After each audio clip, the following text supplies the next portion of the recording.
Hello, everybody. Hello, everybody. Welcome back to the channel. Welcome to some LMU and more. Setting up more games with the GPU. The GPU.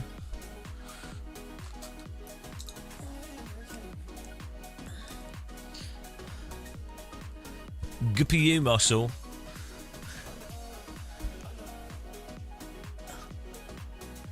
Hope everyone's good.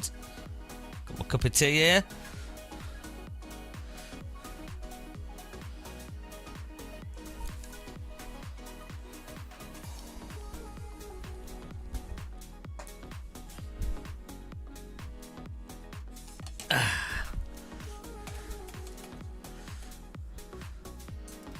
Get some laps on Lemieux.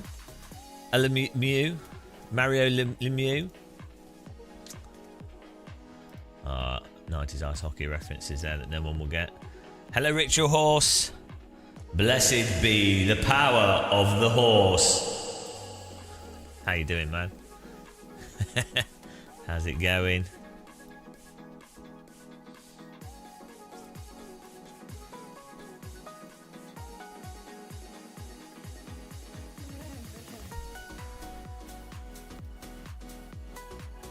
There we go.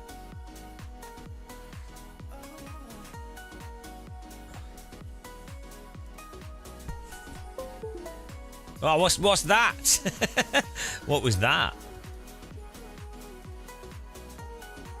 Oh. I don't know what's connecting and disconnecting.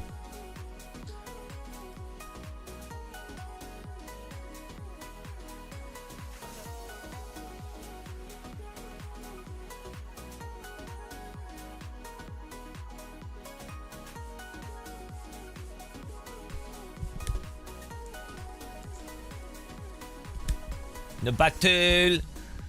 Did you win yesterday though? Oh, hang on. I need to restart my chat room here. Breaking everything. The battle.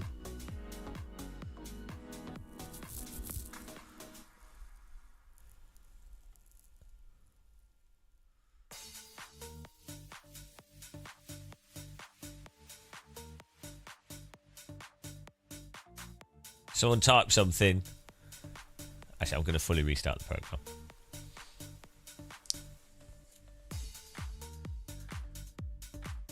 Hang on, maybe I can...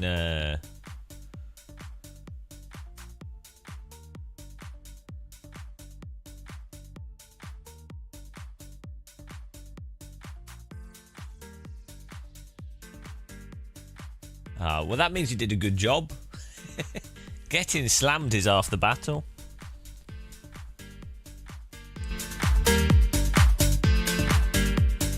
Getting slammed. Slammed. Slammed.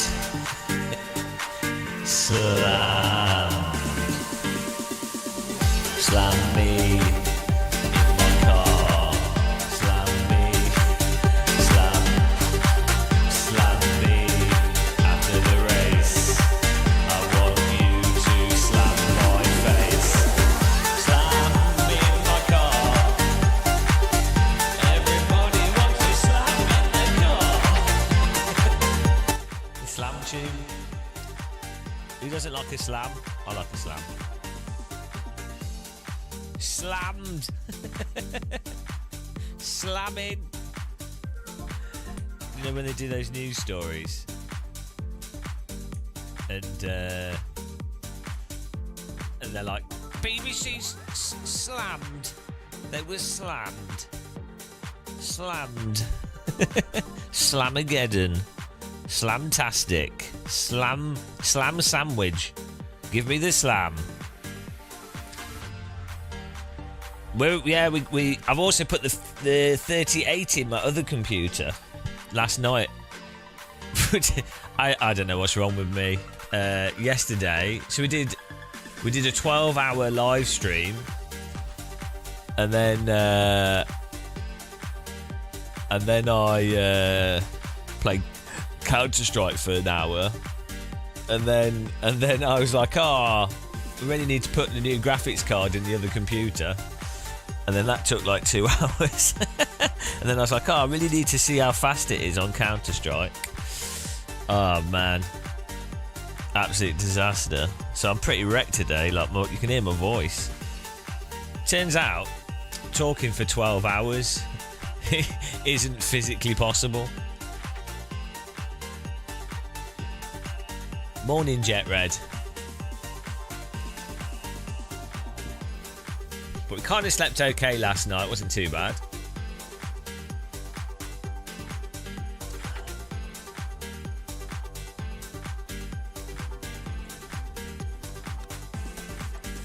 So that's nice. Look at this. Nice sunny day to be in the basement. We've got sim racing to do. I have to make up for this month, or last month was terrible. I didn't make enough money last month, so we have to work harder this month. Hard life. Yeah, last month was a disaster. Disaster.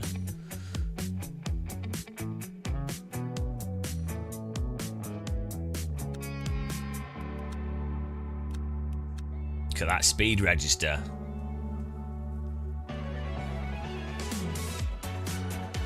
Get to work. That sounds like Obi-Wan Kenobi. Use the Force, Luke. Use the Force. Or, yes. Use the anger. Feel the anger. Use the hatred. It's only a slight tone change from Obi-Wan to the dark side. Use the Force. I am Darth Sidious. I don't know who that is.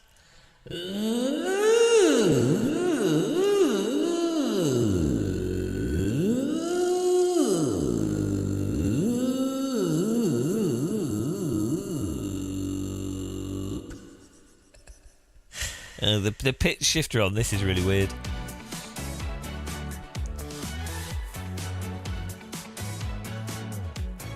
Join event. Are you ready, guys?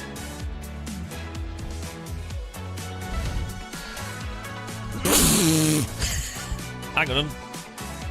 Oh no.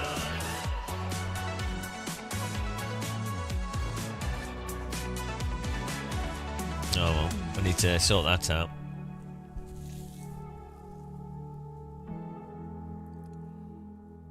Morning. Counter debate.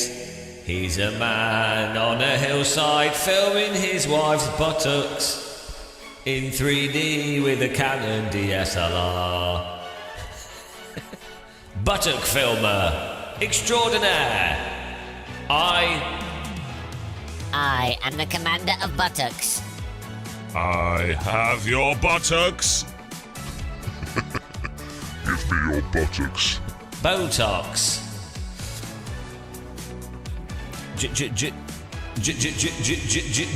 John. Fuck you. Look at those cheeks. Cheeky.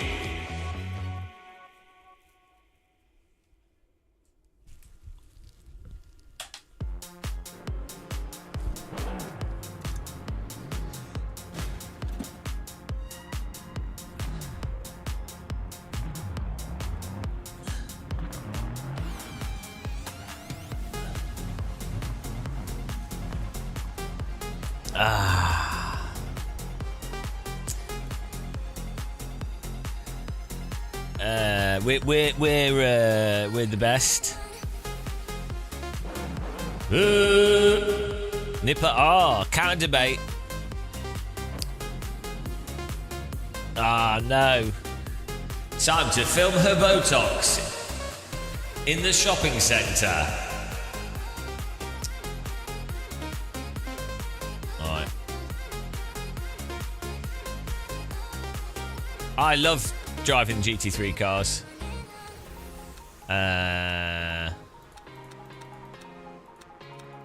This is the warm-up. The warm-up sesh.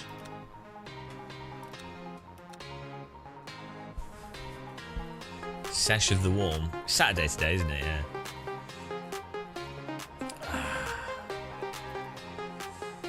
I think we need even more. I feel like now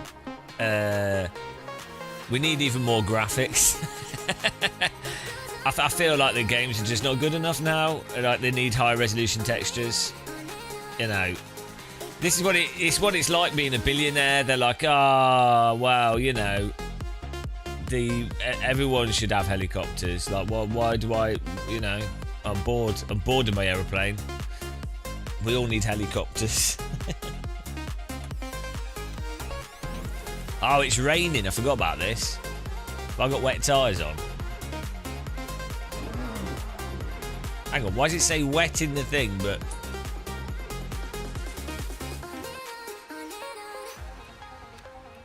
Is there a... Can I change the tyres? Yeah, no.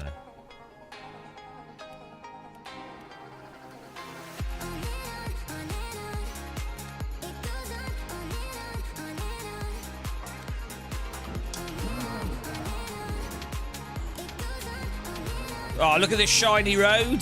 We've not driven this on full graphics.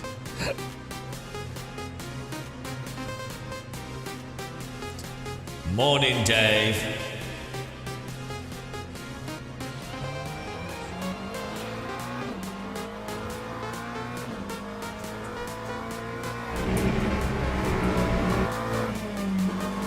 There we go.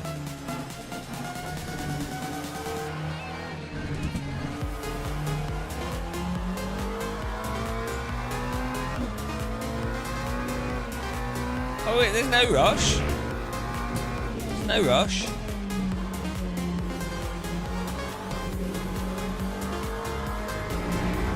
Actually, to be fair, the GT3 cars in this handle quite nice.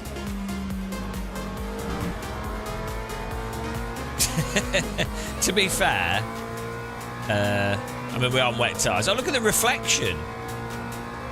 Look at these graphics. Oh my goodness. A perfect this is like mind-blowing to me, guys. I've been playing games on like low graphics for years. We're back in the graphic zone. Looks well nice.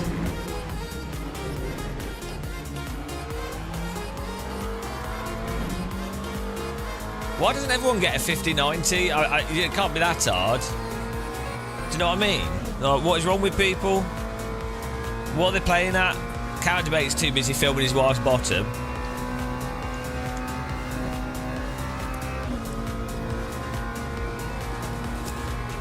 Blessed be on the fourth night, may your force feedback be detailed. And lo, may you feel the understeer and the oversteer. For with those feelings one will be able to command one's vehicle through life. And on their journey to the promised land, force feedback will guide you. And it was on the third night of lap 3 that the disciple felt the force feedback in the wheel. And lo, through a lack of damping and through correct force feedback configuration, he was able to find the path. Sadly, many disciples are lacking in the knowledge of the glory of force feedback and have been misguided down a path of muddy feel.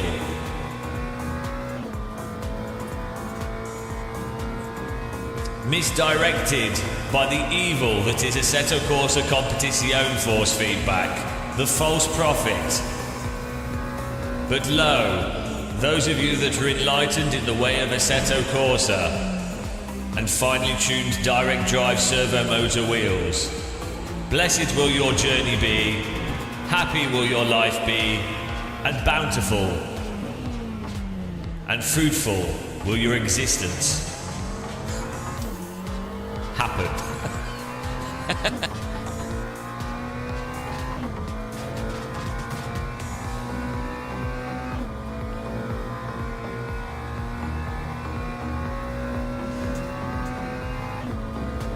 Hear ye, hear ye.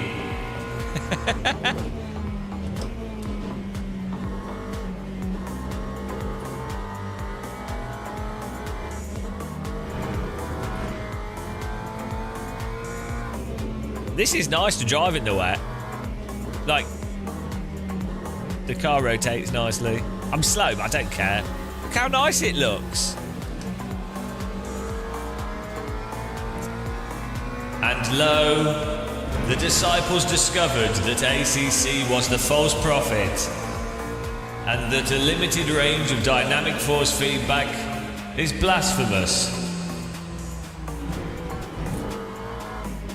For once one is enlightened and feels the range of load at the limit, they can never return back to their unenlightened ways.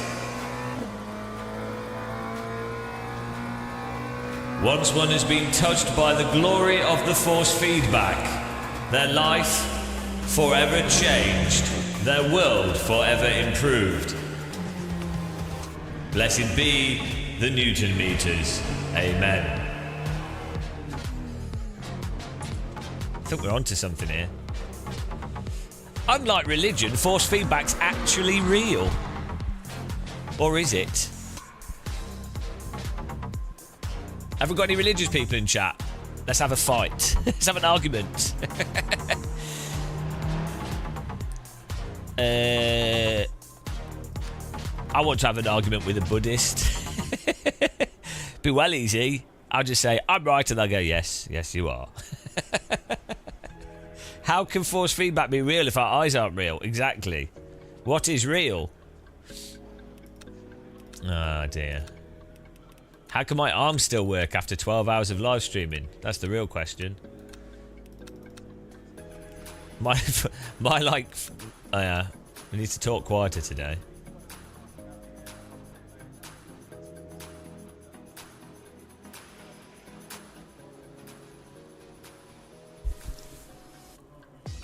Oh, shut up, counter debate. The most boring philosophy.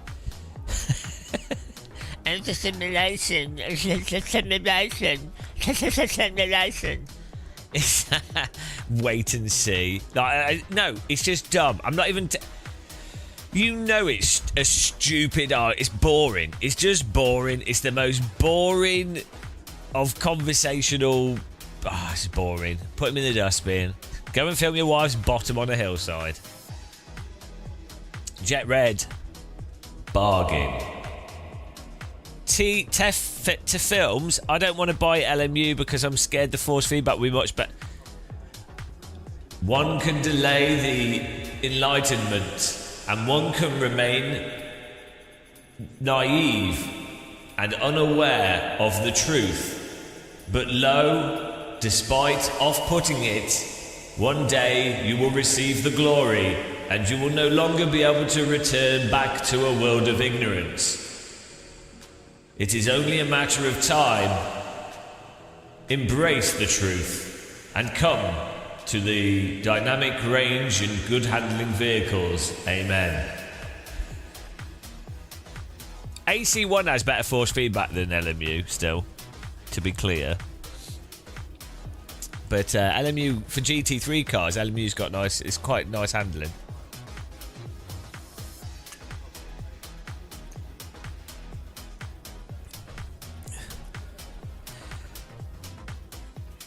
Instant coffee tastes so bad. I hadn't had instant coffee for like 2 years because I've got a coffee machine and a coffee grinder. And I used to only drink instant coffee, and I was like, oh, you know what, I'll buy some instant coffee. It tastes terrible. It tastes synthetic. That's so weird, but I quite like it. It's awful though. I can see why people don't like instant coffee. My palate has been enlightened. Like your knowledge of force feedback when you watch this channel. Amen. I need a Jesus muscle, a God muscle, force feedback muscle on the screen. Now, the thing is, now you can buy a coffee grinder for like £50, an electronic one with a timer on it, with a hopper. Like 50 quid is fine. And you can buy a DeLonghi Dedica for like, what is it, 150, 200 pounds? So like 300 pounds will buy you coffee equipment that basically allows you like low maintenance. Like it's super like low maintenance, and it'll produce like basically top-notch coffee instantly, like espressos. So like obviously £300 is a lot of money up front, but actually, yeah, you don't want the grinder in it. It's better to have it separate because A, the coffee machine is smaller and it's easier to clean and it's less likely to break. It's better to have them separate, and also you can change the grinder settings are easier, work better on the independent ones. I mean, you could get an all-in-one coffee machine, but I think it's better to like a DeLonghi Dedica and separate coffee grinder is super cheap, reliable. I mean, I've hammered mine. I probably have like 2 coffees a day for 2 years now with it, and they're both totally like brand new. So, and then you can get really nice coffee beans as well, which is always nice. Ladies and gentlemen, start your engines.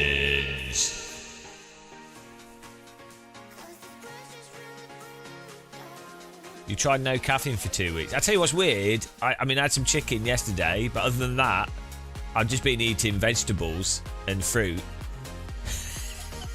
For like pasta, vegetables, fruit for like a week and a bit. Like, I'm not on a diet or anything. I just didn't eat any meat. And I haven't had any biscuits for like 2 weeks now, or like a week and a half. And that's weird. That feels weird. But yeah, you get really strong biscuit cravings, but then they go away. Ladies and ladymen. Liddles and Aldiman.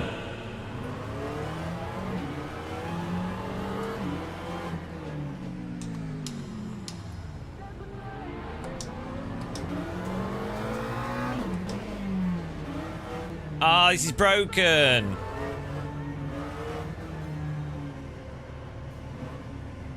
I'm going to get a drive-through due to this bug.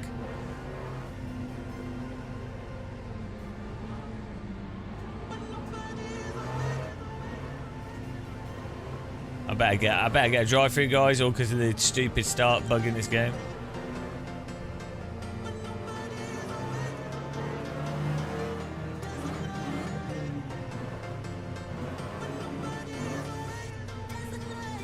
If I get a drive-through, this is so broken, they need to fix it.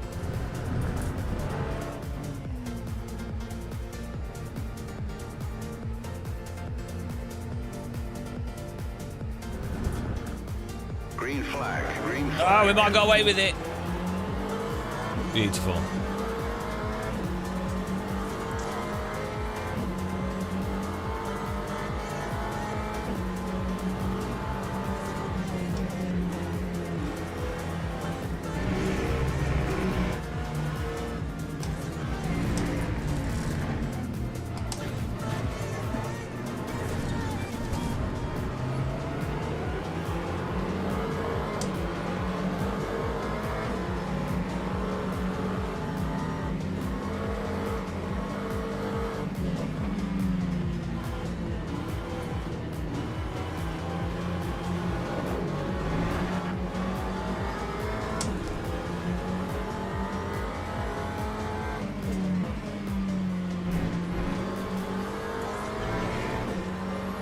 I love how slow people are in the wet.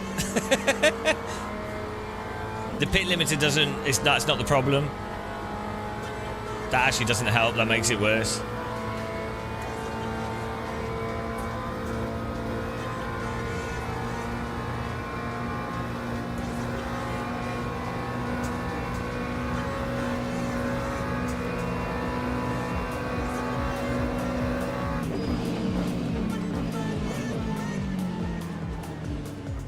Guys, you have to brake for the corner.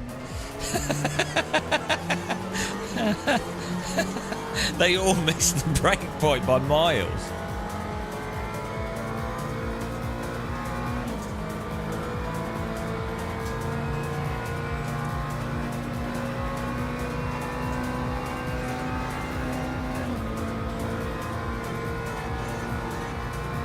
Hang on, is my throttle not going down 100%?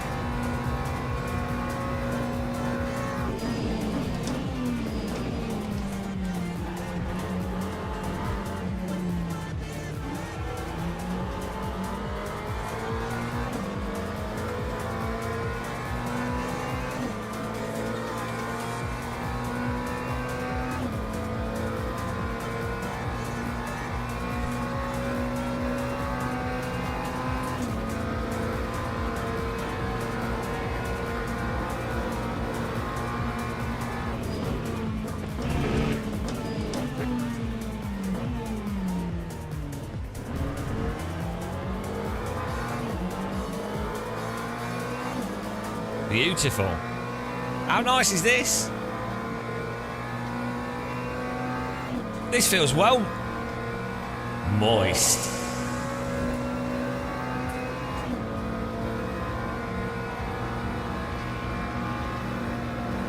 Why are you blocking?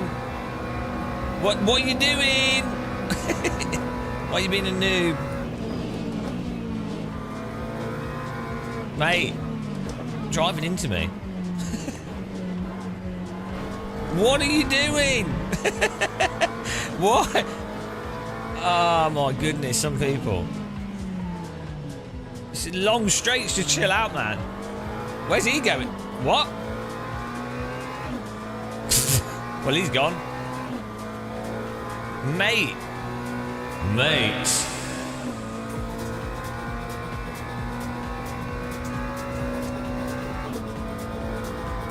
Can't believe you've done this.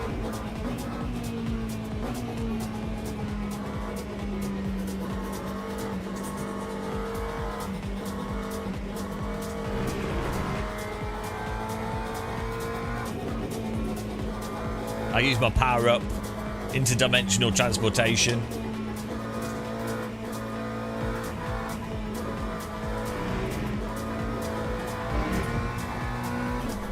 Look at this moistness. Moist all over your face. What a muppet.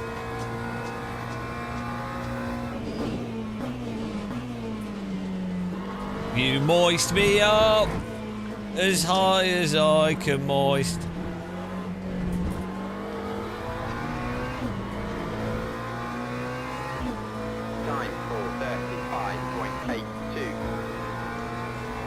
Provisional 6th place, guys. Can you believe it? Emotional driving.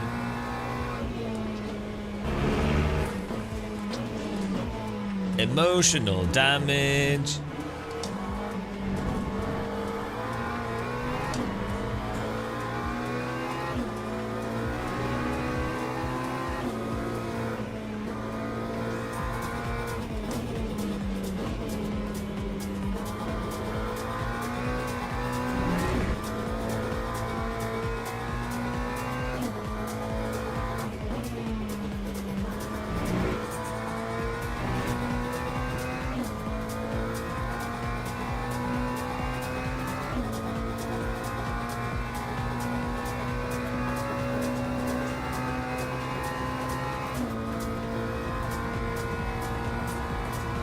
Shame we can't bump draft.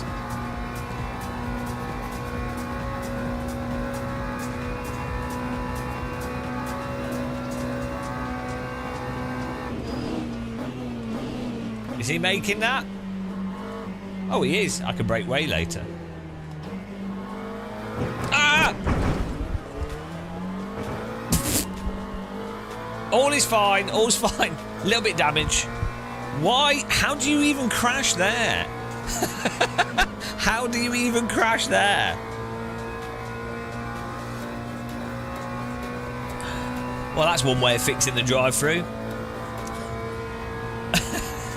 The other guy drove right into the back of him. That well confused me.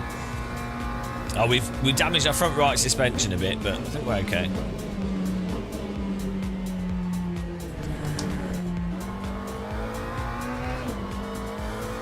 Car's a little bit sloppy, but on the rear suspension somehow. Don't know how that works.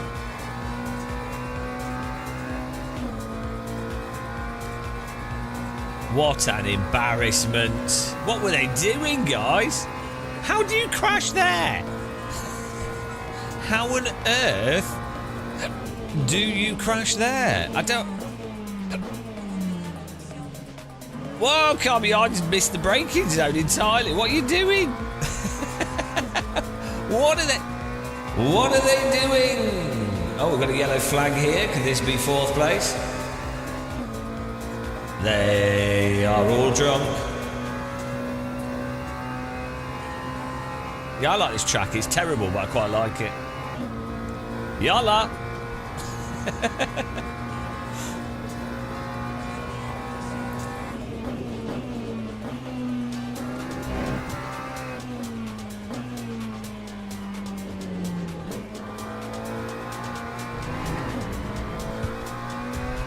Even with damage, this drives better than an iRacing GT3 car. Oh, lol.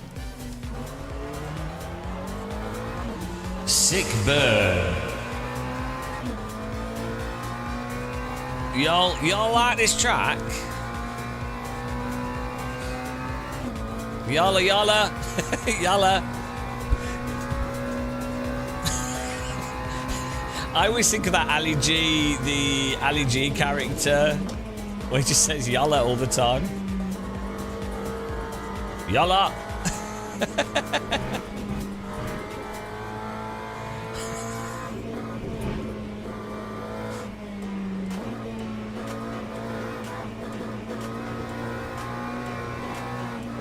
Whoa, we're drifting.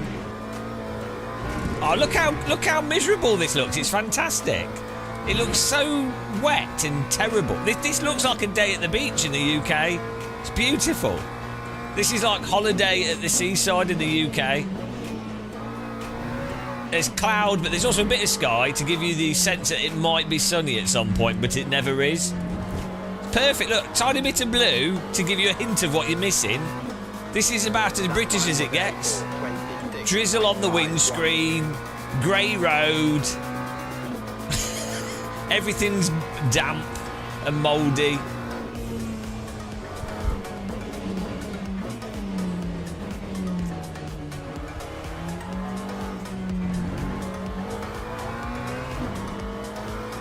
Oh, bloody hell, we got like 2 more laps of broken suspension. Oh well.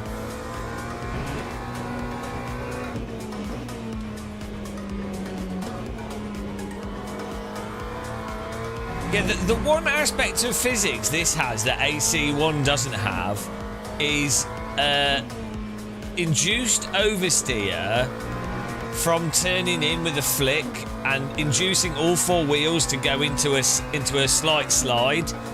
AC1 doesn't really do that. It like popping the car into a little bit of a slide from the steering alone, and it not being a drawn out slide. Or it being a comfortable angle that it holds. That's the one thing of physics that I don't think AC1 has, and it's really satisfying and fun in this. Like, you can do drifts in AC and you can balance it, but they're like it's more like a momentum slide that I'm talking about rather than a drift. It's like popping the car into a set bit of slip, as opposed to holding a drift and doing it from the steering. I don't know. I wonder why. Maybe I wonder what allows that specific dynamic. You certainly can't do it in iRacing. This is the only sim that allows you to do that. I'm not sure if it's useful for lap time, but it's a specific behaviour that I just don't think I've not seen it in other sims. I've only R-Factor 2. The N64 clans, watching the chaos of mid-splits makes me appreciate being in the bottom half of top splits.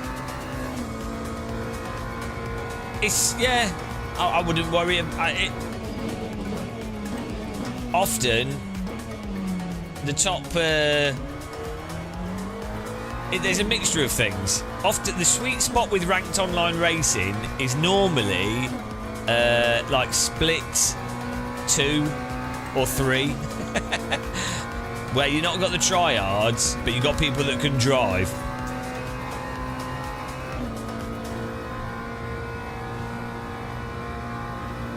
But if you're at the bottom of the top, then that's not too bad. The thing is though, LMU is so forgiving, so easy to drive from a basic car control perspective. I think that really makes it a lot more forgiving than some other stuff.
What's the highest resolution that you can live stream to on Twitch?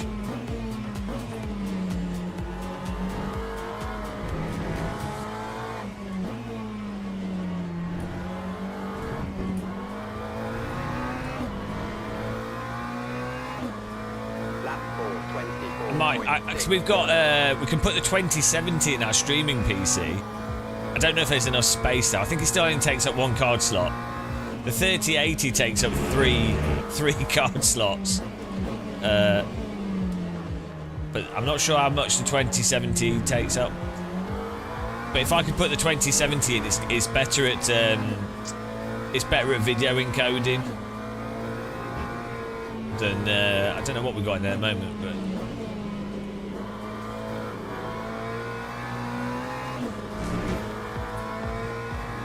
No, we had in our when I say streaming PC, we've got a separate computer. So we have 3 computers. One's the computer that we play the games on, a sim racing, this setup. One's a video editing computer for video editing and FPS stuff on a desk, and then we've got this PC that does the encoding for the live stream. All the cameras are plugged into. But the encode, so every time I upgrade a graphics card, I move the graphics cards down through all the other PCs. The thing is, when it comes to video encoding, the NVIDIA NVNC is really good, but you do still need, like, there's a limit. Like, it does what it does really well for each card, but then there's a limit on each card as to how much it can do stuff. Kalubri, thanks for following. Welcome, Kabula Brie. Can I have a Kabula Brie sandwich, 1998, please?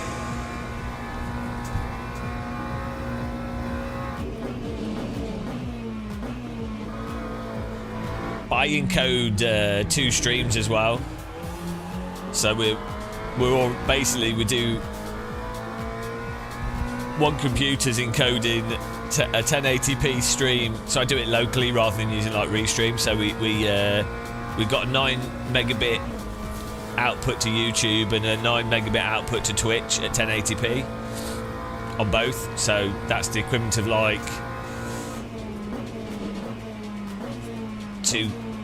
more than 2K actually. What's double 1080p? What resolution would that be? So what's 1920 by 1080 times 2? 4 2. That's almost 4K, isn't it? Because 3860 by 4K is 3860 by whatever. So we're basically no, 4K is 1080p. Guys, what is 2 times 1080p? What resolution would that be? Because you're doubling both.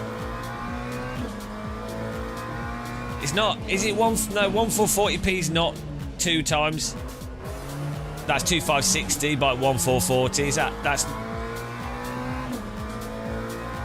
Yeah, but that's 2560 by 1440. That's different. That's still less than 2. That's less than 2 times 1080, right? 4K is 4 times 1080p though. That's 3840 by something. 3840 by 2560, is it? I can remember a 4K. 4K is like 3.8 times 1080p. Yeah, the K thing is just made up to try and make it simple for noobs. It's not the actual. Yeah, thanks, Counter Debate. Once again, Counter Debate being incredibly useful. Counter Debate is about as useful as a toilet roll when you're in the sea. You know, toilet tissue underwater, that's Counter Debate.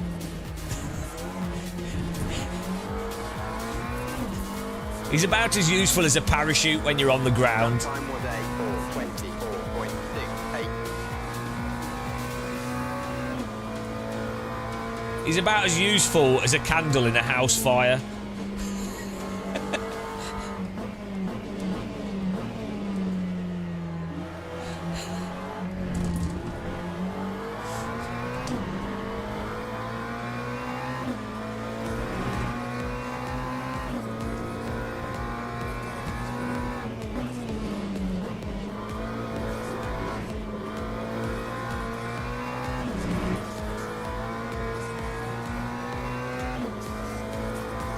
No, because it's 2x both resolutions. Okay, alright. Jeez. Yeah, so what's 2 times 1080p? Yeah, 3840. Although weirdly TVs are not actually 3840, it's a lie. What's 2 times 1080p then? It's not 1440. It's not 1440. That's not. It's not the pixel numbers we're talking about here.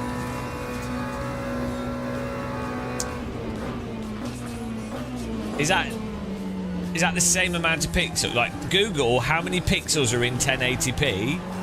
How many pixels? Yeah, how many pixels? It's not Thomas. 4K is more than 2 times 1080. 4K is like 4 times. It's not.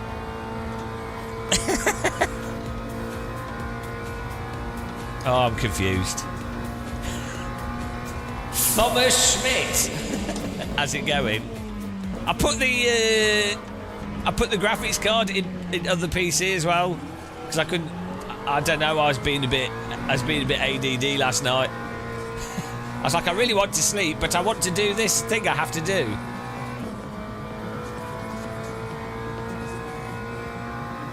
You can't just multiply one side of the equation. We're talking about pixels.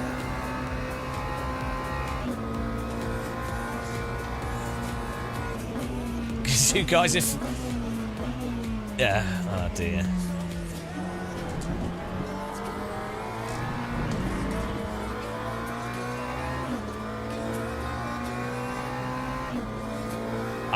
Verstappen's overrated. I don't know why everyone's like, oh, what a good lap it was, so good, we're Verstappen, oh, wow, he's incredible, look at how he's mastered that car, his other teammate can't drive, oh, Verstappen, what a legend, Verstappen. It's like, I'm not impressed. He plays iRacing quickly, that's far more impressive than any lap he's ever done in a real Formula car. Nobody talks about that. Anybody that's anybody that's playing iRacing at a high level, that's a billion times more impressive than any fast lap in a real car. I don't like ACC, but I do like the normal. I'm sorry, but it's the truth. It's probably one of the, Like any fast lap that Verstappen does in iRacing is more impressive than any real world lap. Even F1, GT mods. If you put all the Formula 1 drivers in iRacing, most of them would be terrible because they wouldn't be able to get the brains around it. But Verstappen has mastered iRacing, as have like the esports drivers, and they would all be driving gods. If you can master iRacing to a high level with its insane physics, it's the ultimate test of driving skill. Because you have to be able to retrain your brain to deal with nonsensical physics and still master it. And a brain that's that malleable to be able to do that is the ultimate driving brain. So, not impressed by the narrative and the way it's presented. Everyone's just too simple. They're just too simple-minded.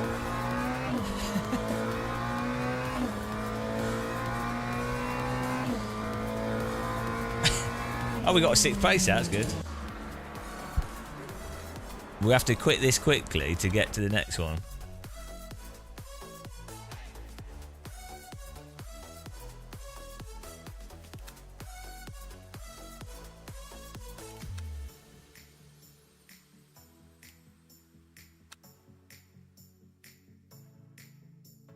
Yeah, we have like 3 seconds to get into it. We did it this time. Bloody hell, you get like 20 seconds to get there.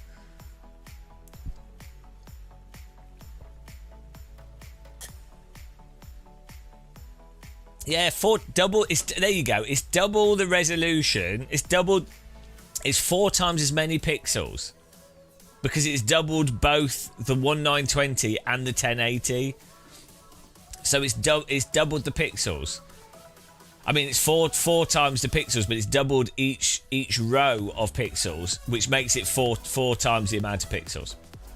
So the point of this is that when I'm encoding 2 1080p streams, it's not the same as encoding 4K. It's similar.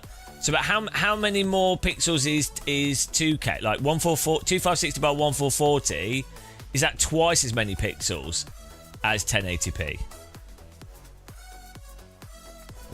Yeah, that's the key thing. How many pixels is 1080p? 2 million.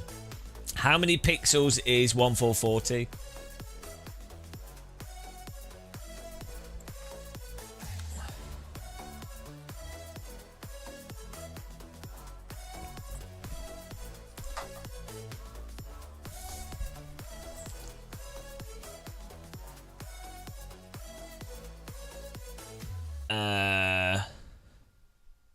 Yeah, but how many pixels? That's the important thing. Right, 3.6. So how many pixels was 1080p? 2K is 1440 is 3.6. Let's just call it 3.5. And how many pixels is 1080p? We'll get there eventually, guys. Anybody that's tuned in, this is what the streams here are always like. I don't recommend following.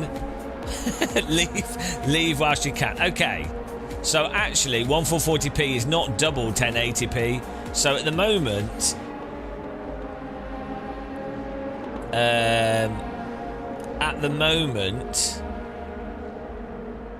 my streaming PC can encode.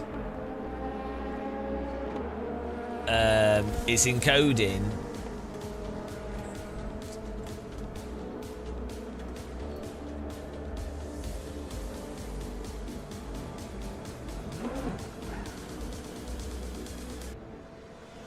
more than 1440p because it's doing 2 times 1080p, which is 4 million pixels.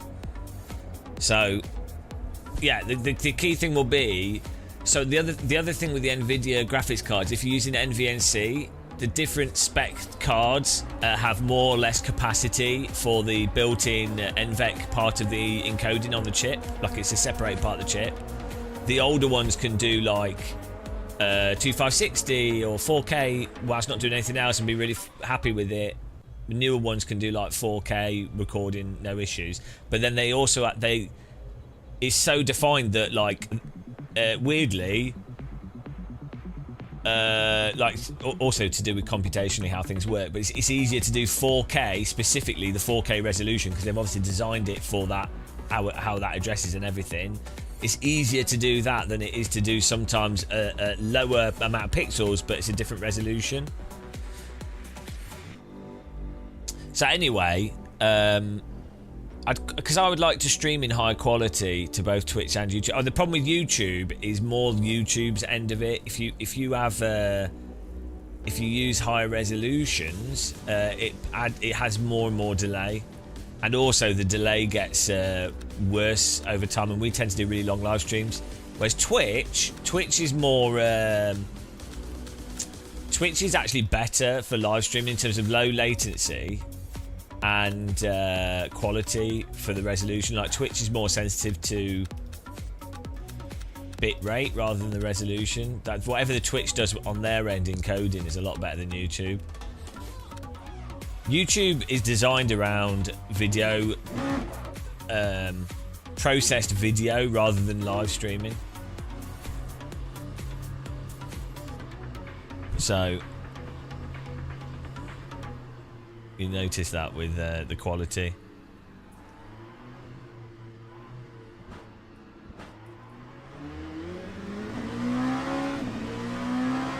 Yeah, we did have black and white camera for a while, didn't we? Welcome along, guys. Make sure to click the like button if you hate yourself. Appreciate all the viewers. Nice to see people on Saturday with nothing better to do. Well, there's a nice load of numbers, thank you. That's really clear to read.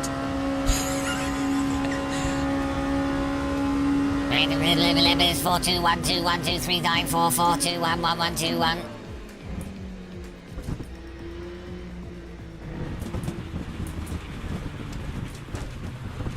Oh dear. Just warming up my bumper.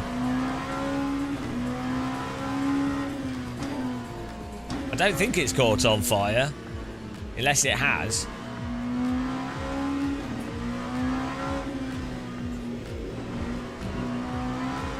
This car's some weird slip physics sometimes. That's every simulator, isn't it? Am I happy with LMU force feedback? It could be a lot better for the limit. The force feedback, the physics is reasonable in LMU. So the force feedback is not the best, but the cars are easy to drive. So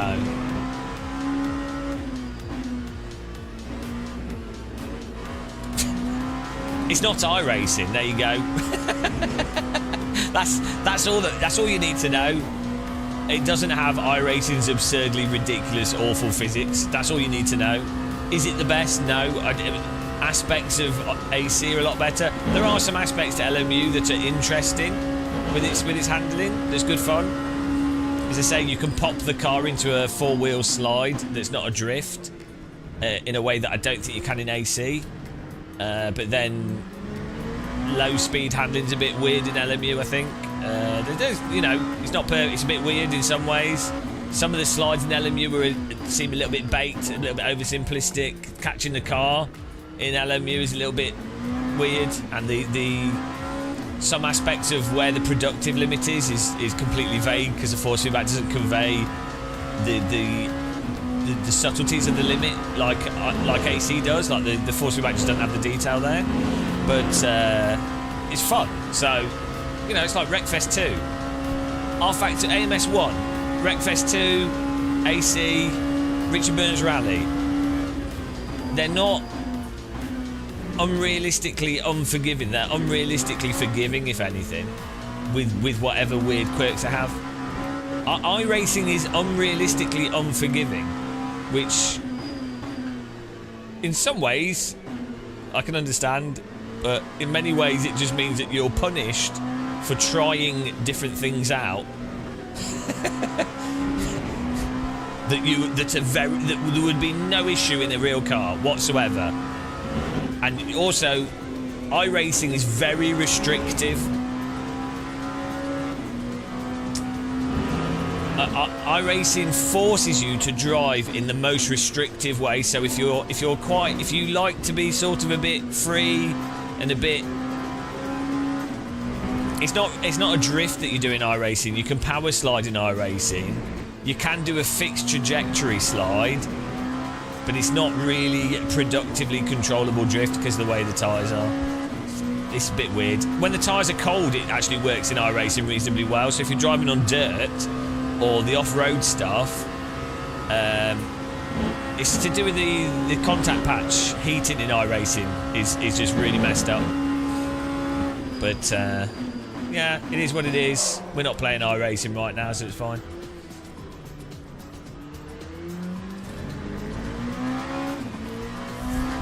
ACC is just boring to drive. That's the thing with it. It's just boring, and the force feedback doesn't describe the limit properly. It's just on and off, instant fall off. It's just boring. I do think the way the tyres are peaky in ACC, I don't think that's wrong. Like I think like the grip envelope of the tyres isn't wrong in ACC. Like the how much the cars bite through the corners and stuff and all that kind of thing. I don't think that's wrong. But there's something massively wrong with how the cars drive in ACC and how binary they are. They don't crash, you don't spin, you can catch it. It's forgiving over the limit. It's just dull to drive. It's not like you're not holding a certain nice amount of slip through a corner and constantly balancing that, and you're sort of poking the car with its binary force feedback. It's terrible. But yeah, AC1, AMS1, LMU, Richard Burns Rally. It's much more like what cars are. I mean, just go and drive a bloody rental car. It's it's not hard to see how messed up ACC and iRacing are at the end result. Just the process is not correct. None of the sims, none of them are actually like a replication of the real car in a literal sense. So the best you can ever hope for with a sim is that the process ends up being similar, but the actual vehicles will always be different.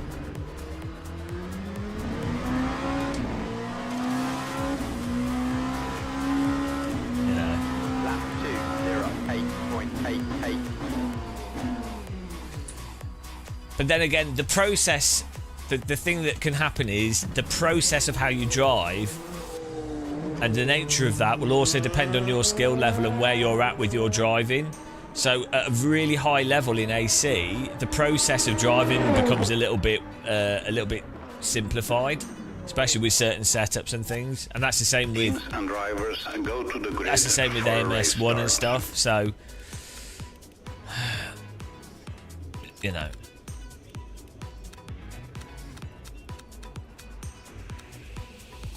But if you're driving like within 1 second of track pace,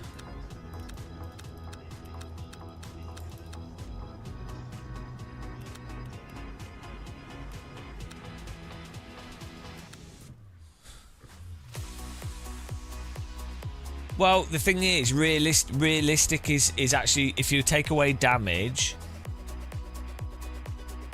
if you remove damage, tyre variability, weird track variability, if you had a perfect car and a perfect track, real cars, especially cars like this, and like radicals and go-karts and whatever, they are really predictable and consistent and really like make sense, like they're designed to do what they do. Like, it's so weird in sim race. It's like if you go skiing, right, it's really predictable. It's just two planks on your leg, right? But it's super predictable. Skiing is so easy. at a fundamental level, it's very hard to be really quick and do a pace down a slalom track or a super G or something. But if your goal is to just be reasonably quick and be in control, it's not hard. And that's skiing, which is something that's a lot harder than driving, because a ski's not designed to the degree that a car is to do what it does. So this is the thing. A lot of sim stuff is insane, but people get used to it, like they get used to video games, and then it becomes like a religion for them. But they have a misrepresented view on driving because they combine it with the weird like hero worship that you have in motorsport. So that because they want to think that race drivers are some like elite athlete, which is just not the case for most race drivers. It is for some, don't get me wrong, but for many it's not. Oh, here we go.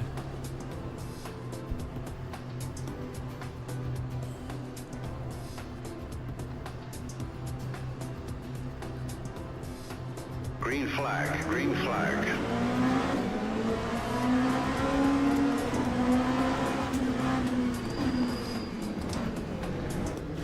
Ah! I forgot to move my brake bias back. Bloody hell. Sorry guys, we missed everyone though, that's good.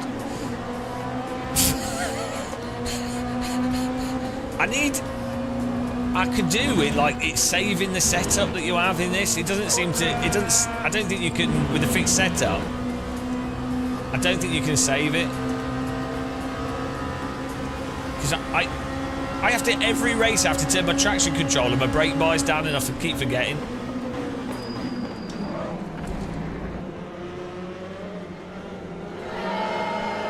There we go. I did that on purpose to make it more entertaining.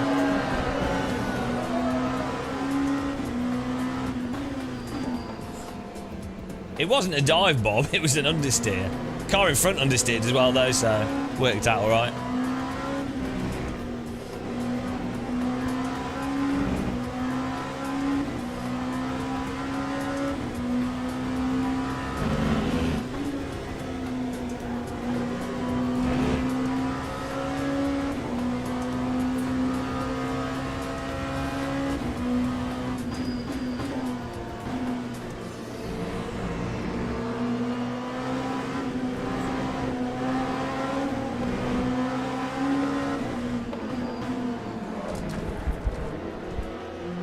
Sorry, that was my fault.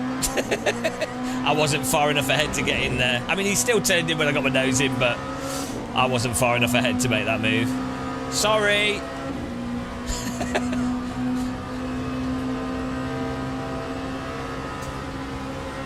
Good catch by him.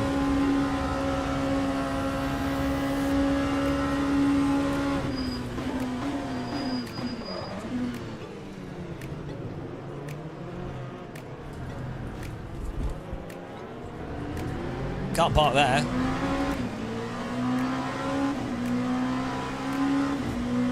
That time was a 2:21.72.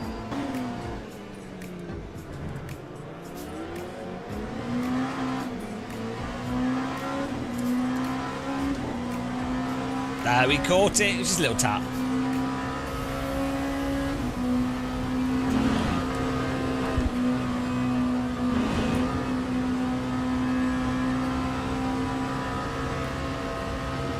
Oh, the helicopter. What's he doing? They need to upgrade the helicopters in this. They're like 1970s helicopters. I feel like I'm the prisoner. I'm not a number.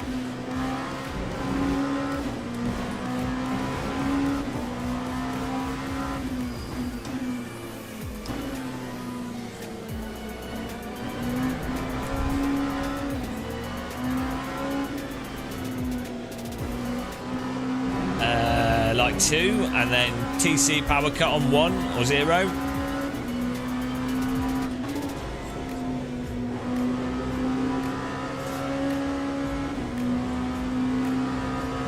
Whee! Oh, this is so good.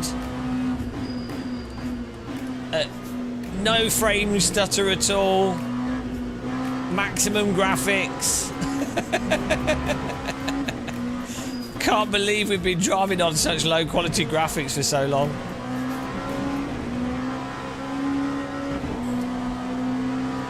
stream obviously looks way better quality for you guys. Well, 5090 was for you guys. 100% for the viewers. What a sacrifice I made for you all. What a sacrifice.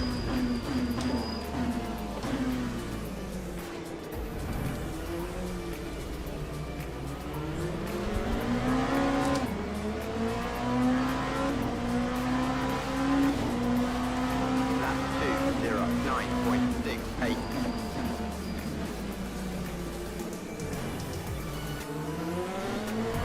I reckon you could flick the car around on the grass there to take that corner tighter. The Schmidt flick. Well, the key would be if you've got a 3080, just play on a 256, a 1440p screen and you'll be fine. The problem I have is, the problem I had was more just screen specific and live stream specific and a whole bunch of stuff and just how I have to set things up on this computer for the live stream, partially. And also I'm very sensitive to, I'm really sensitive to motion. Oh, you come on, that was a really good overtake. I was really sensitive to motion sickness and stutter and things, so I would compromise everything just to get no stutter. It was a really nice move and the race director was like, no.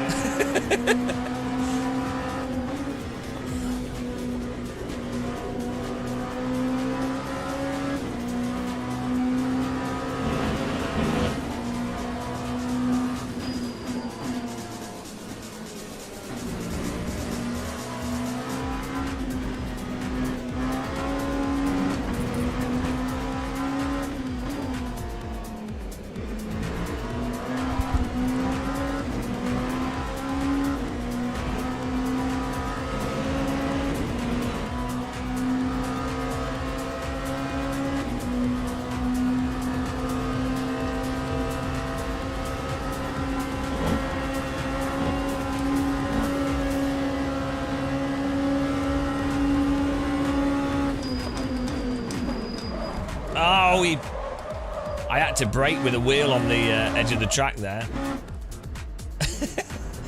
And then I couldn't make the brake zone. I think he pushed us off the track a little bit.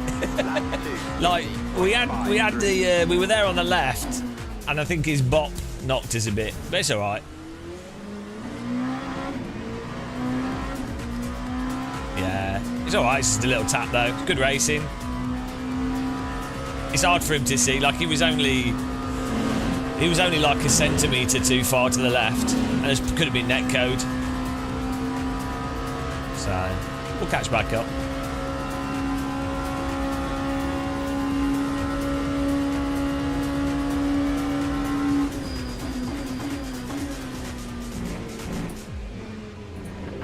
I never drive into people. The crash we had the other day on this track, where we like took out P2, we lost it into the final corner on the rear, and then slid across the grass and took out P2. It was a good takedown. So I can't really complain about people driving into me.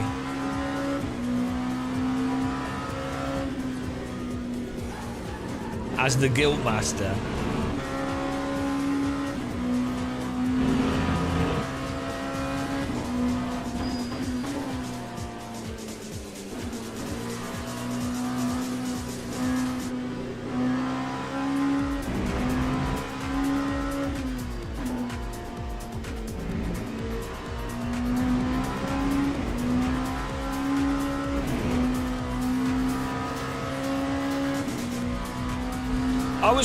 I was trying to think of ways in which, with games like this, where you have at speed, the force feedback has reasonable detail, right, for the grip when you're going quickly, but at low speed, it loses all its detail.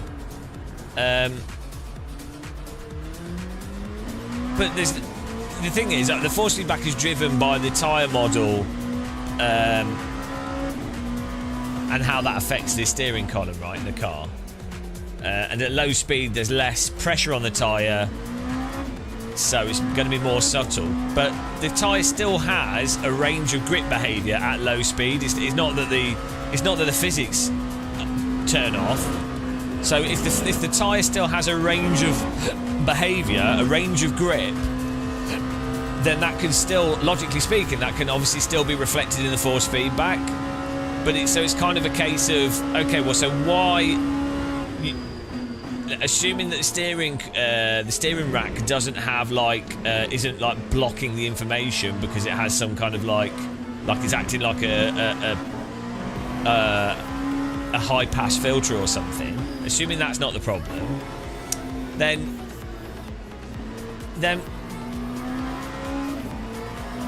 there should be a way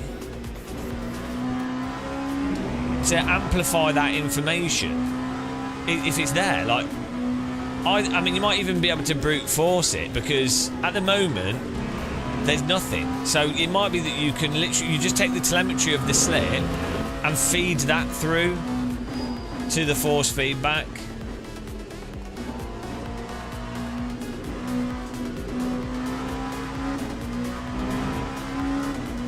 And then also, I was thinking it might be worthwhile. You could have you could use a compressor, in a sense. So to stop clipping from happening, like you would with an audio track, you apply a compressor to the force feedback, and basically that means that you in a sense as well, the compressor would also amplify the lower details. So you should be able, because force feedback is effectively the same as an audio signal, driving sims should in effect be able to use a compressor to allow you to have a good consistent range of force feedback regardless of downforce and everything else. It's that range that's then predictable is the key. John, no, it doesn't work because that scales all the force feedback, which is not what you want to do. You want to scale the weaker forces more and reduce the higher forces, which is effectively what a compressor does. And also, most players of these games do not have a direct drive wheel that magnifies the weaker forces. This is why you need to have something that allows it to work. Yeah, but the signal's not actually coming out of the game, so it doesn't actually work with the Simagic. I've used every DD wheel on the market. So there's two layers to this. The sim itself is not outputting the signal to the direct drive wheels. The wheel hardware is all fine. So the software, the game software, needs to make sure it puts out that weaker signal with dynamic range. Yeah, it has to, either through telemetry or through the game itself. But the point is that there's behaviour in the physics in a lot of these sims that doesn't come through the force feedback.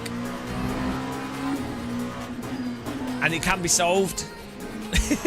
Having thought about it, it can actually be solved.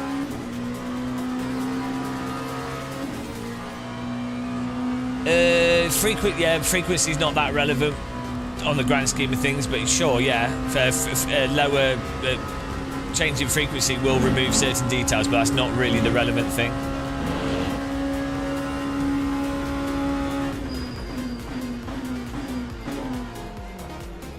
I mean, developers are too busy doing other stuff to care about this kind of stuff.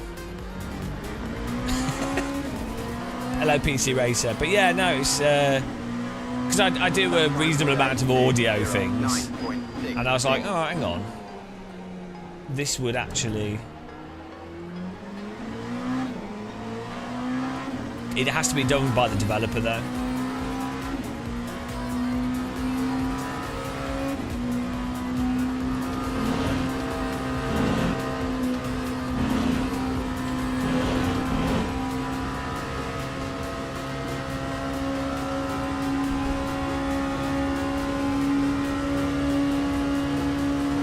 So at the moment, the problem is it's the equivalent of if you had a really shitty sound in an audio program, you have like totally shitty sound, like it's messed up, it's a bad synthesizer or something. You might be able to fix that sound to many degrees, like shape it, EQ it, amplify parts of it, remove some parts of it, compress it, and eventually you basically end up start hearing the effects of the compressor and the amplifier and the tools that you've applied to it more than the actual original sound. Like you start, you get some interesting things from it, but you're really not hearing the sound. And ultimately, at the end of the day, the actual solution is to have a better quality sample, or to change the synthesizer, like edit the synthesizer. Like rather than doing it in post-production, you're doing it at the source. It's like effectively additive rather than destructive. So the problem with force feedback with most driving sims at the moment is then simply not giving out the information to the wheel that they should do. And then the end user or the wheelbase can then be tweaked and changed to do whatever. But yeah, but because the physics are happening, it's possible. Like in ACC the physics is shit, and on iRacing as well. So I think the force feedback's actually really good in iRacing, but I think the physics are just shit. So that's a physics issue. But with LMU and even like cars in AC and cars in other sims, you can see that there's slip and stuff that's occurring, a range of slip. So the physics, there's grip coming and going. It's not binary. The car, they're actually driving like ACC. Cars are actually driving quite well, like cars in many ways. Could be better. The force feedback is reflecting that, but there are physics occurring that are not reflected in the force feedback. Same in this, at low speed, there's a good there's a range of controllable low speed slip. But it's not represented in the force feedback. So I know the force feedback in this and most sims is just it's generated from the tyre model, applying a force to the steering rack, and then the steering rack is that force that's taken from the steering rack is then sent to the force feedback wheel. And somewhere along the lines, it's hiding the force feedback detail.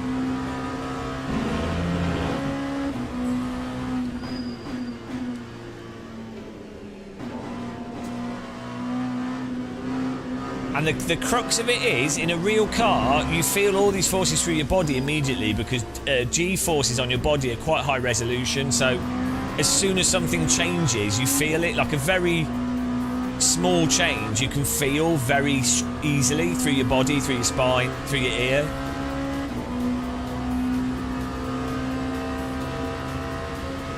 It's a shock. Well, PC Racer, in a sense, it is still giving you it is still telling you what the rear's doing, because the rears are acting on the front. But yeah, I mean, if you think about it, a steering wheel can only move left and right, so it's a one-dimensional thing. So it kind of makes sense to drive the force feedback from another one-dimensional thing.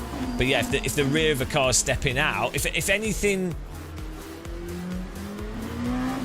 If the car is rotating at all in any way, it's obviously going to apply forces to the front tyres. What on earth's going on here? I'll take the podium, thank you. Thank you. It's calculated. If you think about it, like if the front washes out, well, that's going to change the grip of the front. If the back steps out, well, that's going to apply a force to the wheels, so that's again changing the force on the steering rack. There will be some things, I guess, that you wouldn't feel, like rear suspension, but to be honest, the rear suspension is probably going to be doing what the front suspension was doing pretty quickly, unless you had like a front wheel on curbing or a bump and the rear wheel not. Or, I mean, your suspension can be set up different and what have you, but yeah. I just think, right, the good news is there's actually so much margin for improvement in force feedback. Like so much, and which if a company realises it, like does implement it, it will be amazing. Like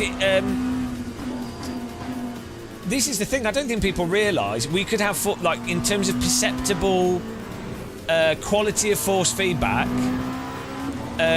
Force feedback could basically be over twice as good as it is now. Like in terms of richness and telling you what's going on with the physics. That we have that much margin from the software. Because the DD wheels at 12 Newton meter, 8 Newton meter DD wheel are more than good enough to give you way more information. So,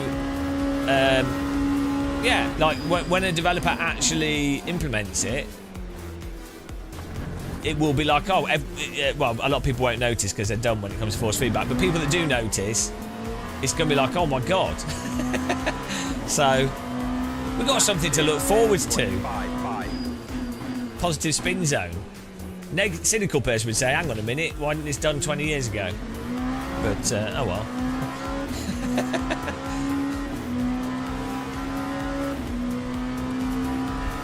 Blessed be.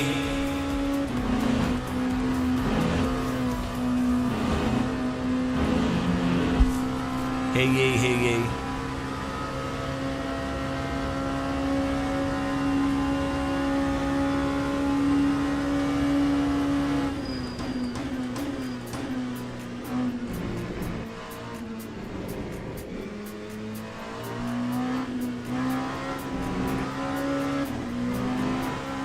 We're using the Mozart R12 at the moment, but we have like a whole bunch of DDs, like a Fanatec, CSL, OSW, Accuforce, which is,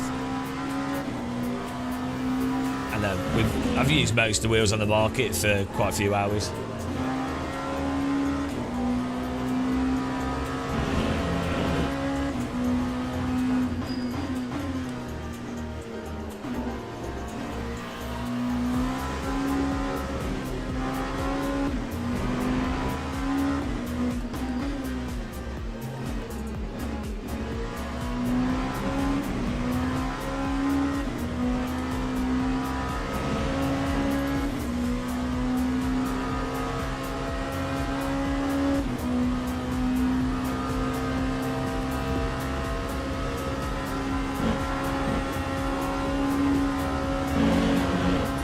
And look at that, high skill third place, guys.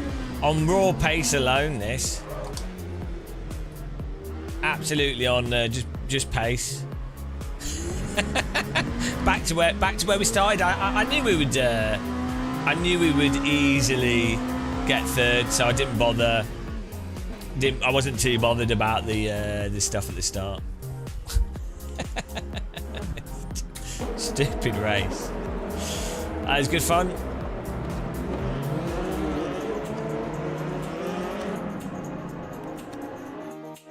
It was all calculated because otherwise I would have been caught up in that big accident and I didn't want that.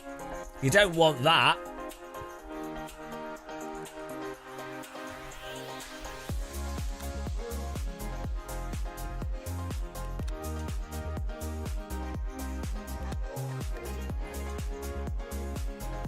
We got 3 minutes. Well, how do I see my results?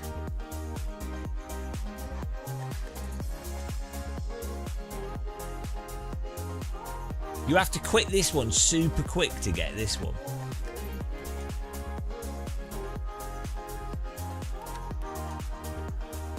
Registreren. Right, where's the... oh, here we go.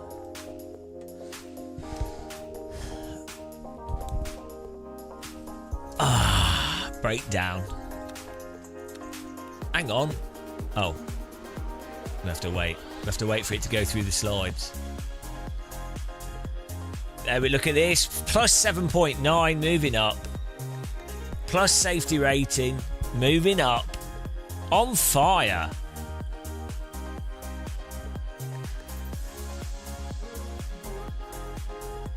Expected to qualify 17th, actually third. Disgusting.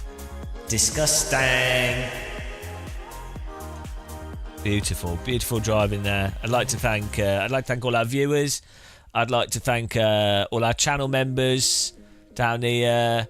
Special mentions. Would like to thank the special mentions. And yes, this is an appropriate time to let you all know that you can become a member if you hate yourself and you want to support us and you don't want adverts on Twitch. You can also link Amazon Prime. Oh my God, if you've got Amazon Prime and you buy stuff you don't need because you're a bit of a Bezos Bonanza lover, you can you can link your Prime and sub for free, and that supports us as well. Or you can become a member. You can get a teapot on YouTube. And we'll have some more emojis soon. We'll eventually upload them. Eventually. And you get put on the list. The list is there. It's there. But it's also here. It's also there. Look at that list. Like a pirate ship with a leak. What a list.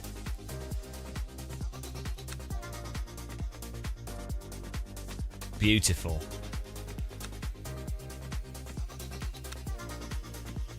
That was good. Do you like the promotion? Also, anybody buying stuff, we have affiliate links as well. I need to make up for last month, so we're doing more shilling this month. Shill. We need a shill. I need a shill emoji. What would be a good shill emoji?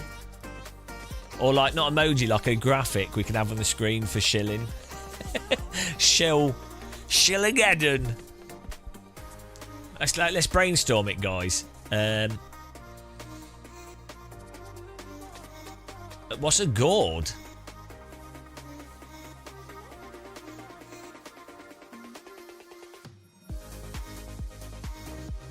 What can we have? I want more stuff with my pigeon and fish.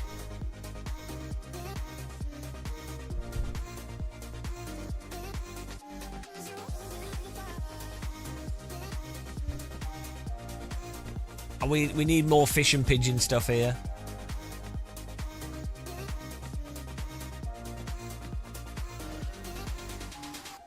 Ah, right, the trade. We could have us in a coat. Oh, that's a well good idea. There we go. Yeah, I could use image generator to have me opening a coat, and it's got all like sim racing hardware in the coat. There we go. I wonder if that could be animated with Sora. A DD wheelbase with the dollar sign. I'm going to write these ideas down, guys. They're good ideas. Oh, where's my phone here? Right. Put this in my notes folder.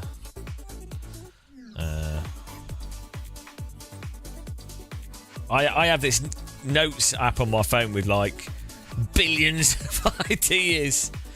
We've got some well good ideas.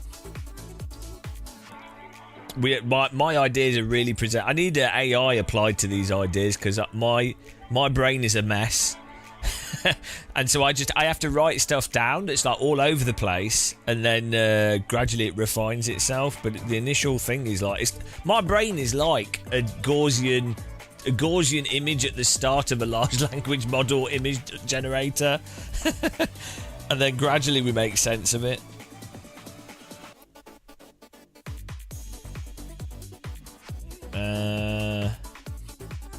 I mean, we've got some amazing ideas. Like we come up with our own motion simulator.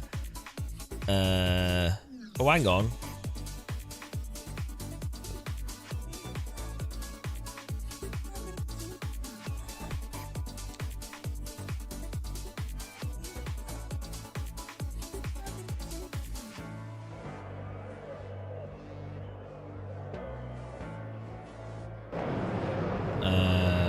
Right, here we go.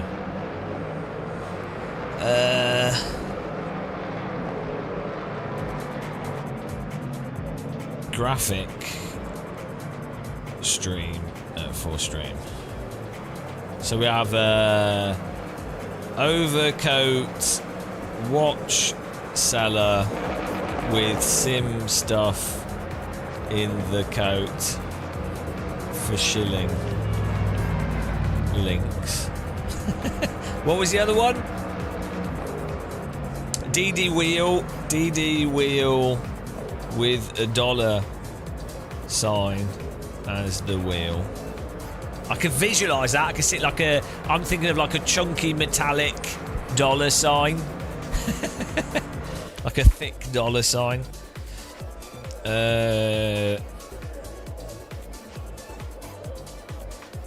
What else have we got?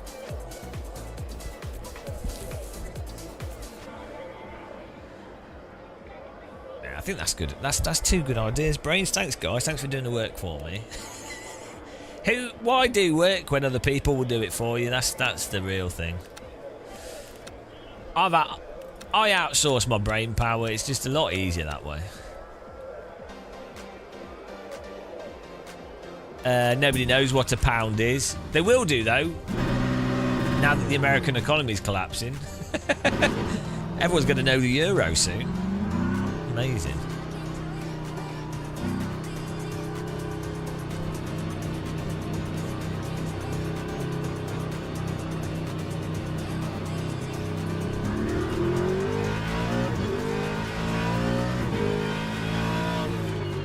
Right, traction control down. Set it all down.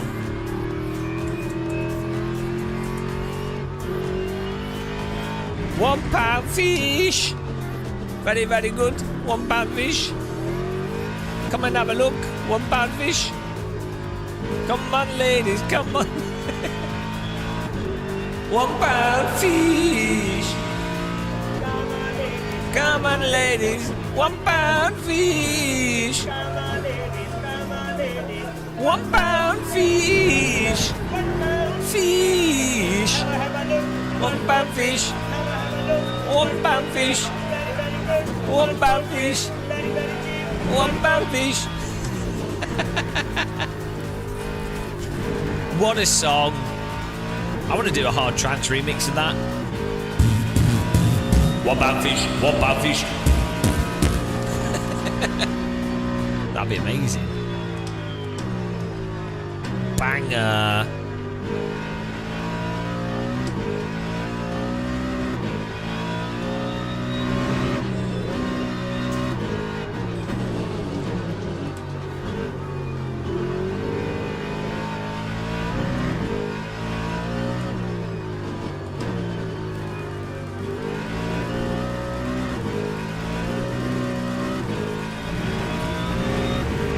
Hello, review for the tube. Blessed be the force feedback. Oh, that's what I need some text for. Blessed be the FFB. We need text for that.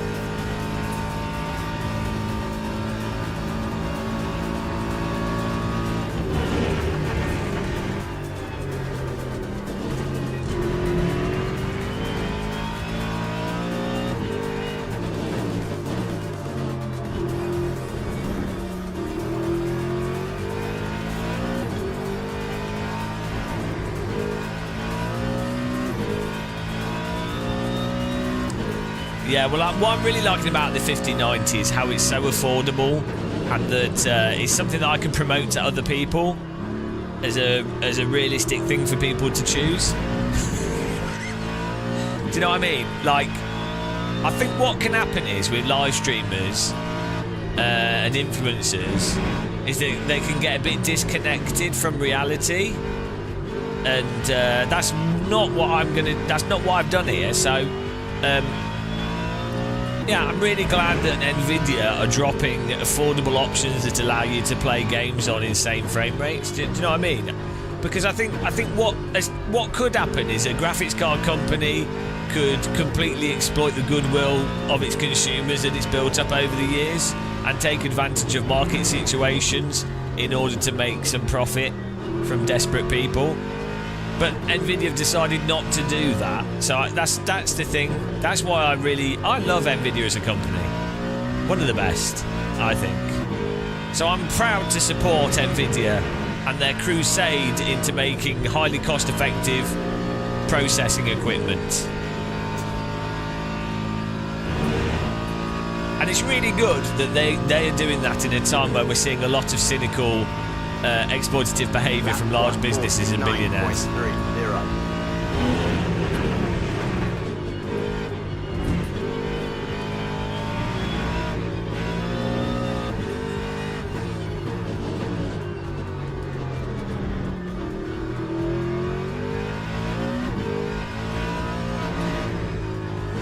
don't know why all these people complain about traffic. I don't notice it from my yacht. You know, people are like, oh, stuck in a traffic jam. Oh, my work's so depressing. I can't get to work. I really don't like my life. I can't afford my rent. I don't know what they're complaining about. I get up every day in my yacht and have a little swim and then jump in my yacht sim rig. And what? I don't see the. I don't know what's wrong with people. Like, why don't they just get a yacht? If you don't like where you are, just move your yacht. You know. Sometimes I feel like being in Monaco. Sometimes I feel like being in Croatia. Just move your yacht. It's not difficult.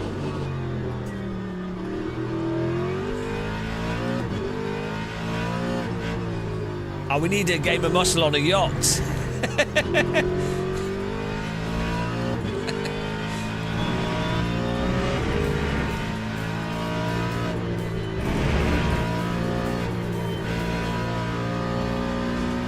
We should green screen the whole sim rig so we're on a yacht. Lap 147.92. You've heard the Mustang described as a boat. I think it drives more like a...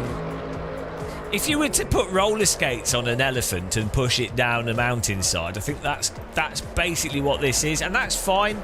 Not every car has to drive like a Porsche, you know? If every car drove the same, it would be boring. Which is why we drive GT3 cars, because they're all so different from each other.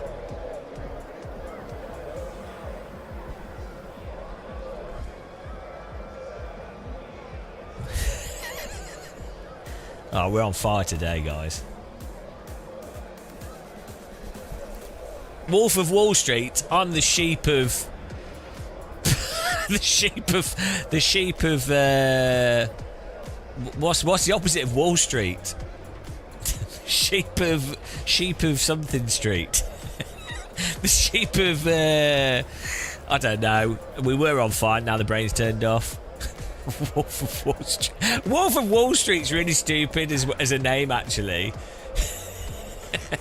Like a wolf in Wall Street. First of all, Wall Street's a silly name for a street, because how do you use a street as walls? That doesn't make any sense.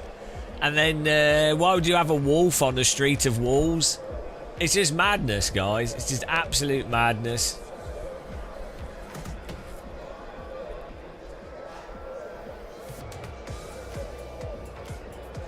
I could be the sheep of Shepherd's Bush.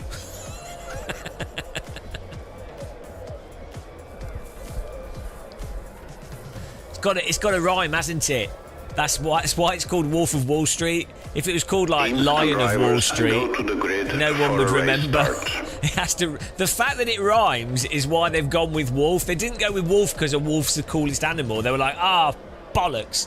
What rhymes with Wall Street? Turtle? No. Hippopotamus? No. Baboon? No. Lesser spotted Caribbean moose? I might have made that animal up. We can't use any of the cool animals. Wolf it is. A wolf it is. A wombat of Wall Street. We gotta go with the wolf.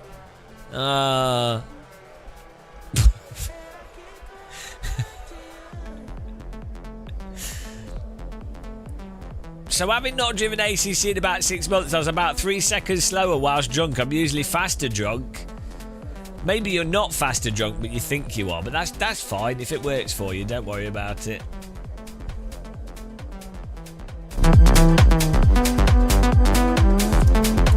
I want to remix this song and change the lyrics. It's well good. It needs a harder beat. It needs a harder beat to it.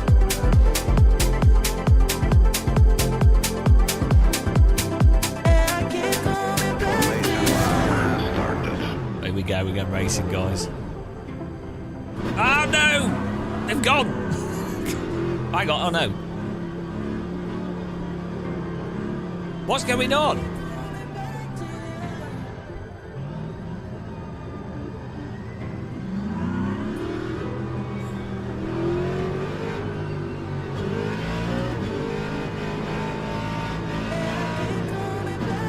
This is so broken.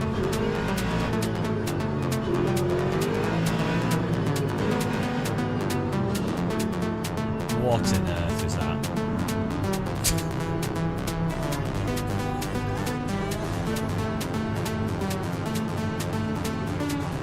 What? Green flag, green flag. What? What's going on? We didn't get a drive-through.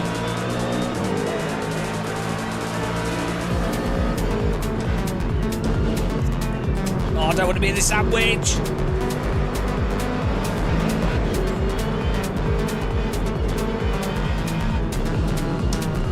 There's no track there for me to drive. Sorry, guys. Sorry. I did have space, but then the track was going. Oh, we got away with it. We didn't hit anyone. That was close.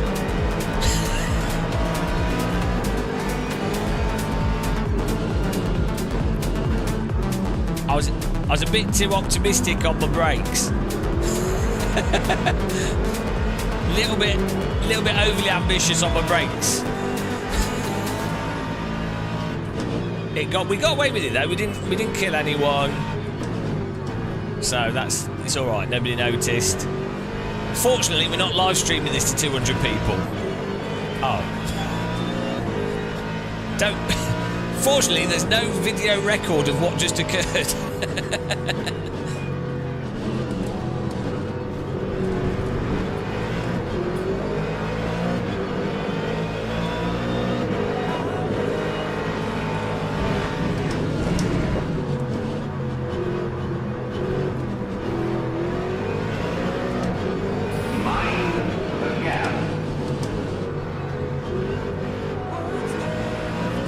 Where's he going?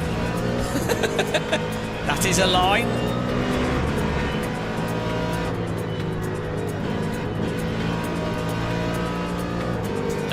Tea, drinking. I'm racing on tea. Too much tea. Go. Lap 158. Good lap, that. 77.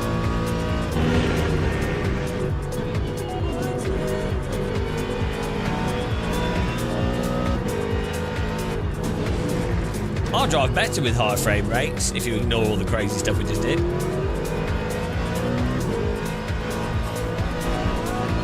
This is actually UML.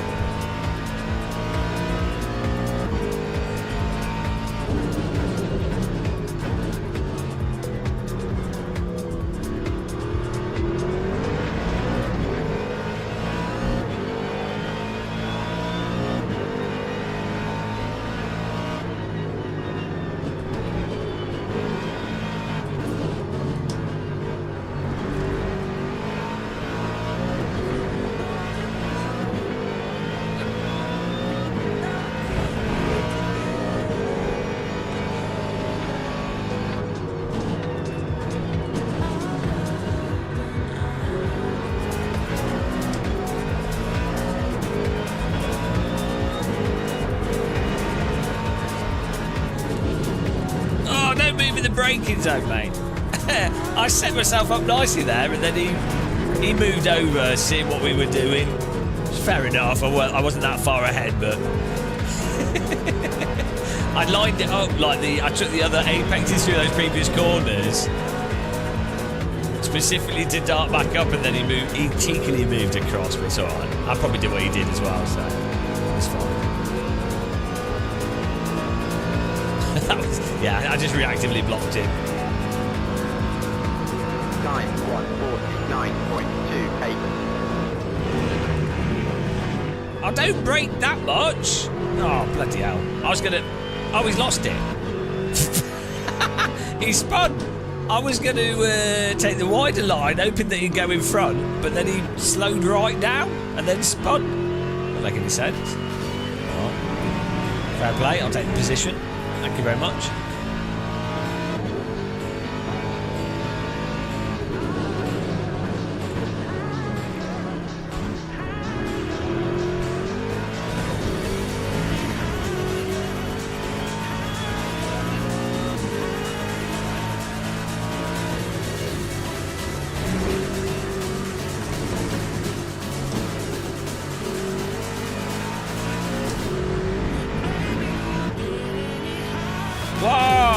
Right, 2 cars off the road there.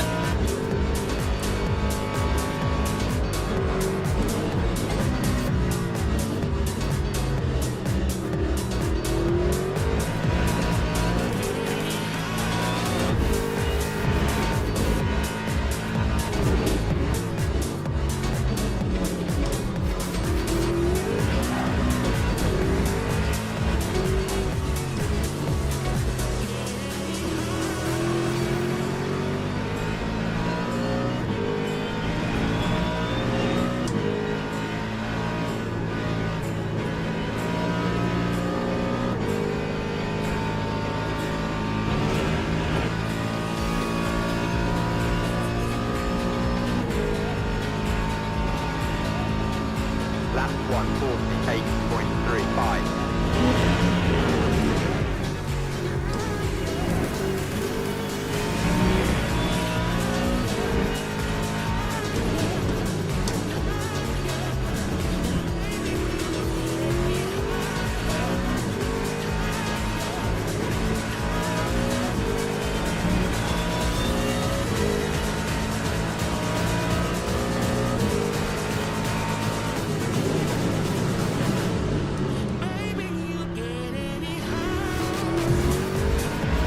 Bit of a defensive song going on here.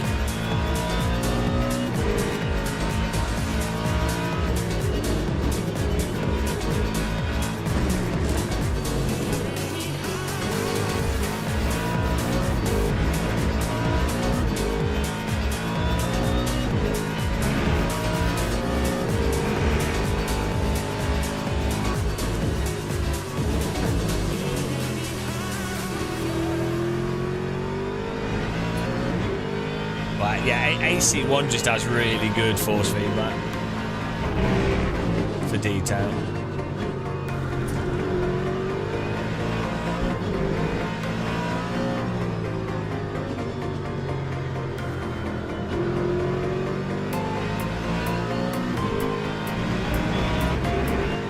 No, Todd, yeah, people like different force feedback, but different sims have different amount of actual information.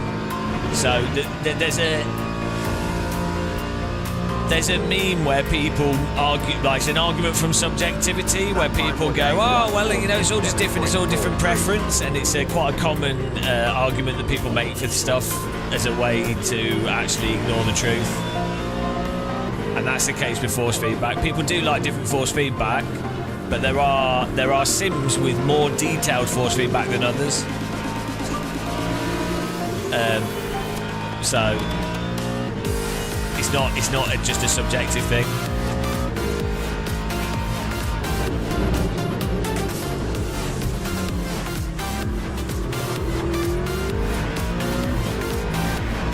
I don't know why the argument from subjectivity is a really, really popular one, and it becomes the more complex something is, or the more niche something is, the more people tend to make the argument from subjectivity. I can't remember what the actual fallacy is called, but it is basically, it's just an argument from subjectivity going, oh well, you can't say something's better or worse, or you can't make points on something because it's subjective. It's very lazy. It's very lazy.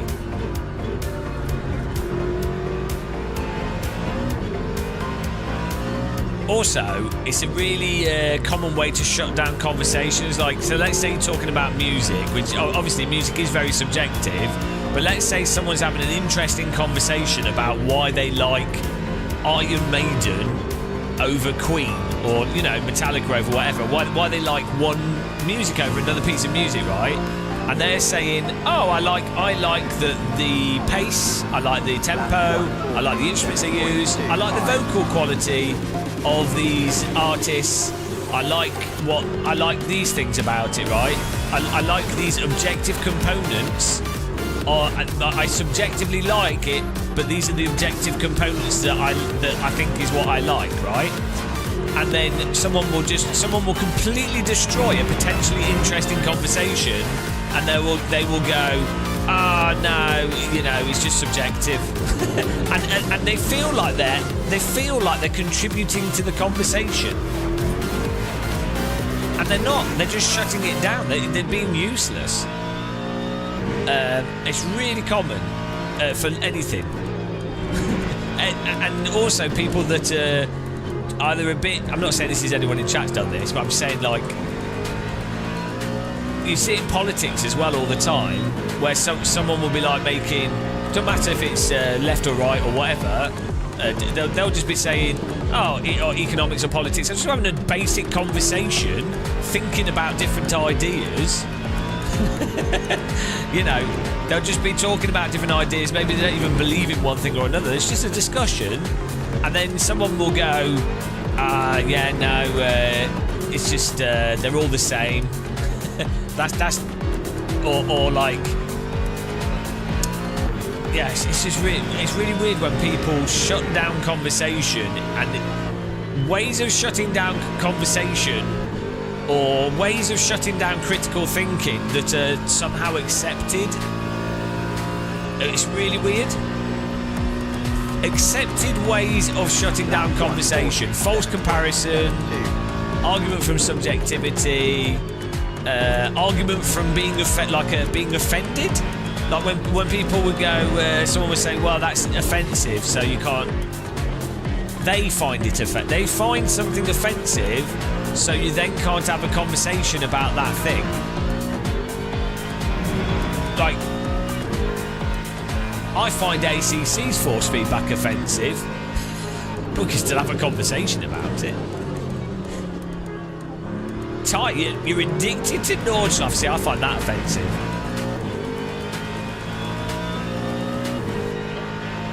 No, I do like the Nordschleife. It's a fun track to drive with. You can drive a lot of different cars around it, and it's still enjoyable. Like, also, you don't have to be racing for it to be fun, which is good. And it's a very satisfying track to be getting right, especially the sort of mid section of the track.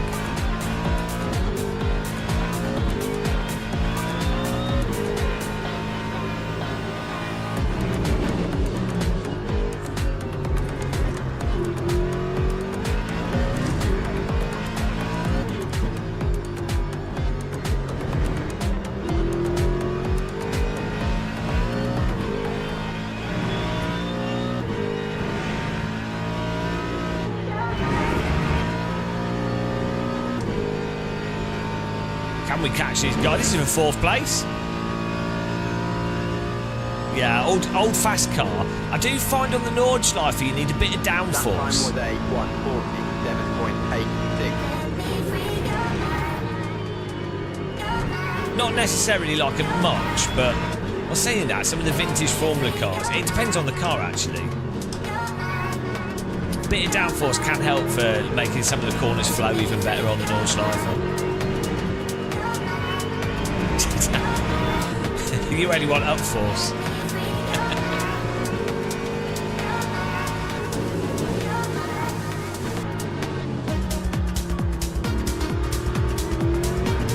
What's the best car for the Nord? If you had to pick one car,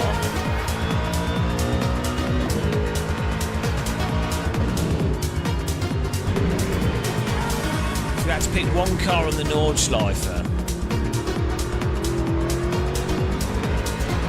I mean, I think 1960s Formula cars actually are pretty amazing on Nords.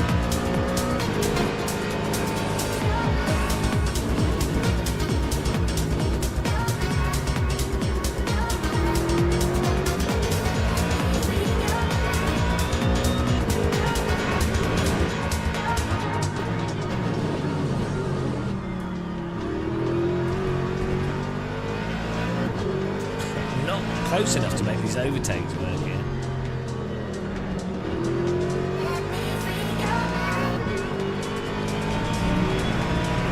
Honda Civic Diesel, oh yeah. Robin Reliance. DK Sim Sports, hello. Yeah, I'm still using the M booster pedal.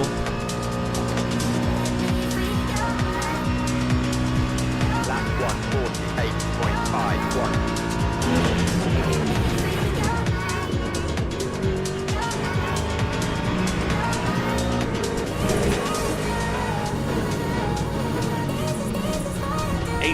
be there. I think we'd actually got the overlap there.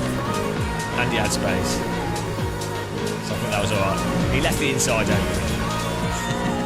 I'm taking what belongs rightfully to me. It might have been a bit of a theft, but I think it's okay. Did that look bad? Have I got any money on the Grand National? I do enjoy the Grand National, but I don't agree with it ethically. So no. Also, I don't like gambling. Is that this weekend? I think they should get rid of the Grand National, to be honest. I think it's... yeah, I don't think it should exist.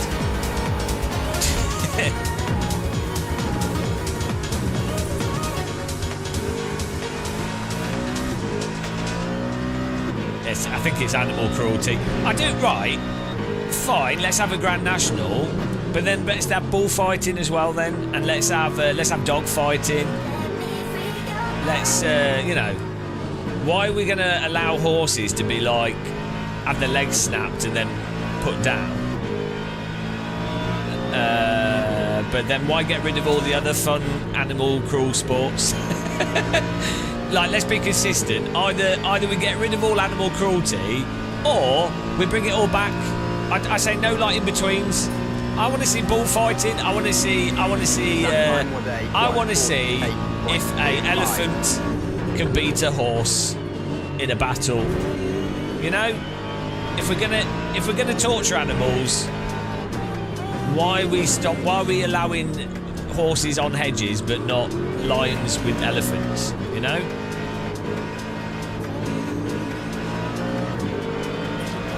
The horses lead better lives than anyone who's reading this. I mean, I guess they do. I don't know. I don't think I want to live in a stable. I mean, to be honest, if I was born a horse, I'd be pretty depressed.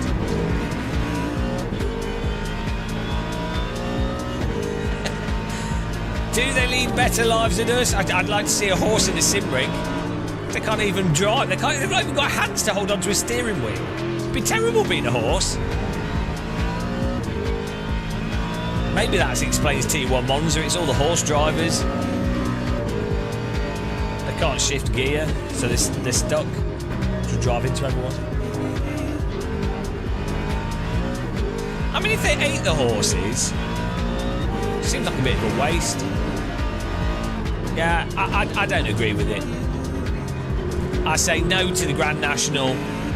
I mostly don't like it because rich people like it. That's the main reason. I don't actually care about the horses. I just don't like rich people. I mean, I don't mind rich people. I don't like the things that rich people do.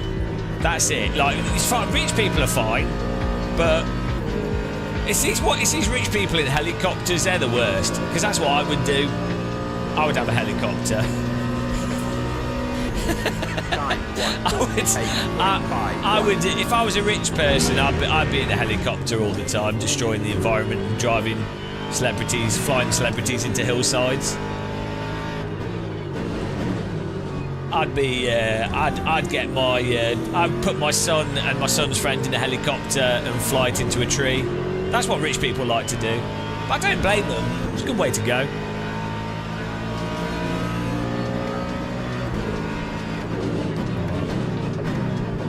I do like helicopters. We have horses in Alberta.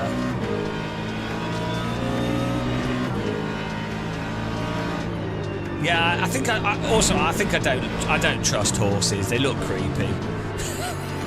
Horses really are weird animals. Like, look at their faces.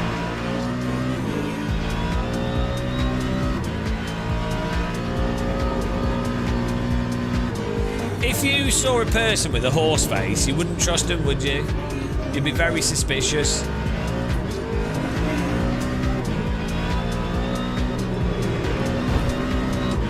Lol. I lifted to hold a tighter line because I knew he was going to double back, and then he didn't react to my lift. I didn't brake, I just lifted a little bit, and he drove into the back of me, And he's gone. the R Factor 2 reverse takedown that. I didn't brake, guys. I just lifted to stabilise to take the tighter line. Totally legit. 100% fine. Textbook defensive driving there. Just holding my line. Crunch. If you're behind someone, you have to be prepared that they might lift. They're not allowed to brake, and they're not allowed to be erratic, but they are allowed to lift to hold a tight line. You can't assume that they're just going to throttle out and open the inside for you. We have wild horses in the council estate to live on. Are they crazy horses? Are they not that crazy?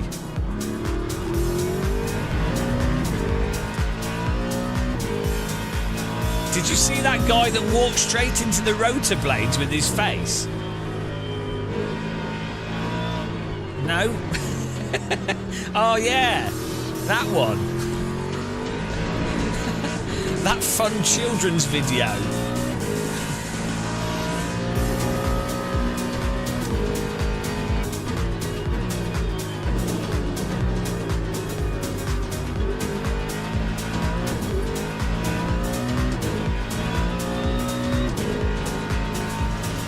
I think if I could pick any job, if I was going to train to do any job, I think I'd be like a medical emergency helicopter pilot. But it costs £300,000, and you only make like £80,000 a year, so not the best of career choices. I think it like tops out like 150,000 a year as an emergency helicopter pilot. Terrible hours. It's on Christmas bloopers every year. Hilarious, classic. Did you watch that guy die in a visually horrendous and traumatic way that's utterly disturbing? Oh yeah, it was hilarious. Organ donation? You mean motorcycle rider? Can we get to it? We have like 2 seconds to get to these. No, it's impossible. It's impossible to finish the other one and get to... Oh, well, we'll do this one. You only have to do this one and then you can get to it, but you have to be super quick.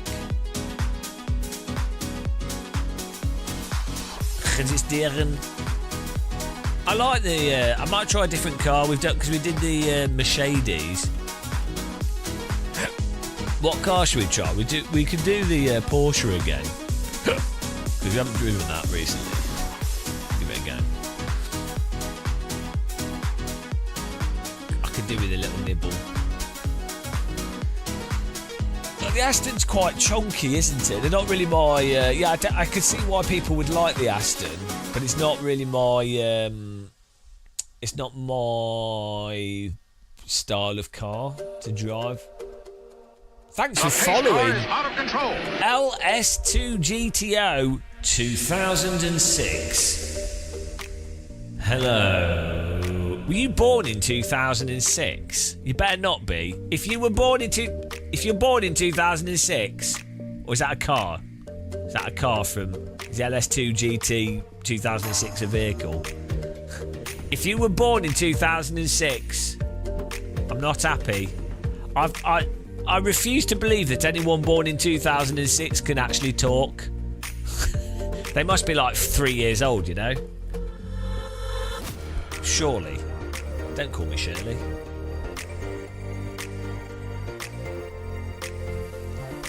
It's a car. I'll let you off. You've recovered yourself there. The pace car is out of control. Thanks for following Unix B.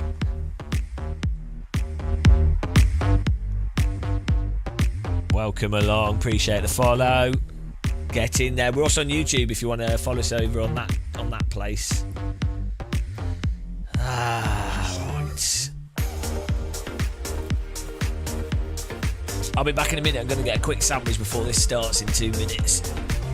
Just be a second. We need to get our sim hub thing working again.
Hello. Oh.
Unsubscribe.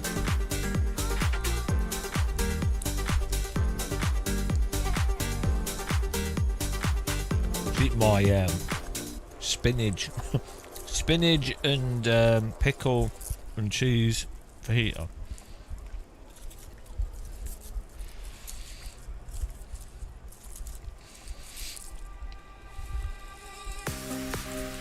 Gotta like pack the spinach.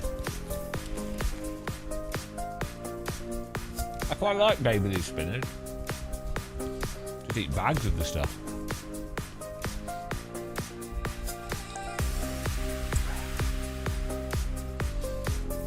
It's better than normal salad. It's cheaper as well, and it's got more nutrients in it.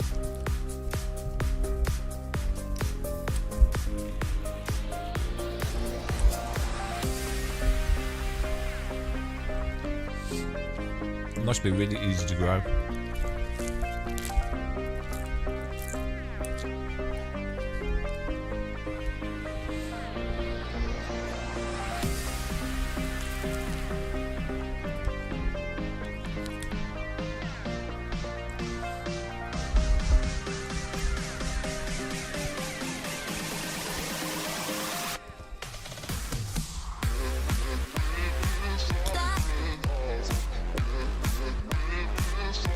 What you up to, Ted?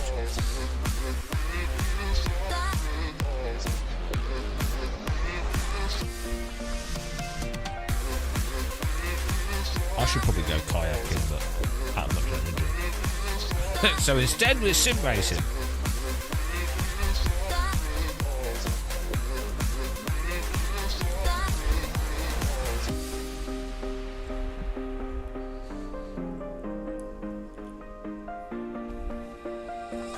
Is it? Oh. No, it's not. Fixed it.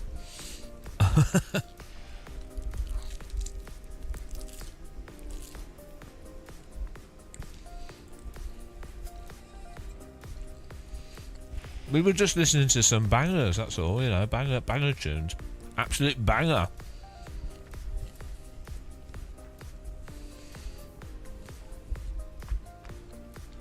Bangers and mash.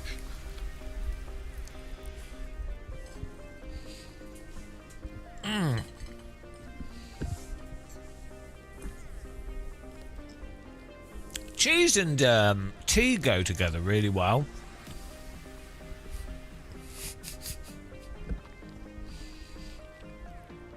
Like, cheers, guys. Cheese and tea. Cheese, crackers, and a cup of tea. I don't think other countries do that, really, do they? But it's a very good combo, like a good mixture of cheeses and a cup of and a nice cup of tea. That's perfect. I mean, you'll have like French with the cheese.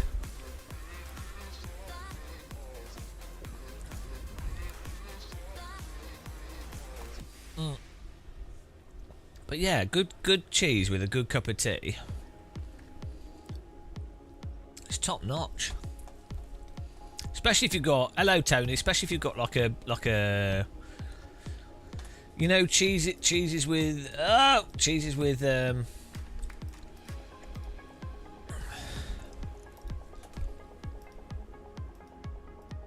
you have like cheese with fruit in it, it's quite nice.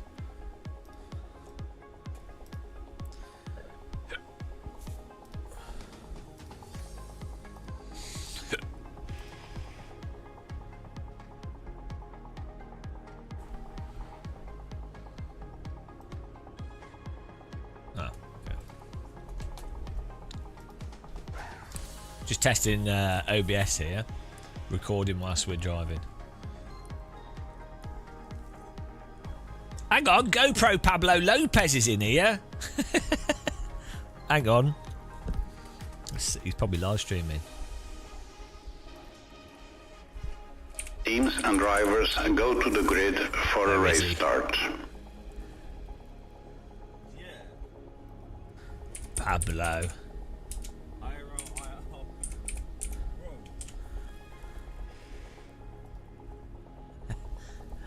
And it's not live, but why is it? Is it another Pablo Lopez? It's a secret one. Oh, secret Pablo. Let's go racing, guys. 20-minute race.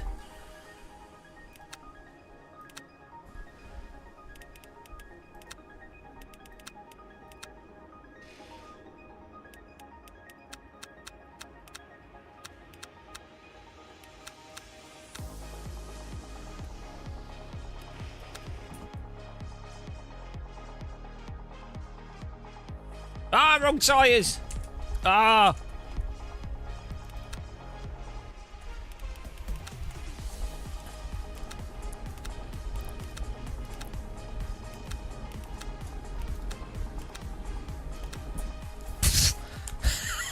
That was close. We almost did a Ferrari there.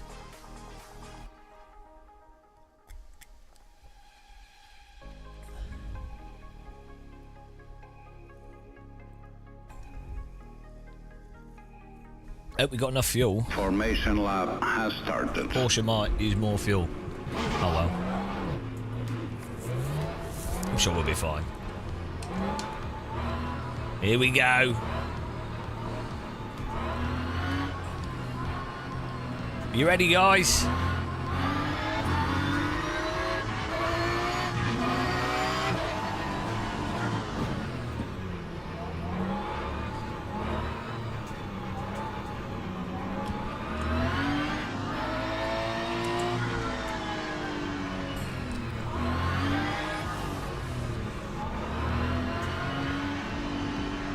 Last to first challenge on this.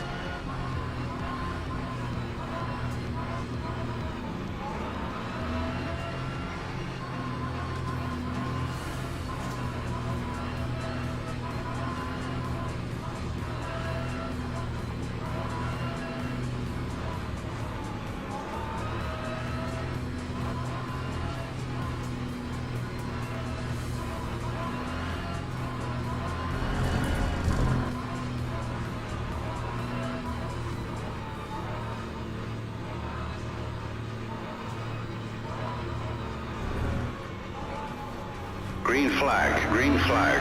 Okay. It's very hard to hold 60 through those corners.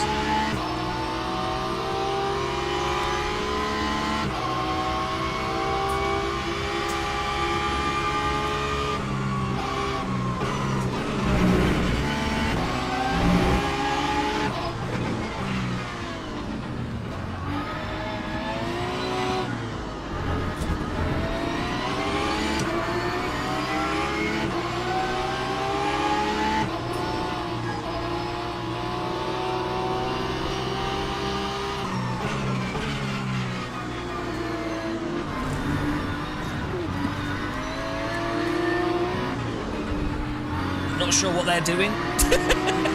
Okay. Nice clean driving here.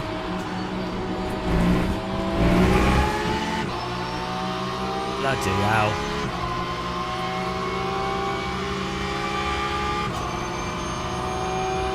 A little bit erratic from other people.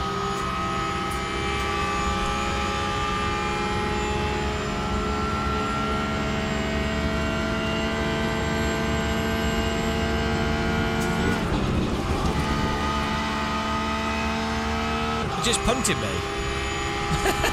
What? What is he doing?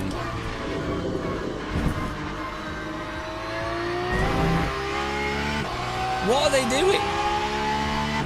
Oh, we're still going. What was that other guy doing? He just outright drove straight into me. We're a little bit damaged, but we're still good.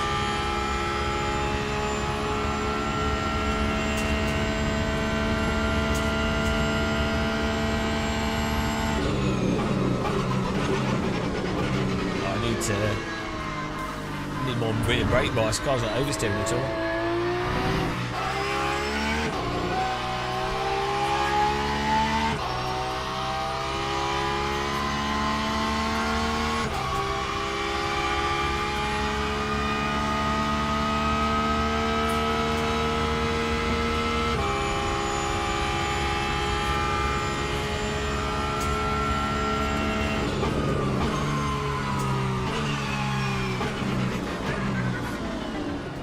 Maybe this is the damage.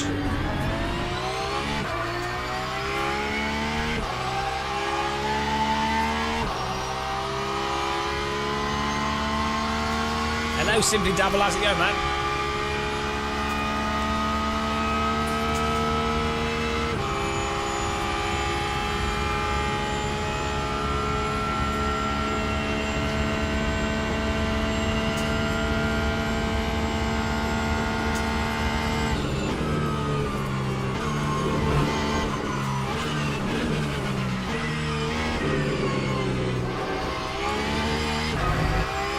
I'm alright.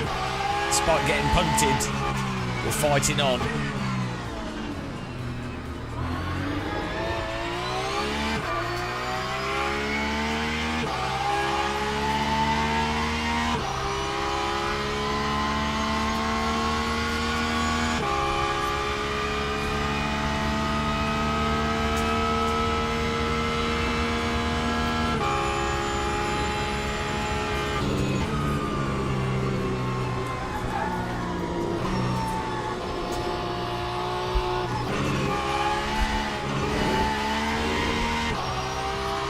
Hello, JK.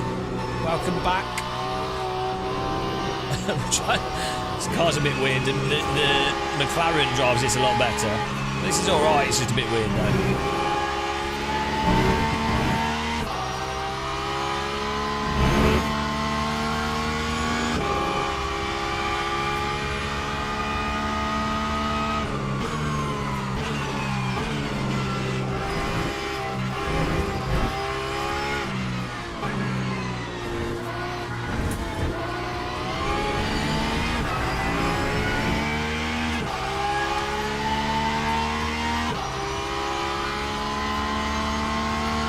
For some reason this car feels really slow, like because we're so high up compared to McLaren.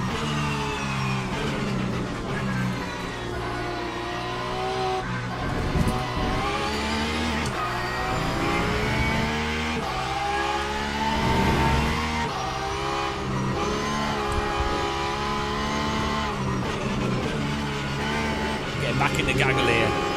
We fight on. A punk can't stop me.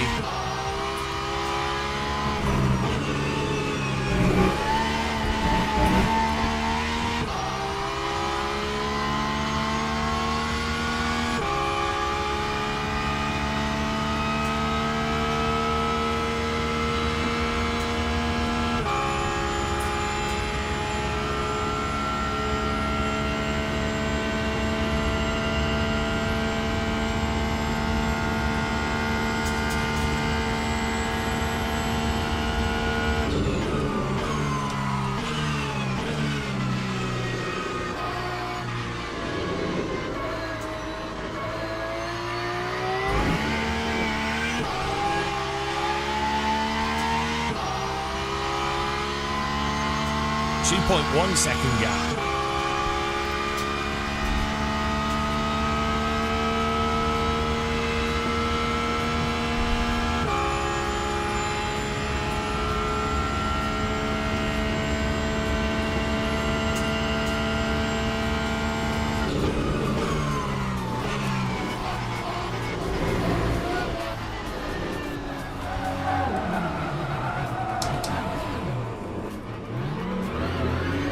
Okay, probably pushed a bit too much there.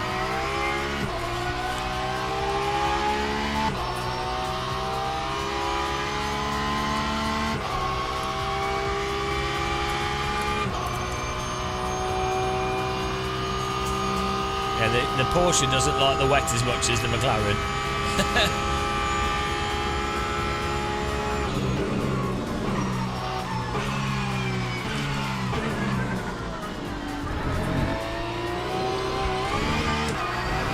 It's hard to get it to turn without just going over the limit.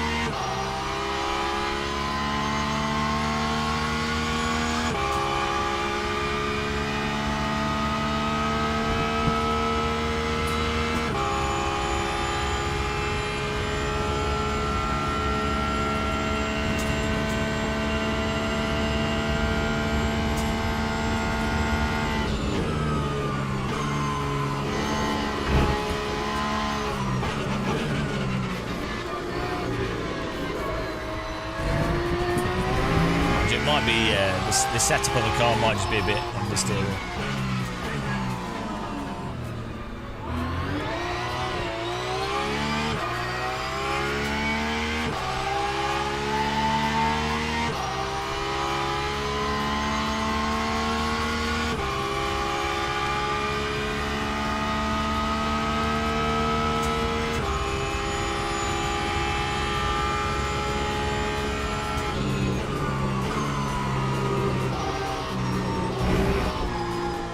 Goodness.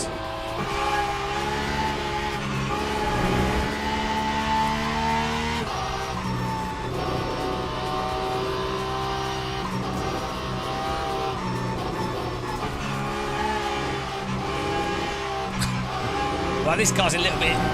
Maybe the downforce is broken.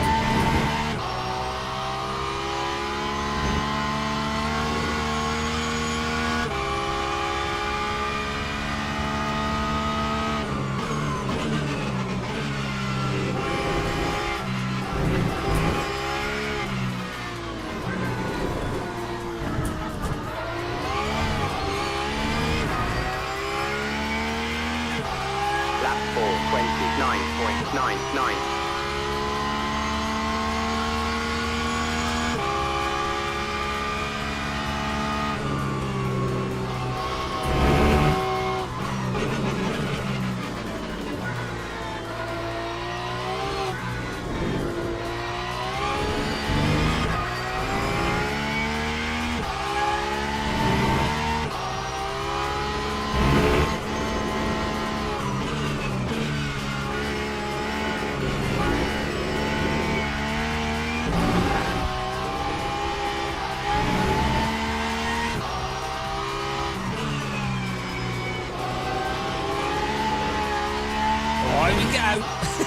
We're trying to move up here.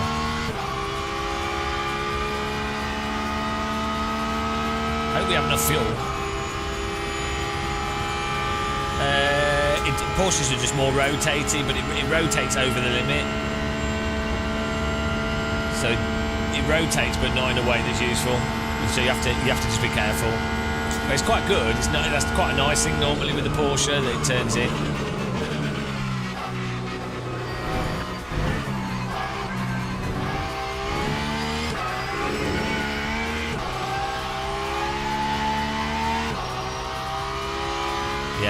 Yeah, the wishbones are wishing they weren't boned right now. They're boned to the max.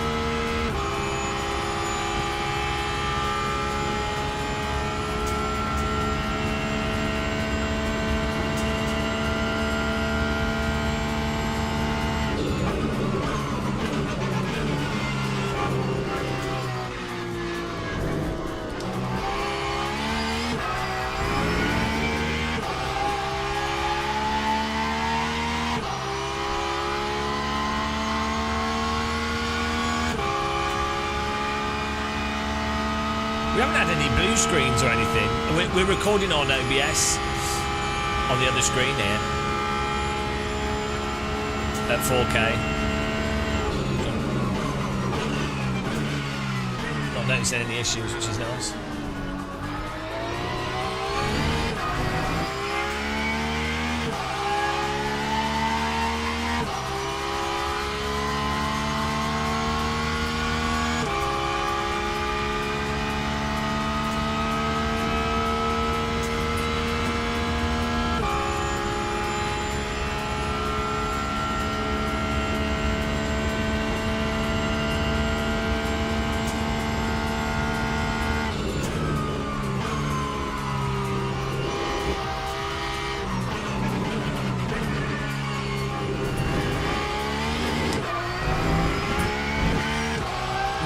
Maybe can't. I mean, it is quite depressing how this is what it's like for rich people, where they're just like, just buy. What shall I buy? The most expensive thing. Is it good value for money? No. I need a bigger boat. And then there is a point where it actually is totally pointless. And also, there's a whole load of things where you can spend a lot of money on them, but they're not actually they aren't actually better. They're worse. That's why they're more expensive, because they are actually worse. But there definitely is, there is that whole area of things where if you can afford to buy where's he going? Like washing machines, dishwashers, and things, and if you've got the ability to spend over the odds, and you're not buying the rip-off thing, you're still buying the actual good thing.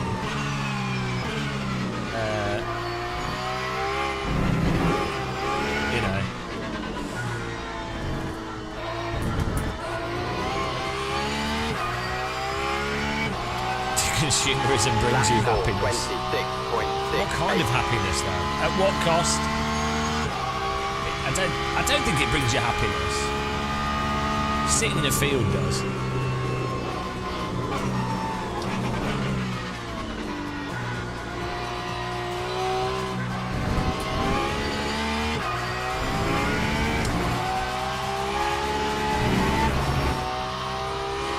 Oh, he's lost it. Don't go on your brakes when you... People in this game do the most erratic crashing imaginable. They never crash predictably in this. I don't know why.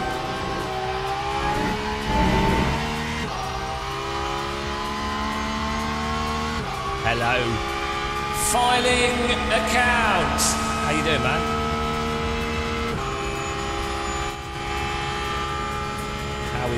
How's the account going? I need to... My microphone clips when I'm too loud. We need to sort that out. Okay. Oh dear.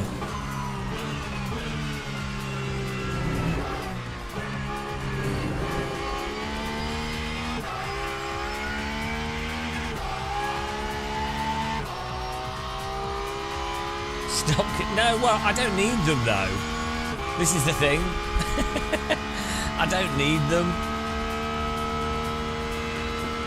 Like, I'd be quite happy with not much. Like, I think what you need a house. You need a place to live, either very affordable rent and there being other places to rent so you're not hostage, or you have you're lucky to own a place. If you've got that and then enough money to afford your electric and stuff, but you can't tax and things, those are like the main things to have, really. After that, nothing. Like, just sit in the field. And it's health after. Basically, it goes health and not being in pain, then like place to food and water, what have you, that's basic, like you can afford all the basic food stuff, and then like a house or whatever that's not crippling you. Most people don't have health, they don't have a place to live that's stable, because the whole system is kind of set up so that you can't have those basics to force you into a servitude. It's absolutely, part intentionally, but also just accidentally for the benefit of a minority, is set up to force people into servitude. But I wouldn't say, it's not necessarily like it is by design, but it's not by a design of a single person. What I think's really bad is that, let's say you've got the current system is what it is. You know they have the whole thing of like people go, well, just get a job and what have you. But like, or there is nowhere to move to where you could have it. So let's say you're like, right, I don't want to spend a lot of money on rent or a house, and I want to save up, and you should have the choice. Like, there should be places in the UK where you could live and conceivably, live cheaply to build the economy in that area, but you cannot get work. You can't do that, and it just doesn't work like that. You will actually not do as well as if you were in the more expensive area. Like, you're still trapped. Lap 428.39. You're still actually trapped. So the whole sort of servitude capitalist design of the system, if you still have freedom, it wouldn't really matter. So it's like the same thing of, like, let's say you're in a country and that country goes to war with another country, or that country, your country is attacked by another country, but you don't agree with your country particularly, like you don't want to defend it or you don't want to attack the other country.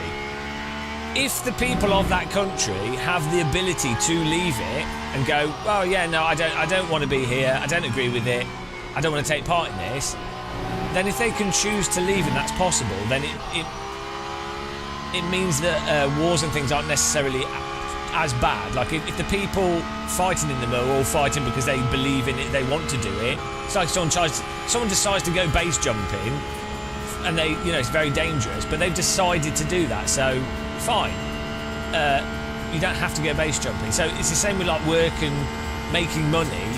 If someone's like, I don't want to make a lot of money, I don't want to do all this stuff, so I've decided to live a very simple life in a cheap area, that should be fine, but it's not an option. That's the problem. You don't have the option. There's nowhere. Let's say I wanted to live off £10,000 a year in the UK. It's impossible, but it should be possible. It should be like, right, I want a 1-bedroom shed that has a toilet in it and a shower.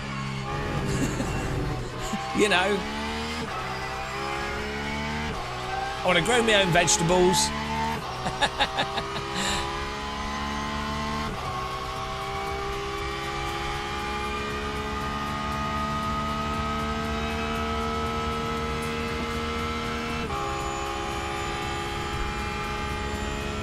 He was living in his parents' garden. That's different. His parents owned the house.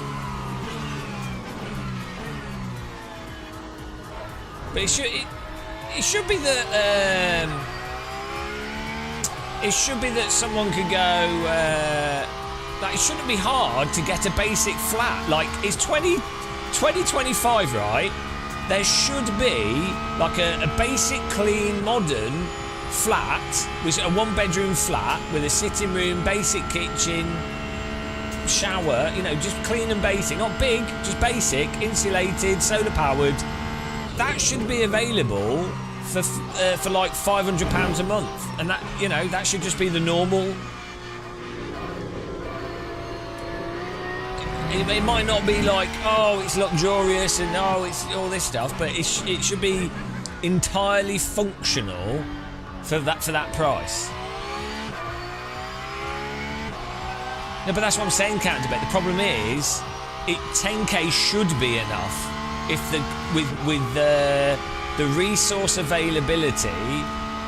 10k, like that, the equivalent of what 10k is, should be enough to cover the basics, but in the way it is now, like 25k is like the base, and that's for not London. Like London, you the base amount would be 38k, 40k would be needed, and that'd be to live very basically in London.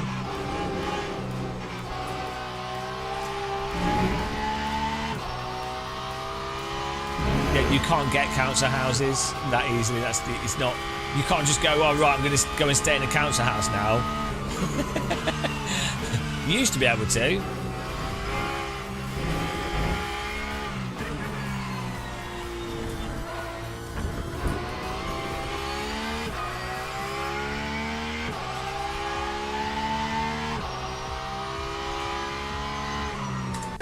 Oh, we've got to go to menu.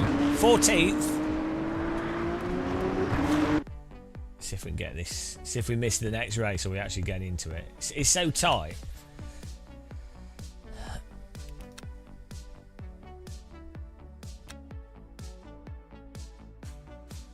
Ah, 28 seconds.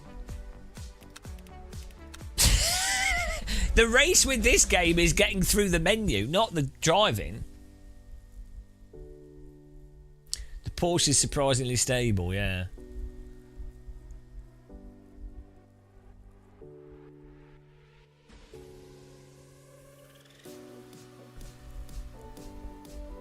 Just, I wonder, like the economic stress of you having to pay for rent that you can't really afford really gets in the way of people being entrepreneurial and doing productive stuff or developing themselves or getting further education. So I wonder what the absolute economic damage is of a more free market capitalism. Like, hypothetically, if you live in a country, like if it's the UK now, let's say you could get a let's say one bedroom flat. It's not it's not grotty, it's not luxurious, but it's like a parking space, very basic gym at the bottom, 1 bedroom flat, clean stuff, clean area. You know, like what would normally cost right now. What would cost right now about £1,400 a month, £1,300 a month. If you could get that for £500 a month, right? So basically, someone could work in McDonald's, or you know, they could do a low-wage job and still live in that flat perfectly comfortably, right? So then you've basically made it so there's no,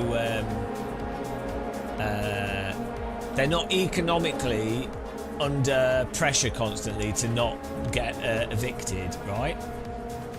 And they would also then be able, they would then have free money to be able to spend on other things, and say taking risks on maybe starting a business, maybe doing other activities, maybe spending more money locally in the local economy, maybe doing, you know. So, but I wonder what the economic cost of not having that is, like, because it's kind of thought the other way around. It's like, oh well, rent's 1,500, so landlords are making 1,500 a month. What a strong economy. Oh, the house prices are high. Look at the market value. Look at the economy. But you're like, well, but all those people are working jobs they don't want to do just to pay their rent. They're not doing. They aren't. You are removing productive capacity from individuals that would otherwise potentially be productive. So it would just be interesting if you could flip a switch to see a hypothetical alternate universe. I would imagine that you would be talking, the productivity would go up like 80%. Like, the moment I had a more stable place to live, my productivity went up like 300%. So you know, not having to worry about, Pace car is out of control. Can we afford to pay this bloody rent, or we have to stay in an area where you can't get any work, or I can't risk going to this thing because I can't afford it. That is such a detriment to economics.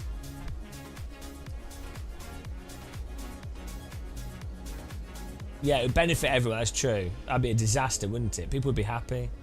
And then just the health benefits as well. Like, how much does that save the NHS? Like, if less people are sick, like think of the cost of one person that's using a hospital because they were smoking through being depressed, or drinking through being depressed, or unhealthily obese from being depressed and not being active, or whatever, you know, all the other stuff.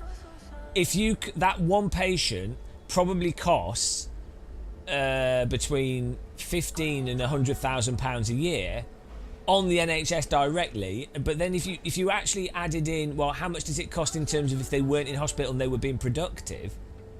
It's mental. Like the way these costs I don't think people think of it like this too much. Is like they think of like the smoking thing, the hospital thing. It costs hospitals 2.5 billion a year. I don't even believe that number, but let's say it does. They look at it as like, oh yeah, well, you know, it's 2.5 billion for the healthcare, which is funded through tax or whatever. But then it's like, but what about the cost of them not doing something better with their lives, and the beneficial cost? So it's actually double the negative cost. You only see the negative cost of the NHS. You don't see they've actually lost the money that they would have earned is gone as well. So it's even more. It'll be like 3-4 times more than the NHS cost. But it's not tabulated, and this is a big blind spot of capitalism. Like a lot of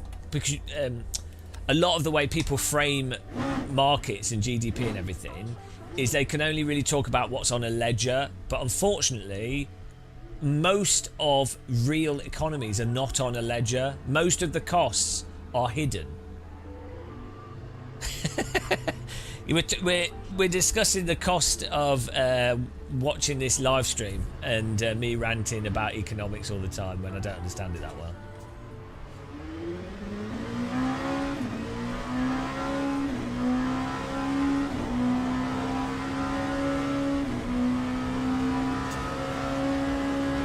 But it's still capital. It's not even capitalism or socialism. It's still capitalism. The idea of affordable housing that allows people to then spend time doing other things, which then generates more wealth. That's still capitalism. That's not socialism at all. It still even fits within quite a free market capitalist view of things. You know.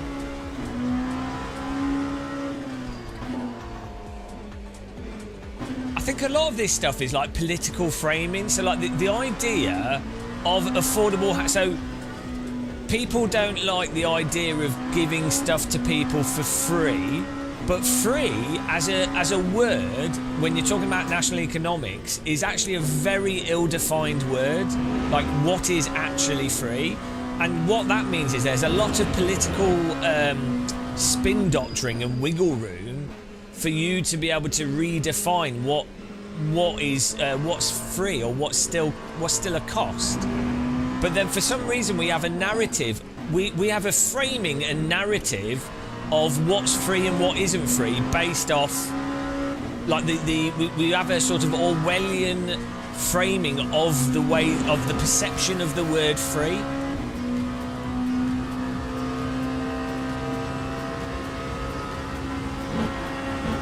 And it's generally blindly accepted, but obviously I think a lot of it is power structures and wealth structures purposefully obfuscating the reality for their own benefit. So we haven't changed, have we? It is mental though, isn't it? It's not even on a sort of like, the thing is, it gets framed. If someone says, "Oh, affordable housing," right? It gets framed as like, "Oh, what a hippie, liberal, insane view," and it's like, hang on. In the 1950s, if you worked a local job where you probably weren't that good, you probably weren't helping that many people, you probably weren't really doing that much. If you worked a basic job, you would still earn enough money to have a house.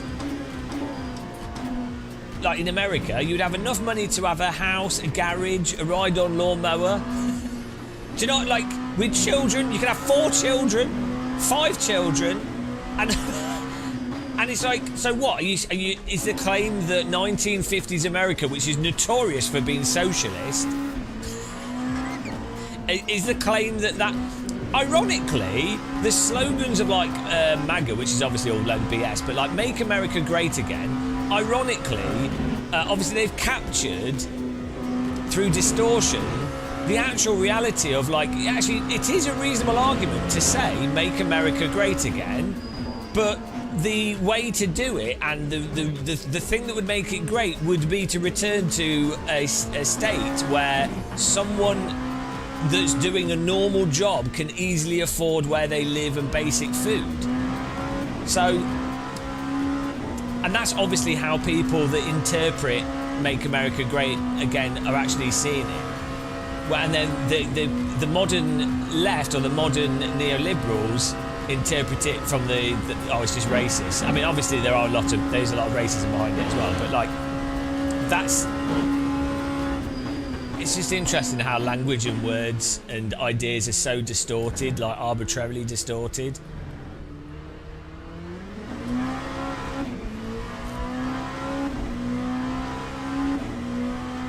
That time was a 2:10.21. Yeah, I the capacity for a large number of people to accept a small number of people absolutely screwing them over, and the degree to which a reasonably small amount of propaganda or media control can be used to control the vast majority of a population is really quite interesting. Like, it's surprising that you would think, reasonably thinking, you would go, hang on, how on earth are billionaires acceptable? Like, how has that managed to happen? Like, you would think that would be a very hard thing to happen, if that makes sense.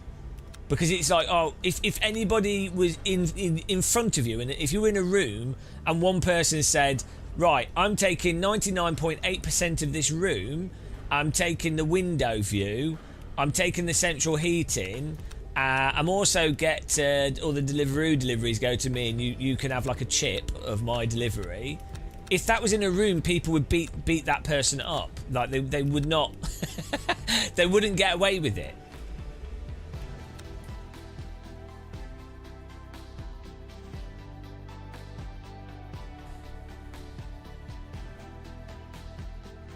We're playing it for are you talking to Find the Cat? It's the capacity for humans to accept inequality in specific contexts is really interesting. I think that's also the same thing as like the capacity for humans to be evil in specific contexts. Like, you can, for somehow humans are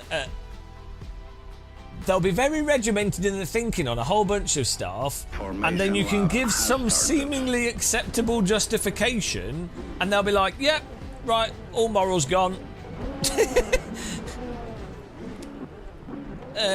It's really weird. It's really interesting that that's possible with people, like as a cognitive deficit, that they can just be like, one specific thing can switch off the entire reasoning or consistency. I don't know why would that capacity evolve necessarily. Right. These are the things I think about. Right.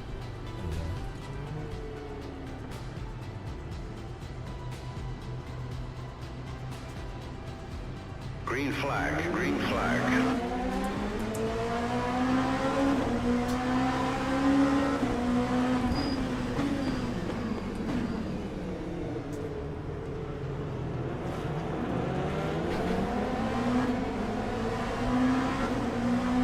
Yeah, we need to check it out.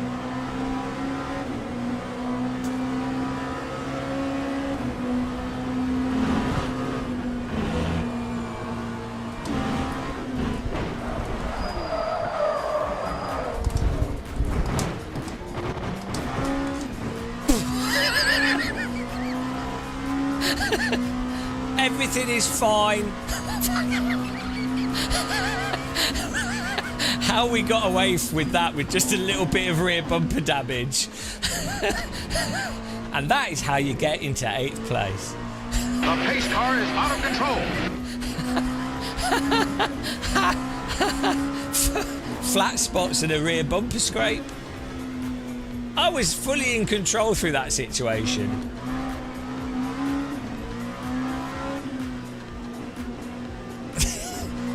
The save was entirely calculated. In case you're wondering, I was fully in control of the vehicle there. By the way, in case any of you, it might have looked like that I was a bit out of control of the car, but that was merely because the way I drive is hard to understand. And the end result of that was pure skill and luck. What a ridiculous. I'm glad I've got that recorded. My tyres are all flat spotted. Well, that went quite well.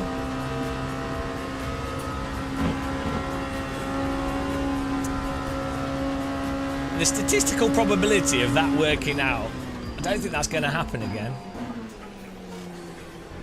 Lucky dog. It's such a ridiculous. I can't watch. I want to see the replay of that.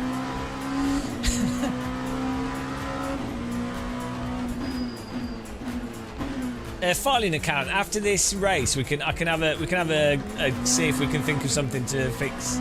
What's your problem? Oh, we can talk about it now. What's the issue? You can't get good frame rate from AC.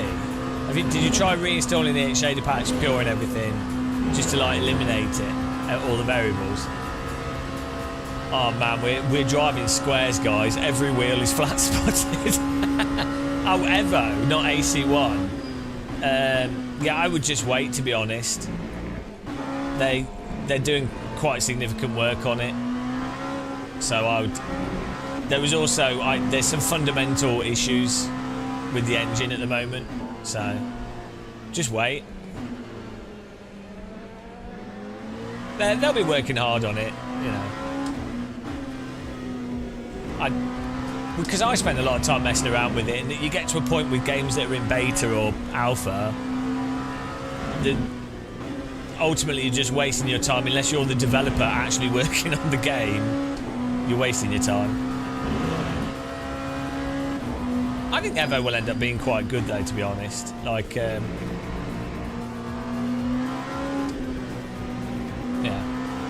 But as much as I hate ACC, as much as I hate its driving and force feedback, Kunos as a developer, I like they do genuinely care. Like, you know, like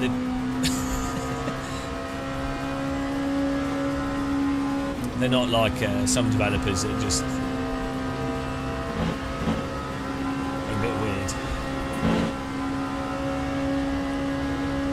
Well, I think AC on as much as they could do with Unreal Engine, I think they did as good a job as they probably could do with Unreal. No, well, it's caring within the context and framework of what's occurred with the business and product that you're operating within. So, for example, through with the decision making and stuff with ACC, they had to do whatever they did at that point in time to go with Unreal Engine at the point of where they decided to make ACC. If the goal is to have a cross-platform game, also be able to sell the studio, also reorganise the studio, have some key staff move around, and then also have something that works with all that scenario. I mean, that's just like going to be the business side of it. Fine. But in terms of the actual people doing the work on the game engine with what they've got, I think they did as good a job as you could possibly do with Unreal Engine, to be honest. If like giving out, especially once you get versions of Unreal Engine and the developers can start doing their own, effectively building their own version of it and tweaking it and changing it. Once you do that, things just get like, Unreal's just like really weird. So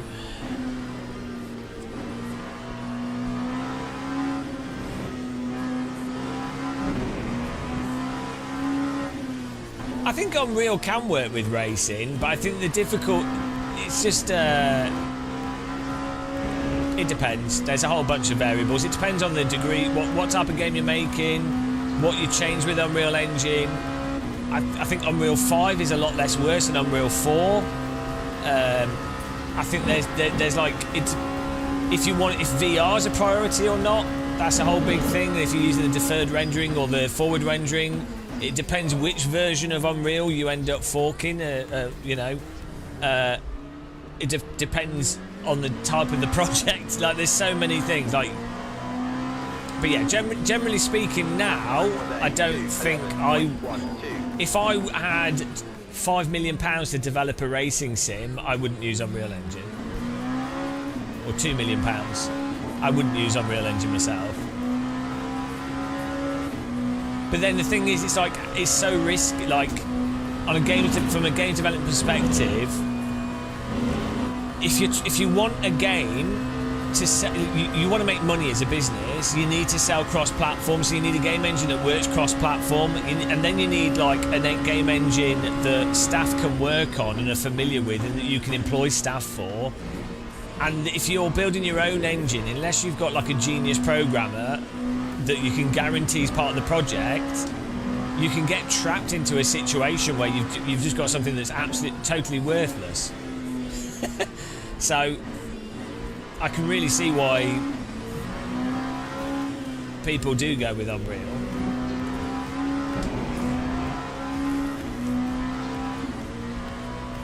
From just a commercial perspective, but also the whole thing of like, unfortunately, videos and screenshots of games are a huge part of the marketing and selling of a game and making people initially interested in it.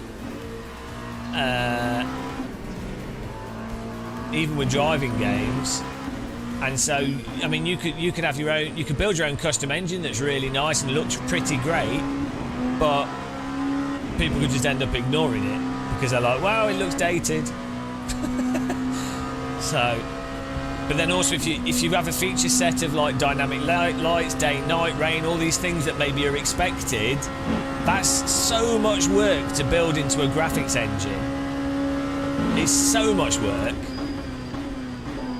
that again you'd be like, well, hang on, Unreal kind of does the basics, at least visually, of that out the box, so.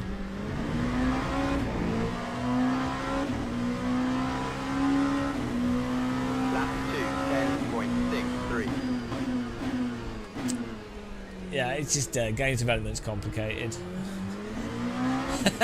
That's the takeaway.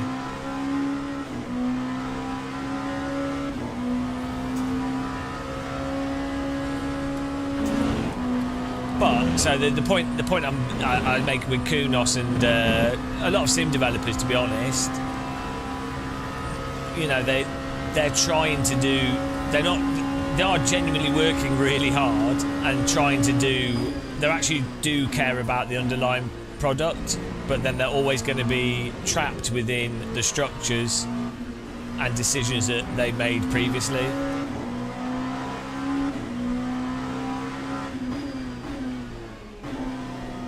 But with Evo, I don't think the engine seems pretty good, to be honest. I mean, it doesn't run totally optimal at the moment, but as a custom engine, I know it's built on another. It's built on existing engine technology. I can't remember what the original code base is, but.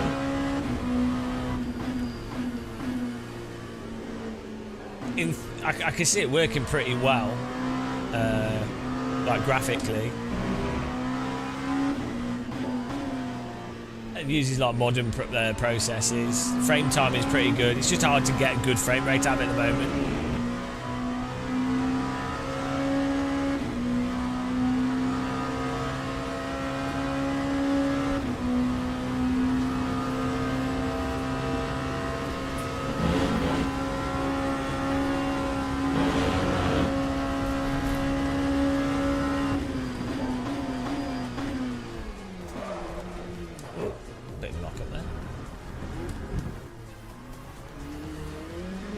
Evo won't get any better feeling. I don't know, like, I know they're substantially working on the tyre model, and I know that the feeling of the physics in Evo are basically down to the tyre model. And that's the case with ACC as well. So the bulk of how it feels and why it feels how it feels is because the force feedback is just really derived from what the tyres are doing. But I do think there's some other stuff going on as well, but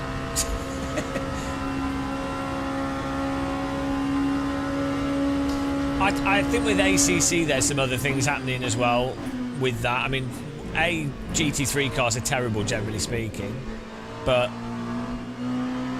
I think Unreal 4 does also have some issues with how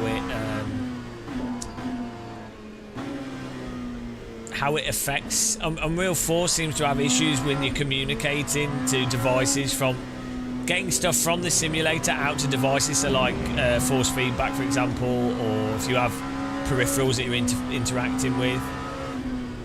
Unreal's a bit weird. Anything that's like done custom in Unreal that's not done by Epic originally tends to not work properly either. So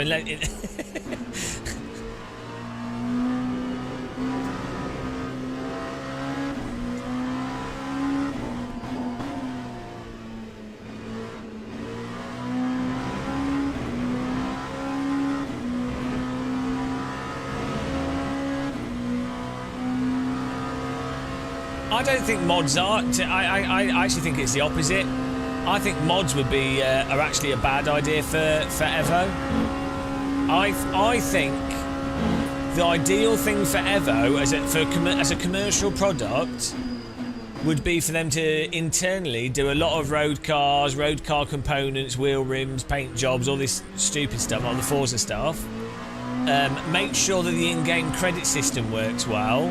And then make sure that they just rip off Gran Turismo's daily racing type structure with the multiplayer, and then basically they just need to make it like AC1 but more polished with the credit system, and then a Gran Turismo type thing, and then release cross-platform. People will love it, and make it convenient to access. That's the key. Like, mods, AC and Beam are going to be borderline impossible for any developer to compete with when it comes to mods. Like, your average person does not know the difference in quality between a Beam NG car and an AC car, or whatever car in any simulator. Like, your 90% of the audience don't know how to drive a car and balance a car at the limit. They have no clue. So the physics, that fidelity of physics, is totally lost on them. As a result, they're not going to care if it's a high-end modern driving simulator or BeamNG, or or AC1. They just don't care. What they do care about, though, from a market perspective, is convenience. And if someone can buy, well, it's probably more than 99%. It's probably like 99.5%. But yeah, from a convenience perspective, that is what people want. If someone's like, right, I quite like Gran Turismo, and I quite like road cars, and I quite like customising road cars, and I quite like watching general motorsport, and I don't want it to be like Need for Speed. I want it to be like presented like a simulator, like Euro Truck Sim or whatever. It's like I want to think of it as a realistic game. That is what Evo. And that's where most of the money is, by far. Like 1,000% more than there is in sim racing. If Evo does that, road cars with daily race, basically Gran Turismo, but presented more like a simulator, and then more of a thing with the cruising, Evo will make a killing, absolute killing, cross-platform game. That's what they should focus on. Yeah, that is what they're doing, but they're not executed it. That's what I'm saying. So the point I'm making is that there's a lot of people going, oh, Evo won't be popular unless it has mods. And it's like, no, nobody cares. Mods are the worst thing, are actually awful. Even for AC, right? If you like racing and actually driving, mods are terrible. They just dilute the multiplayer. The only good thing with mods for AC is the tracks, really. But AC mods have been good for AC because it's that sort of casual audience is now has now latched onto it. Yeah, if Kunos found a way to make it so that mods were in the game super easily accessible, but then from a player's perspective, wouldn't it be better for it to be like Microsoft Flight Sim, where let's not think of them as mods, let's just go, we've got an in-game marketplace and some of the items are free and some of the items are payware. That's the real thing. So effectively killing mods but having an accessible in-game marketplace. That's what they need to do. But exactly the same as Microsoft Flight Sim. The whole idea of mods, of like, I'm going to go to a website and I'm going to download this random thing and I'm going to get this car and it may be good, may not be good, it's kind of official, not official. That whole process is just terrible. Like, it's good, like, I quite like it, but from a convenience perspective, it's awful. Lap 2, 10.46.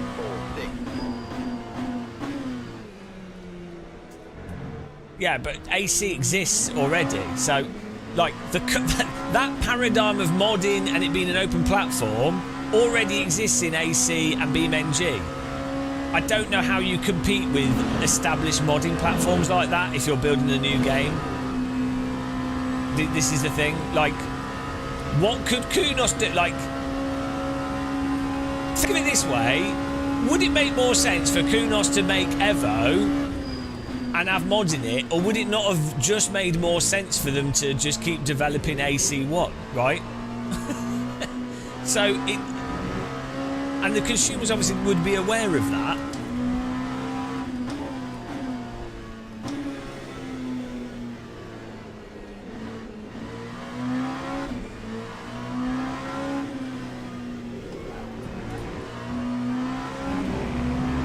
Steve Stageman, that's too hard to do.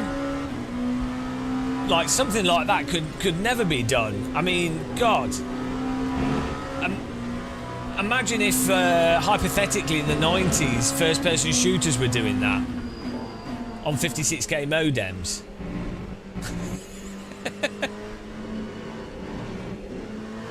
Well, Arma Reforged, I was making a joke. Arma Reforged is actually a really bad example. That game is a total shit show. But yeah, at least they did make it so it downloads stuff in the game. At least they finally did that. Operation Flashpoint Armour 1, Armour 2 was such a pain in the arse getting into servers without integrated content downloader.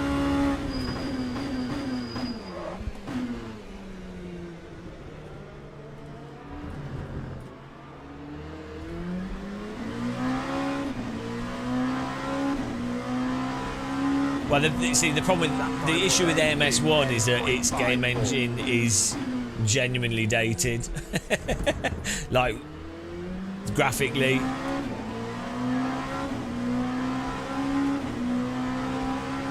Like that game engine really does hold back that game. Like the handling the physics and all the other stuff's great, but it's genuinely hard. It was the same with R-Factor 2 and LMU in some ways.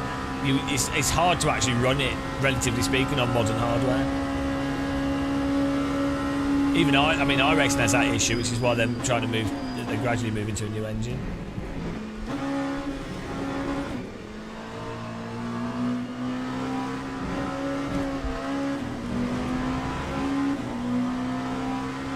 I mean, yeah, it's not really about caring about graphics, but it is nice having a game that looks vaguely passable. I think AC1, LMU, even iRacing, I think they passed the threshold of what's required. I think there was a period with racing sims where genuinely, like especially a lot of R-Factor 1, it was sort of in that cusp of like, this really does, before like laser scan tracks and things, a lot of R-Factor 1 and games around that time period just actually genuinely looked so bad. Like the track quality was so low, it actually really impacted the driving as well. Like, we've forgotten how bad some of the mods were. Like hilariously bad layouts where you're like, oh, I kind of know this track. I kind of know this, but I'm pretty sure this corner's not this tight. I'm pretty sure this corner's got a smooth corner, like a smooth edge on it, rather than it being square. But weirdly, you can actually do very high resolution tracks in R-Factor. Oh! Oh, hang on. I think we did gain a place. No, I crashed. R-Factor 1 had a laser scanned track in it, which looked drove really well, better than iRacing. That Australian track that's in iRacing, the figure of 8 track where you go tight left, wiggly bit in the middle, then right, and then there's like you go down a bit and then right over this bridge with a like arch on it, but it's now a shopping centre. Was it an Australian track? I forgot what it's called.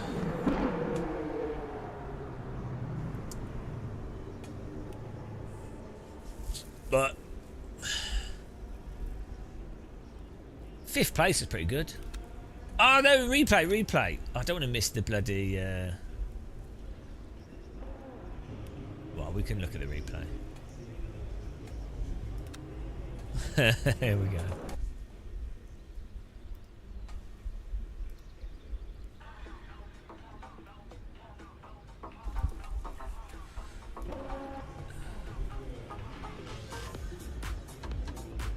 Alright, Time Mutilator, thanks for watching.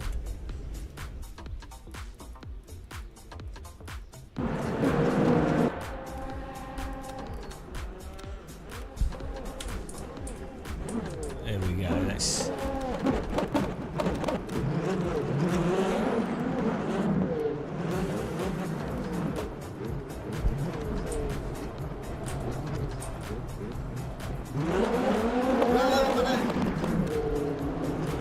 Oh, here we go.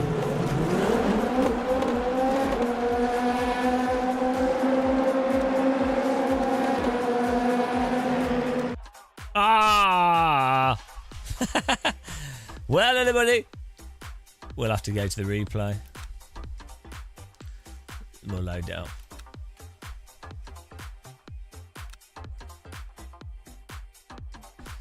$3 minutes. I want to do the fixed prototype again. We'll have a little break and we'll do this one.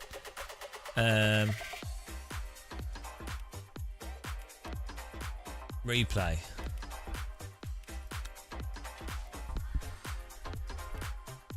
Well, everybody.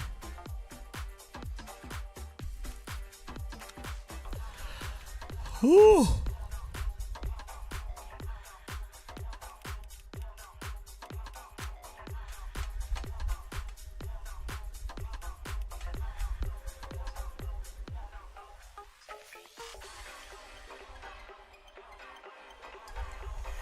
That crash at the start was crazy.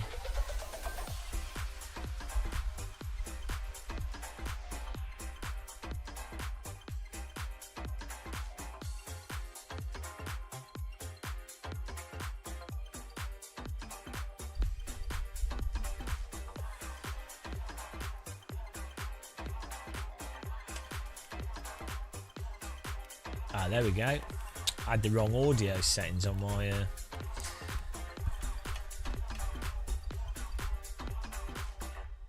Okay.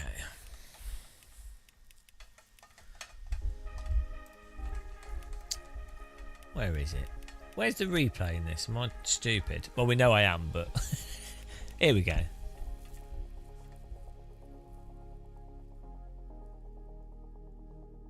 Loading. Loading. There we go. This was one of the most ridiculous crashes.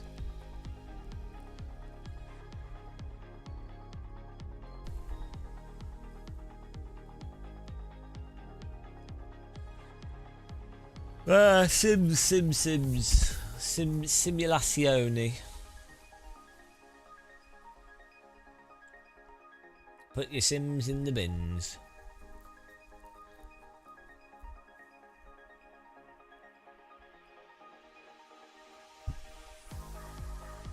Actually, from a development perspective, it's like the sim market's not that big,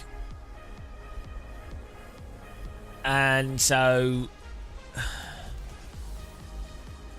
how many people actually want to play racing games, like more serious racing sims? Like, and how many racing sims do you need? Like, so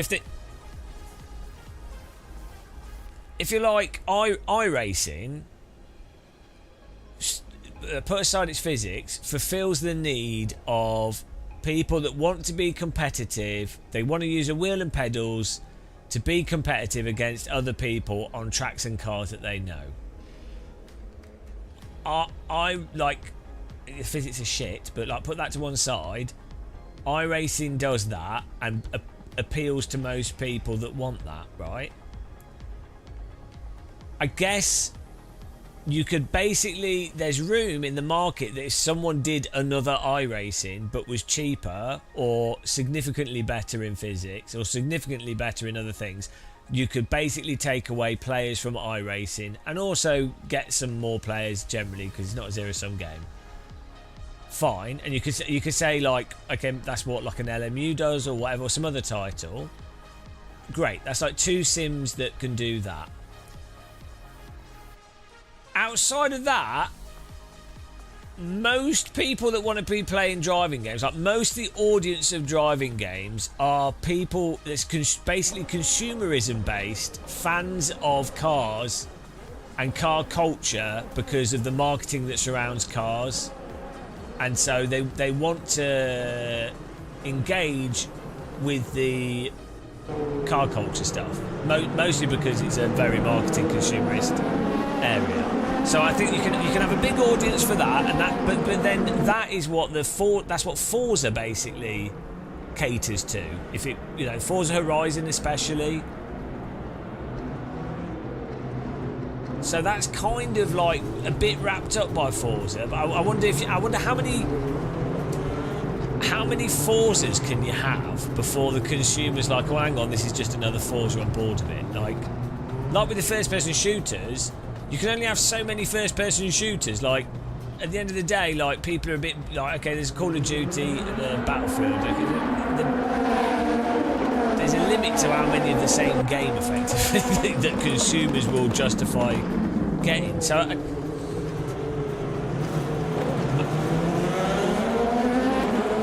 don't, how big can the realistic racing game market actually be?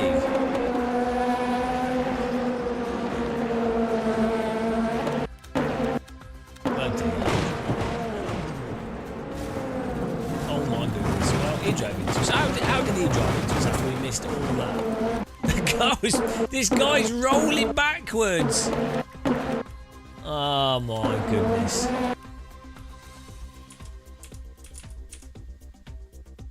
This is just a ridiculous crash.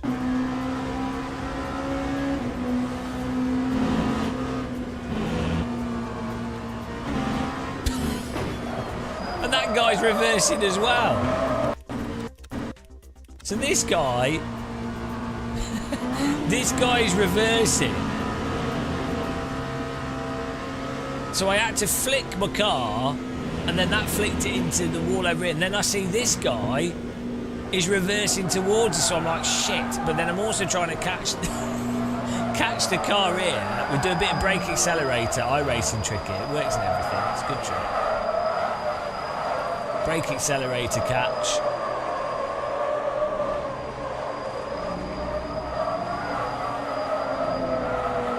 And then this guy's here getting punted by that, so then we have to go left again, and then the car behind us drives into us. But somehow we survived that. That was a miracle.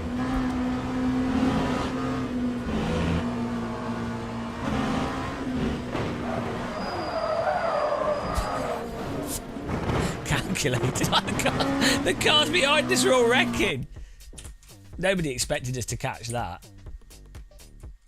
That is one of the most ridiculous. Oh no! This,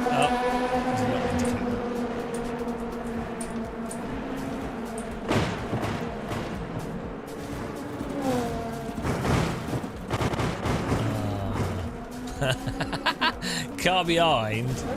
This pink car.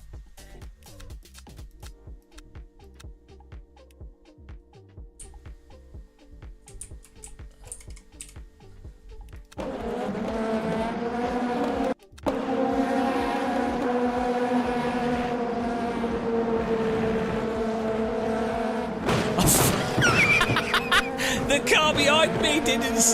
car behind me did not see him at all. I just missed it. And he goes over the top of this guy, and then this guy ends up driving into that. Oh my goodness! There's a wheel. There's always a wheel. There's always a tyre.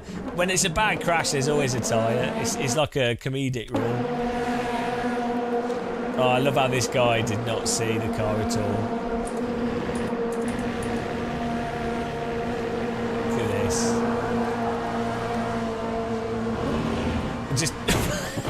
Just can't see it at all. I just dart to the right.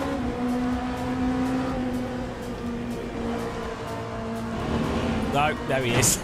Out of nowhere, the smoke car.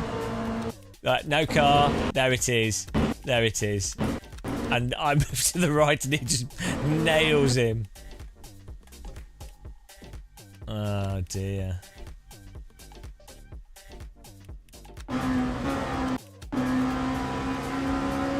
I can't believe this worked out.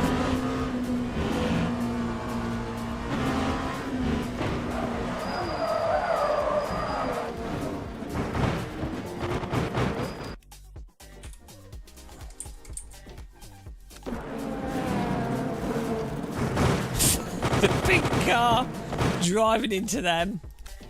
I see he's on board. Hang on, did he have a car go over his roof?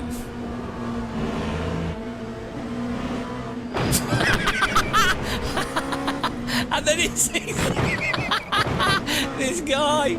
He manages to avoid all that and then just drive straight to the way. Oh no, how does he miss this? Look at the car going over his roof.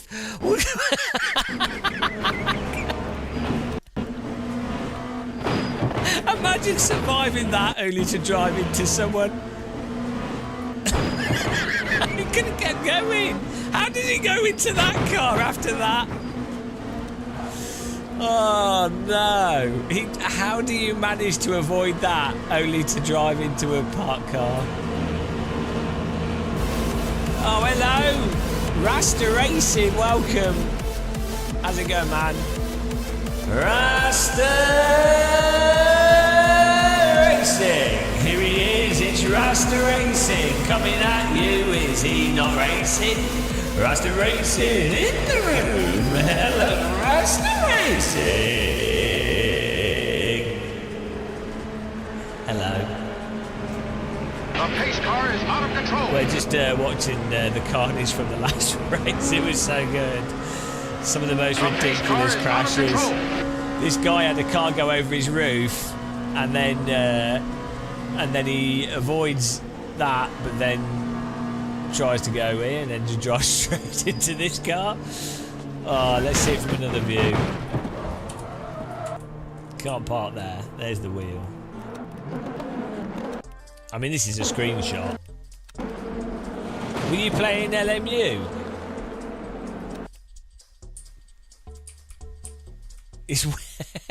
He's wearing the car as a hat.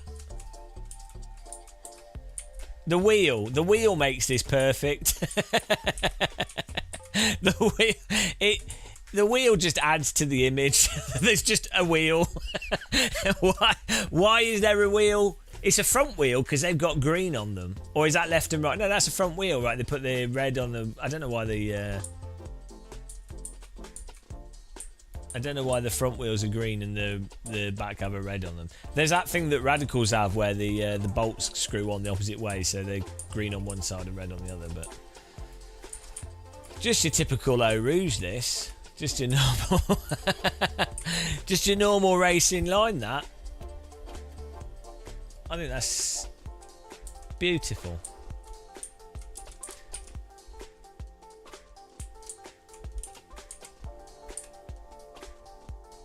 I don't know where the wheel's from. That's a good point. It's not from that one. Oh, it's his wheel.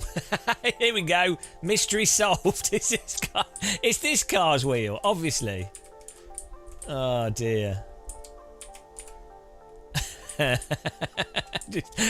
just like, oh well, look at this crash. Let's just zoom out a bit more. Oh, okay. It keeps evolving.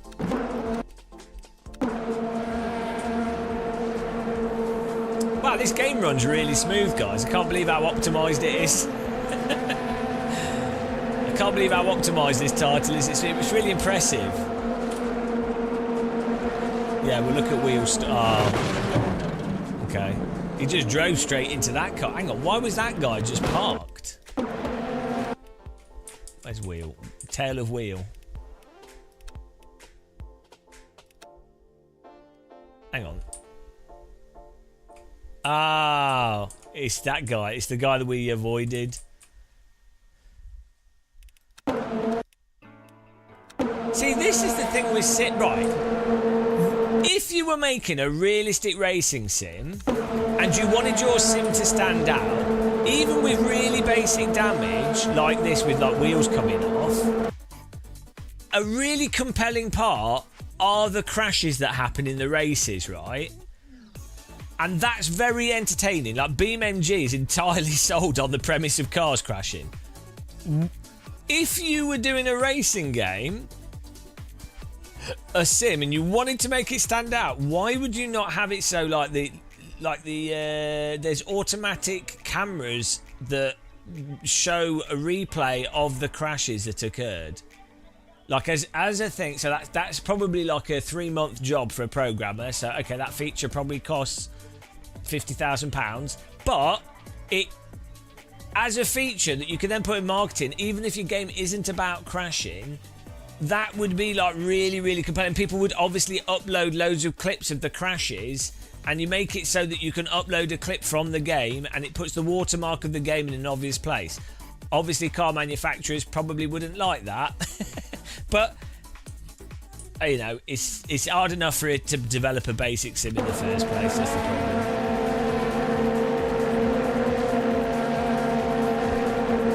But right, what I also don't get, right, with this game now, or any of the Sims, like Race Room, AC, whatever, right? Race Room could do this. I don't know why they don't do this tomorrow. If Race Room had the basic ranked multiplayer in there, and they made it so it was Battle Royale racing, and you have a race every 30 minutes, the point is it's a 50-car race. They have the splits thing. They're working with LFM. They're working with whatever. They could work with the same people that did this. Every 30 minutes, there's a 50 car, like MX-5s they've got in the game already. That's fine. Just a car like that, F4, MX-5, whatever. Every hour, every 30 minutes, there's a 50-car race. And that's it. It's basically Battle Royale racing with the ranking thing in it. And you just market that. You just put that out as posts. Influencers would absolutely be like, oh, can I win the Race Room Battle Royale? In fact, you just call it Battle Royale. That's not copyright. That's a term that's open to be used. And you just do a little promotional video that shows like 50 cars racing and it being hectic and crazy and being difficult to win.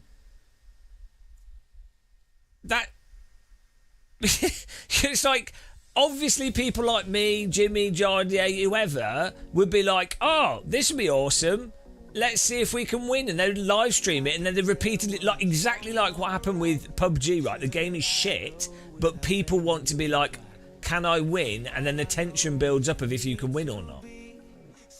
So just stupid stuff I think is needed in sim racing. I don't know why Rensport could do that. A battle royale mode. Well, they can't because I don't know what the grid size is. If you need a sim with like large grids. I think it might have been in Wreckfest, yeah, but if the entirety of your sim was literally just a battle royale multiplayer, that's the game. That is it. That's the game. You buy the game. It's got MX-5s or F4 cars, literally, and all the game is that every hour there's a 50-car grid race every hour with points for how well you do. It would probably be a shit show, the races. You know, it doesn't matter though, because it'll be like, oh, can I win? Yeah, no, figurative. I'm going to say figuratively. I mean, I'm actually ironically using the word literally. I'm literally using the word literally, figuratively, ironically. So now you don't know where you stand on anything. Yeah, we need to make it clear. I literally just explained things for you.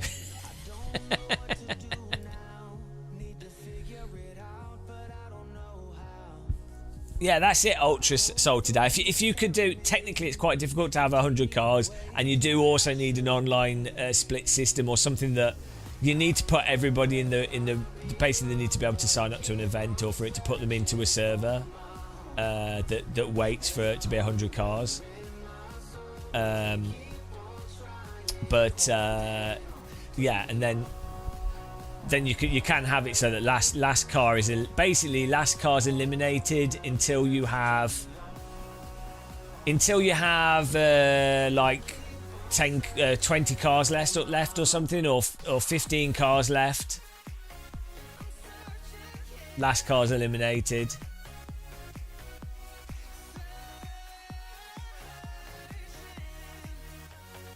Whilst also being a little sarcastic while factually talking fictionally.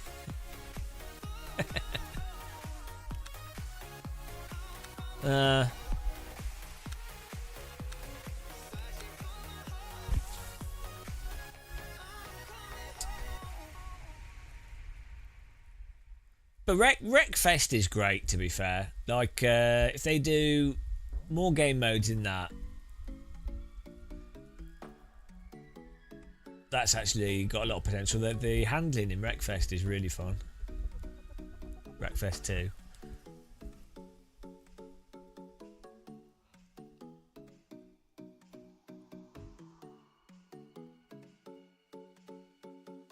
But yeah, I'm not sure how much space is. Like, I guess people will buy. Well, even LMU, I think people are not buying it. Like, people are being really cautious in buying it. Like, people are locked into iRacing for the online ranked racing, and that's it.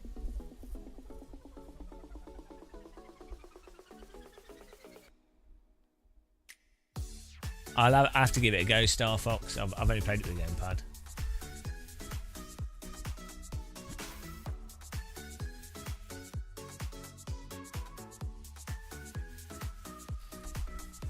How many racing games do you need as well? Like, really?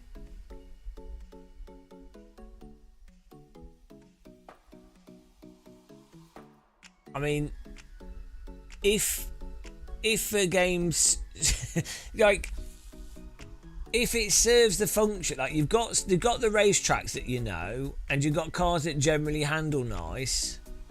You don't really need, if you're driving for the racing, you don't need lots of different cars. So how many sims do you really need? And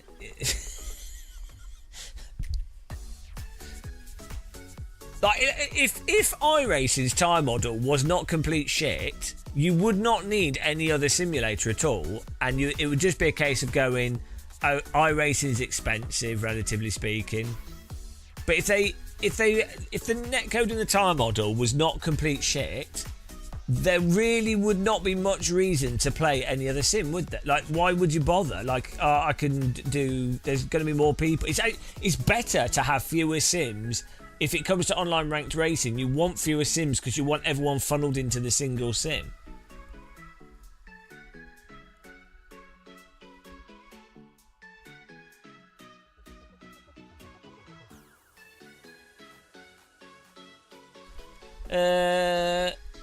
If it had built-in ranked, yeah. Well, if you took AC1, see, this is the thing. Kunos could basically officially license a shader patch, like just take that on board. Get the pure stuff in it, so it's just a version of what it is now, basically. Have that baked in the game.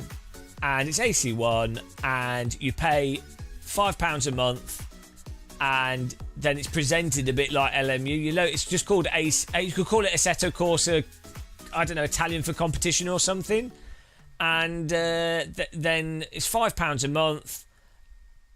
Yeah, £5.23 would be fine, or £5.22.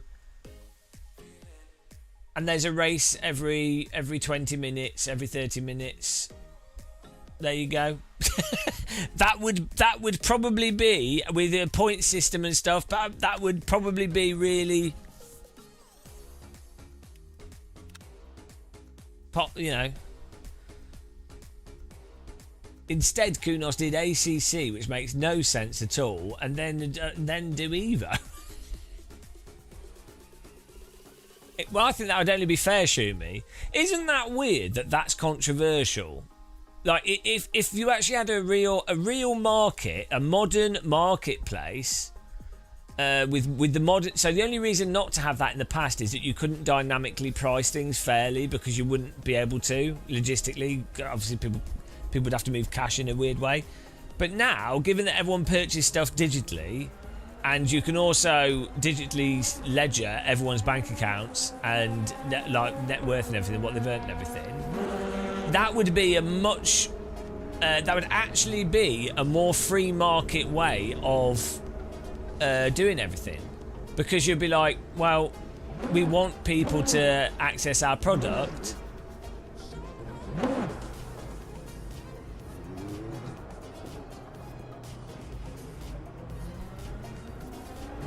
But that would be considered really controversial, wouldn't it? Because I wonder why. Could it be that people that have a lot of money wouldn't like the idea?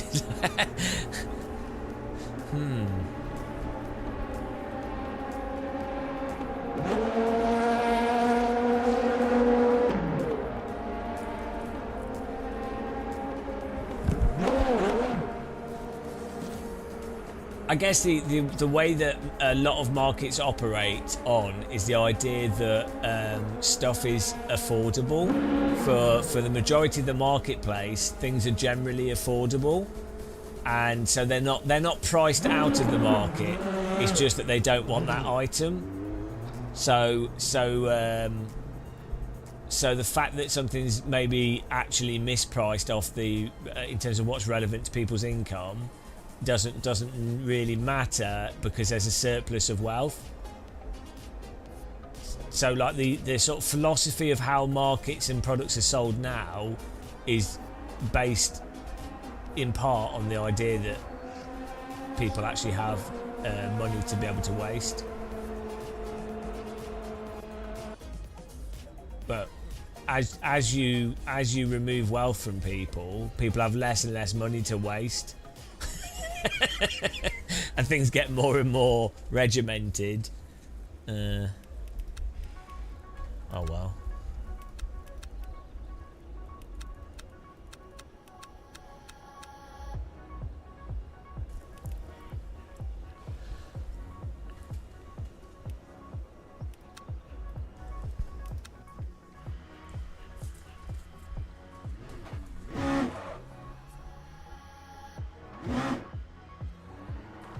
Easy win here. We're gaining rating like nothing.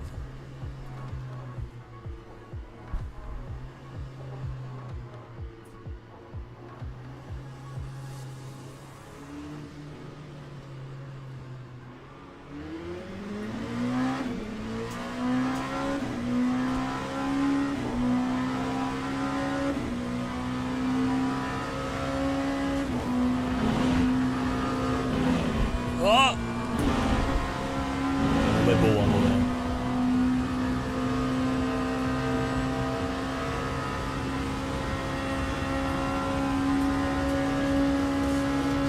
It makes such a difference putting the pedals,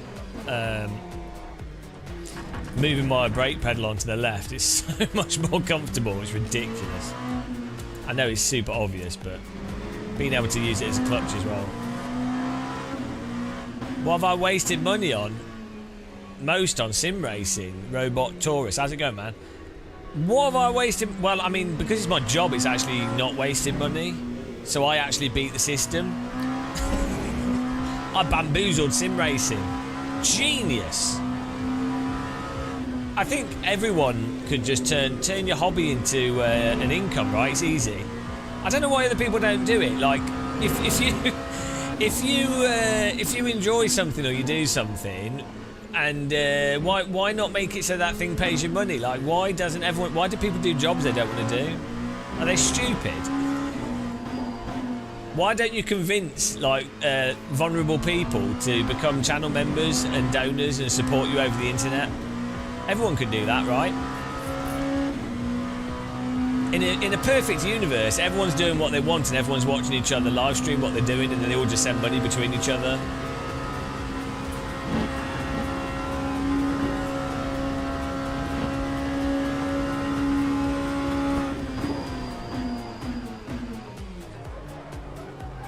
I always like to flat spot my tyres through there. What's final count? What is it that happens? Is it stuttering? I think Evo might be really hard disk and CPU sensitive.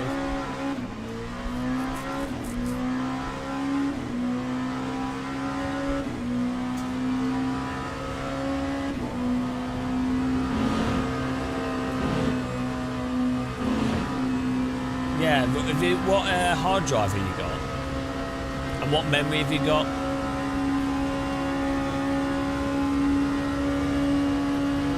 It's become the capitalist he loathes. I promote useless consumer goods.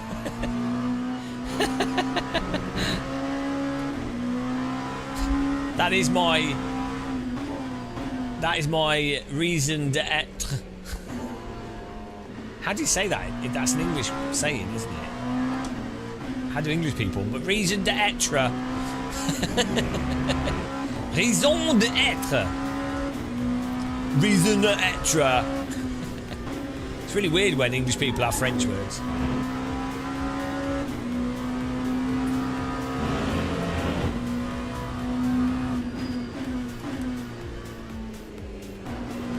Now, my reason to exist is to promote the glory of force feedback, I think. And it's... I was... What about... have you checked all your XMP profiles, Final Count, all that boring stuff? Yeah, I don't know. It's weird. I'm sure you have done all this stuff. I think we even said this to you before, but... I don't know. I don't know what's going on.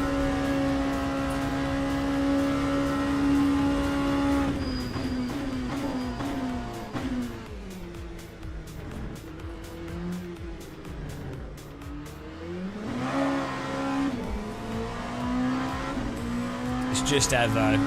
Yeah. Lap 2, 0, 9.5. Did you eat some pasta before you loaded the game up?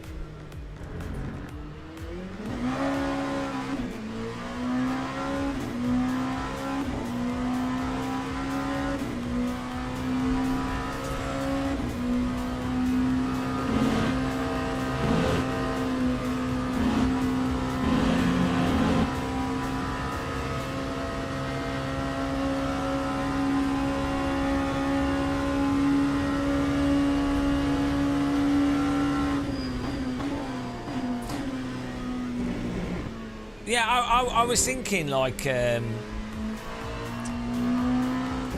some ways, I should be really grateful that a lot of games have pretty shitty force feedback, because it means there's an opportunity for me to talk about how shitty the force feedback is and how much better it could be. And it's also, a lot of, like, YouTube content is really dull and not that amusing or that, like, ridiculous. It's like, really, like... Here's the product, this is what it does, here's the frame rate. And so part of me was like, oh, that's a bit boring. I think that's from a selfish perspective of me wanting more entertaining or stuff to be more ridiculous. But then actually, it's really good, because if it wasn't like that, then if I can be pretty bad at what I do, but it seems, at least it stands out. Like, I can be not that good at being ridiculous and not that good at, like, absurdist comedy and stuff, but actually still stand out because the benchmark is so low in the sim racing space, but also just in general, that it's actually beneficial that a lot of stuff's a bit rubbish. But it's hard to think of things that way. Like, and you can apply that to loads of stuff in life. You can be like, oh, you know, it's actually an opportunity. Oh, Yoko, it is, yeah. Lap 2, 0, It is, yeah. How did you know? 9.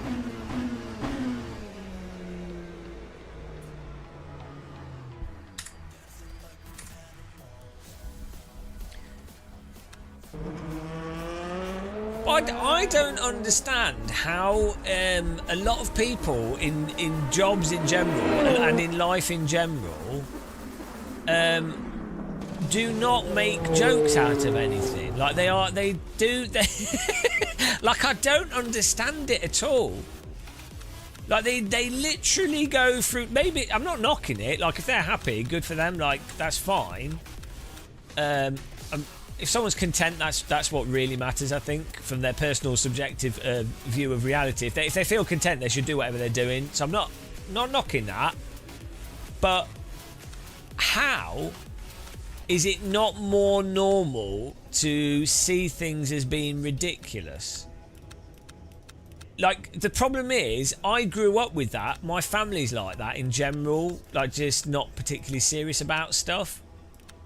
My sister's like that. Parents are like that. My mum's side of the family is definitely all like that. There are a lot of people that are like that, but then there's a surprising number of people that genuinely just go through things regimentedly with no, like, they're not looking for the humour in something at all. And obviously you don't want to look at the humour, well, I think you should look at the humour in everything, but sometimes it's going to be a bit tiresome.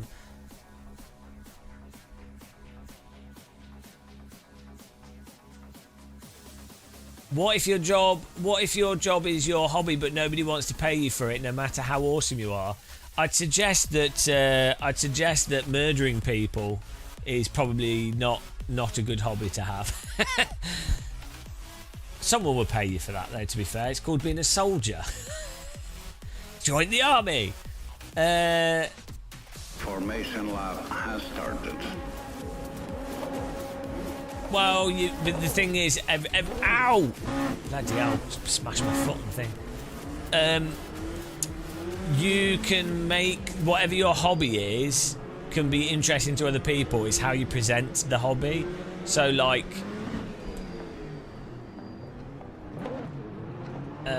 yeah, how you present the hobby is as important as the hobby itself. So you can make anything. Basically, you can make anything interesting. So your goal would be to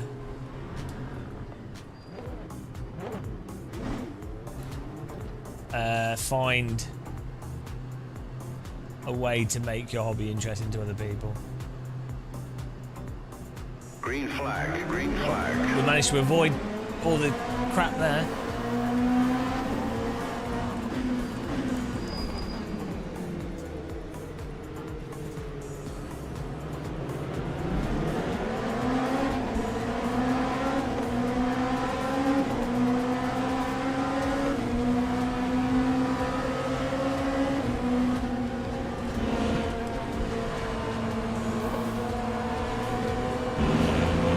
Oh, cars behind are dead.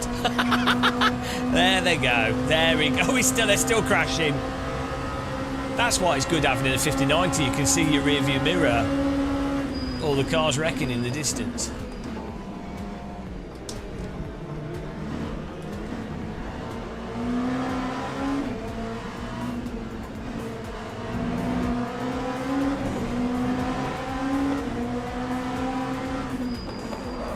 Oh. Apologies. Rear's locked. Apologies. Sorry, guys. That was weird. The rear's locked. The brake bar. I had my brake bars really far back, but that was mental. My car's fine. Sorry, guys. I'm not sure what happened there. My rear's locked and then we went flying. I think we triple suplexed someone. How is my car fine after that? 5090, guys. Car's weighed down. Just cannonballed them off the track. Bloody hell. See, if we could have like a defined brake bias, we wouldn't do mistakes like that where we lock up the rears from braking too hard.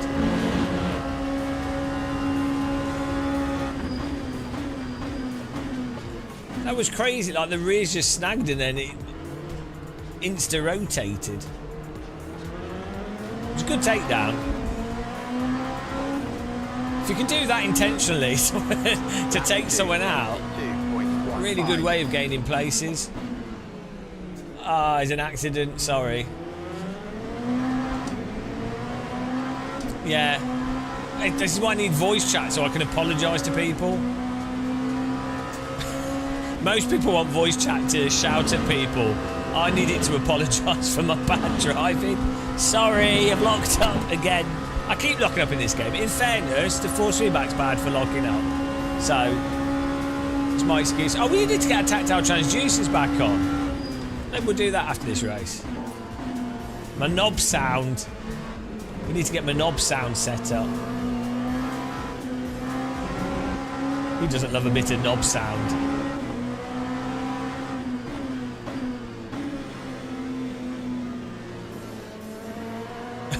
Yeah, sorry, but my car's fine. It is. My front is a little bit damaged, my side is, but the steering, the wheels are all fine. Esports in LMU? How do I do that? I'm not good enough to be an esport though. That's Mitchie Hoyer's job. I will. I could see myself covering LMU esports stuff though.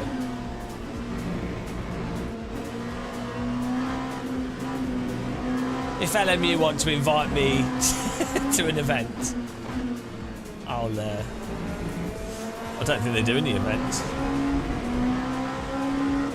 I mean, they do remote ones.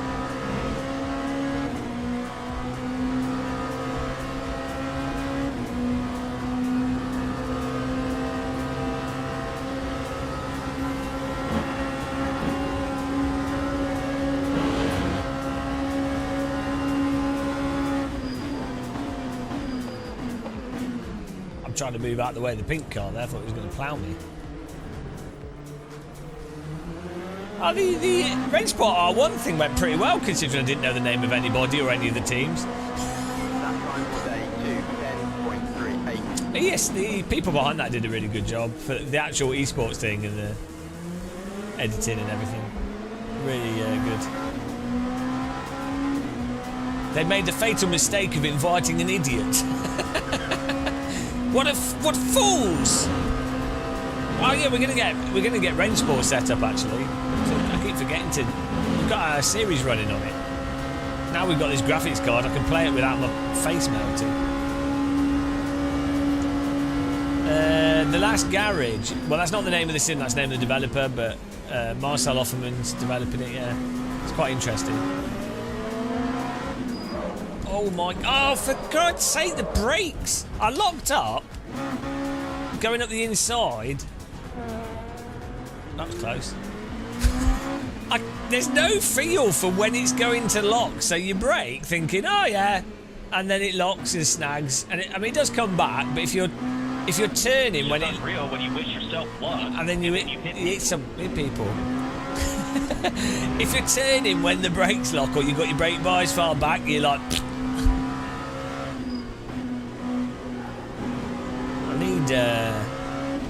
We need something for the brake. Like I do have the pedal vibrating, but I could do with something else to give me some feel, some warning that if I push the brake any harder, the wheels are going to lock.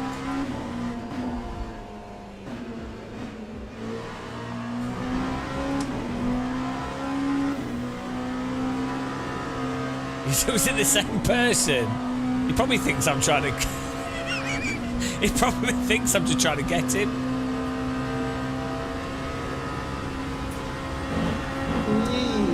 Oh, thanks for subscribing, Oscar Hansen. Welcome. Yeah, I think. Oh, Luke's really good at presenting stuff. Like I think he's good at that job.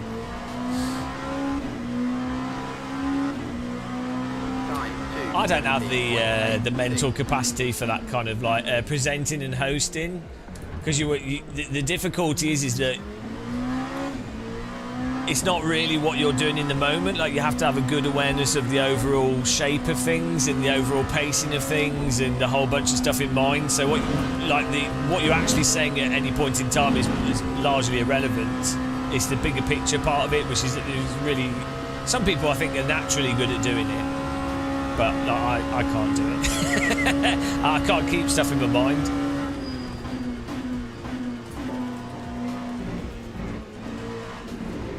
Also, having someone talk, if you're doing a TV thing, having someone talking in your ear to fit in with that. Like, so I'm quite good at like improv stuff, and I'd be able to do a good job of making the most out of what's currently happening. But I find it very hard if you have to, like if you're doing stuff based off some arbitrary structure that's been set up.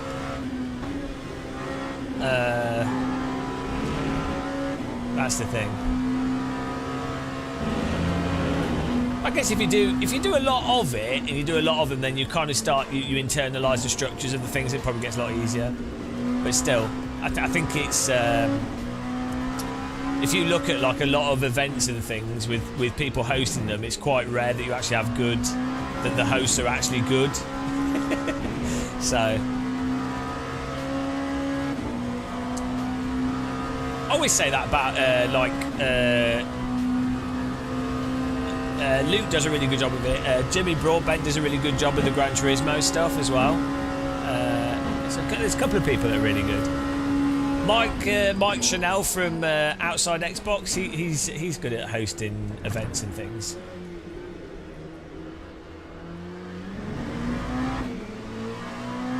Don't know what he's doing now. Probably being a dad.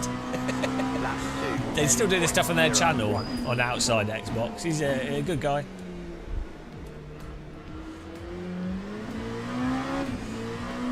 The force feedback best. Which has the best force? AC1 has the best force. AMS2's got good force feedback, but bad physics. Right, we're cruising along in 8th place here.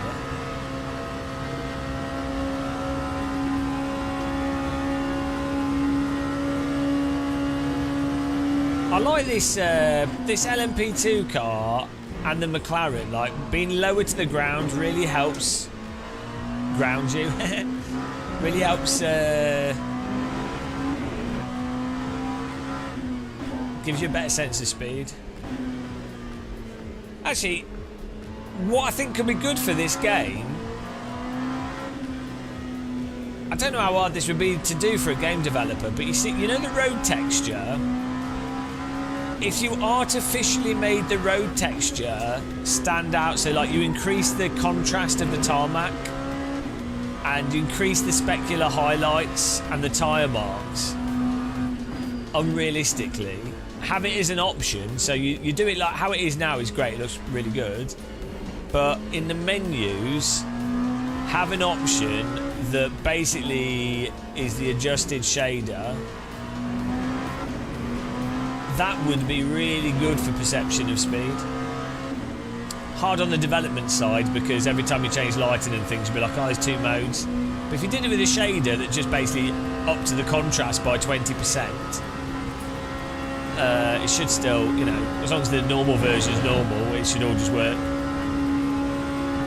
But yeah, up in the contrast of the road and the clarity, basically. You know, if you do Photoshop, up in the clarity of the road.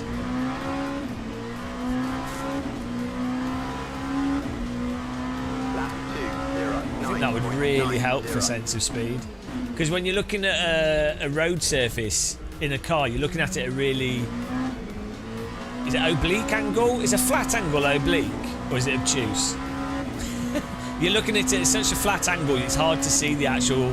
In a sim, on a screen, it's hard to see the details relative to in real life.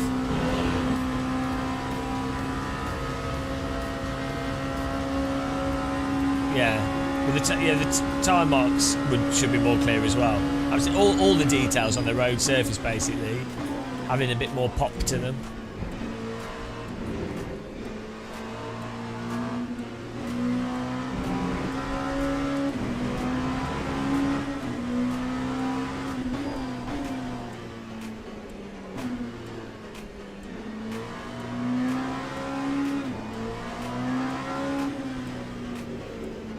Yeah, it really varies in real life depending on a whole bunch, like different roads. Yeah, it just varies a lot.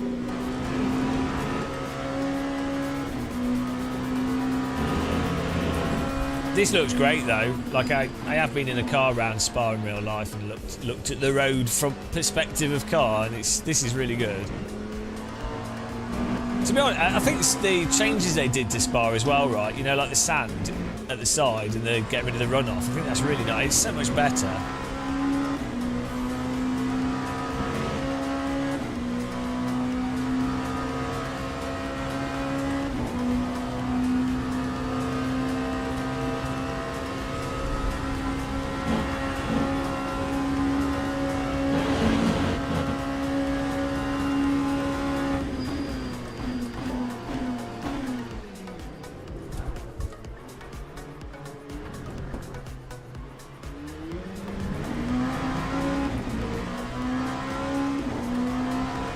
I think K Bjorn is faster than me.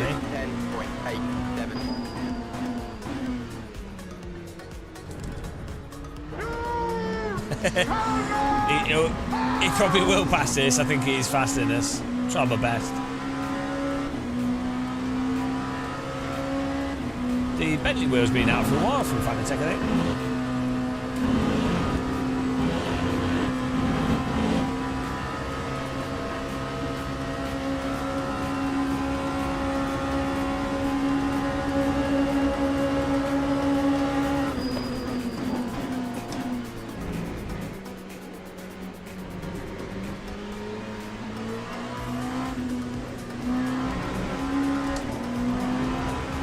Nice little battle, this.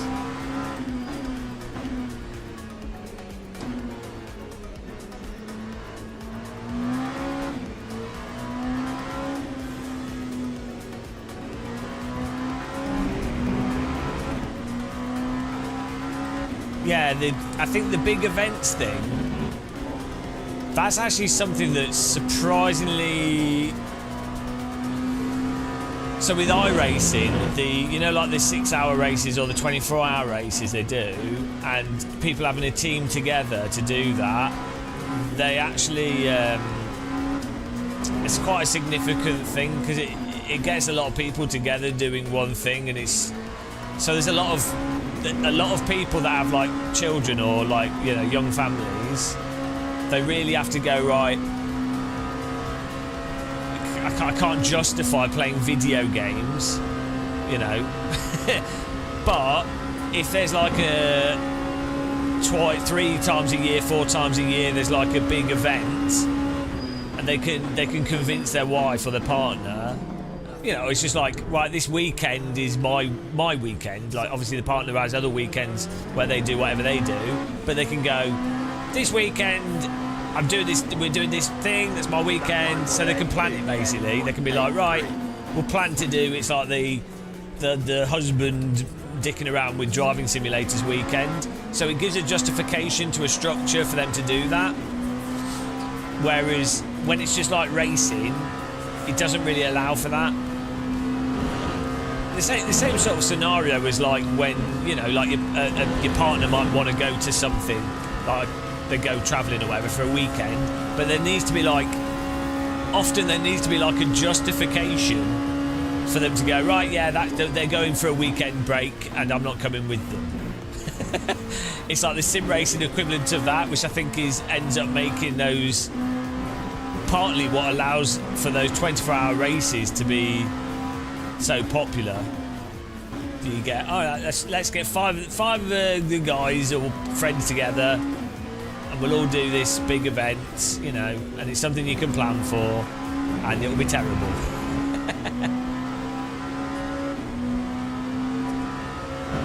Yeah, Claudio, it definitely it could definitely do with a lot more detail.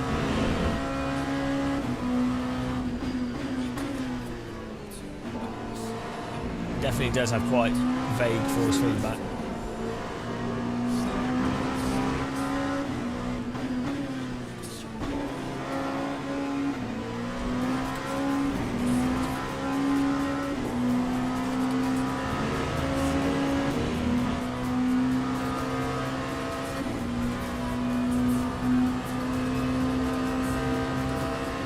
What? Oh, the new wheelbase, right? Yeah, the pedal wheelbase. I need to work out where to put the pedal camera that's not annoying.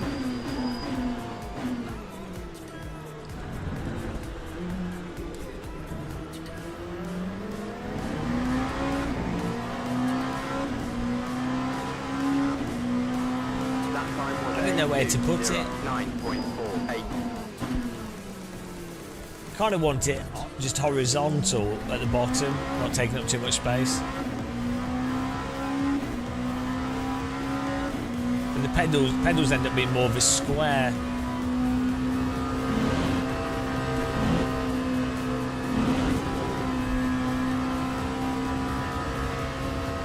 The sparks are great in this. They look so good. In the F1 games as well, the Codemasters F1 games,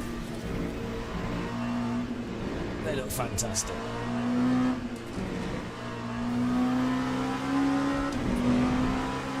I don't know why sparks are something that just look good. I guess because they look very photorealistic and they're quite simple.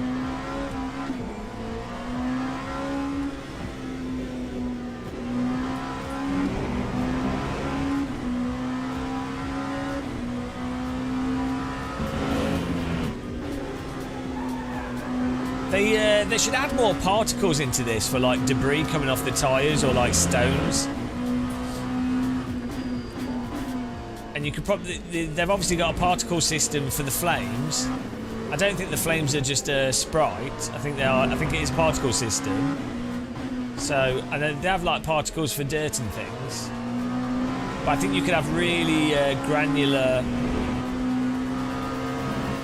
like stone. Like that's a nice thing in iRacing, the sound effect of the stones hitting you, and like track debris hitting the cars. It's a really immersive thing. But you could fake it and have it work. Not you could really fake it, but have it sound and feel really convincing. It would add a lot to the immersion. Probably quite cheap for them to implement as well.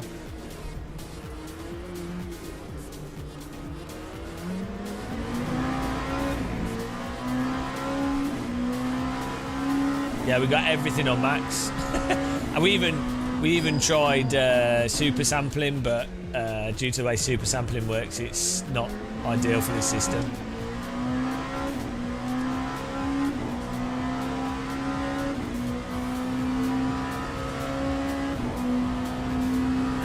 I need to bind a chat macro that says sorry because I keep wrecking people by accident. Doing the dumbest shit, locking up, or just doing stupid shit. There's no excuse in this because it's so easy to drive. You really shouldn't be doing stupid shit. I should bind it on all the keys, whatever key, every upshift it should just say sorry, sorry, sorry, sorry. Every time I push the accelerator, sorry, sorry, it just automatically repeats it. Text gets larger the more I push the accelerator.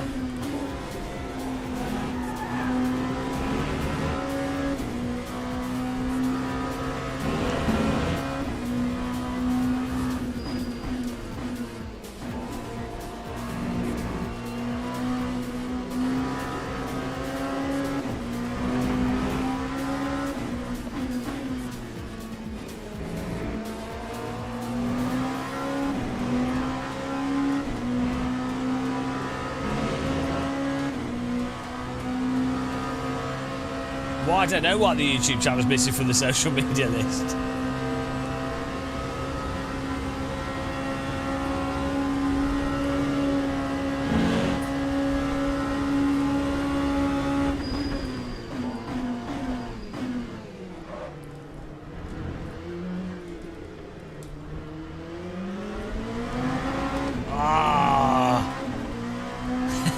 We needed one more lap. That was nice following him. Look, these cars look awesome from behind. I think from the... I don't know, I like LMP2 cars. I know people don't, but I do. I like how they look. I'm simple. Ah, dear. It was good fun.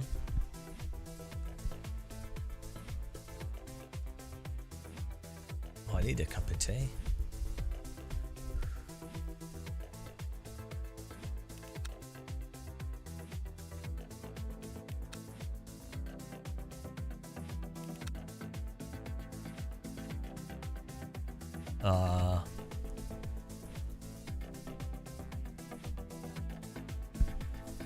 Well, I think we'll have a break from the next race. We can set some other stuff up. I can set the tactile transducers up.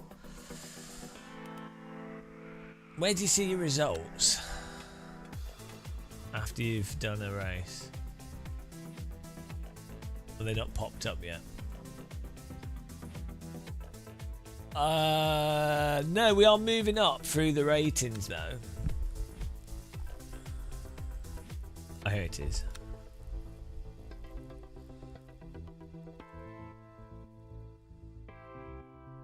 Oh.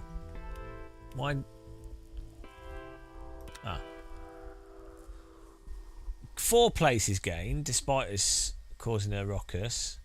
Bronze 3. What's after bronze? Silver. We're gaining rate there. We're on gold 2 safety actually. So this is, yeah, smashing it. We are getting better at this LMP2 car as well. Ooh, and I need to stop this mic from clipping. Let's sort that out. Thanks everyone for supporting us here, watching, appreciate it.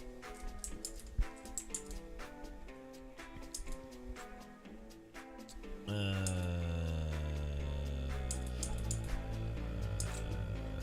we go. I think I need to turn my mic volume down and then boost it. Here we go, look, see what we're doing. Yeah, when I'm loud, it clips. So you can hear it go, you know, when it clips, it's like a bit scratchy sounding. I think we've got this on the smallest. Yeah. We can't, other than turning it down. Whoa! Whoa! It's weird how it. I think maybe it's the this. How do you make the compressor more aggressive so that it reduces clipping at the higher end? Is it a lower ratio?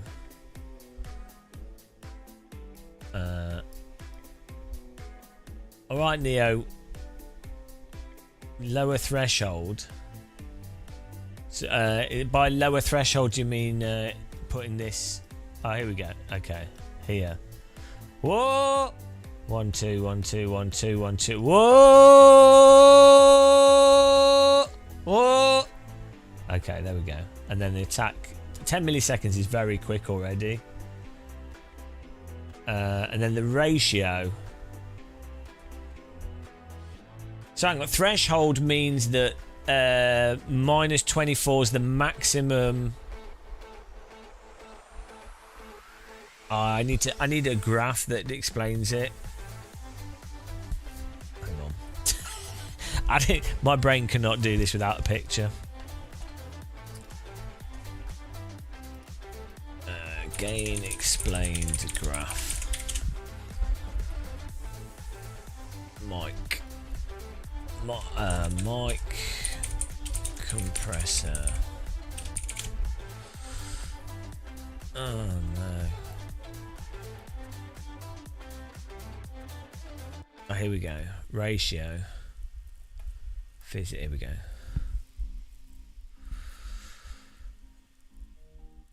Threshold.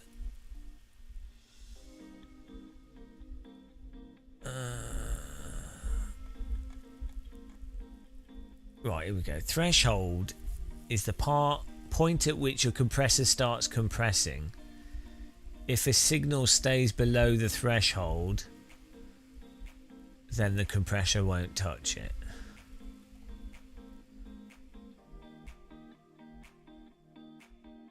But what does that mean for 24? This is what confuses me, the negatives. So, because 0 is 100% volume.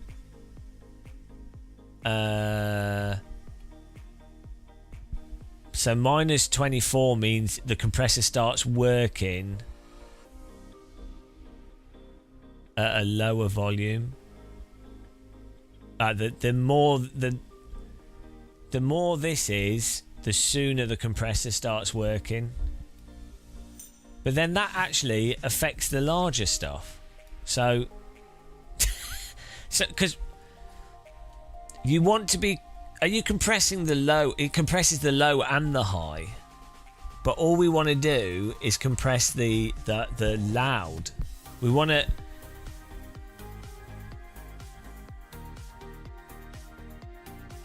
Oh, hang on. But like a waveform is a deviation from the center. Why is a waveform a deviation from the center and not starting at the bottom and only going up? Bloody hell, why does it work like this? Why? Why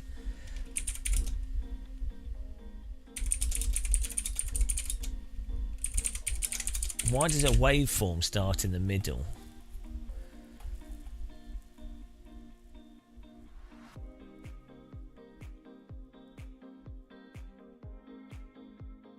Yeah, but what?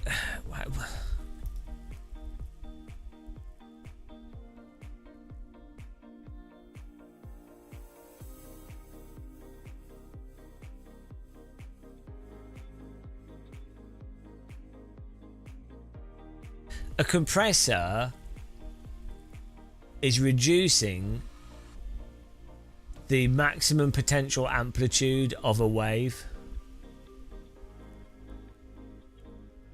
I don't understand. Oh, okay, so no, because zero, like both sides of the wave are effectively a deviation from to like the maximum. Like the higher the wave, the more the amplitude is. But the bottom part of a waveform is not low frequency, and the top part's not high frequency, is it? The frequency is represented by the width. A lower, yeah. It's so. Just trying to think what the compressor.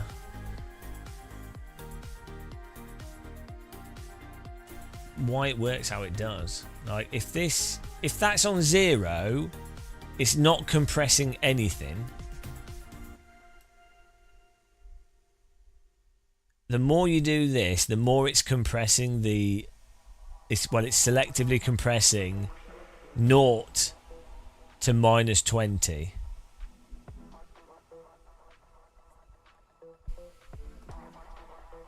So,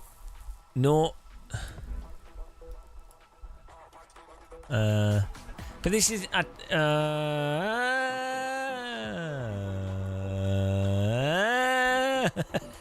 but I think the problem is if you turn it on too much, then the volume is going up and down. So you want it to feel natural.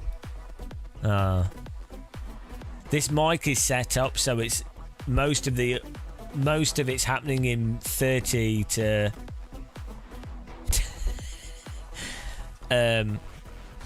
most of the mic's audio is happening between 30 and -15. So yeah. But that's it, Gert. Exactly. If I use Fruity Loops, and the compressor on that is really clear and obvious to use, because you can see it as it's playing. You can listen to audio whilst it's playing.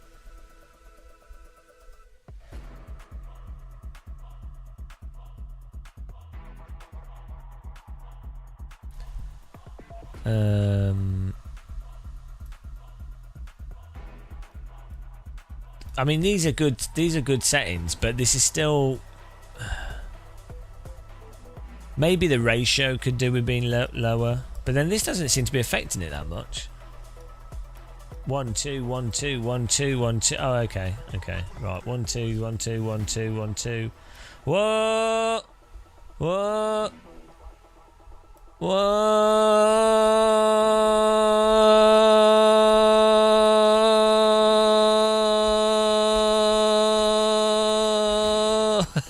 The problem is. It's then flatlining because it goes onto the compressor. So, like 4's normally about right. This is normally okay. About here. That should. But then you end up with that thing where it's going up and down. It's well annoying.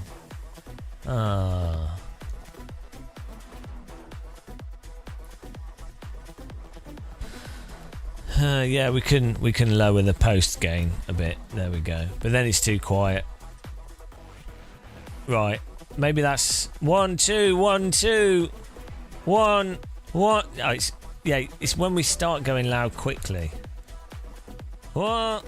Ha ha ha ha ha huh. He. No, it's still doing it regardless of the compressor. The noise is coming in regardless of the compressor, even with it compressed and not compressed. Maybe hang on, maybe it's this noise suppressor.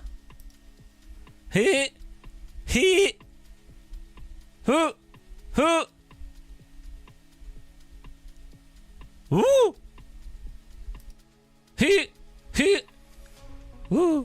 I think it might be this. I think it might then be the noise suppressor is bugging out. What's the problem? When I get excited and I suddenly go really loud, I can hear there's a really high-pitched crackle. It's like audio clipping from the high range of the audio. But it's only when I get excited. Like most of the time when I'm talking, if I'm quiet and I go, we can hear it a bit there. It's clipping. Basically, I have to not get excited. Oh dear. But I think it's this noise suppressor bugging out.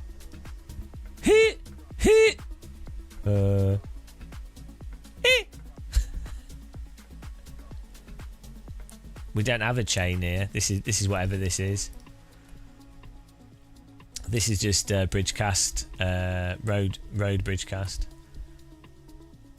We need a we need a high pass filter. That would do the trick. Why doesn't this have a low pass filter? This has a low cut, but it's not a low pass. This is a low cut. We need a high pass filter. Why would they not put? I mean, a low pass filter. Why would they not put that on it? Yeah, we need the opposite. The opposite. That this stops like boomy, like ground loop noise, boomy noise. Oh, hang on.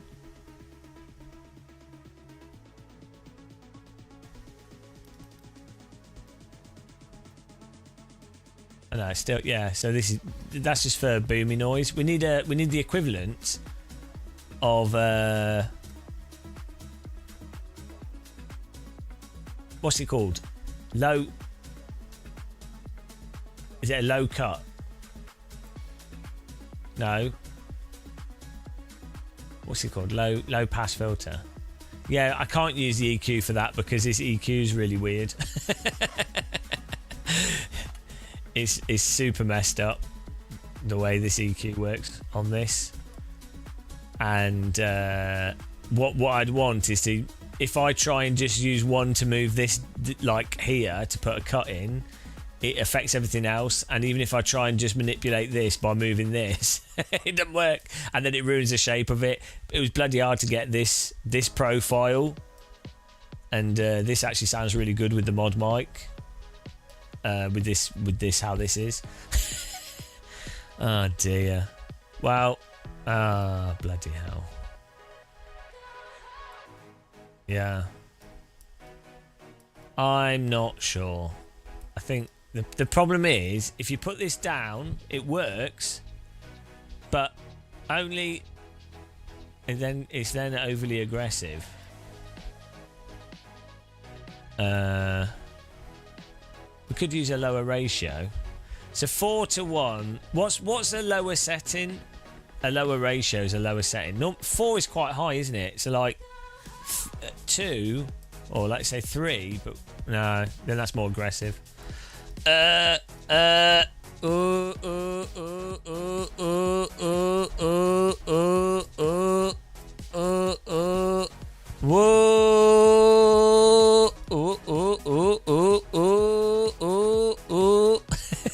This is great listening for you guys. Yeah, well, yeah, it does. It's mostly fine, but it's this kind of thing that annoys me, is that I find this bridgecast as well makes there's like sibilance is too loud.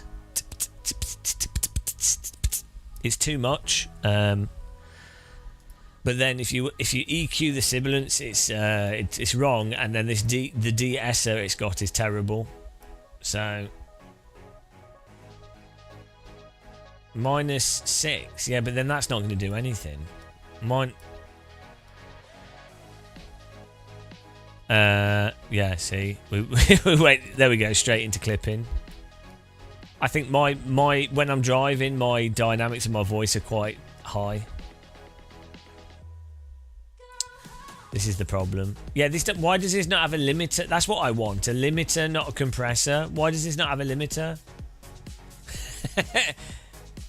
Why does this... So the idea of a compressor is that the loud and the quiet are effectively brought together so that the audio levels end up being reasonably consistent. So someone listening isn't like, I can't hear that quiet thing, or that noisy thing's heard to my ears.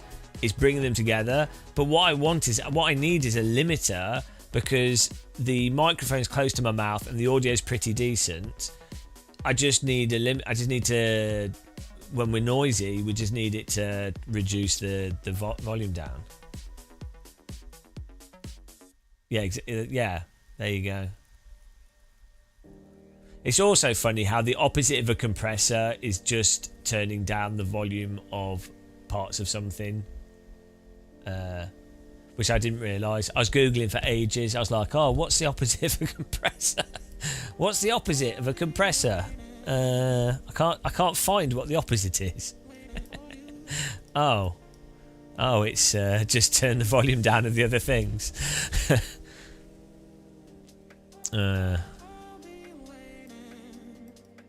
Yeah. Oh well. Probably just make everything worse. The annoying thing with this microphone as well is the more volume you give it, the shape, the response of the microphone changes.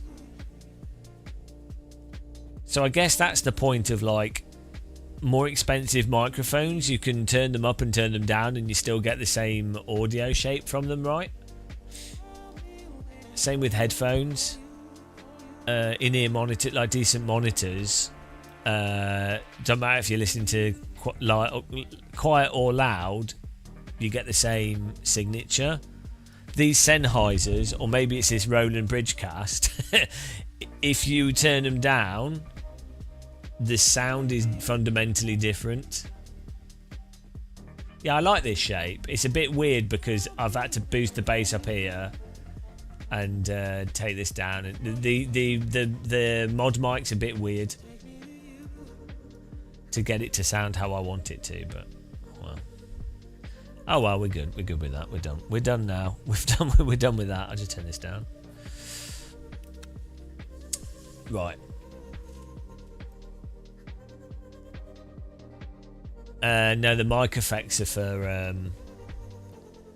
there's no it's just the tool for this Bridgecast. The mic effects are the sound effects, like the hello. Hello everybody. Let's do prototype fixed again. What I did want to do as well, actually, is I need to set up the you have this pad.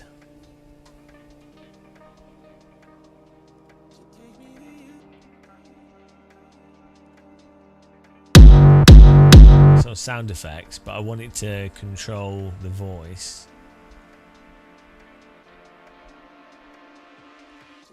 Right, so yeah, you can have this be macros.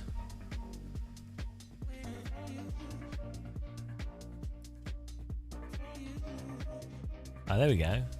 Hello? Hello? There we go. And then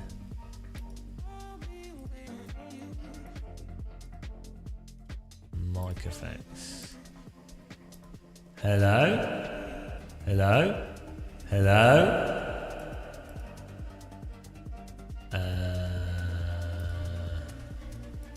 Hello? Hello? Whoa! Whoa! Whoa! Whoa! Hello? Hello? Ah! Ah! Whoa! Ah! Whoa! Ah! Whoa! Toilet reverb. Bathroom reverb. The JML. Welcome to JML. Buy your clean JML products today.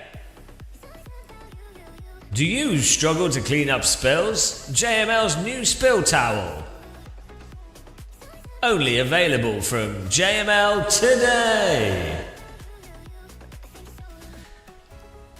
I entertained myself for hours with this. Right, next one.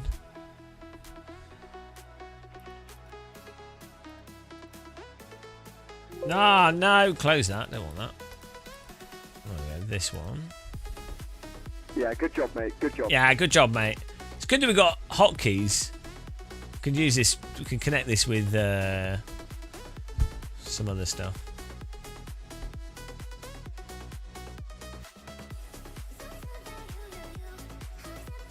What? Oh. Whoa. Whoa. Whoa. I don't know why that's mic effect. Here we go, option 3. Hello? Hello there. Hang on, increment. Hello? Hello? Hello? Oh, okay, I see. Hello? Hello? And then this one can be...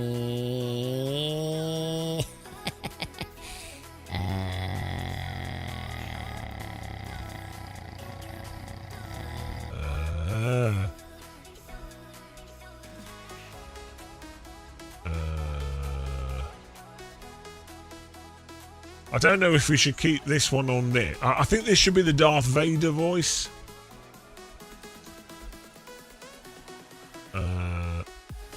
Fat voice is what this is called. Hello? Use the dark side. I am your father. I am your father. I am your... Bow down to your commander. I am in command. You will bow down before your mighty lord. How dare you question God? I am all-powerful. Bow down before your lord. Bow before the Church of Force Feedback, you pathetic human. You will bow down before the Lord. So yeah, that's a nice subtle... Pathetic humans. This could be the alien voice, robots. Hello there. 83 years old. I've been racing for. Oh dear, my legs have fallen off. My legs are broken. Oh. 3 million years old. Worm face. Helium man attacks. I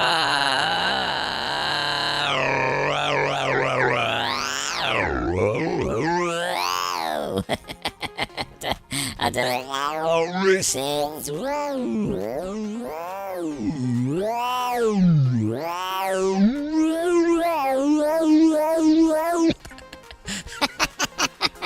That's all I need to keep me entertained. Well, hello, it's female muscle. Oh. Woman muscle here. Grandma muscle. Oh, it's stuck on it now. What is it? What? Oh. Death Voice 2000. Echo Man. Mild Echo Man. Supreme Commander of the Universe. Okay, that'll do. We've had enough. Sean Cole. Hi guys, this is the Simpit. I'm Sean Cole and this is the Simpit. In this episode of the Simpit, I'm going to be reviewing the Ubuntu Revolution. The Ubuntu Revolution. Sean Cole and the Ubuntu Revolution. The Butter Revolution. This one needs an echo, otherwise it doesn't work. You can't be the Supreme Commander of the universe without an echo. The Supreme Commander of the known universe and all space beyond. Bow down. There you go, that's better.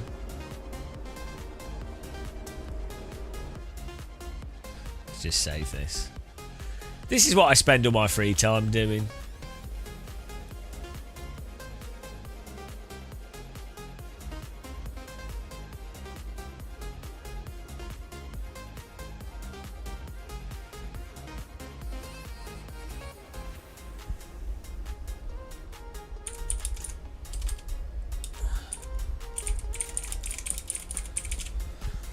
Okay, here we go. Let's go racing.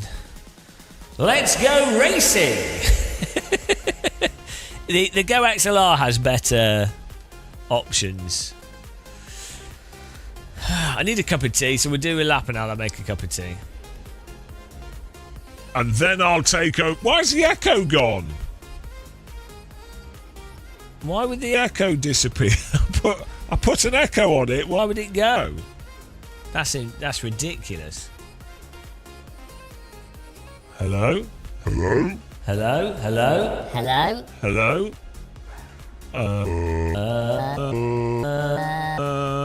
I don't know why it's... I don't know why I didn't save that. Oh well. It's weird.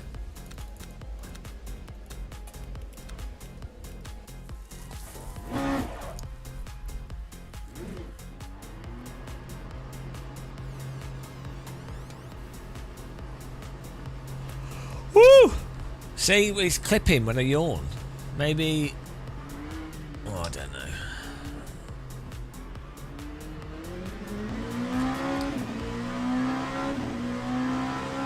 No one will know the real voice. I tell you what's really funny. I was watching some like audio tutorials on like how to set up microphones and audio tips and stuff, right? And their microphone was clipping and sounded awful, and it's like, hang on a minute, you're doing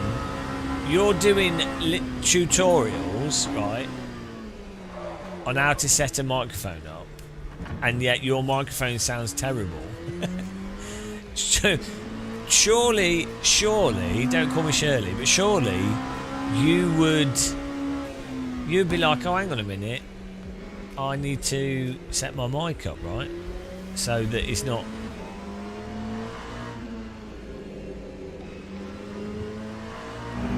I mean, maybe what they were saying was true, so maybe it's all right.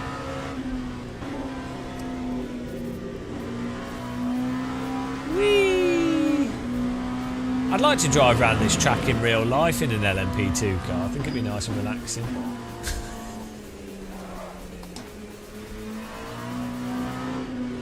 I wonder how much it costs to do 5 laps in an LMP2 car around Spa. I'd imagine it'd be about £3,000. Maybe like £5,000. No, actually, you can do the Formula 1 car thing for 3,000, I think it is. I don't know, maybe it's like 10,000. I don't know. Someone Google F1 Paul Ricard Formula 1 car driving experience and tell me how much it is. I'm sure it's very affordable and something anyone could do.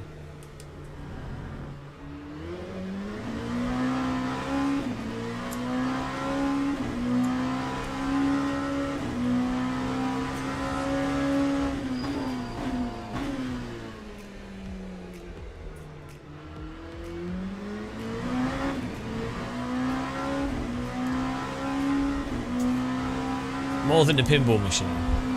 Do you need anything other than a pinball machine now? Once you've got a pinball machine, you're set in life, you're done. You've won the life lottery. I still want that Terminator. The Terminator pinball machine. The pace car is out Dark of control. Zeno, thanks for following. Welcome to the channel. Come and say hello in chat. Don't be shy.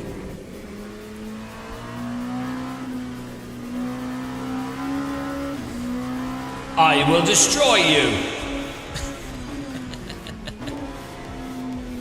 Once you have a pinball machine, you want another. It never ends. And then you have to buy a mansion to put your pinball machines in. Before you know it, you've opened a pinball machine museum. Have you ever been in a pinball machine museum? I find it really confusing because I was like, oh, there's a pinball machine, there's a pinball machine, there's a pinball machine, and I don't know what to play. I'd just be happy with one. I think you can get overwhelmed by the sheer quantity of pinball tables. One is good enough. I'd just give me the Star Trek one or the Jurassic Park or something. It's like having too many cars in a driving simulator. It's a pinball table equivalent. Just rage quitted, 5 races, 5 DNS, all of them, someone hit you. How'd you get half to... What rating are you?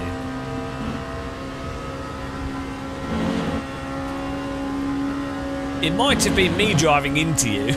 Did they say sorry? Sorry, but I didn't get any damage.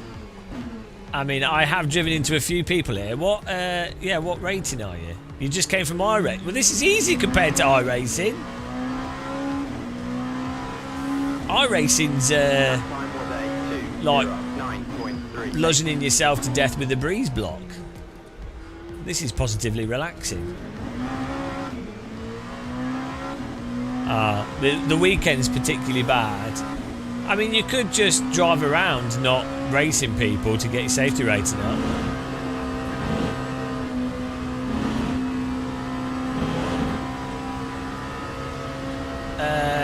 I mean, you can position yourself to be on the inside of corners more. That's a good way of avoiding crashes. You got a mirror. When are the crashes happening? At the start of the race?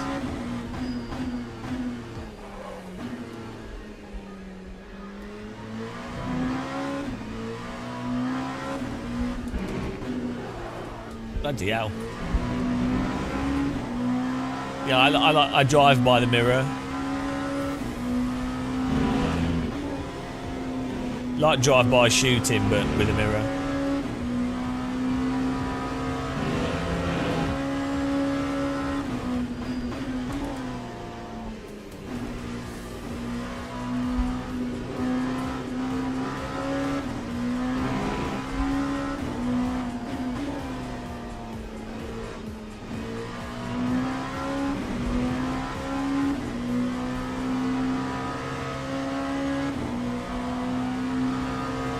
At the start, in the middle, and at the end.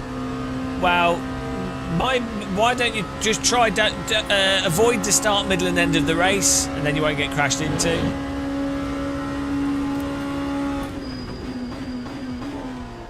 Good tip, that. I'm pretty good with tips. They call me the PG tip. Just the tip.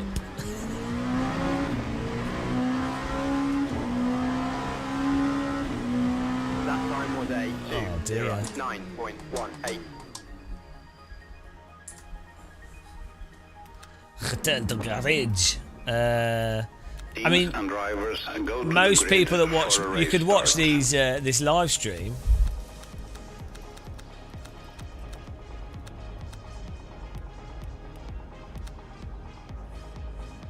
This is a 10-lap race, but we'll. Yeah, watch this live stream. That's a good way of avoiding crashes. I tell you what, if you... oh dear. If you...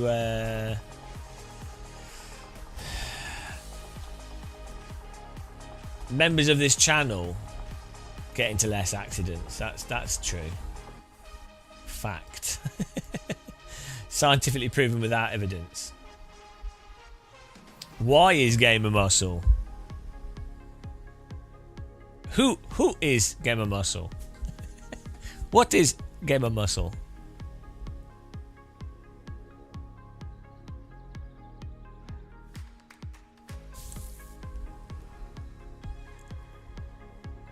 I feel like this song's been on loop. I've heard this song like 30 times today.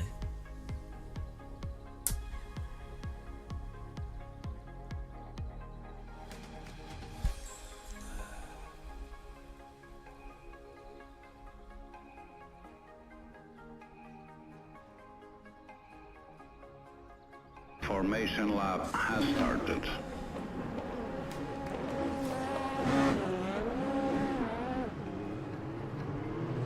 Here we go.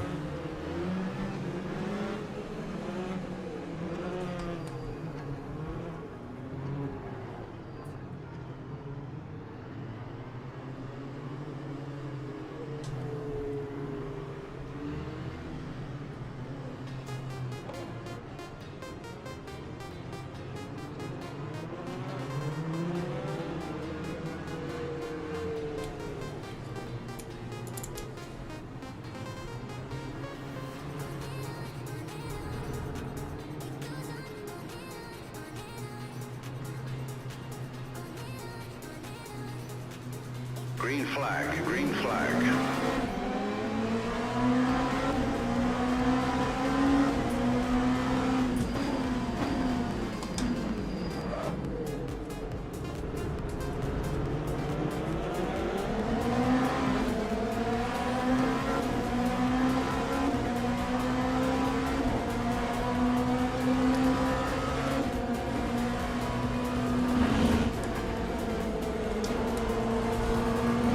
I'm not sure where he was going. Well, he's gone.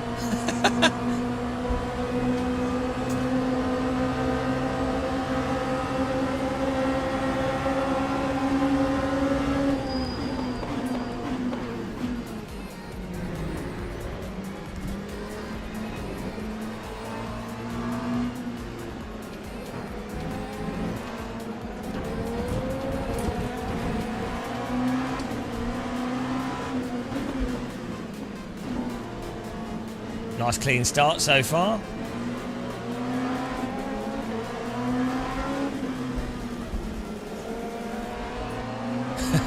Managed to avoid most of that excitement. Inside, outside, inside, outside. Inside, outside. Good fun. See that? This is it. You have to develop the ultra gamer muscle crash avoidance skills.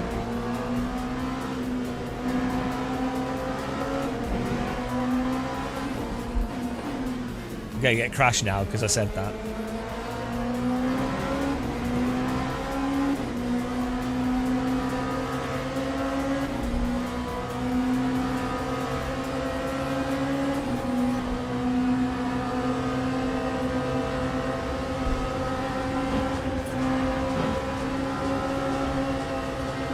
P1's got a drive-through.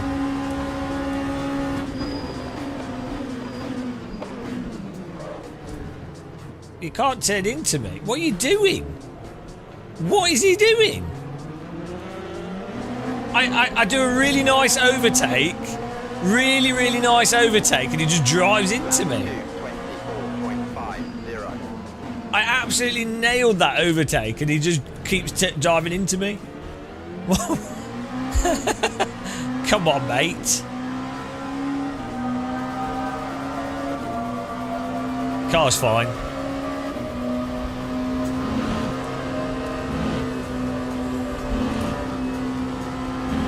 If you leave the inside open, you leave it open.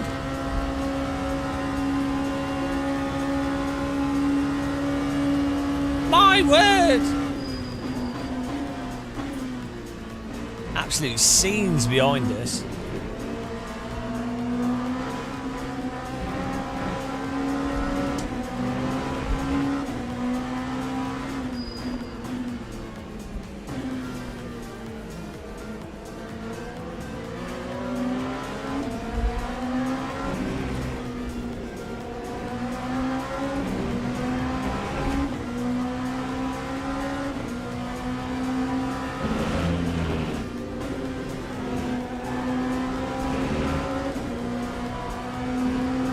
Nice little battle going on here.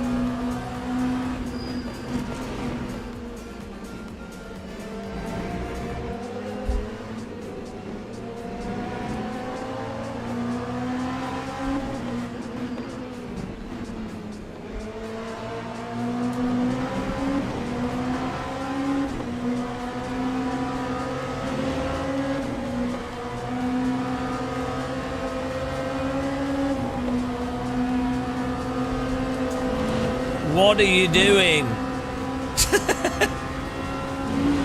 Bloody hell. Trying to squeeze me any harder, matey?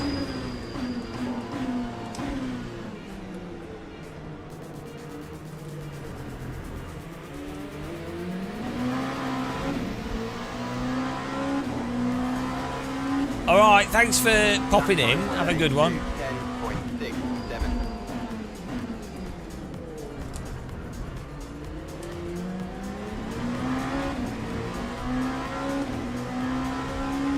Back in glorious 7th here.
May the force feedback be with you. Blessed be. And lo, it was strong.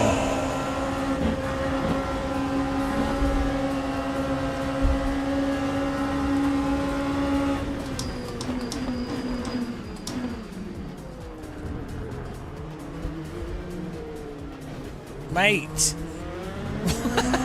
I'm giving you plenty of space. What is it with people? Crunching me. 9.82. What are you doing? What on earth are they doing? What are they doing? Maze, hello. Look at the mini feet. They're just taking themselves out. How you doing? Mayor Maze. Amazing, Maze. Mayor Maze. Chips and mayonnaise. What are you doing? This is not your time. You normally pop on when it's 3 in the morning.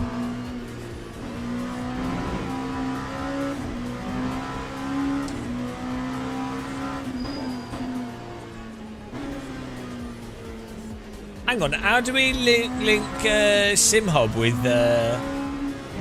We need to sort our tactile transducers out. Oh. 10 in the morning! Woo! It's not the morning here. Yeah, how you doing? I've not seen you online for months. Where have you been? I'm used to the foot harassment. Been severely lacking foot harassment.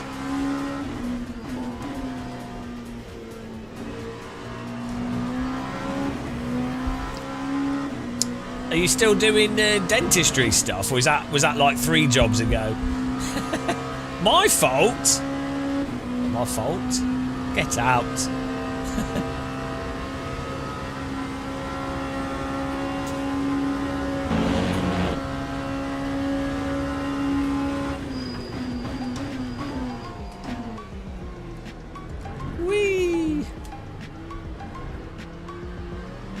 Since you're now publicly shamed.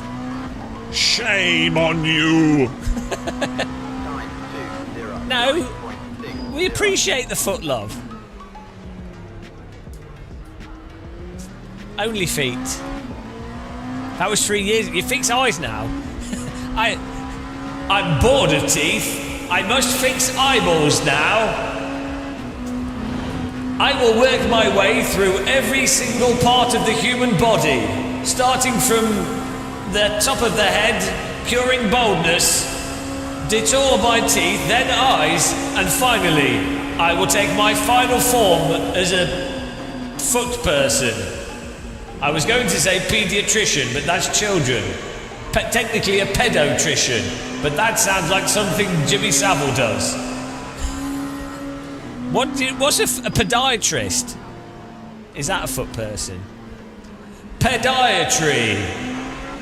It involves not eating food and walking. Is that a pedestrian? Pedestal. So you're doing eyes. What? Hang on.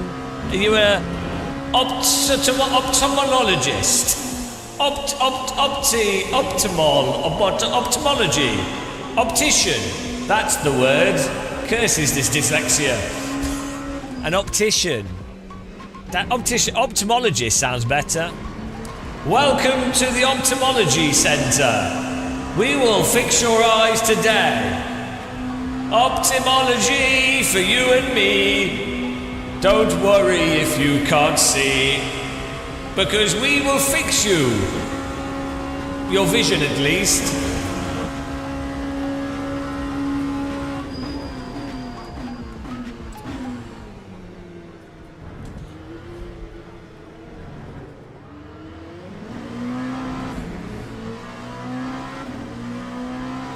This is not medical advice. 920.93. Oh, you manage the office. Do you need glasses? You've come to the right place. We are a place of glass. Not to be confused with a greenhouse.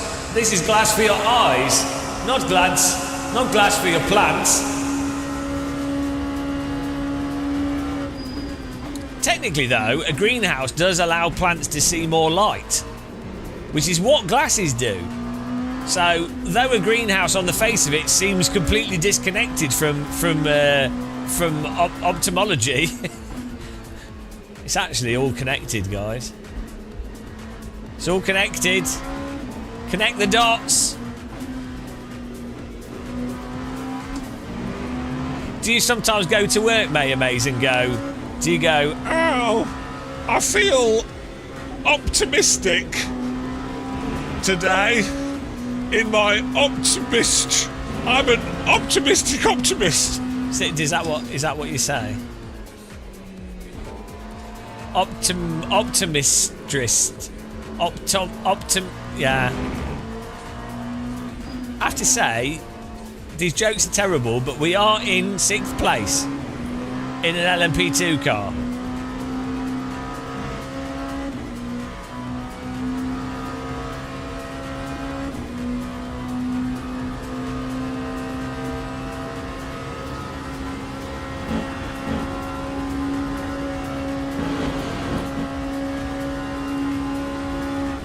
Maybe you could, can you fashion me a pair of spectacles? I look good in glasses. They make my nose look smaller. My nose is bigger than the Eiffel Tower. 10.14. It's alright, you can't derail this. This stream is permanently derailed. It's like a train dragging the carriages along on the side. They're not just derailed, they are fully dragged. With like dust kicking up over the carriages.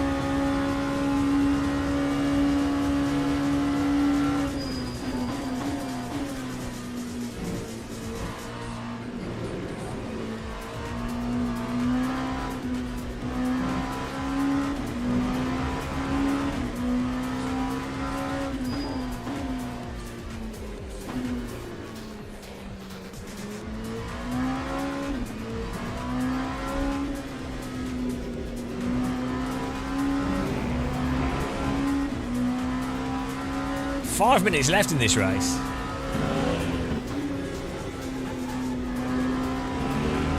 I don't know where to put the foot camera, Maze 99. Like, we need the foot camera to be bigger, but I don't know where to put it that keeps the stream nice and tidy. This is the problem. It's an absolute foot disaster.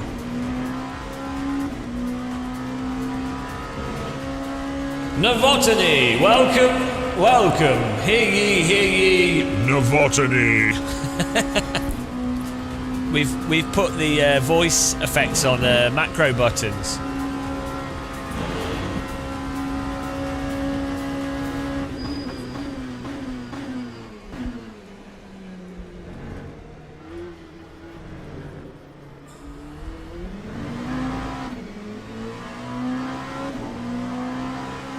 You missed out pedal face. Maze, you missed pedal face. We've created a new character. It's just a man with a pedal as a face. Baba Ganoush, 17.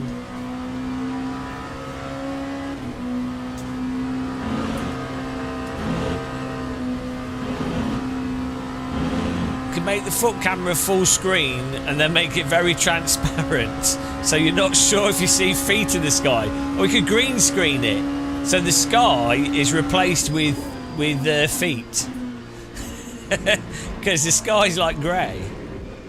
These are terrible ideas. Feet sky.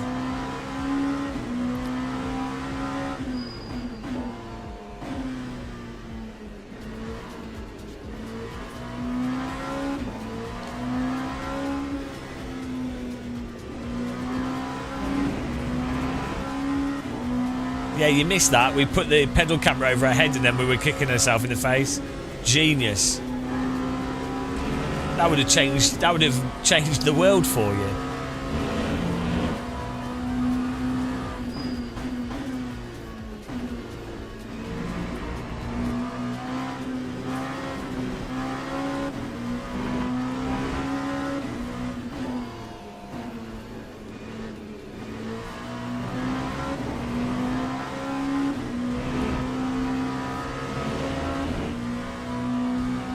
Minutes to go. We've been marching up through the rating. I don't know. After bronze 3, I think we get to go to silver. Silver 3.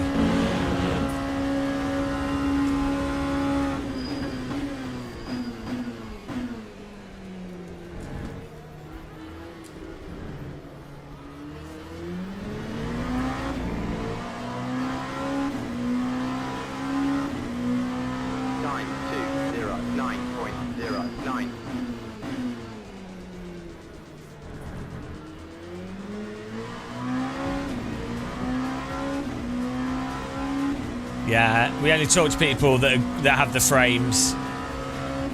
If you don't have a 5090, really you're not worth my time. If you don't have a 400 watt graphical space heater in your computer room, who are you? Who are you? Who? Do you know what I mean?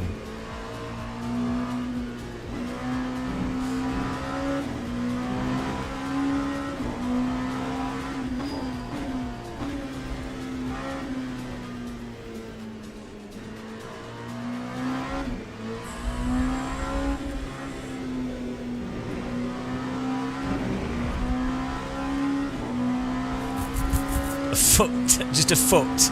I don't know if we can have custom mod badges. I totally would. I can work on a foot emoji for you.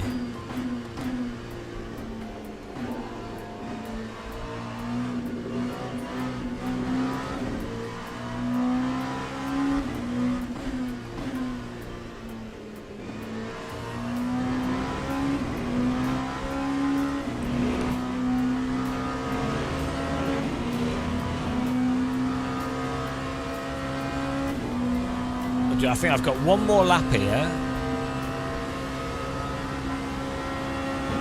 great fun driving this car around here. Done like 4 of these today. I'm quite enjoying it.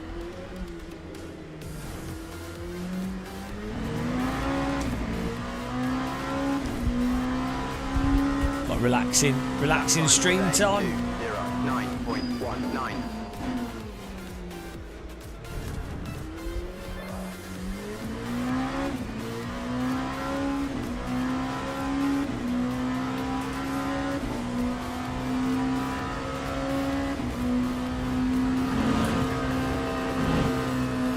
Final lap here. 6th place should get some. What we need to get.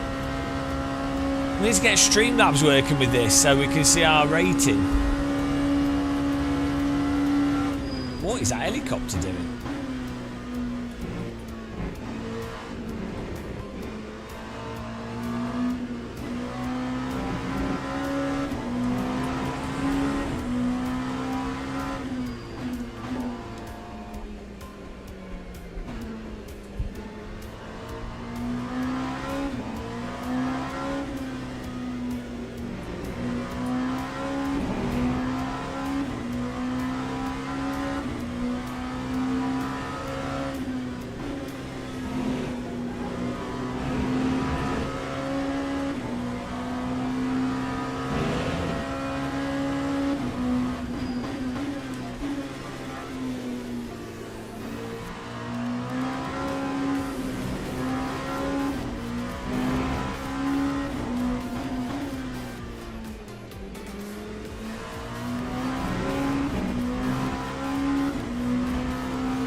It should run at full, absolute 100 billion capacity.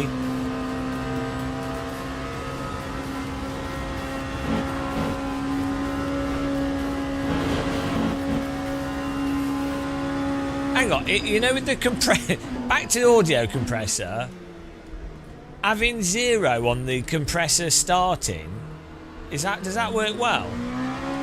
Is that a terrible idea? Like the delay on the start of the compressor. Yeah, good job, mate. Good job. This is where my mind is. Compressor mind.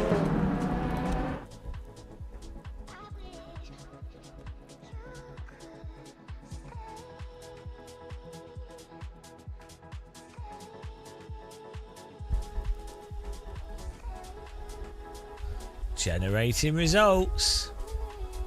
Yeah, that was alright.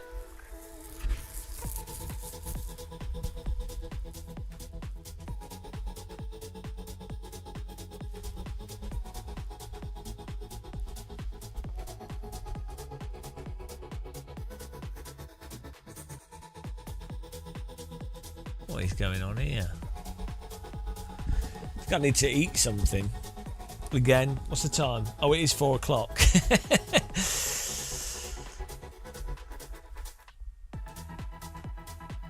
Get the platinum. I thought, does it go up to platinum? Does it go gold?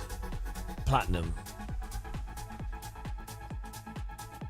Oh, here we go. 6 places gained. Plus 3%. Plus, we're on safety rank gold now. Hang on, we're already on gold. It's gold 3 plus 10. Were we on gold 2 before?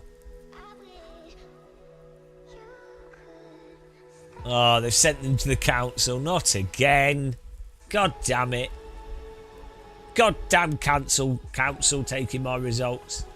Expected you to finish 17th. The pace car is out of control.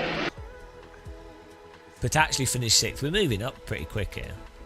Thanks for following the channel, Fearless Freak. Woo! Danker Shun. Danker Shun. Right, I might. Woo!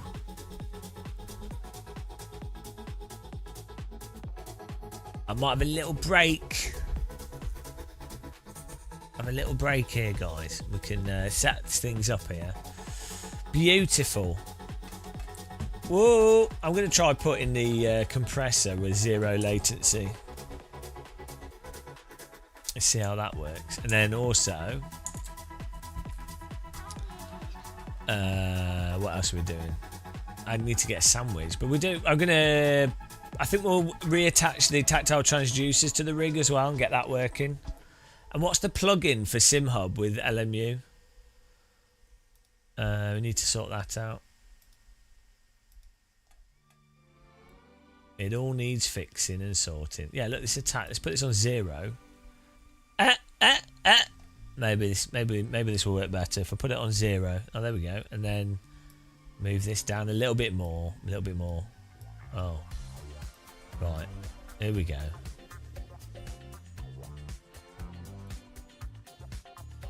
Right. Hopefully that is even better.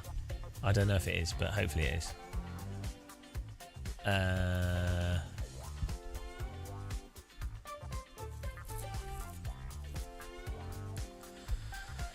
Apple is such an ass. You ass. Ass pull. For charging for subs whilst watching. How does that work?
You got Your wires crossed? What do you mean?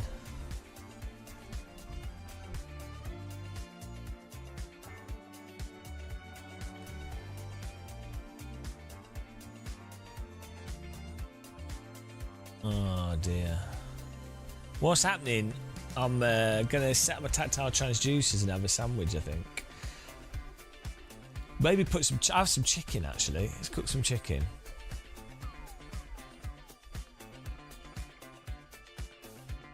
Your brain's failed you. It's brain break time, yeah. I'm pooped.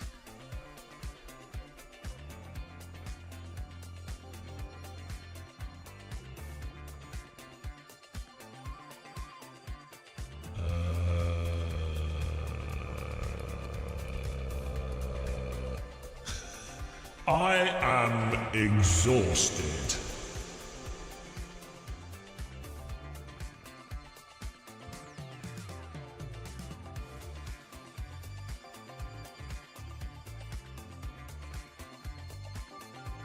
I don't know.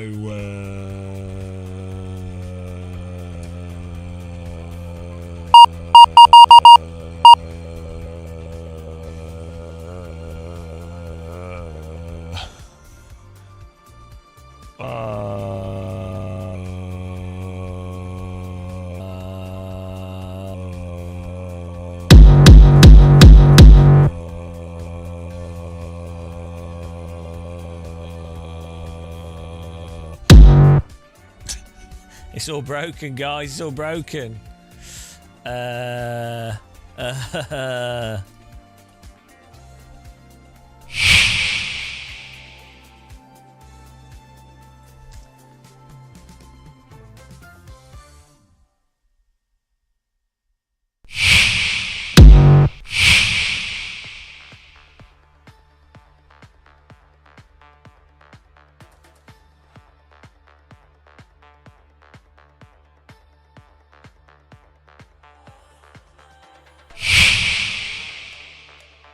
not sure.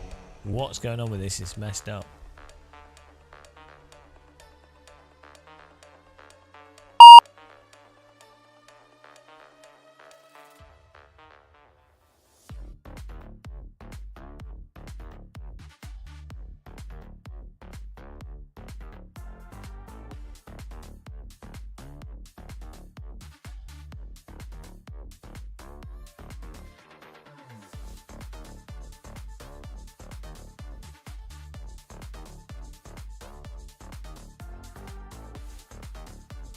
Oh, we just seem to have broken everything. Oh, well.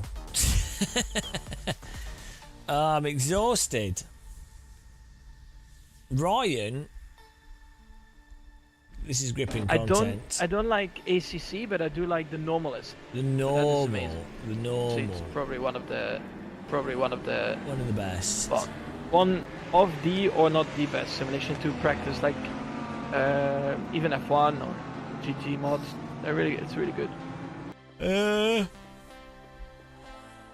We haven't done flight sim. No, I know we did. Yeah, we tested it. It was pretty good. It was pretty good with flight sim. Yeah. It actually, yeah, it worked decent. Oh man, I'm exhausted. Just we've been Le Mans out. I need a cup of tea, and we need to get tactile transducers. Absolutely wrecked. Yeah, I need food. I need some food. Give me the food. I don't mean to be rude, but I need food.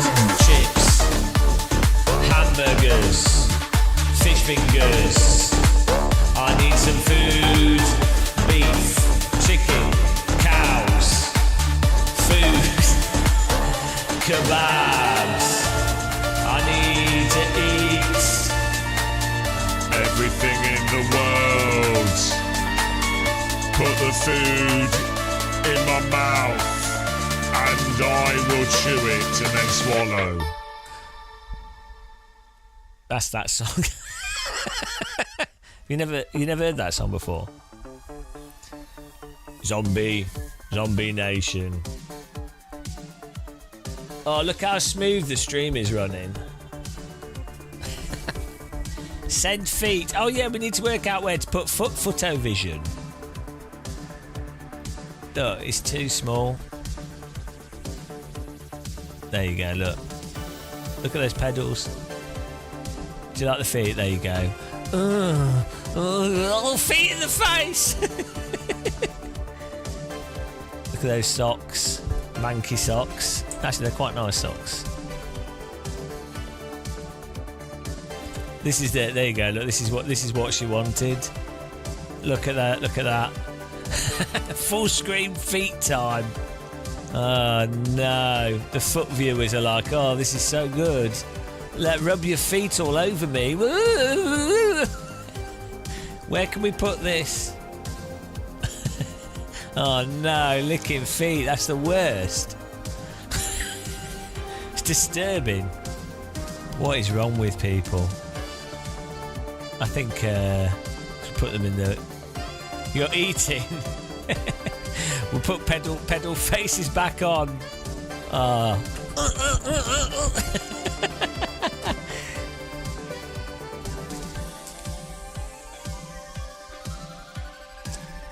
Right, where? I mean, we could put this here.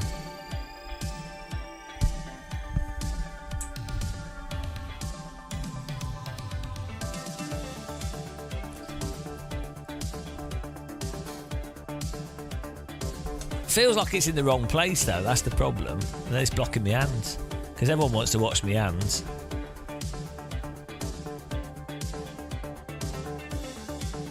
There's just nowhere to put foot cam that makes sense. No, there's no place to put it.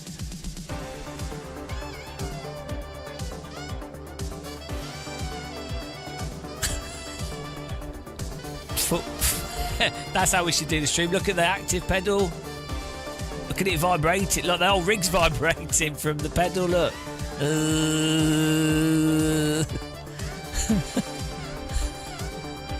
Look how stiff it is. Barely moving. Compared to the housing bell pedal, we have that set up squishy. Pedal of squish.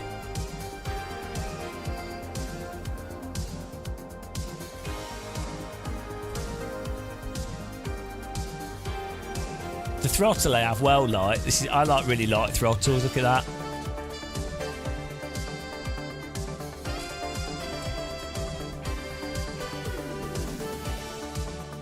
Oh, not a serious suggestion. Are you mad? They're not bad socks. They're pretty boring. They're pretty bland, but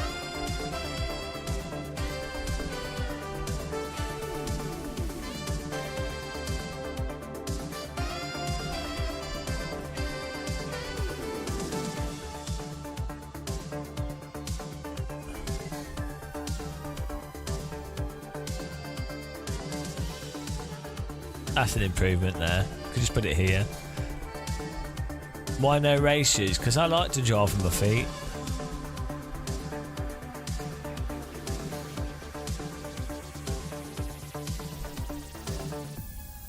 Probably better there, actually. But then I don't know. Just feels off. Yeah, but then the face cam's like really high, and then this isn't wide enough, and then if I make this wide, it's taking up so much space, it looks ridiculous. Like, maybe if I made these thin, and then you have that at the bottom, but it ends up being really fat, like, you know what I mean? It's too much. It's just too much.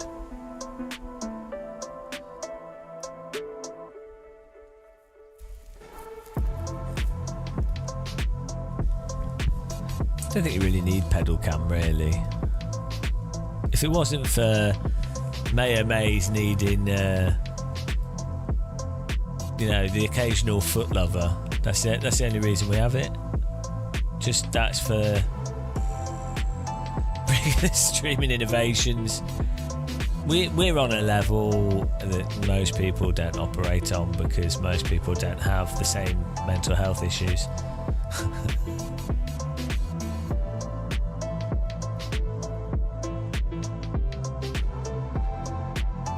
I think a tiny little pedal cam's fine. You can see what's going on if you want to. You can just imagine I have very small feet. Very small feet, man.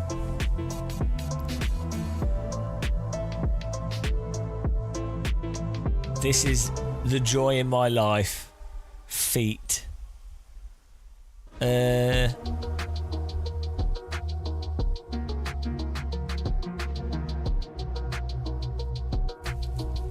I mean, the other thing would be if you did have a view underneath and then it changed the view, the face cam stays the same, but you have a horizontal thing underneath that rotates through different cameras.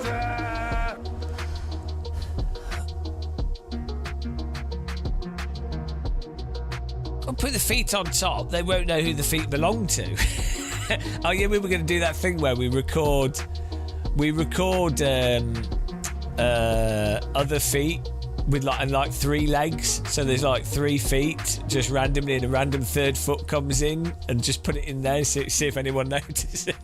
It's just a loop of feet doing random stuff, like.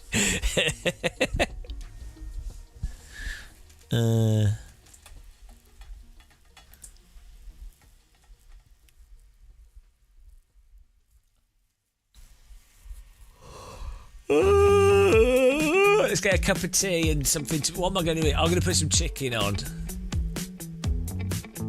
Let's put some chicken on. And a hand. A community foot camera rotor. This is just you wanting to, like, indulge your foot fetish. It's not... I have a suggestion. You get everybody to record their feet How will this pay off for me? Ha ha ha. Nobody will work out my evil scheme, my foot scheme. Oh, if only everybody could upload feet.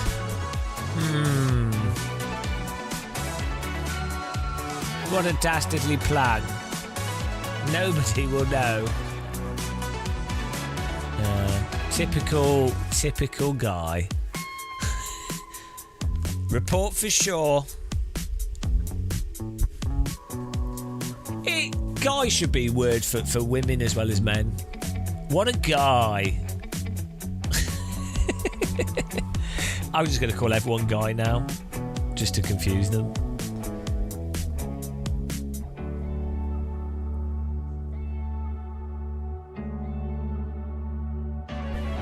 Yeah, it's definitely chicken dinner time now. I'm starving. I'm just going to go and put the chicken in oven. I'll be right back, though. Be right back. Coming back in a bit. Got to go down to the pit first, and then we're going to get chicken and put it into oven. Here we go for chicken. Off we go.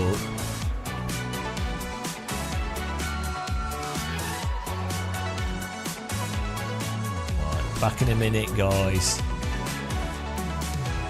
Back in a minute. Off to get my chicken. Chicken time. The chicken master. Off we go. I can't be bothered to move. Blood sugar levels have gone to 0. Oh dear. See you in 2 minutes, guys.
Get any higher.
Get any higher.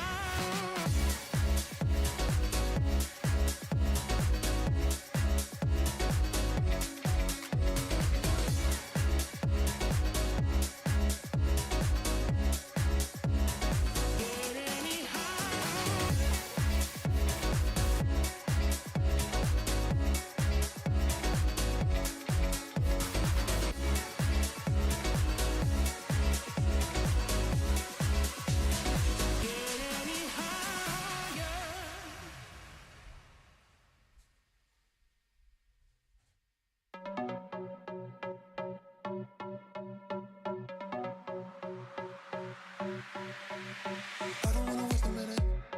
Don't have many plans, wing it. If you got a car, spill it. Cause I need it now. Money is in it. I don't wanna think about it. So if you know the song, sing it. Cause I need it now. Take me to a place where the music's loud. I don't wanna think right now. Flashing lights running through the crowd. I don't ever wanna stop. So let's get out. I got money in my pocket and I'm about to f***ing drop it with you now. With you now. Tear the roof off every building. I know I'll be spending millions with you. Just tell me what you wanna do. So let's get out. I got money in my pocket and I'm about to spend it all.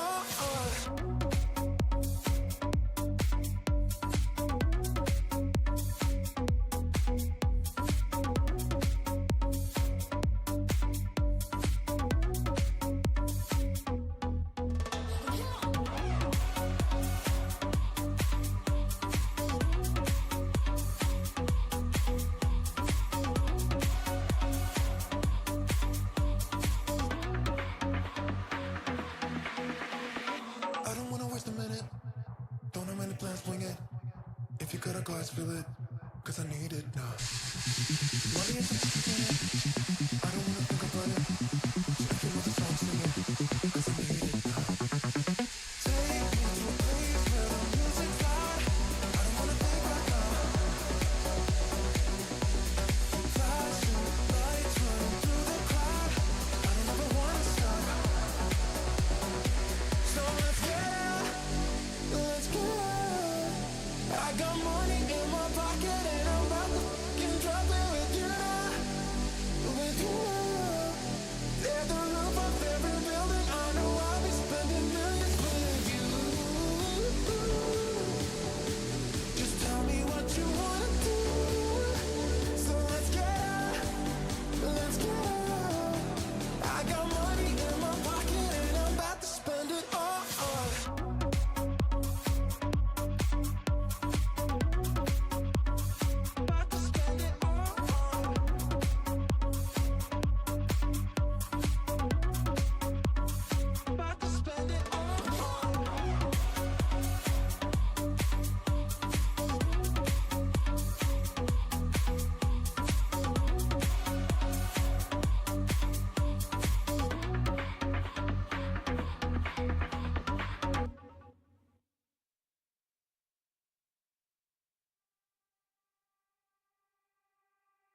If you could look into my eyes, you'd see what I am hypnotized. Oh, you get wrong with this siren high from all the things your dirty mind wants. You'd wanna see what's deep inside and take it for a mighty ride. Oh, you'd get zoned from all fire and blind from all the things your dirty mind wants. Out of my mind, yeah, and get the low. Take off your pride, baby, let me know. No, you can see what I can see. The night is wild and so are we.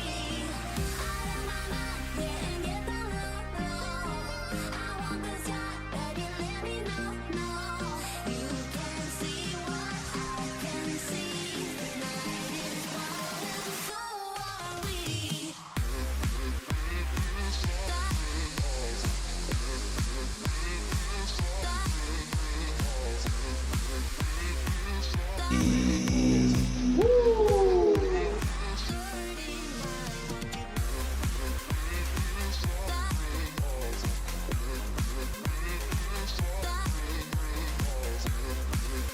Okay, let's go.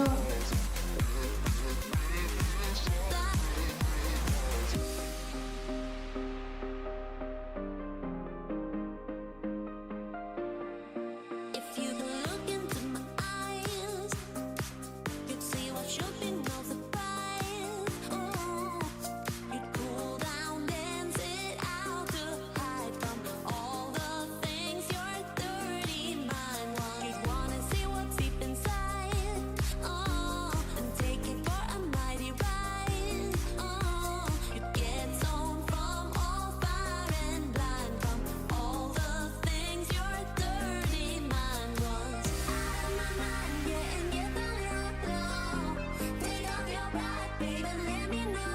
No, you can see what I can see. The night is wild and so are we. Out of my mind, yeah, and get the low.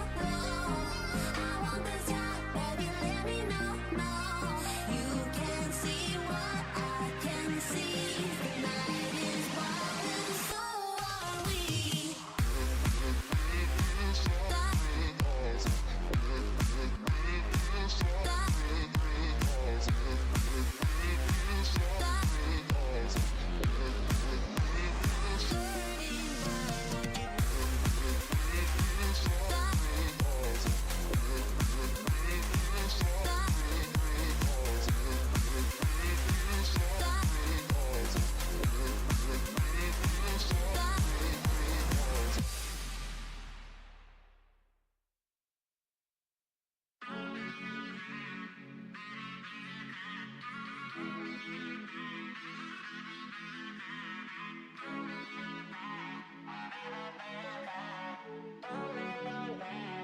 Salí de noche a romperla.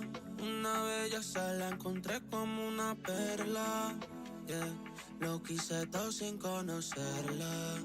Decidí de allí que yo iba a tenerla. Yeah.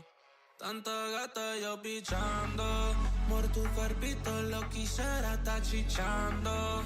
Complaciéndote te quiero gritando. Ya esta pista toda la disco brincando. Salí de noche a romper. Salí de noche a romper. Ey, salí de noche a romper. Salí de noche a romper. Ey, salí de no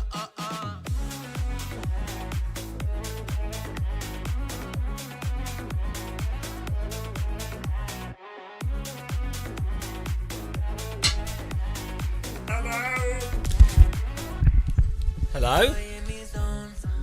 How's everyone doing?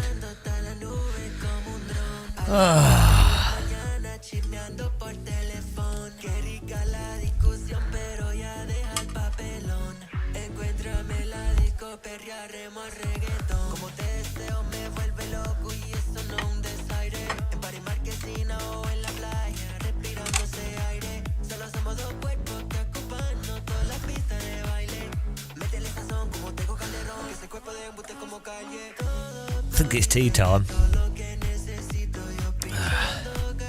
Yeah, I'm thinking of getting these, getting the tactile transducers working on the rig again. They're all plugged in, but the sound card's not.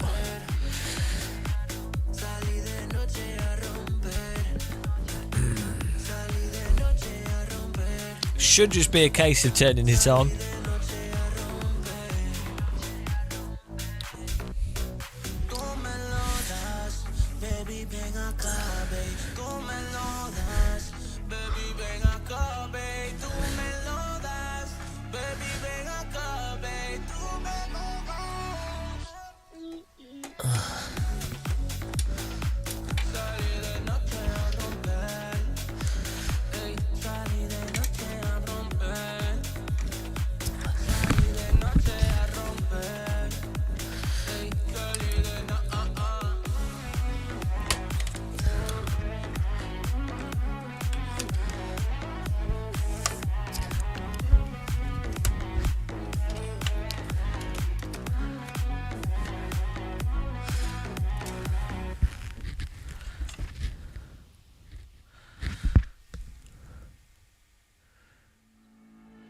Every time PC mode.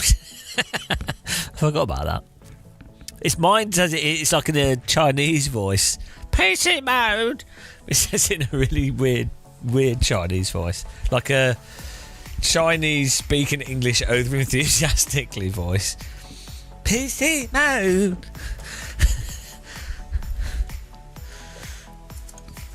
Knob sound. Give me the sound of the knob.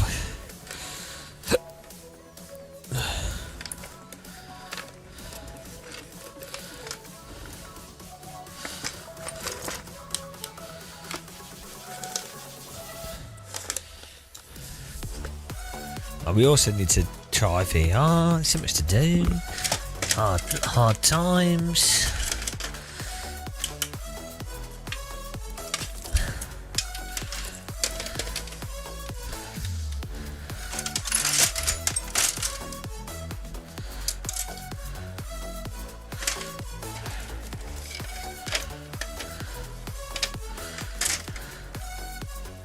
I have so many USB cables, it's ridiculous.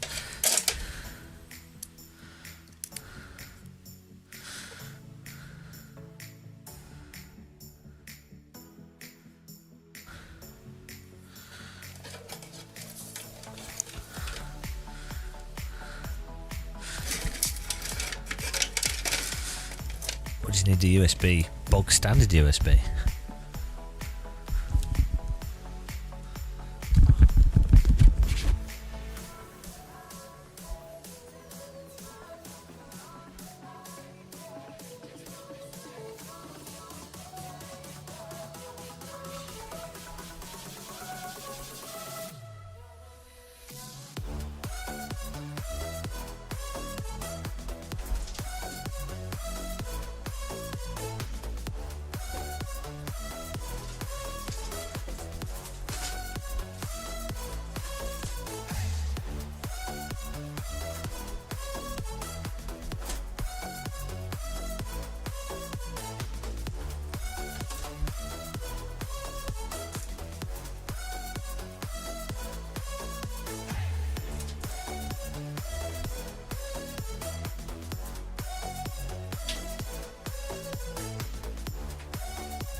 if something's rated for 9 volts, but you put 12 volts into it, how likely is it to break?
Hello, old Greek.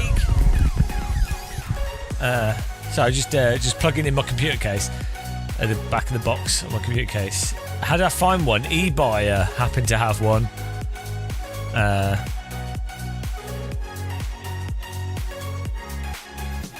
No, you don't. You don't need one, but I'm an idiot. Let me just get my chicken, guys. We'll be back in a second. 2 seconds.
you doing, guys?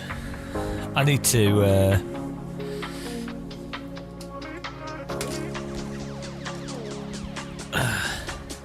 Lol. It's got the back of the. This old the graphics card is the back of the PCI Express. Oh well. Yeah, good job.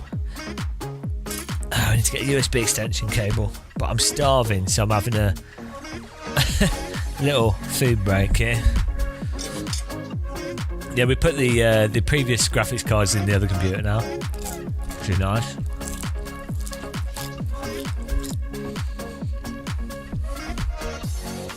We've got some sweet potato fries here.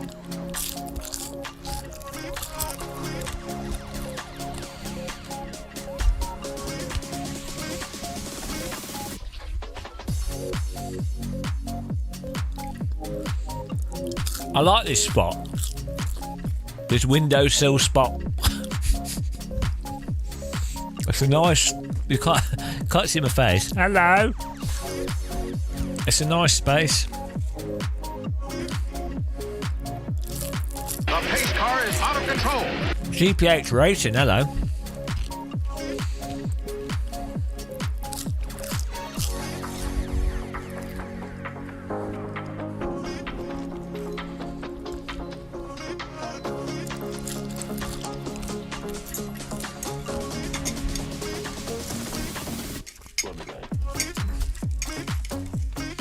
Chicken's too hot to eat.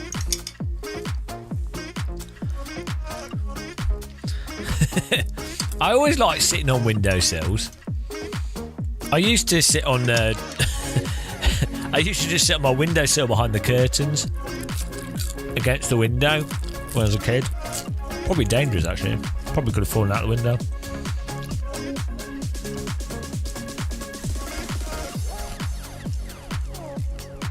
Wow.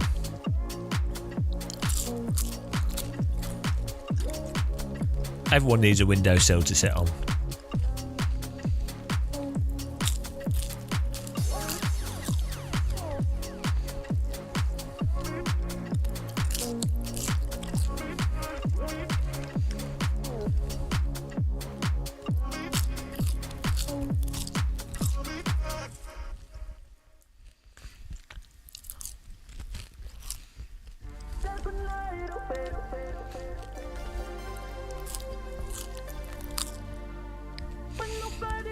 Where's my tea gone?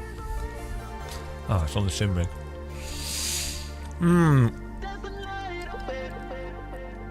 Yeah, I need to try and get the tactile transducers working. And then...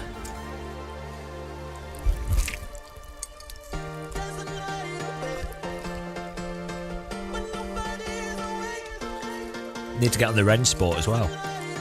That'd be good.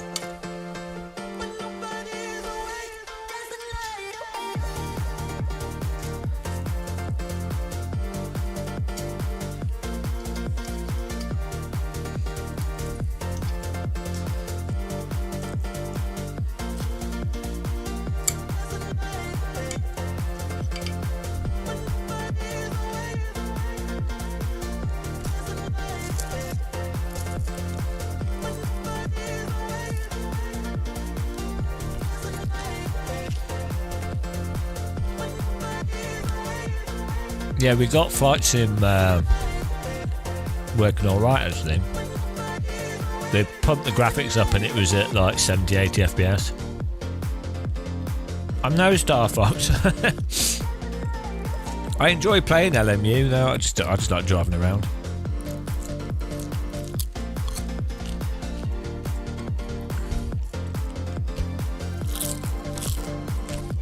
It hurts my brain jumping from sim to sim.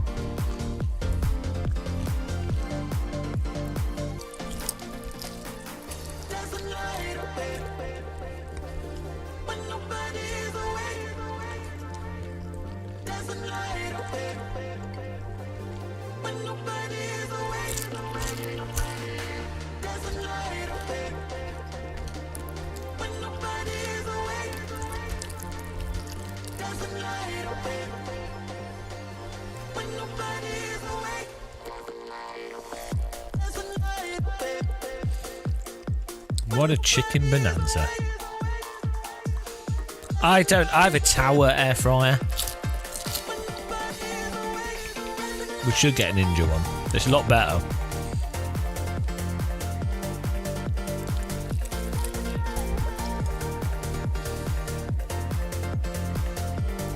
Whoa.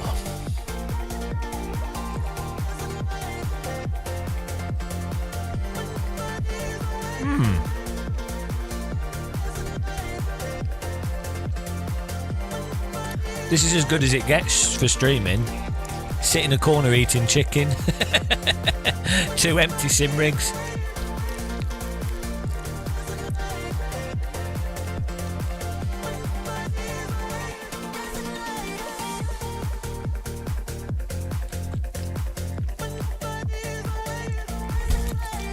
There's enough room in here to fit another 2 sim rigs. I think you could actually fit, if you didn't have crazy monitors,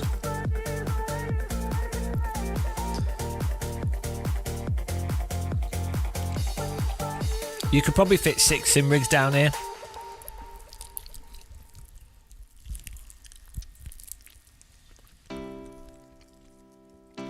Just like a whole room full of tightly packed simulators.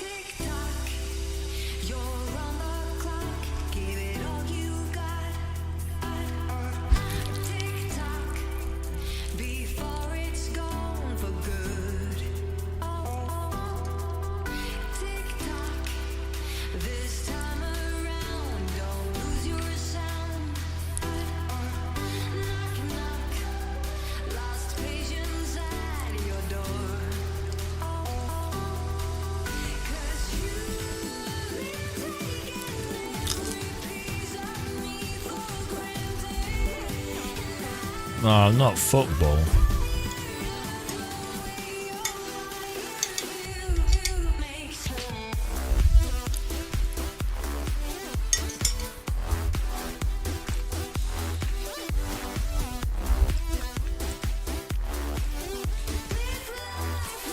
Right, we need to find this USB cable. I think we might have one upstairs.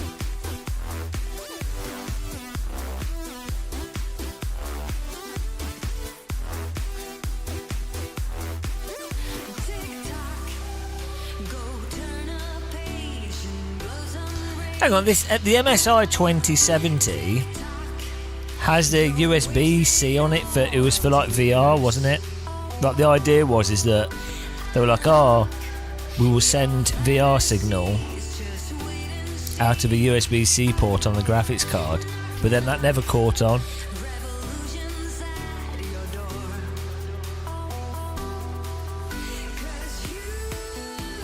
Which is weird.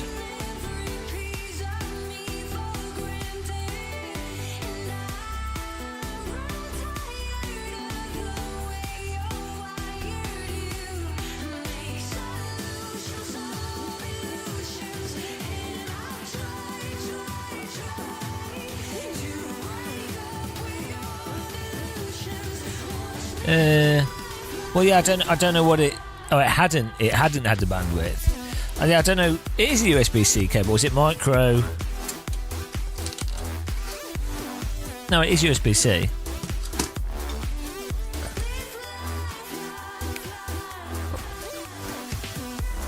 Yeah.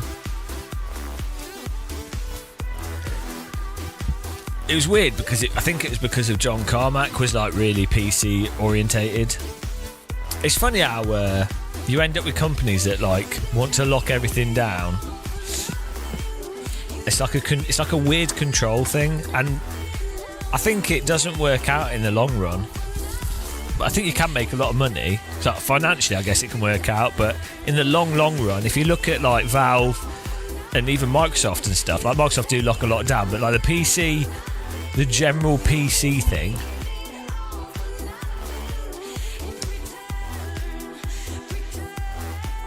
If you look at the general PC thing, the more open, in some ways being open pays off.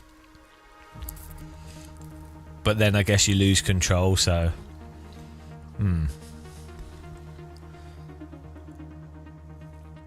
like, it's weird with VR how the thing is, I think you do need like dedicated VR headsets, and I think also in some ways there's like a weird but there's a weird balance between like the games console thing, where you can do a games console. The pace car is out of control. Thanks for following Plankstein. You can do a games console, and it allows you to do something better for cheaper. Like in many ways, like the N64, PS1, PS2, Dreamcast. A lot of them were like obviously way cheaper than PCs and did gaming really well, but they're obviously locked ecosystem. But then on the other side, with the PC, you can often do stuff like that's really niche and new. So it's a weird like a lot of really good new things come from PC specifically. So it's not like you can't just by default say locked ecosystems are by default always bad, because sometimes they move between the two. Like sometimes it starts off with a locked ecosystem and then it moves to the open one, or the open thing moves to a more locked one.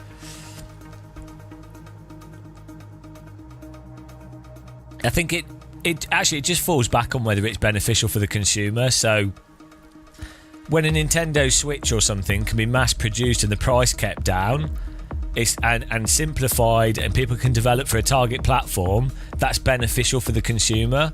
But when you've got something like the Switch 2 and you're like, well, hang on, this is worse hardware than a Steam Deck, the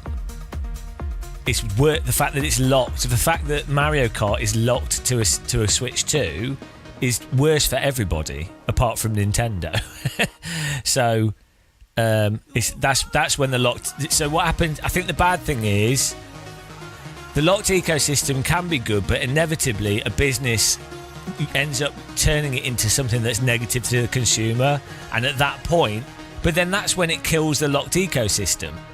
Whereas the thing with an open ecosystem is by it being open, it's harder for it to kill itself.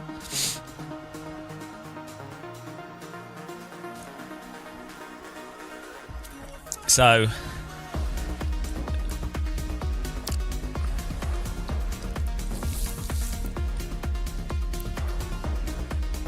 but the whole PC thing's a bit weird. Like, the idea of PC is you have a bunch of companies producing, like you have a motherboard and you can put what you want in that motherboard, and there's a bunch of companies producing components, and from that we got graphics cards, sound cards, expansion ports and stuff. That's all the IBM, the original IBM idea of like a computer has some sockets on it that allow you to expand it however you want, which then means you effectively have a device that can be anything, which is the original point of a computer. Like, it can be anything. You can put Linux on it, you can put Windows on it, you can put whatever hardware you want in the ports. However, in a sense, we're getting to a point where it's like, well, graphics cards at the high end you're limited to NVIDIA, and then most of the stuff is built into the motherboard, like the sound. A whole bunch of the features are now just like commodity features, so they're just stuck in the motherboard. Yeah, it's really weird how so it's hard to say just de facto one thing is better. Well, that's what happens. Counter debate is that you end up with a situation where a business ultimately ends up ruining it for themselves because they can't help themselves. They can't not accidentally end up ruining it for themselves.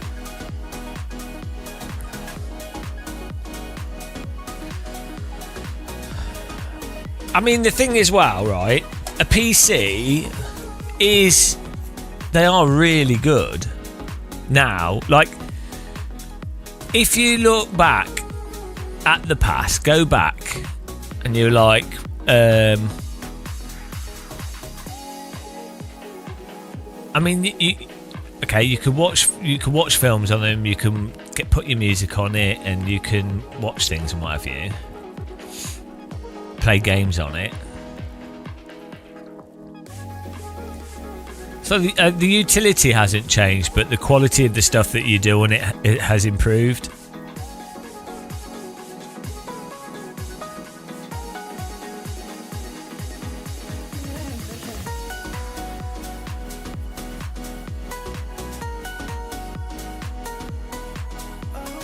What I think's weird is that mobile phones have not developed it's not become standardised that you can plug your Google Pixel into a monitor and keyboard, and it's basically a Linux PC, like a laptop. I'm really surprised that that's not. So like for your average person, the phone is a phone, and they use it exactly as it is now. They don't know any different. It's just a phone. That's just how it is. They don't know any different at all. It's a phone. But it doesn't work well. That's the point, can't debate. It should be that, right, I plug a USB keyboard in, I plug a USB monitor in, and now it's basically the same as a Windows PC. So, and then you should have like Windows applications, but it's Apple stuff.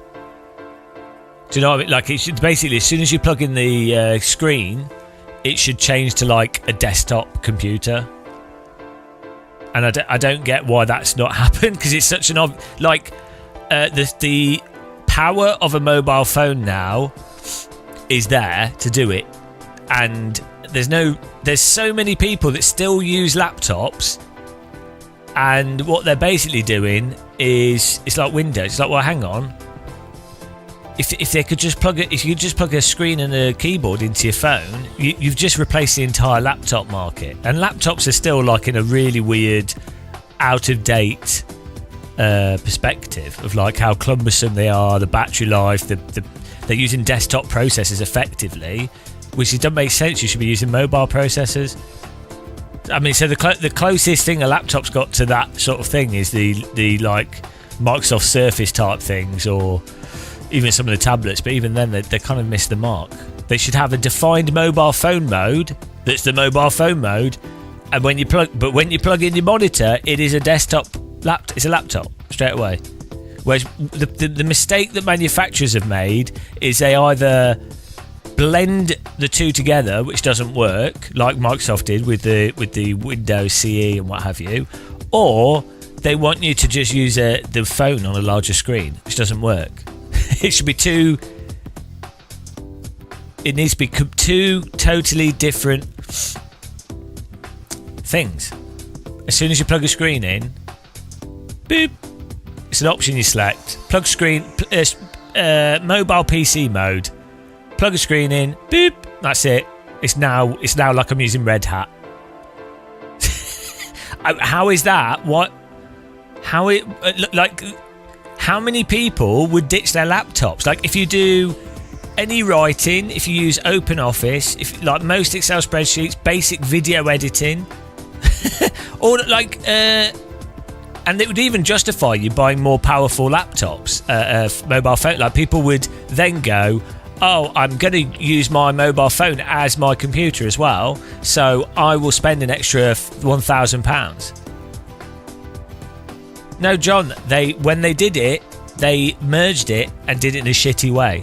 The way it worked in the past is that it was the Windows thing where they blended it together. Or it's like Android now, where you can plug it in, but it's not seamless. It doesn't, it's messed up. Yeah, but it never worked properly.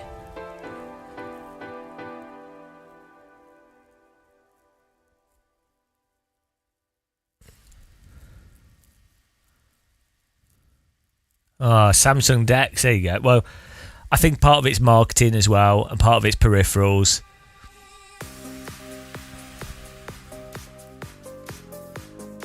And also, I think a large part of it is the Windows thing. I think it's because Microsoft screwed the pooch on it. That's the problem. Like, because they wanted to blend it, and Microsoft somehow were terrible at user interfaces. I'm just going to look for my USB cable. I think it's upstairs. I'll be back in a second.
USB-C extension that I don't need.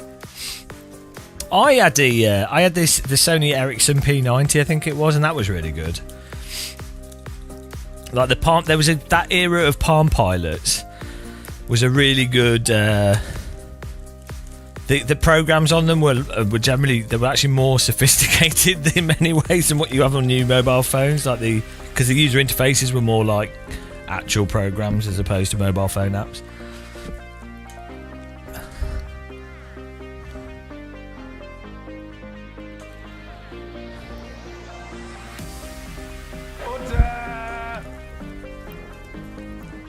I bought my phone from Car Phone Warehouse. It was a different time. That was when you could buy bloody phones for cheap as well. Like the contract was actually good. Like the contract, they would be like, oh, this person's going to use the phone load, so we'll do the contract cheap. And so you could get like a £500-600 phone on a £20 a month contract, or even I think it was like £15 a month contract. It was mental.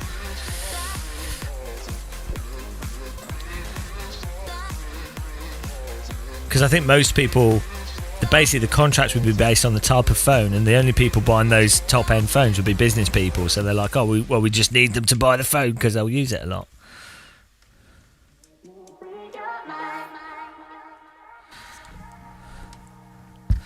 See if this works.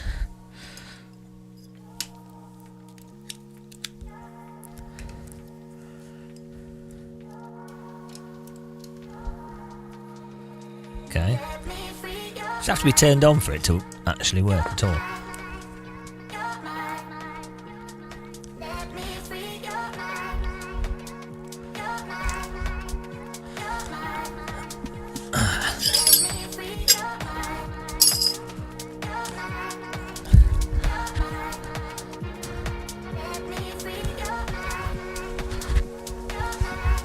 Maybe it doesn't like USB-C.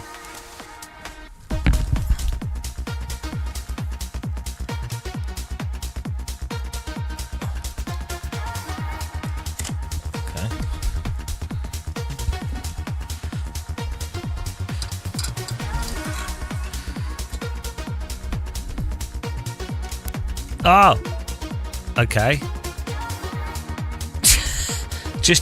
I just touched the USB port and the screen turned off there. I think there's some static coming through these cables. That's not good.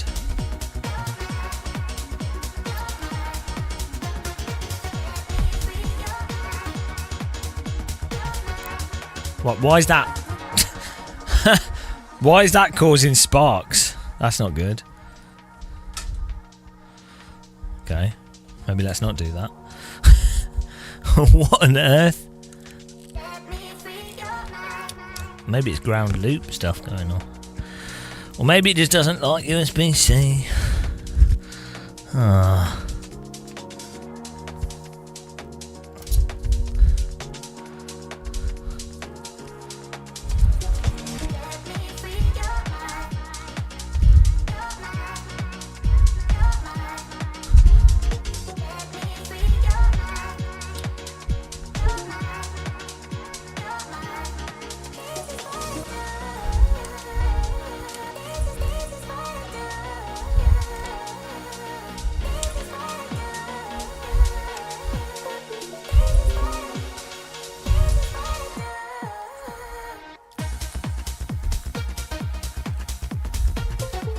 There we go. Oh, it doesn't like USB-C. That's what it was.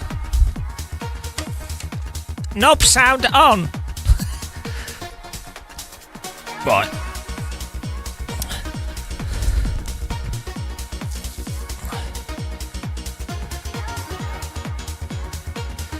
Oh yeah, the clicky keyboard on the P90 or P900 or whatever it was really good.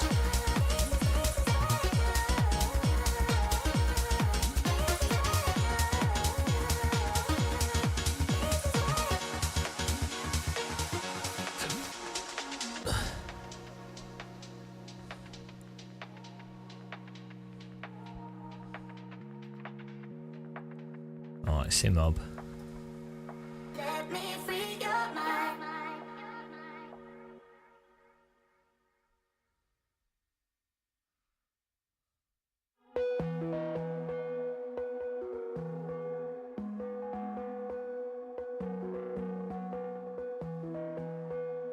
Can't even remember how to set this up.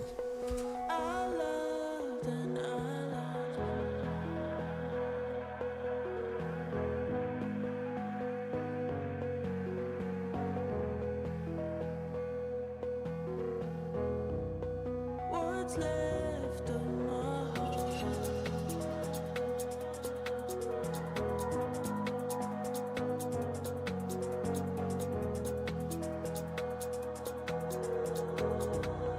I loved and I loved.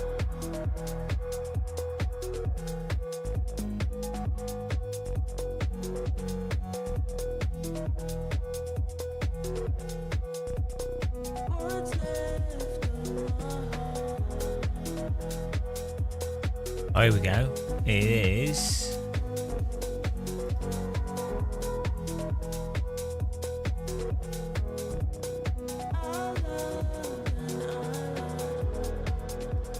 Oh, here we go. Right.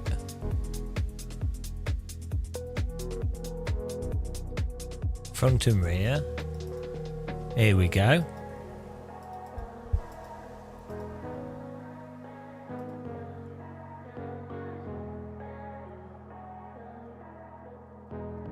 Oh, it's working straight away. That wasn't too hard. If it sparks, test it with your tongue. You like to stick your tongue on things, don't you? Right. I have to mount the tactile transducers to the pedal tray though. I unmounted them. Let's see if I can get a pedal cam for you guys.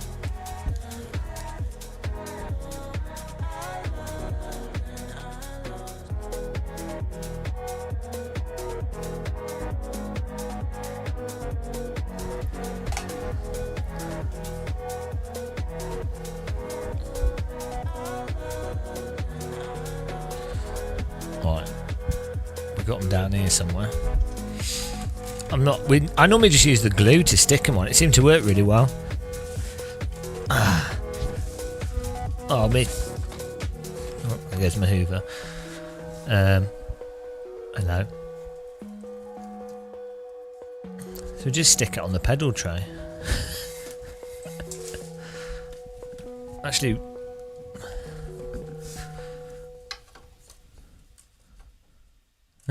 not going anywhere.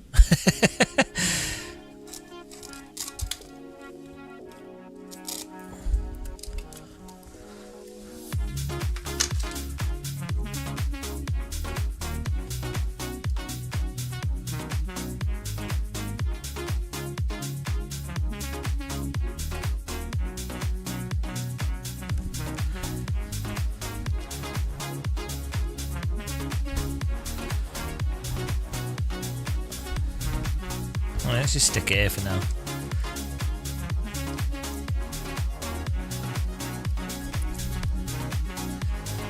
They ain't got much room on the pedal tray. Yeah, they stick once you put them down, they're done. That's it. They ain't moving. It's more the seat one I prefer. Like the we have one on the back of the chair here.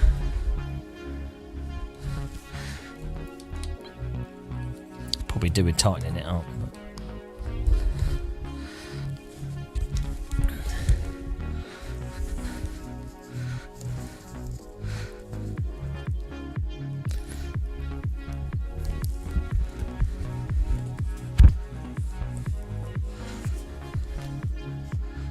It's just resting on the chair. It works quite well.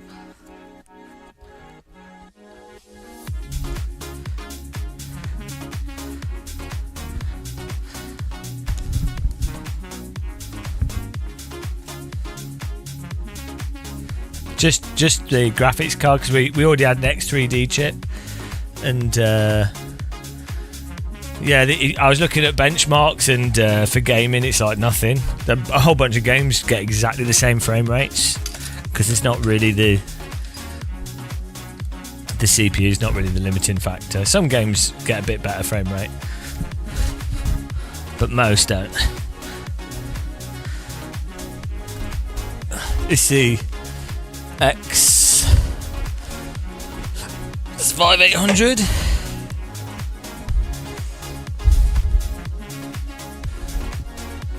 Well, that's a fail. I should have put the camera back. Oh well, we'll get to this different view anyway. Okay. Yeah, the problem with the RAM is I would need to upgrade my sticks. Smoothie time, guys. Cheers, everyone. We need to, because you only want 2 sticks, so you need 2 32 gig sticks. But that for flight sim, that actually is quite a good idea. Like you do, flight sim does benefit from it. I need to. The pace car is out of control. Thanks, Dotted, for following. Appreciate it. We've got an LED display. It's cycling through stuff. We need to connect it. How do you connect SimHub to LMU?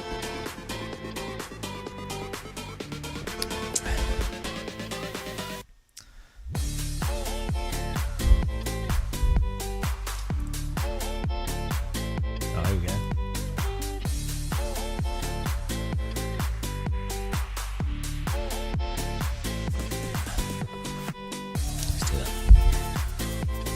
Appreciate all the members and everything, guys. Thanks. It's been nice to. Oh, why is my mic? It's still clipping. Every time I talk too loud, it clips. I can hear it. Okay, now it's apparently working.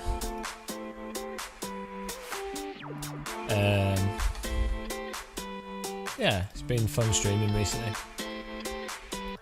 Oh, maybe it's the. I don't know why the mic clips. it's when I talk. Maybe we should turn the compressor off. And but then look at this. Sounds well weird without the compressor. Now we've lost the bass. You've lost the news. Like you need the compressor to get the EQ. See, it don't make any. That doesn't make any sense at all. Oh dear. Absolute compressor scam. Oh well. Let's just turn this off, turn that up. There we go.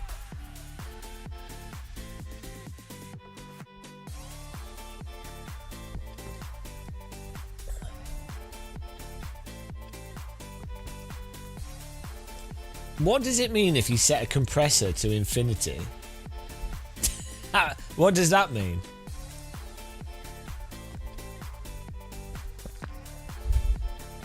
Now all we can do is change the ratio, threshold, ratio, attack. We can add a gain to it, but it's just adding it afterwards. But it's on 0, so it doesn't make any sense. I don't know. We'll be fine.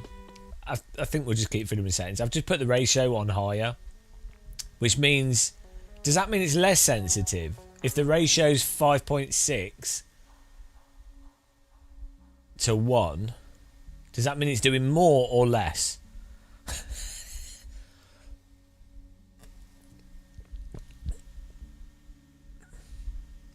This is a Roland Bridgecast X I'm using, which is technically a sound card, but it's really good. It is actually really nice. It has. Don't think you can see it on the camera. Let's fix this whilst we're here. Whoa! Oh, this is how you dislocate your shoulder. It has. It's powered by the USB of one of the computers. So that's the computer with the 5090 in, and then over to the left we have another computer. But this is like a nice, so you can basically we can just mute individual channels. Phone, but also so this is the stream mix. So the game from the gaming PC, I can control this going to the streaming PC. We can control the music. But what's nice as well is I can by pushing, this is the stream mix that you guys can hear, but if I push that, I can now EQ for myself, so I can turn the music off for me, but you can still hear it. which is quite a nice feature. And then also this is a mix for this mix also goes to so there's 5 channels into it: the game, PC, music, microphone, 4 channels. But then these also are 4 channels on the streaming PC and 4 channels on the gaming PC.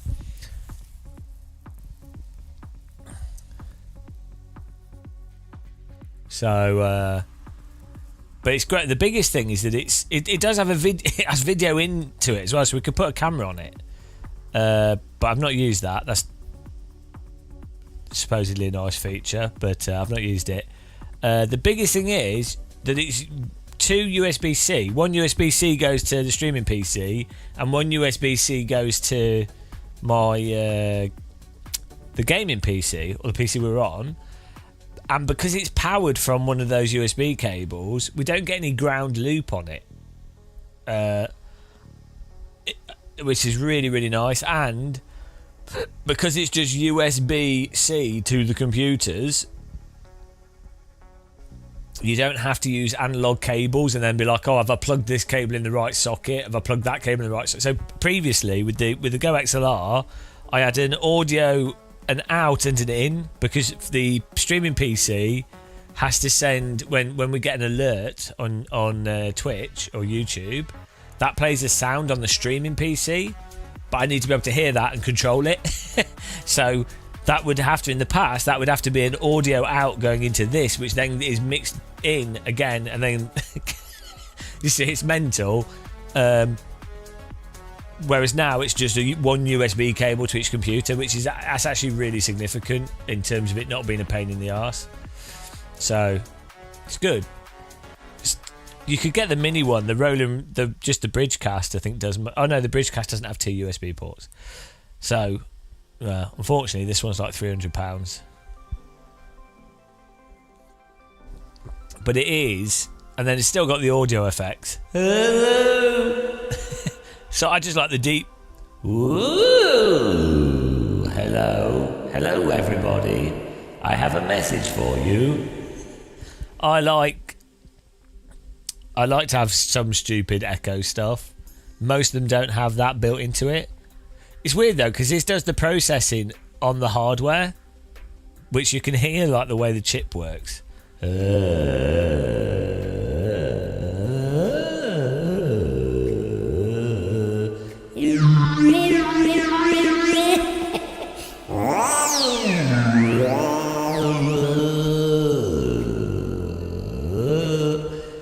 It's well weird how it works. It's like it's chopping the digital signal up, but then smoothing between the intervals.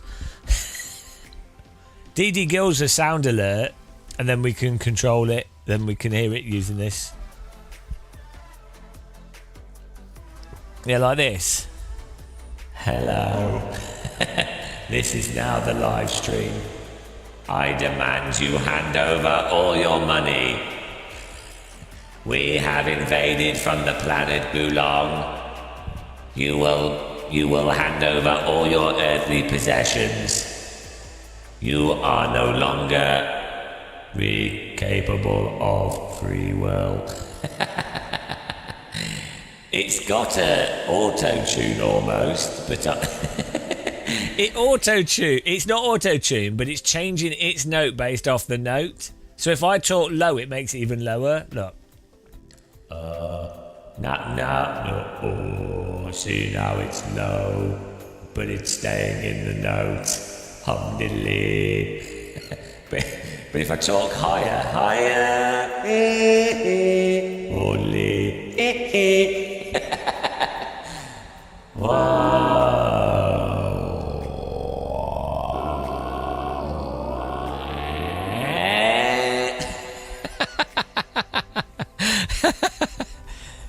Hand over all your moisturizer cream.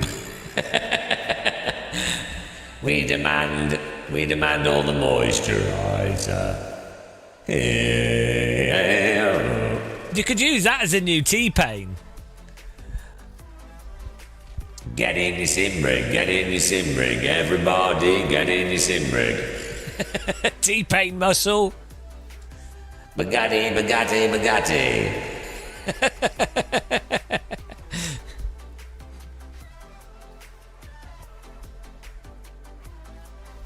Just need an annoying beat. I have made £4 billion. This is the voice of the commanders. We can pitch shift it. You can pitch shift up and down, but then it's got this thing called formant. Totally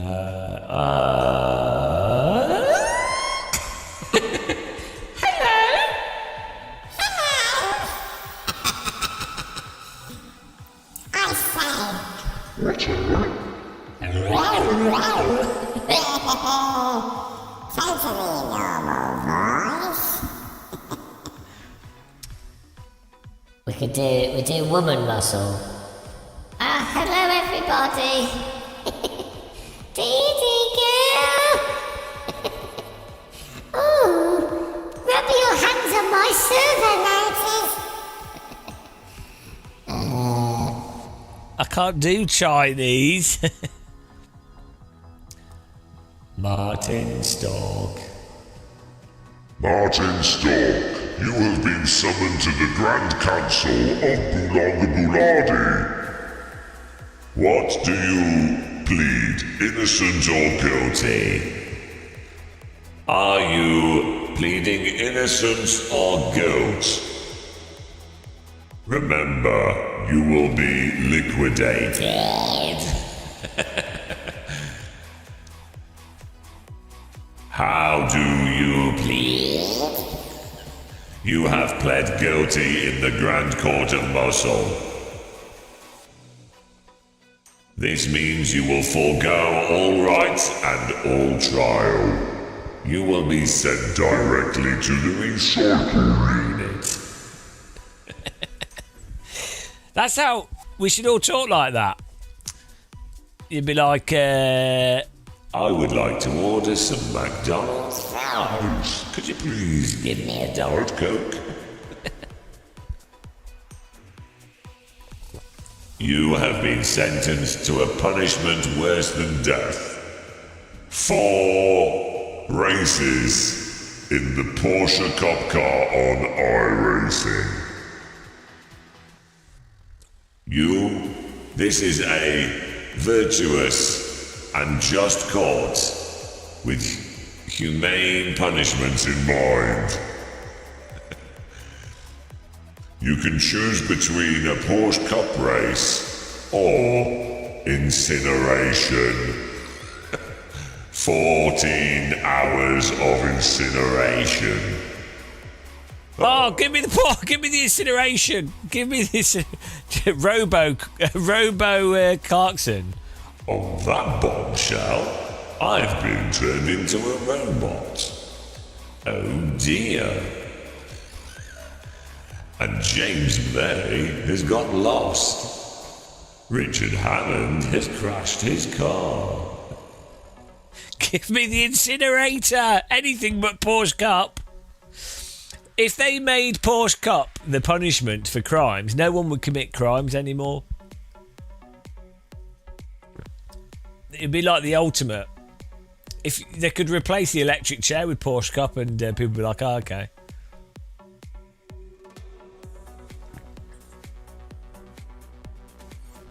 This music's well good.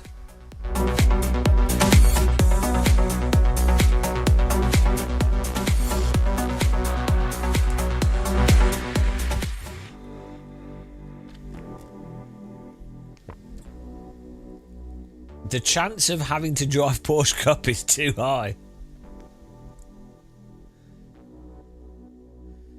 Well, hang on.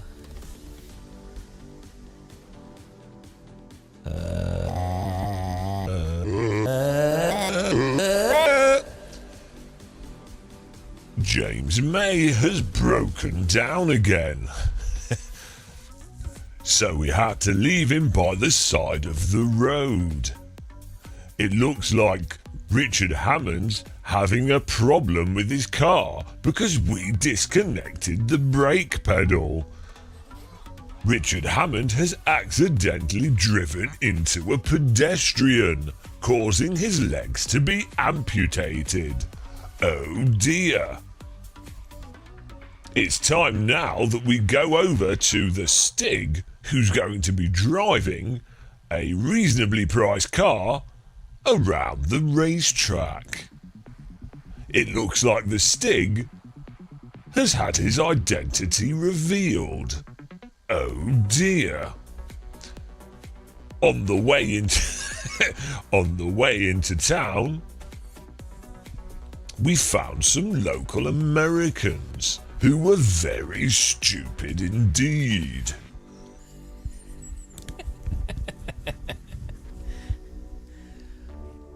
Of course, I was driving the Peugeot, which is broken down because the French don't know how to make cars.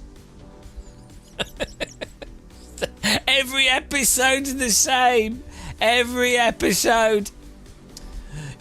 We decided to write our slogan on the side of the bus, but when the bus left the bus station, the slogan was changed to be the wrong thing, revealing a slightly rude word.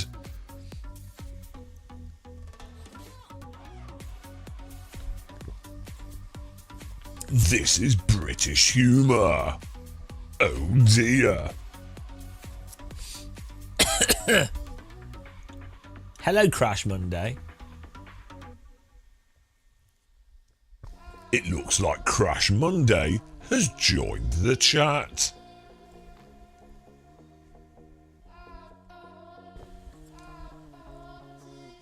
I'm Jeremy Clarkson, and on today's episode of Big Machines, I'm going to be showing you how they mine coal from the ground. It was 1943 when the Germans invaded. Lucky for us, they weren't successful. That's because our boys in the RAF fended them off, but many of them didn't come home. Oh dear.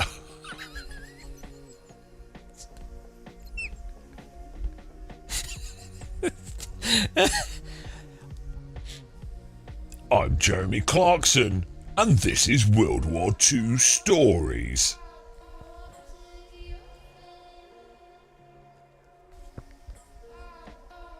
Yeah, the Jeremy Clarkson just keeps going.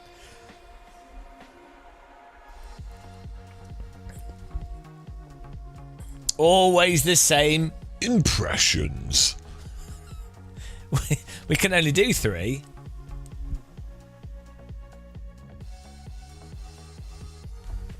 Right, I've drank my fruity smoothie. What are we doing now? Well, we've got Simob going. Oh yeah, we'll test Simob. So I just have I don't know if I do marry on this. Oh dear. Am I getting my money's worth yet? Well, no, this is the £300 bridge cast. And the last month has been a financial disaster.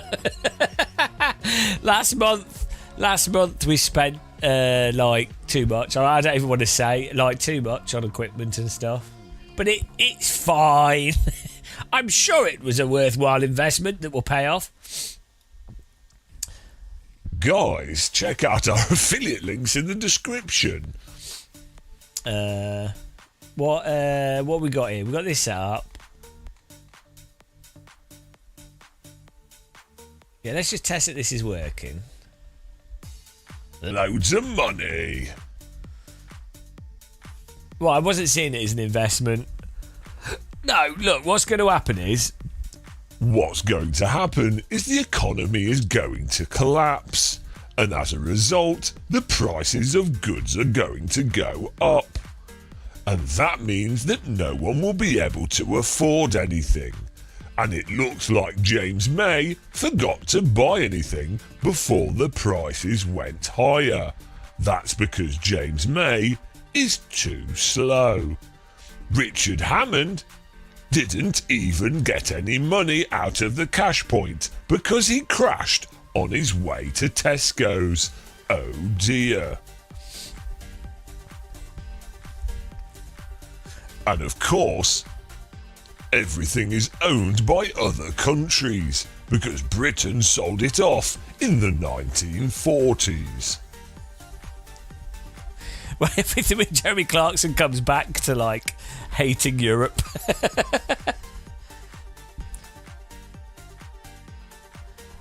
I'm Jeremy Clarkson. Hang on, I've got Robo. I'm Jeremy Clarkson, and I hate cyclists. Why do I hate them? Because they only have 2 wheels. And I only like things with 4 wheels. I think all cyclists should be run over. Do a full race as Clarkson. Right, hang on. Let's see if this works. What is going on? Hee hee. Shambone. This has not been a successful live stream for viewership, but it's been fun.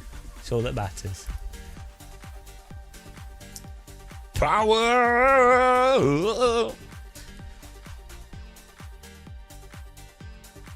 I'd love to see prompts you're putting into an AI image generator for the thumbnails. They're normally pretty simple. I normally say, like, a Renaissance painting with a 40-year-old bald man with a brown beard surrounded by disgruntled peasants throwing object at person in a modern simulator, and then I'll say, like, with the camera zoomed out, somewhat realistic, generally quite clear to see, and I'll put a bunch of other stuff in there and then some other details. But it turns out white 40-year-old with brown beard produces people that look more like me, which works out well, so that's what I'll go with.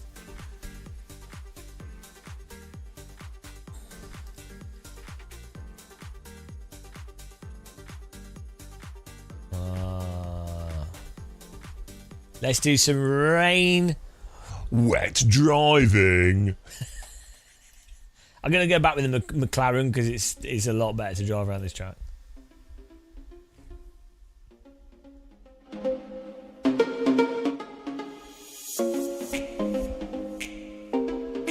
Okay, let's go racing. It's time to go racing.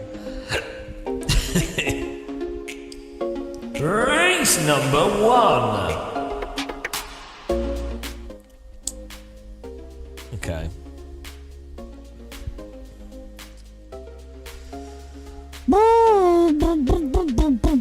Oh yeah, tactile transducers, that's what we're seeing as well. So that'd be nice if they work. I like, I mostly just like the gear shift, to be honest. Having slip is nice, but it doesn't tend to work perfectly.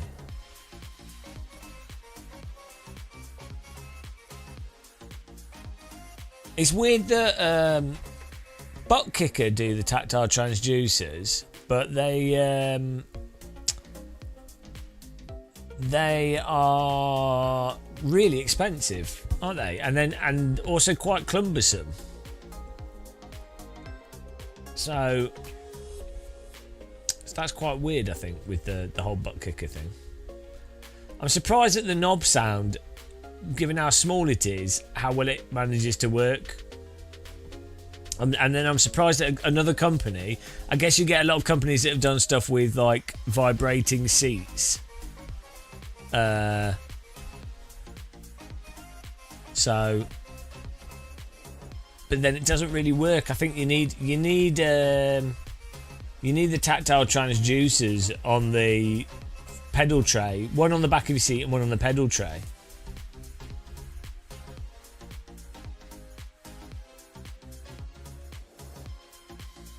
So, and at the end of the day, if you can buy a knob sound, how else are you going to package it? If you buy a knob sound for like 20 quid, plus it's like £50 for the... Wait, it's about £100. Let's say it's £100 for a knob sound and a bass speaker and a small transducer.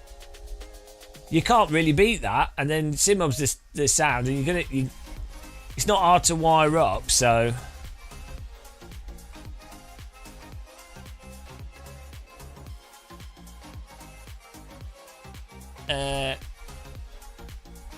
But then I think the main thing is like the marketing component of it is that people don't realise how good tactile transducers are for immersion in terms of value for money.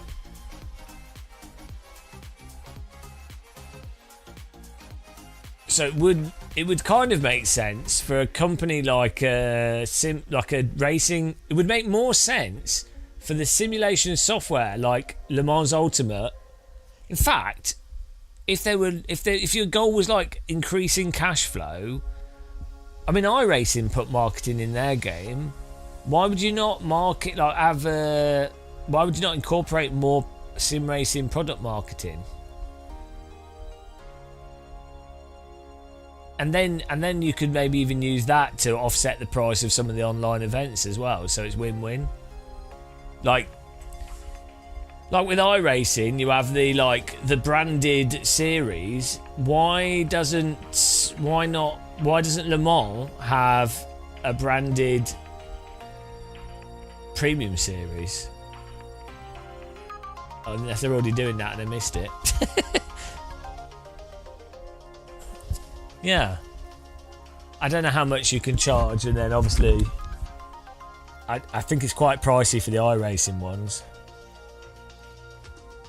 But a lot of people would be seeing the stuff on Le Mans Ultimate. And something like tactile transducers would probably appeal to a lot of Le Mans Ultimate users.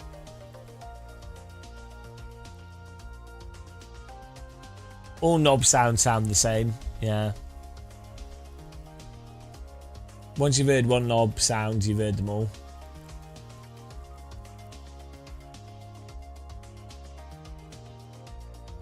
Yeah, it's tied into the license for... That's a good point, I didn't think of that.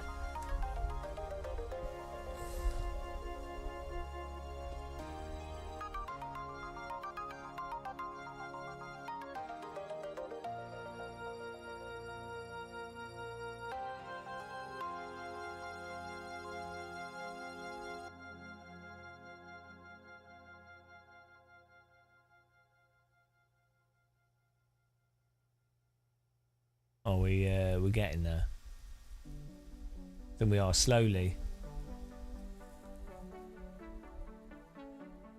1 minute.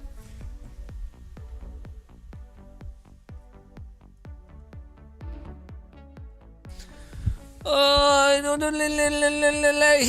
here we go.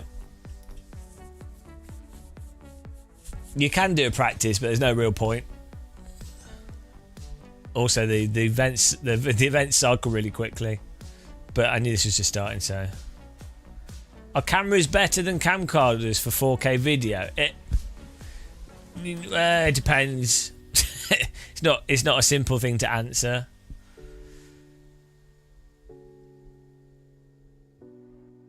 Probably camcorders are probably still better in low light and certain things, but everyone's using. Everyone's using like small cameras, so yeah, the zoom, if you're doing a lot of zoom as well, camcorders generally have that all built in, but it depends. It depends more on the, so it depends on the type of content being filmed, basically. Yeah, like entirely depends on the type of content being filmed. Like a lot of influencers or a lot of small media, they will use DSLRs, like Panasonic DSLRs.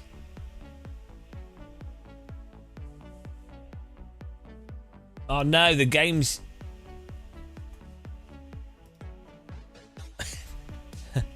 Oh, here we go. The game's sending the audio. How do I change the audio? Do I have to do it in Windows?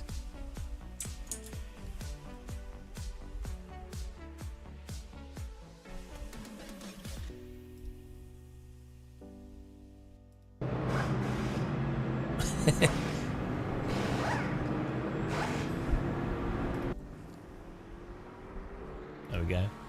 We were sending the bloody game audio through the speaker. I fixed it. Yeah, if you're gonna do like, if you're doing filming where you zoom in and stuff, then a camcorder is probably better. But for a lot of things, just the portability, and then like a Panasonic 4K camera. But then I think certain low light stuff might be worse.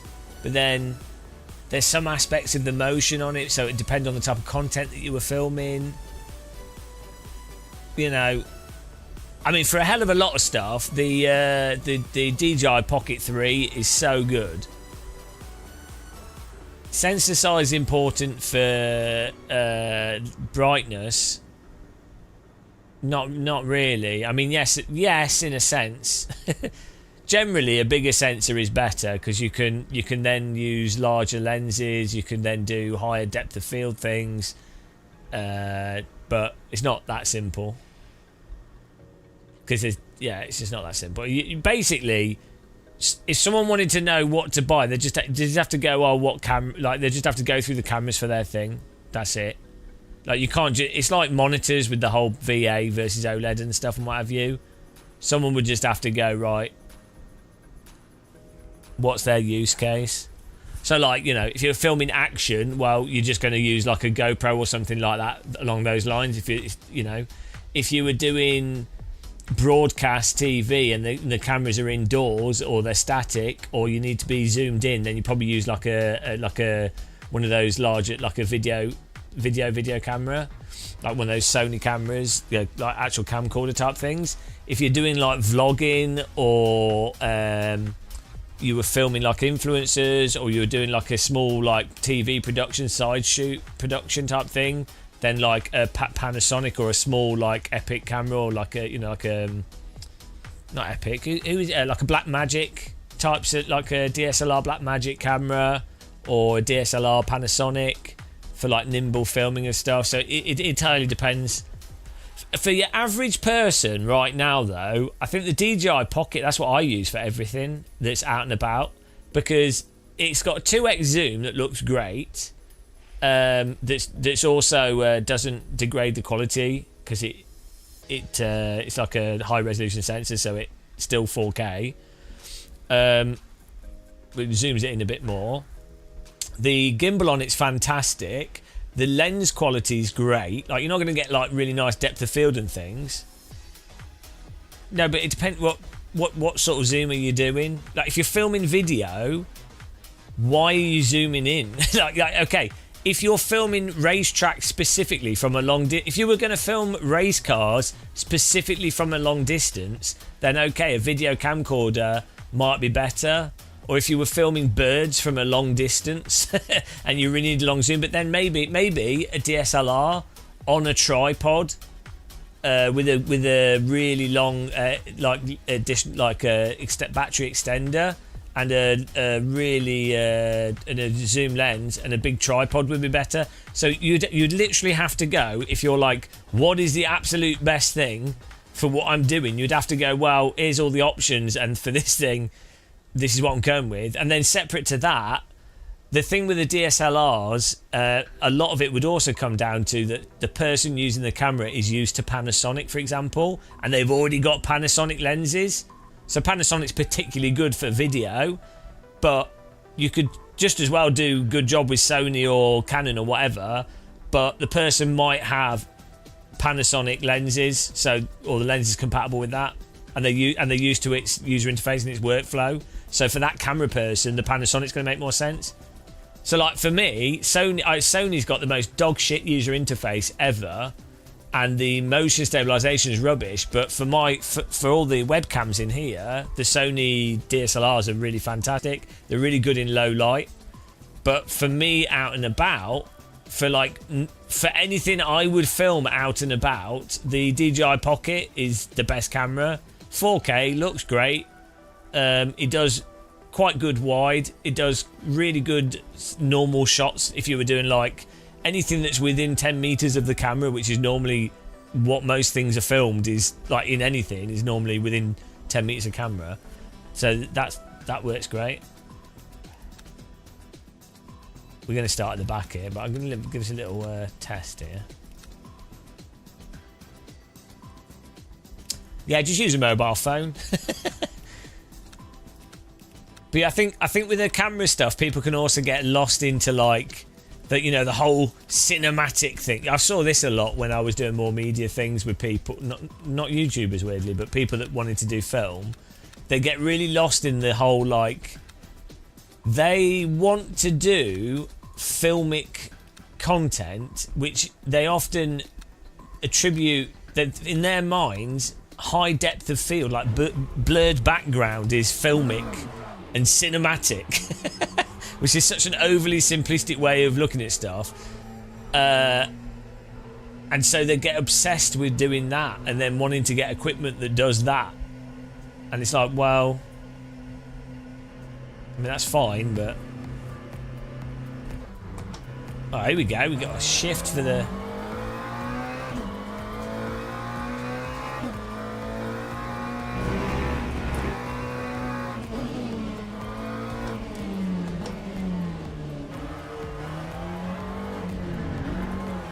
That's actually working really well. Got a vibration for rear wheel slip as well.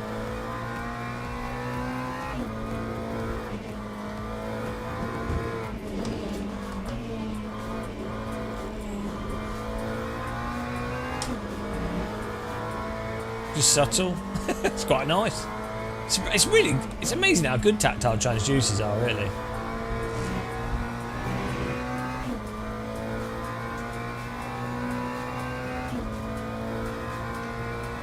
I do think the knob sound I've got, I think it's got weaker over time.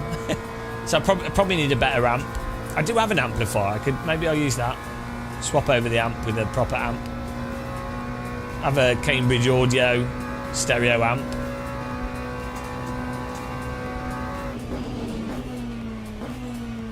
Probably a lot less likely to catch on fire, but then it's also going to use a lot more power. So...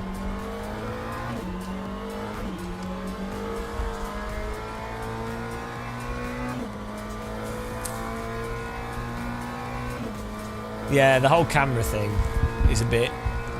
It is so funny how... I've noticed gradually as well, most people are using DJI Pocket 3.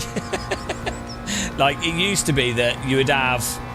A large number of people would be using, like, giant gimbals with the Sony cameras, Panasonics, Canons and what have you. And now it's like... The only people doing that is when there's a film crew and they're taking it in turns to carry the camera. But it does look dumb when you're presenting to a pocket camera.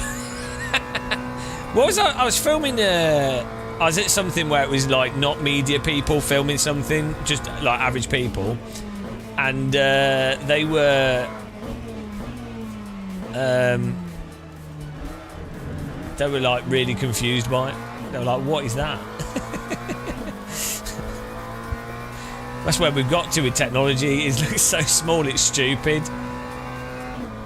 We've gone from one extreme to the other. Like, do you remember like old TV cameras would like be huge, like old film cameras would be like, you need a whole like mental system to support it. Or like a whole like hood, a whole thing. And then we've gone from that to now having like tiny little 1 centimetre sensors. The DJI Pocket's not just a phone camera. I mean, it's in the sense that it's a sensor. It's more that it's actually got quite a large sensor on it. It's got a way bigger sensor than what phone cameras have. It's like a half-inch sensor. It's a big sensor for the size of camera. That's why it actually does depth of field surprisingly well,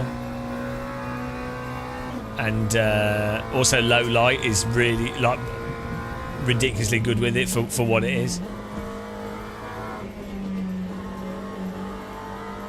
You could probably find out exactly what it is.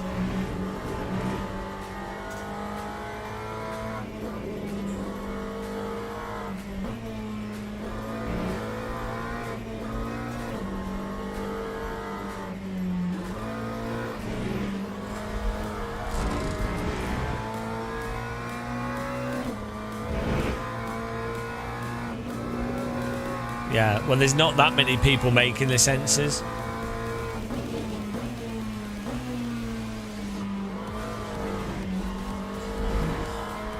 It does surprise me actually that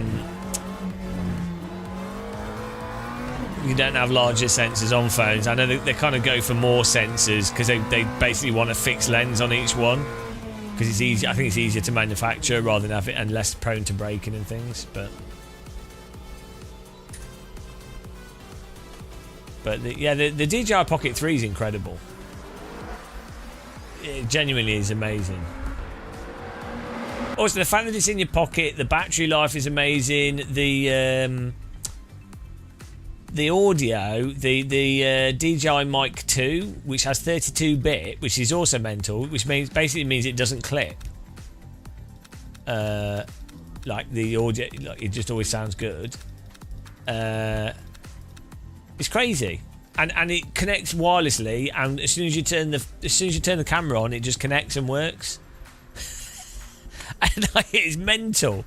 Like the quality of what you can produce with that, with such little effort, compared to how much effort it would take with like different audio, connecting it, plugging the audio in, having a shotgun microphone, checking the levels, making sure like the focus hunting, all those settings, just all the settings. DJI Pocket, just the gimbal on it just works straight away. It's actually mental.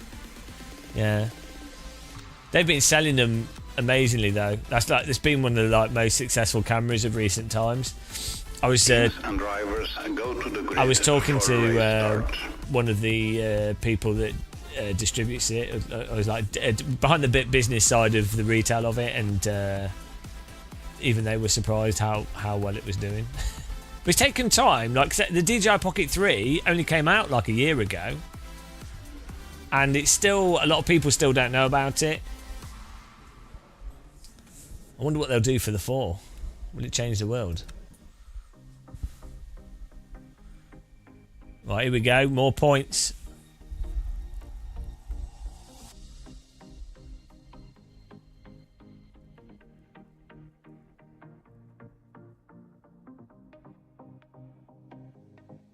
But yeah, it's weird, people that are like into cameras.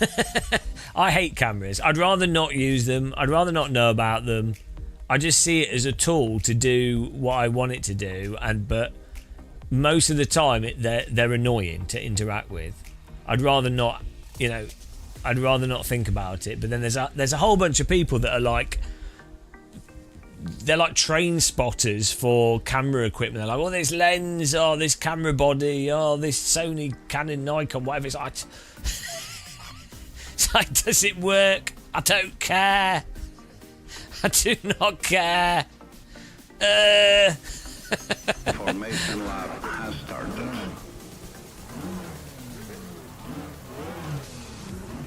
Well, I did do a lot of photography, and I just use my phone for photography now, though, because I'm more into like, I don't really care what camera I'm using. I just like taking nice pictures, and you can take nice pictures with any camera. So, sure.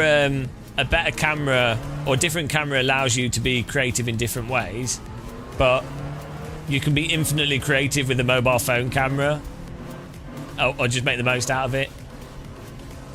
So I do miss, the only thing I do miss a zoom, having a bit more of a zoom lens. I wish I bought a phone which had more of a zoom on it, because my sort of visual creative photography, mostly because I always had a camera with a zoom lens, I kind of see the pictures that I notice that would be good are generally a little bit zoomed in.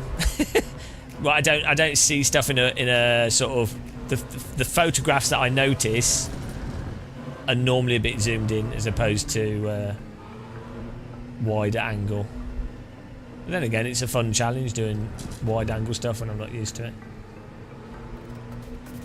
Green flag, green flag.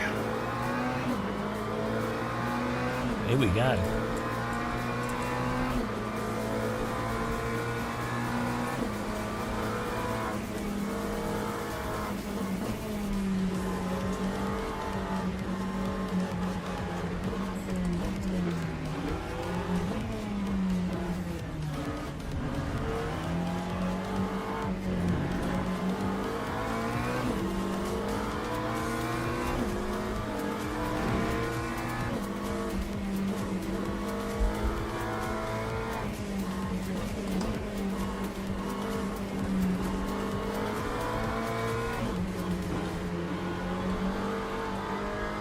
Well, he's dead.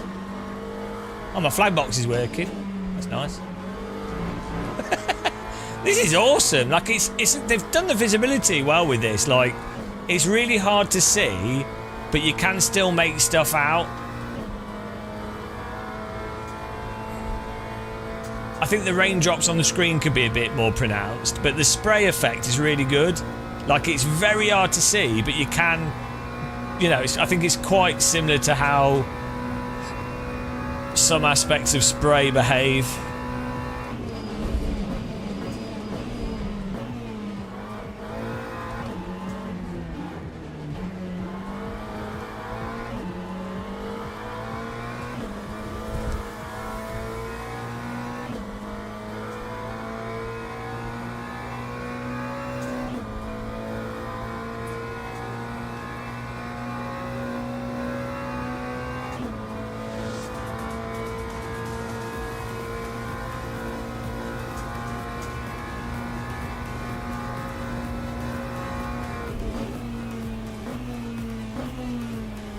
I don't know where you brake for this corner.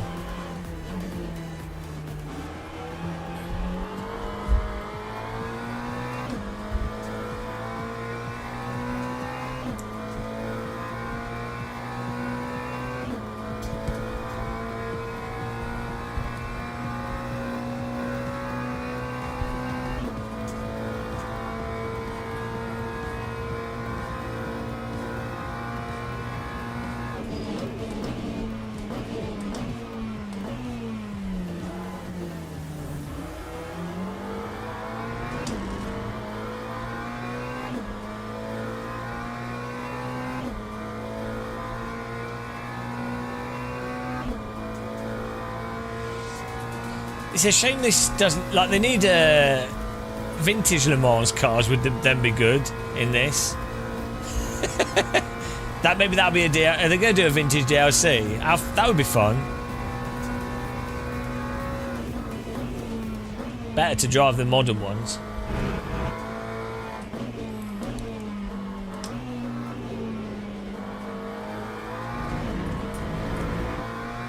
They could make that.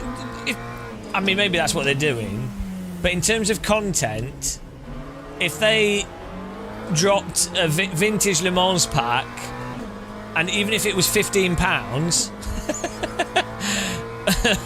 and it's like, or isn't it like for $9.99, and it's like 5 vintage Le Mans cars or like a grid, so that you can you know, every 2 hours they have the vintage Le Mans race or whatever. You feed it in. Perfect.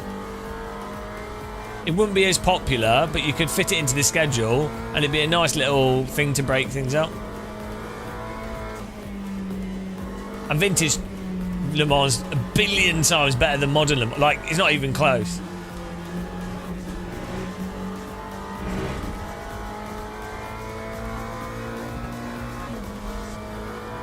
And to be fair, vintage Le Mans track is a bit of a...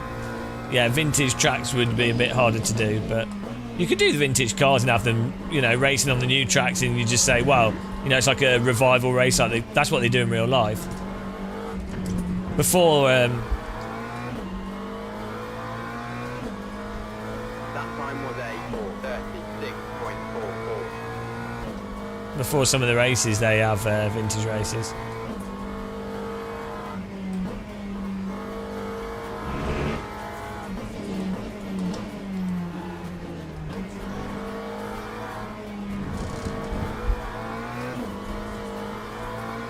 My frame rate's dropping now for some reason. I don't know why.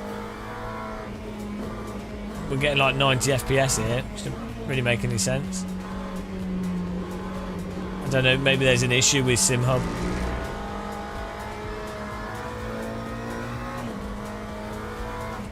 Can't park there.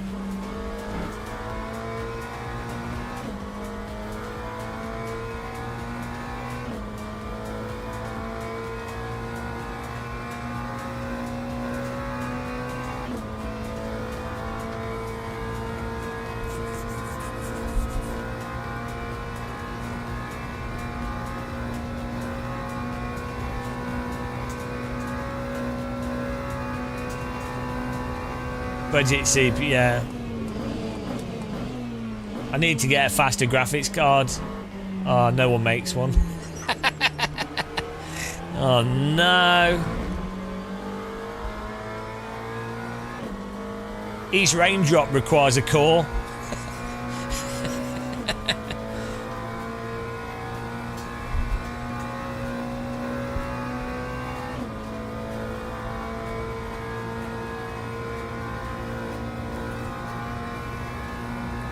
SLI was a terrible idea, wasn't it? Like, it never worked properly. I used it once with the 6800s because just had a bunch of graphics cards lying around, and all I ever used it for was for the extra graphics card port so I could have triple screen because the cards only had two outputs on them at the time. But yeah, SLI would have so many. Like, it just wasn't worth it. You only get 25 to 30% performance boost. Loads of the games couldn't take advantage of it properly. The drivers would forever break and not work properly. Wow, so it's like there was so many issues. It was just stupid. Yeah, the fact you need 2 graphics cards, and within a year you might as well have just bought the next graphics card that was better performance than having 2 graphics cards. So yeah, I mean, the only thing it made sense for was if like specific business use cases, like some like rendering type stuff, like computer visualization, or like there'd be certain, you know, like some simulated projects and things, but like for gaming, which is what it was marketed for predominantly, totally pointless. And expensive for no reason.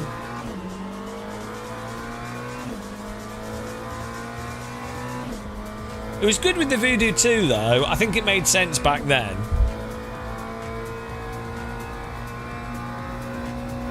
Because that Voodoo 2 was like, that lasted for like 3 years. And the card dropped in price so much. And the performance you got, you actually got really good performance from SLI with that.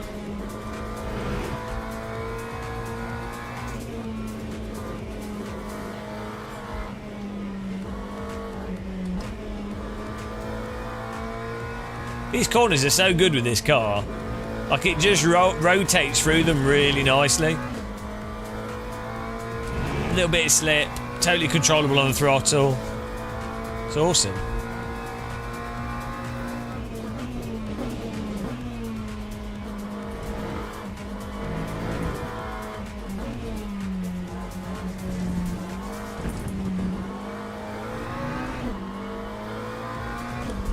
Voodoo 2!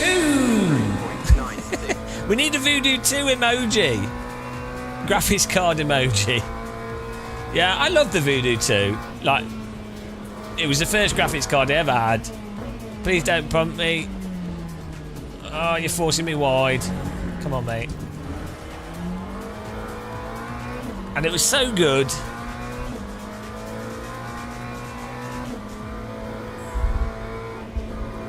And it worked. Like, everything just worked with it, which was weird. Like, it wasn't like a fiddle. It was like it just worked.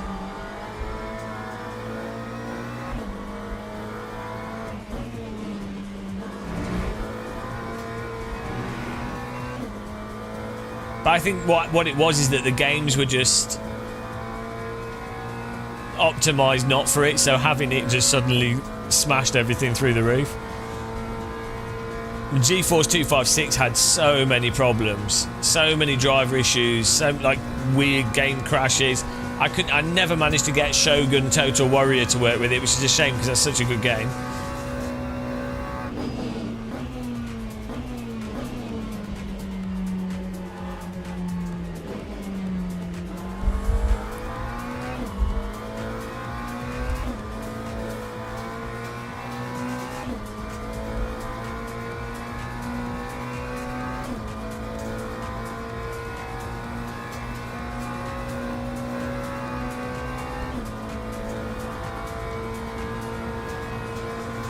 And my car spotter's working as well, that's handy.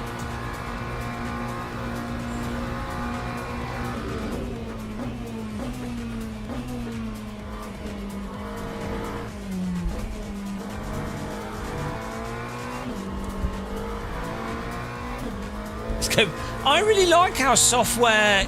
I played Half-Life 1 in software. I really like how it rendered the textures. Like the... there's a crispness, because 3DFX smoothing, the mapping and stuff, and the texture filtering blended it on purpose to like make it look smoother, but it had that kind of N64 blurriness. That OpenGL had that kind of... It just blurred stuff. Whereas software, though it looked pixelated, software rendering looks sharp. It's the same with like the PlayStation graphics in some ways. There's a sort of sharp clarity to it, which to me, for Half-Life 1 and a bunch of games, it just made them look more realistic. Like, okay, the textures weren't the best textures, but it's sharp, and the reality is sharp, so sharp but pixelated is more realistic and more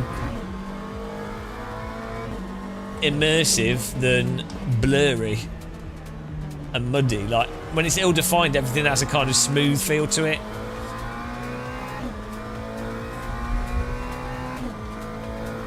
It loses its texture, basically.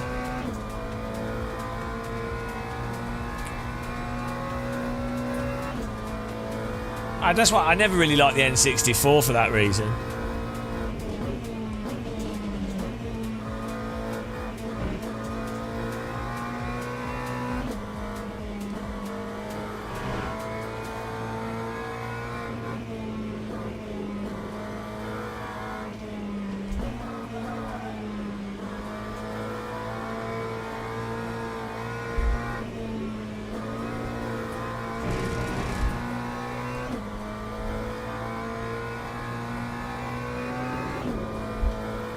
I don't know why do games still have texture filtering options now. It like, why are they not all just on 16x? It's really weird. Time for 25.02.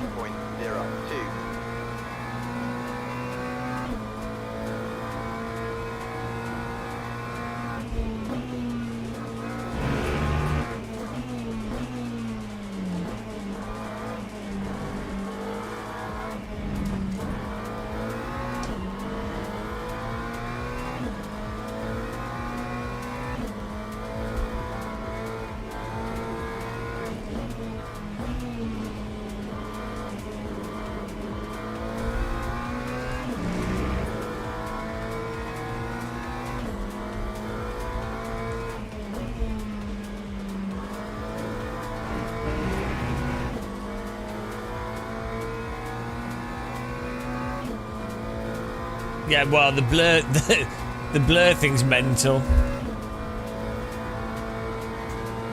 Hello, Christoph. Thanks again for your Patreon. Really appreciate it. Max graphics, all in.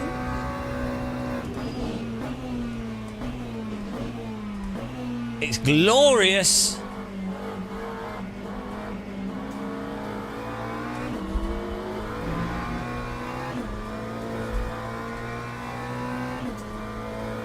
For me, though, I'm not like, it looks nice, but the frame rate being perfect for my motion, for the motion sickness issues I have, and like headaches I get from frame timing and stuff, this is like so much nicer.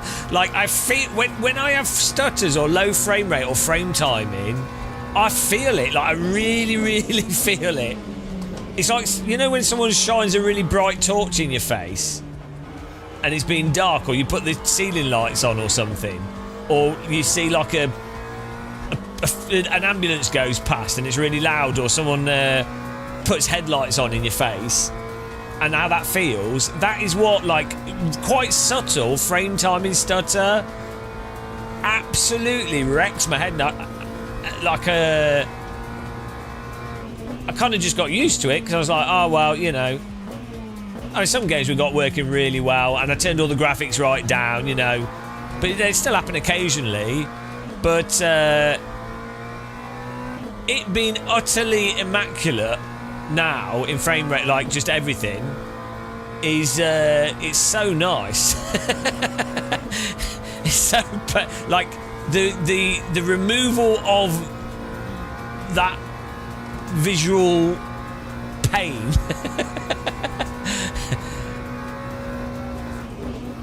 It's really nice. And given that we live stream for like 8 hours at a time, it actually for me doesn't really make the graphics card worth the price. No. It will do if this card doesn't catch on fire and we keep it for at least, if we use this for 3 years, that's fine. That's perfectly reasonable value for the amount that I use it. But if it doesn't, then no. But if it lasts for 3.5 years, then it's actually, for me in my scenario, it was actually well worth it. I don't see how it's worth it for most people. But a bit yellow's going on here.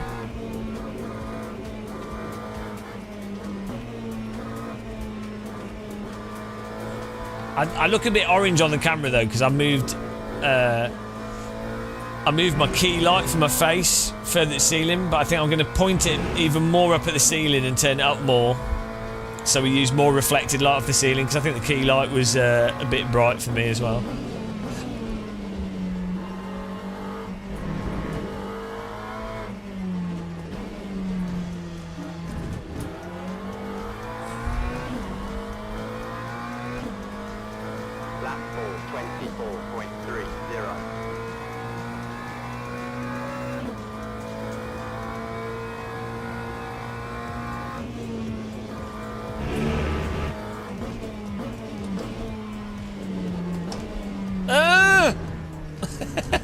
When you go into the ABS on this, even with the brake bars quite far back, you're going to keep going off the track.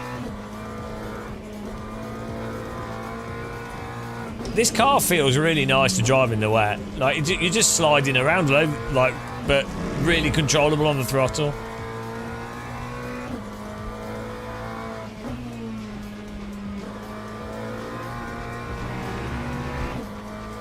I should get a Ferrari. What, do a Will Ford? Oh dear. Man, I hope he has a brake and like. Yeah, I think he will do.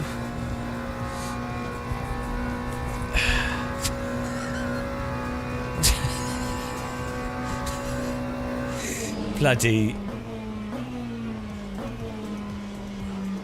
To be honest though, if I had a wife and I was also and also like my sister or brother or whatever was also dependent on my business and had children, I think I'd have a mental breakdown. So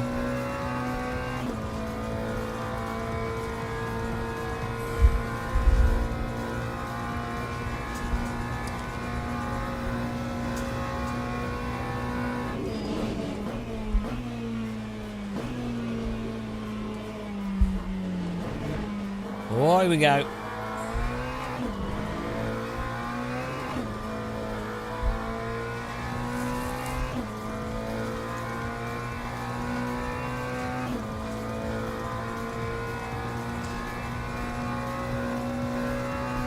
Yeah, personally, as I said this yesterday, the other day, I don't think I'd ever buy a. Like, even I think I'd struggle to even justify buying like a Caterham or something, or like even like a fancy road car. Just, you know, I'd rather put that money in investments or go snorkeling or the helicopter flight. Like, cars are so lame. Don't get me wrong. I do like Shelby Cobras and stuff. I can enjoy looking at cars, and I can appreciate certain ones, and I do there's certain cars I'm like, oh, that's cool. I like how it looks, fantastic. some like 80s Formula 1 cars and stuff. It's like, oh, that's awesome. But I'd want to drive them at a racetrack. Just owning it would be like, well, where am I going to... I can't afford to drive it properly, and I can't race it, so what's the point? And then when it comes to like road cars, I'd be like, well, okay, I can really appreciate like a nice, super comfortable road car, especially if you commuted to work, you drive a lot. I totally get that. But I'd also be like, well, it's a bloody car. Just don't care. I just don't care. So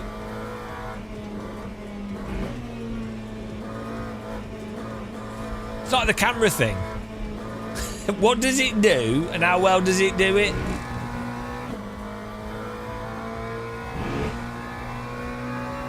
I'd buy an electric car, yeah. I'd quite like to have... thing is, I'd need a house that had a separate garage, and then I'd have solar panels, and then I'd have an electric car that charged off those solar panels. And then that'd be great.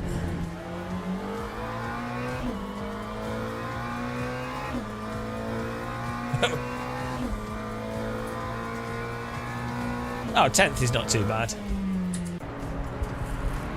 Do we get to do the...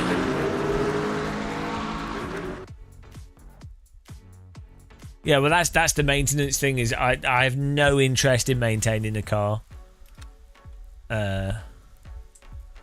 Politics aside, the Cybertruck is cool.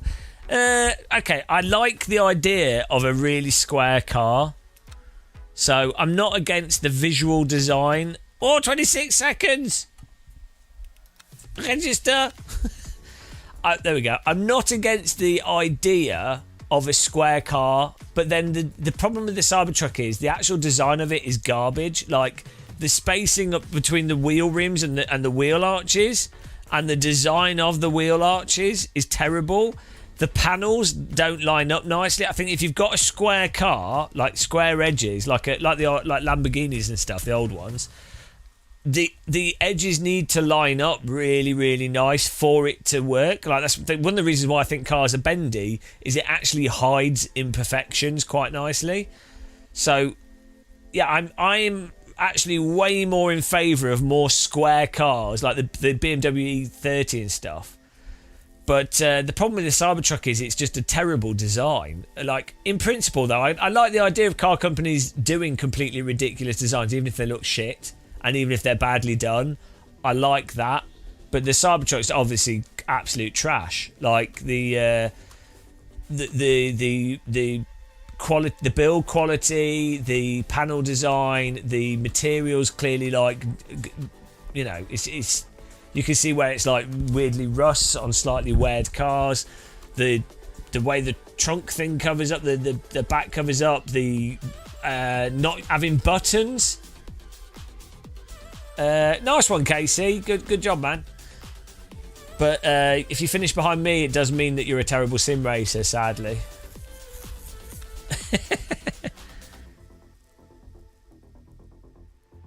The inside, yeah, I could imagine the view of the screen's quite good, like the out of the window. But yeah, but I do like stupid cars. so I'm probably the wrong. Like I actually probably, you know, like the Pontiac Stinger is like one of my favourite cars. But then again, I like Shelby Cobra. So that is not a stupid car. That's a beautiful car.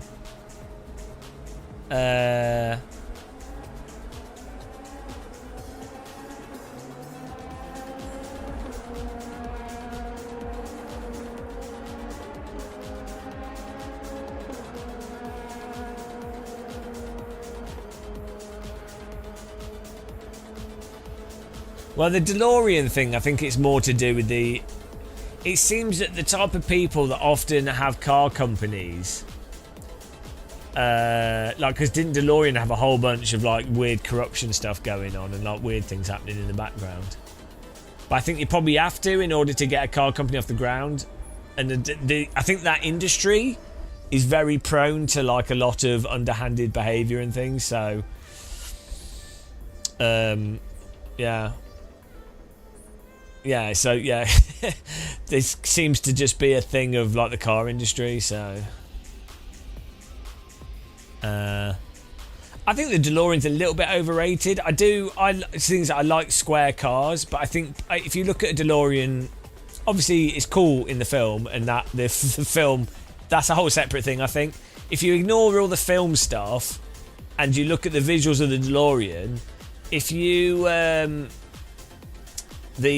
I think half of it looks quite good, but I think the back half doesn't quite work. Some angles just don't look very nice. I think it's a bit weird. I think it's better design than the Cybertruck though. Like visually, it works better than the Cybertruck.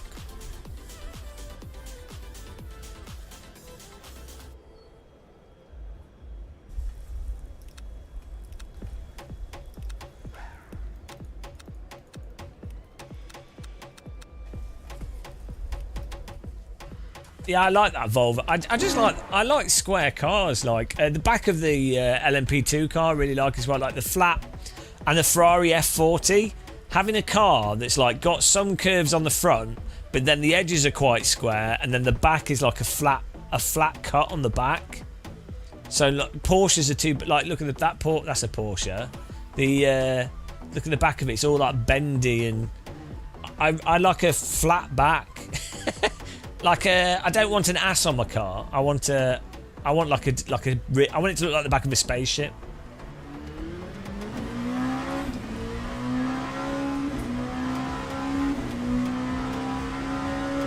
A Shelby Cobra's all right.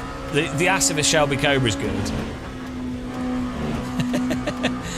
But for a lot of cars, an absolute flat cut looks great.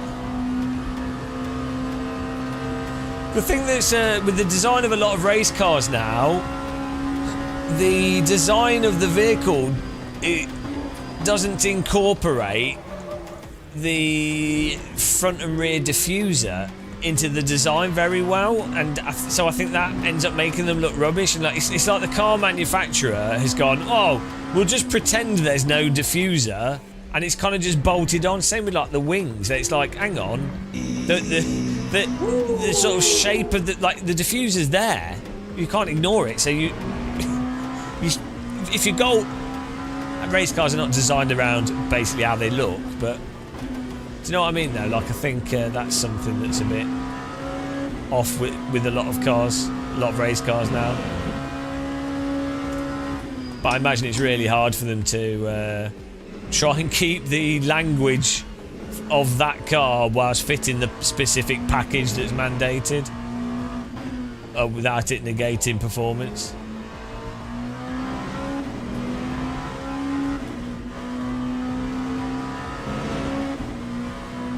I think Formula cars could look a lot better. Like the F4 cars and stuff look crap.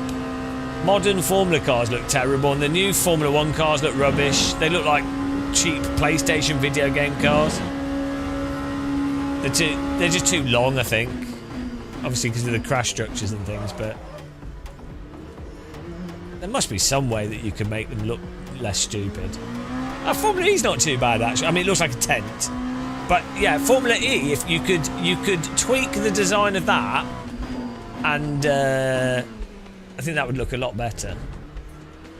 I like that the Formula E cars are quite small actually.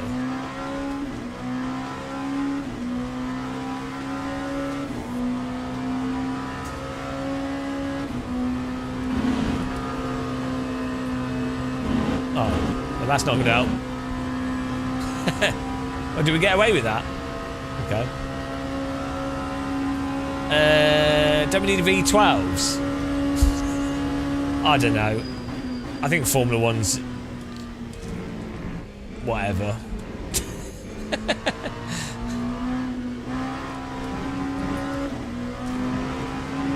Formula 1's just a bit silly, isn't it?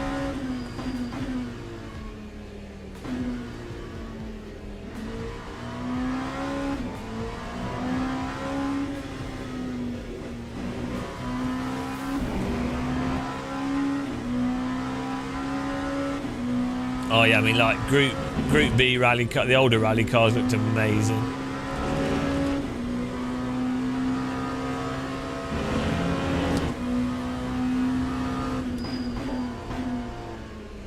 What day does LMU rotate the tracks?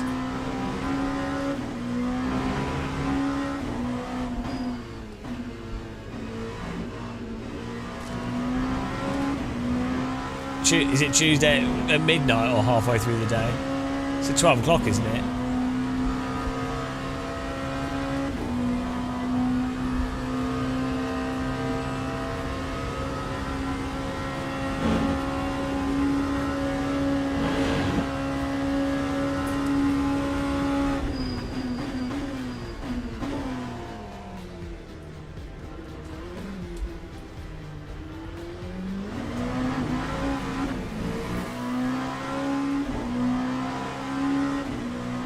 Lap 208.83.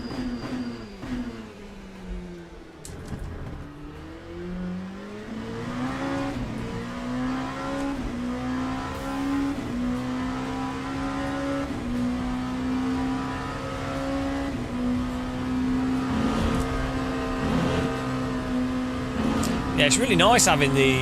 I can't feel the front slip, but I can probably adjust the transducer settings for this, but just having the gear shift is really nice.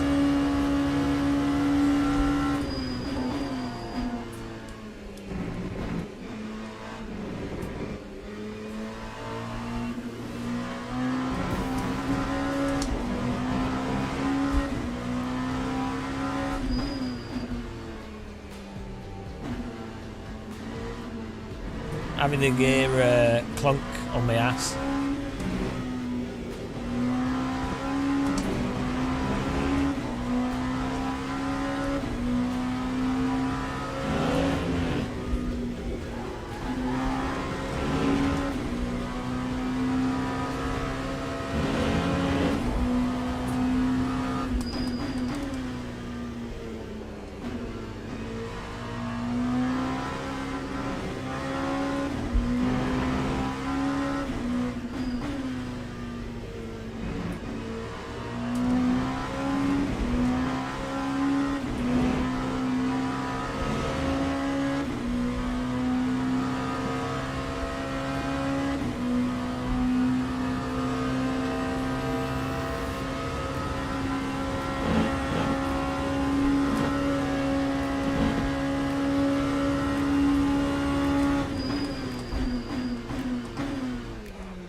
Oh, it's not bad. 5th place. 08.05.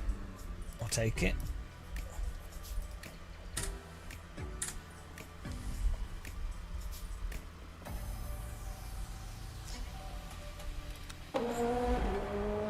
Ten laps for this race, I think. No, but I put the 3080 Ti in the other computer that I play Hell Let Loose on, which should be that'd be good.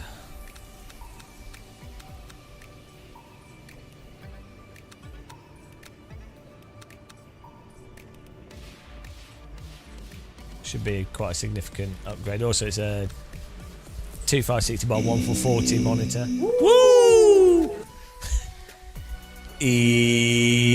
Woo! No, it's because I have an editing PC that has a processor in it for rendering video. I would like to just use the same PC, to be honest, but it ends up being ends up being ridiculous with cables, and also I just, you know, when you upgrade a computer, you end up with the computer parts. Okay, let's go. We basically have three computers. One's the live stream rendering system, one's the video editing and like mouse, Counter-Strike, FPS computer, and one's this sim rig for flight sim and live streaming and stuff.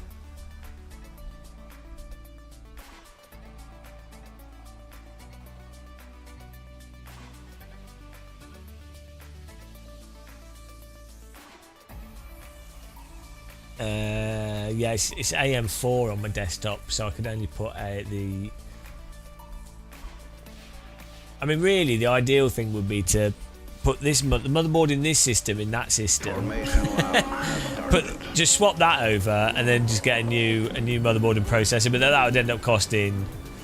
That'd be another like £600. So, and this is fine. So, and the other computer's actually pretty decent.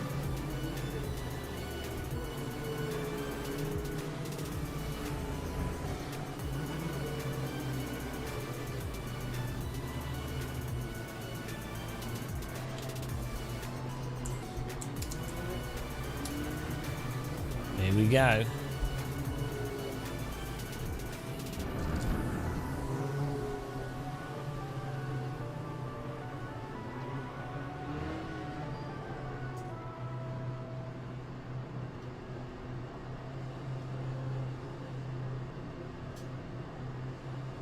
Green flag, green flag.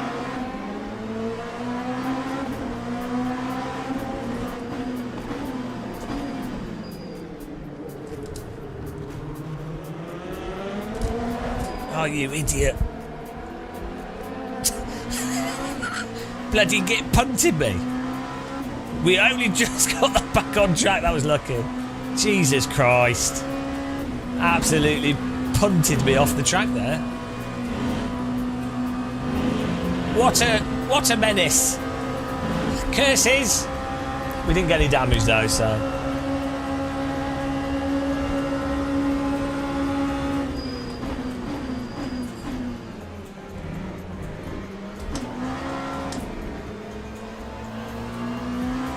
We do get a race now, so that's good. I don't think he did it on purpose. I think he just was on the left, got on the throttle too much, and he lost the rear and then poked us. If that was iRacing, would have been race over for him and me, and it would have been. You're like, well, that's it. That's the hour ruined. Realistic though, realistic guys, realistic. In real life, that would have happened.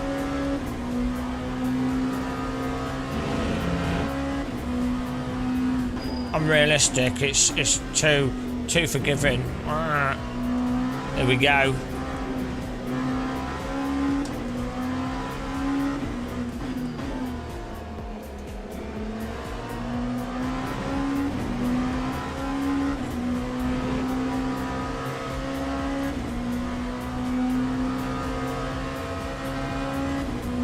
Let's get in there. I'm turning into Mickey Hoyer here. My shirt's getting flatter.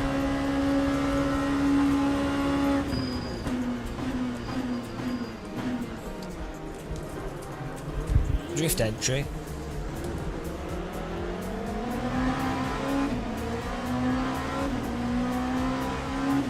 Yeah, Mickey Hoyer's awesome.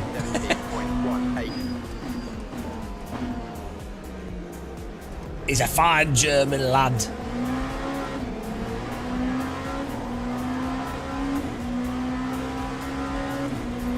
Mickey Hoyer!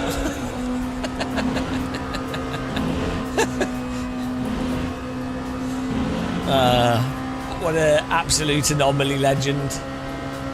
I've not tried it in VR. I've just been enjoying myself with the high frames. Maximum frame rate muscle.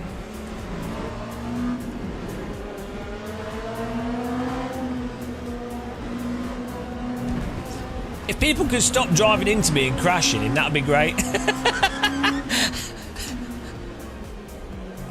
Oh, bloody hell.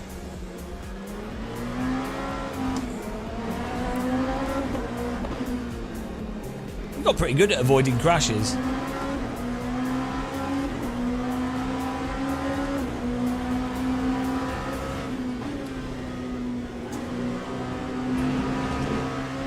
I just don't get how people are crashing in this so much, given it's so easy to... Whoa!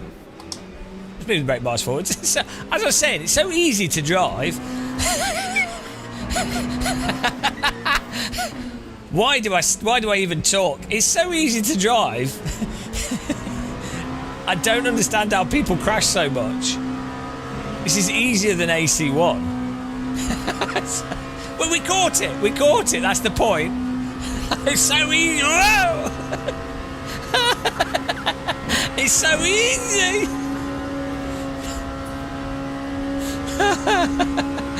Oh dear, it's so dumb.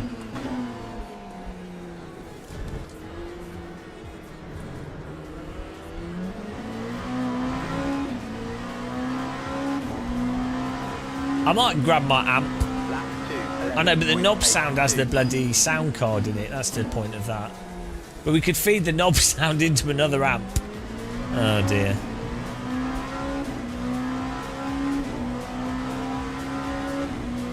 The ultimate daisy chain of amplifiers.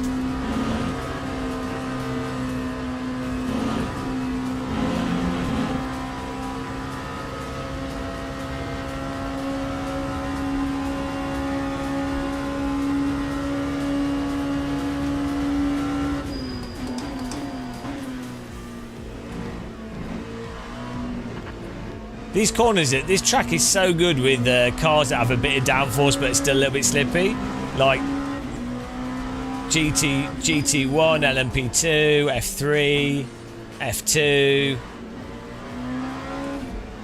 It's just a really good flowing track. It's like Suzuka as well. They're both kind of similar in that way, I think. For cars with downforce, and the way the corners, like the radius of these corners, is just perfect for vehicles that have downforce and a bit of slip. It's weird because it's kind of a motorbike track in a sense. Like, it's weird that that translates well for cars and bikes, like Suzuka, Mugello. But it's weird that then Tilk and the new Formula tracks don't have these kind of corners. Like, they mess them up. They're all like vague. It's like, hang on, the corner radiuses that work are already invented. Suzuka, Spa, Mugello. There's a lot. Silverstone is okay-ish, kind of. The sort of Road America, Paul Ricard stuff is too pokey. Like, it's not pokey for it to be like a Brands Hatch Alton Park corner, and it's not flowing enough for it to be like a Suzuka Spa corner. You could probably mathematically define this, actually. In fact, you definitely could.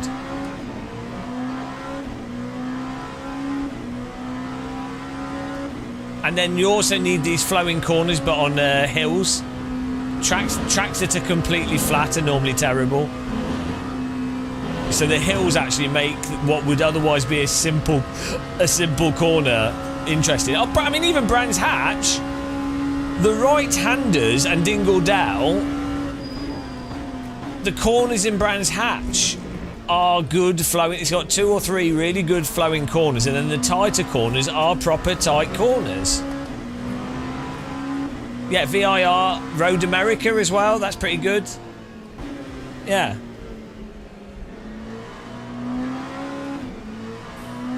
Road Atlanta. They're all the same. All those types of tracks are fantastic.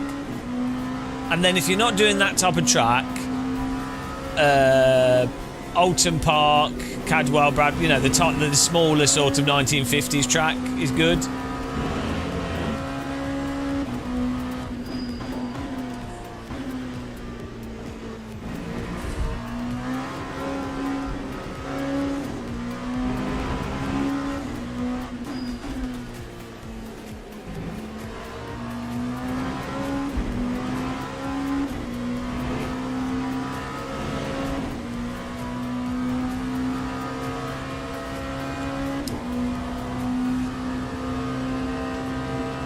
Do you know what? I could put a flag box behind me with the USB extension cable, and then you guys will be able to see what I can see on the flag box.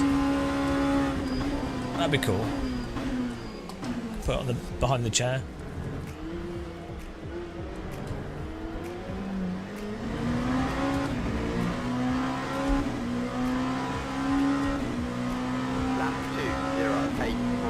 It actually, have you ever played tracks that are in reverse, or like Counter-Strike maps in reverse? They actually make me feel physically sick.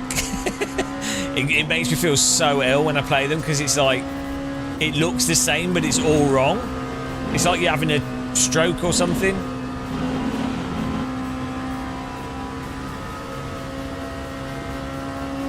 Interlagos is amazing, yeah, and also Imola.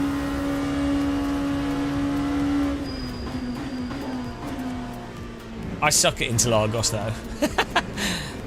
I really suck at it.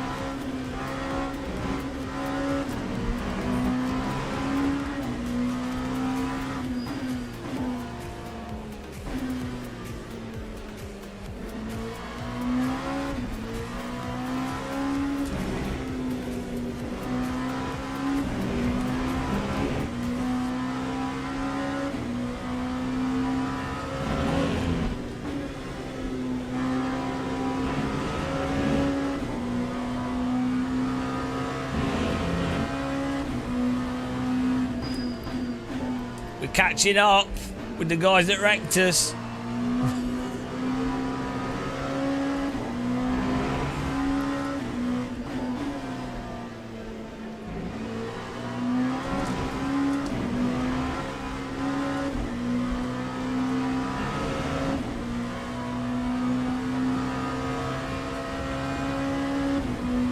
Oh no, it should be a boat like all the games. Do you remember they all used to do that, and then they would be mocked relentlessly for not actually having the extra tracks.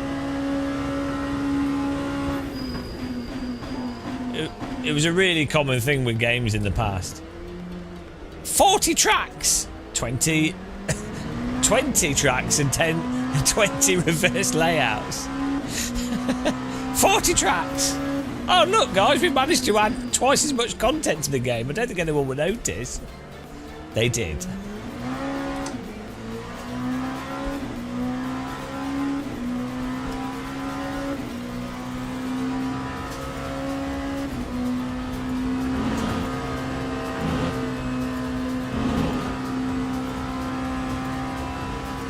So Wreckfest.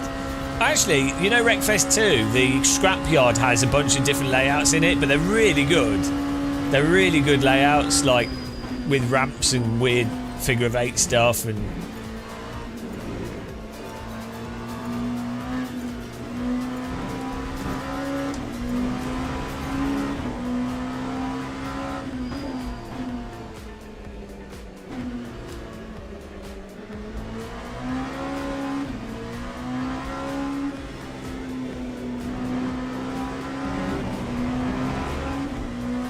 the tracks in Wreckfest are actually really good tracks. They float, they really drive nicely.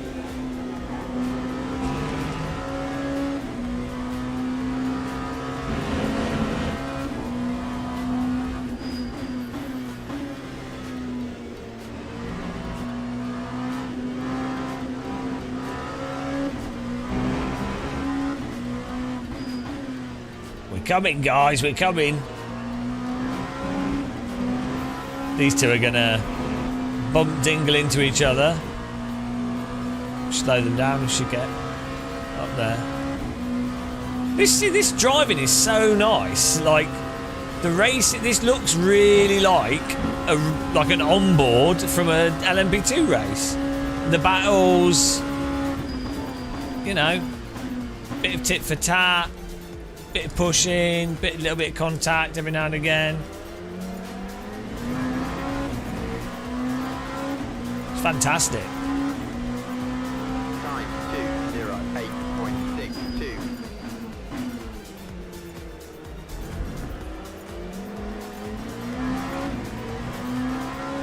Yeah, they've done it has a really neutral feel.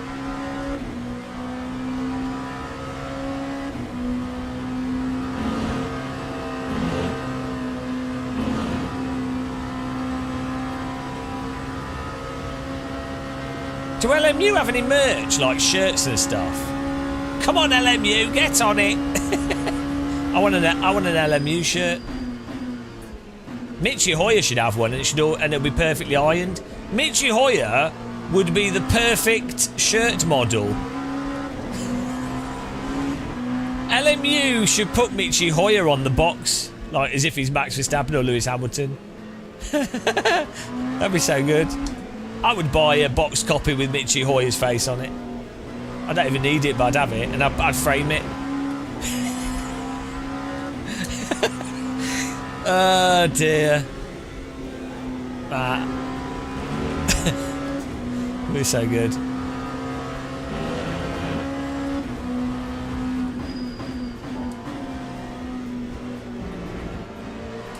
Are we getting in there, guys?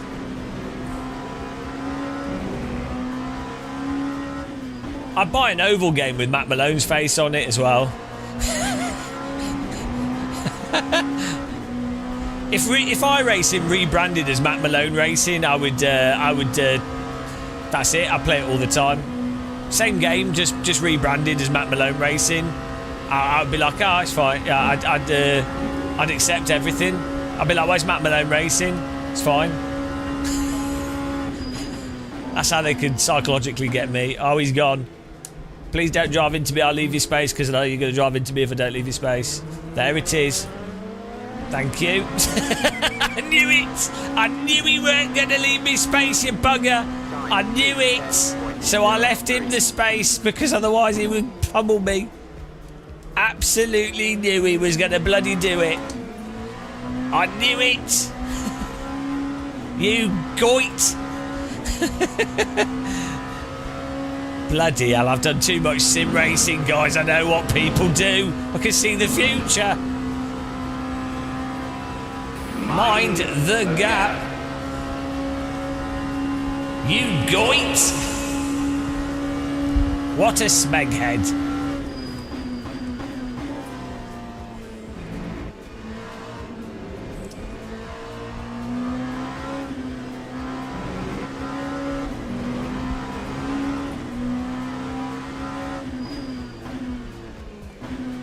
Now we've got to catch back up with them to try and get this position.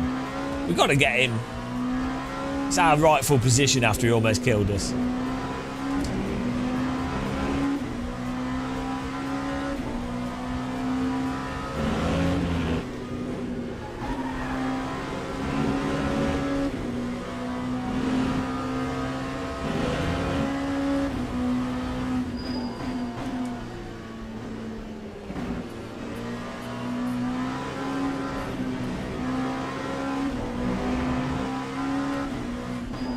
Nice.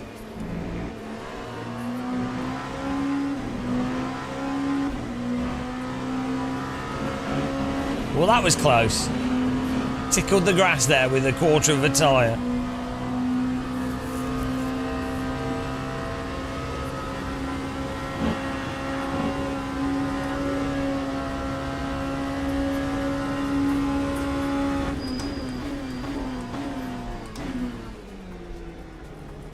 What line is he taking? It's like the world's slowest. He keeps going in way too deep. Lap 2:08.66.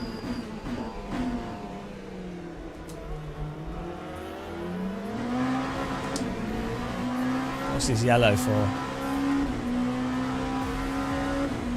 Oh, this car in front, the yellow car there's gone slow. What was our lap time? 2:08. Oh, so we've got 2 more laps.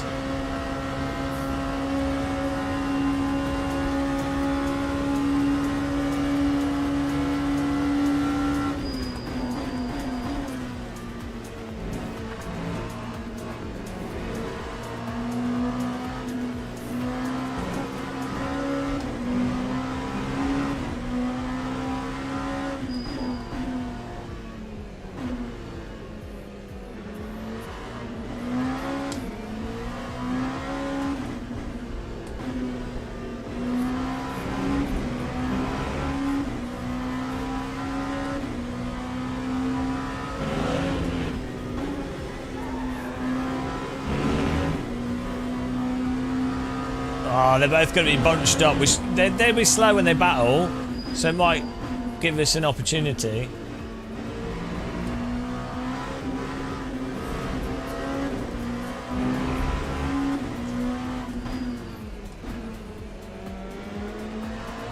I have a feeling this guy's going to defend us like his entire being is dependent on it.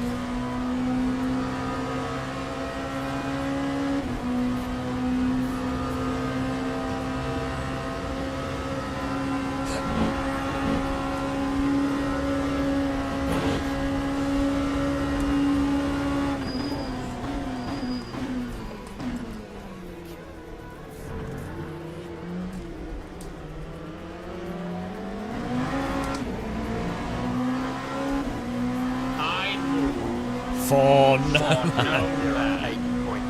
8.56.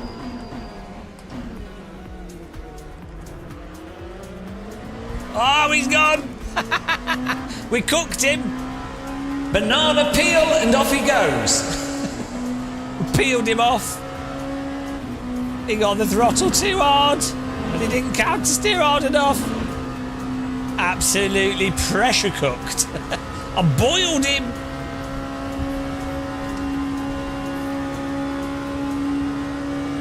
Oil water pistol on the front of the car did the trick.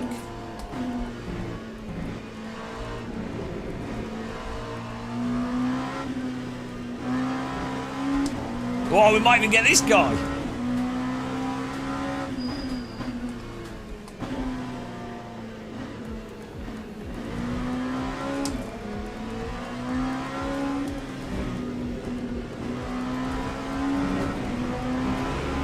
Oh, hello. Hello.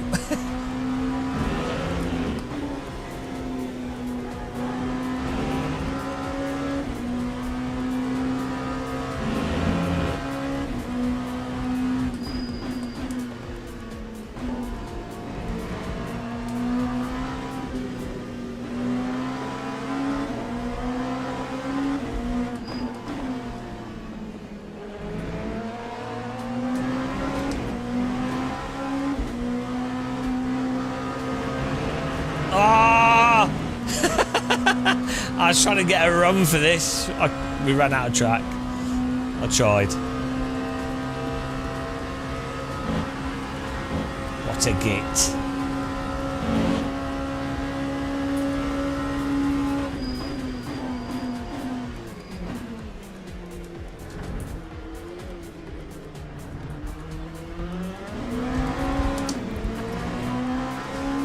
Oh, it's not bad for 5th place though. Almost got 4th.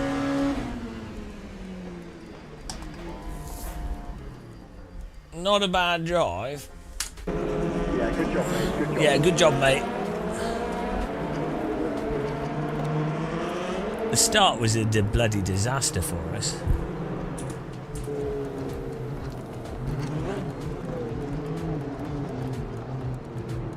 Thanks for the sound alerts, 07 Buck.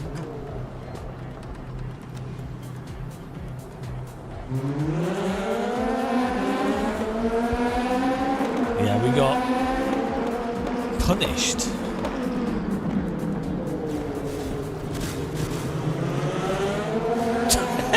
Just bopped us into the wall there.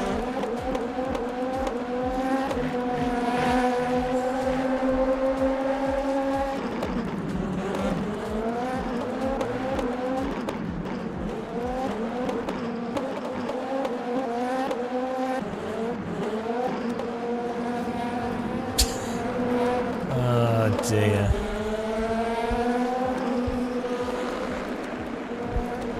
It's just, how do you throttle into the car in front of you like that? It's nice that you can drive on the dirt here though.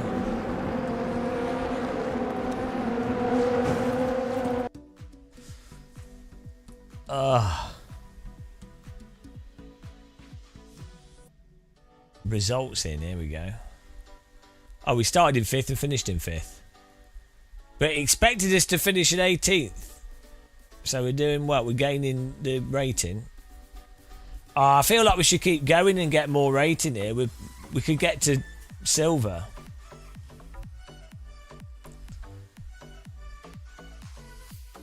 We're all cave people. What else do I need to do?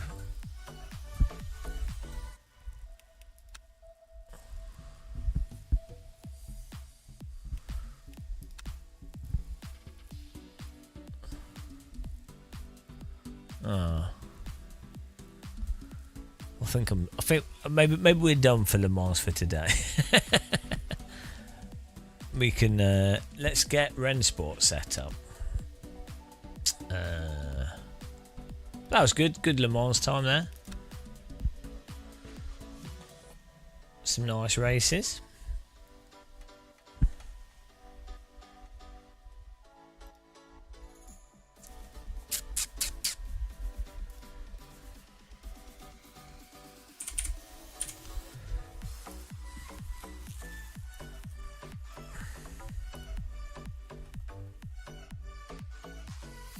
Oh yeah, got to install this. Install it. I'm getting the Steam. Do the Steam install. No, we have this installed through Epic Games, but yeah, they updated the GT3 cars recently in Rensport, and they're quite nice.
Not yet, no. We need to...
Oh, weird.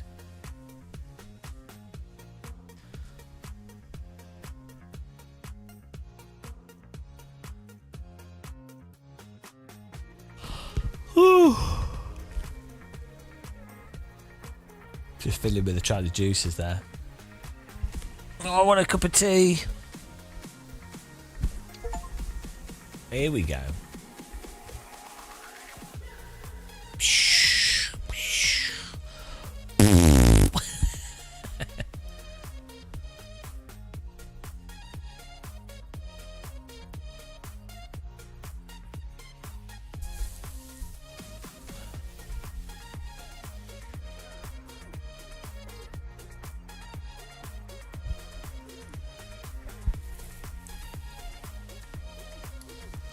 I still got the treadmill, and we've got a treadmill thing in the game. We need to just it's the stream computer that's in that room is not set up.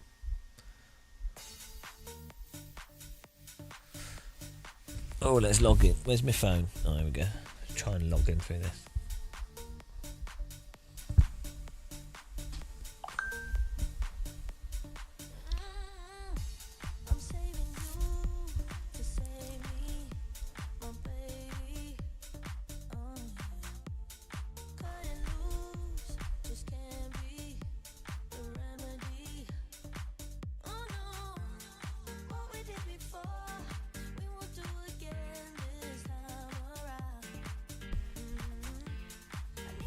This is how you log into Rensport.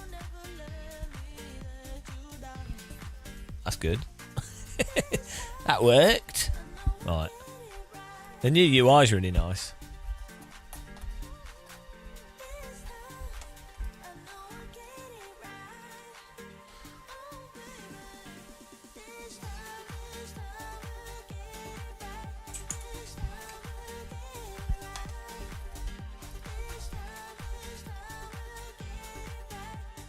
Here we go.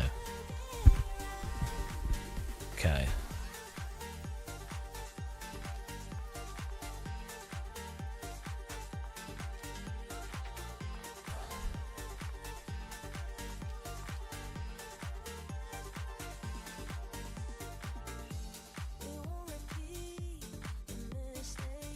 I think the new UI in this is really nice.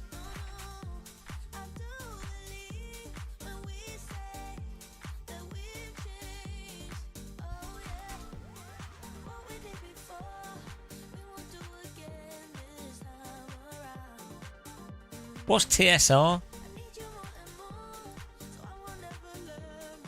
Hang on, they've got frame gen in this now. Try that out.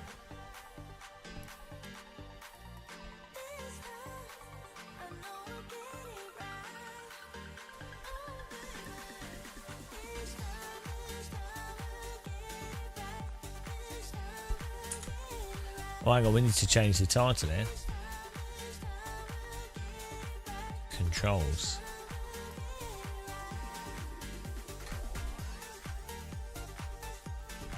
Oh. Look at this.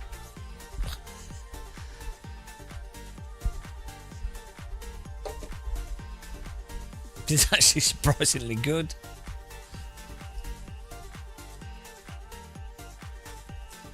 Hang on a minute.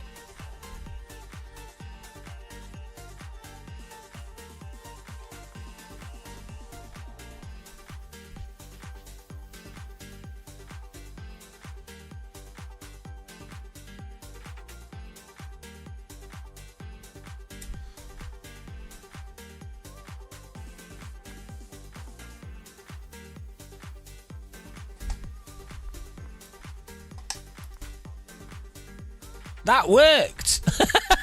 What? Rensport UI's worked like that. Just auto that all worked. Normally that's messed up. All right, there we go. Quick wheel setup. Quick pedal setup.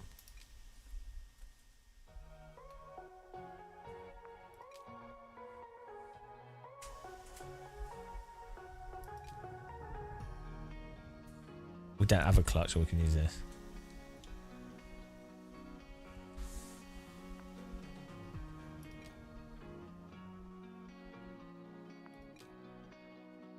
Look at that.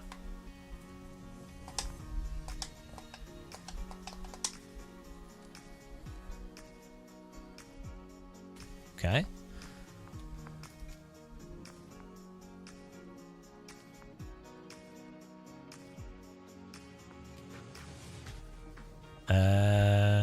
It's so good so far. Bindings.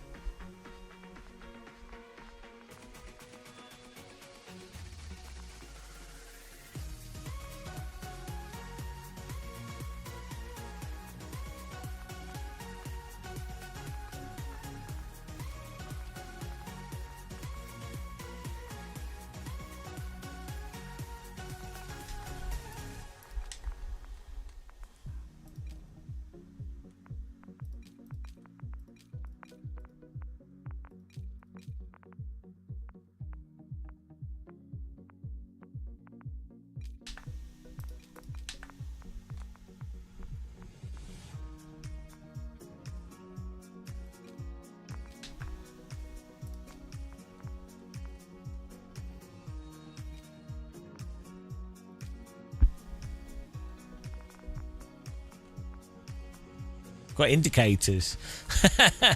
Alright.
Okay, well let's do some driving here. So far, so good.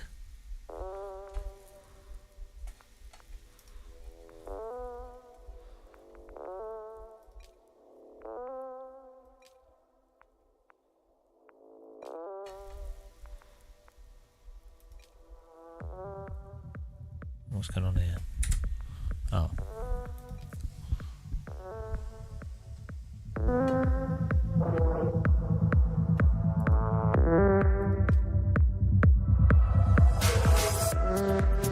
I've got people in it.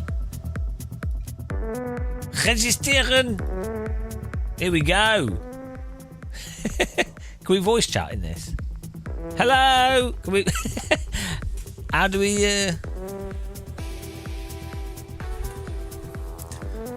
Can we chat? We're going. We're going. I think. There we go. First ever Game of Muscle race. Oh, what track are we? Oh, here we go. Here we go. Hello, guys. How do I chat? I don't know where the chat button is. No. Here we go. Ah! Guys, look at this! Look at this! Look at this! Oh, you won't believe this. Guys, my force feedback joystick. Watch what happens. I've just loaded into Ren Sport and we just set it up on the Game of Muscle races. But when I turn my steering wheel, is my AB9 force feedback joystick. Why is this happening? wait. What's I can control it really precisely. We can fly whilst we drive. Can I? No, it's just got the force feedbacks going out to the joystick. What? Why is this happening? This is a new way of getting force feedback, guys. I can double force feedback. What on earth? That is mental. Why is that? How do I stop that from happening? Wait. I mean, what an...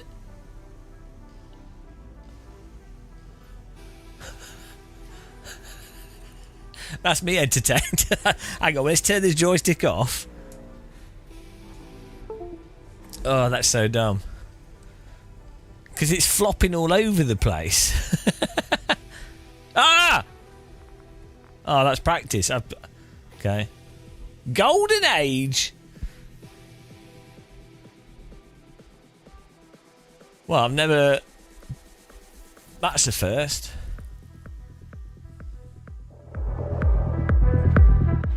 Okay. We're just going to go here. Going to assume that everything works.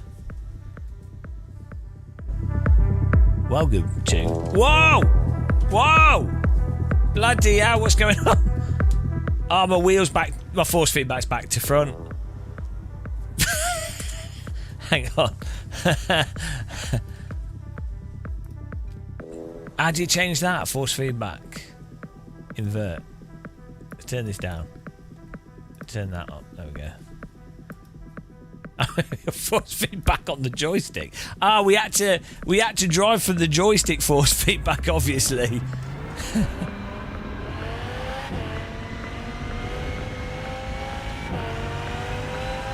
Oh, here we go. Why is my field of view so low? Okay, we need to tweak some settings here.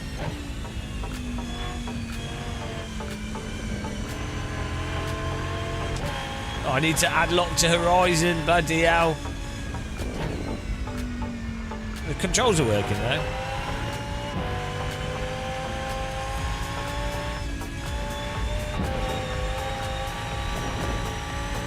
Man, this feels super light compared to LMU.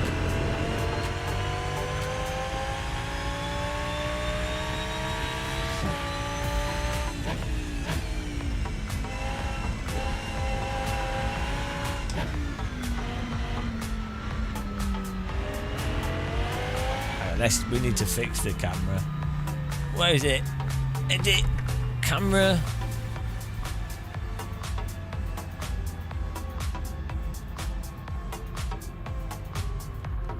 Oh, bloody hell.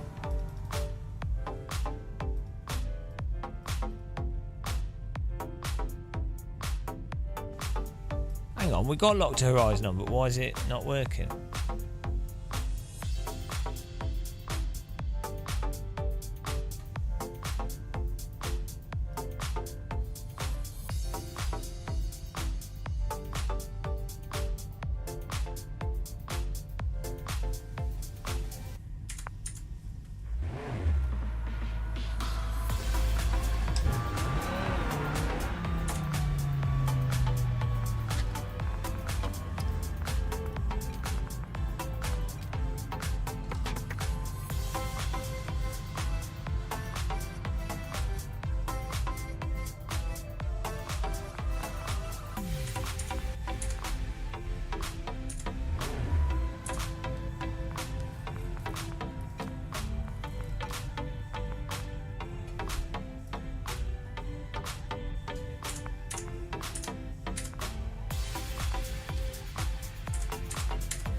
This is a Game of Muscle official race server.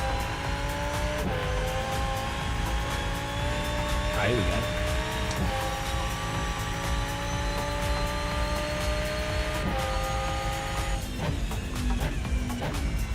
Oh, the ABS is working through the pedal as well.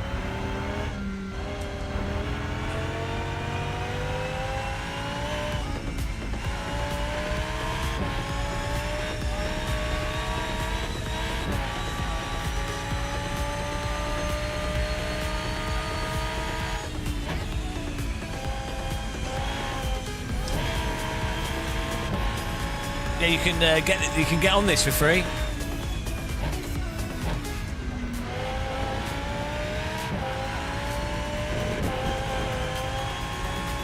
It's a really good track.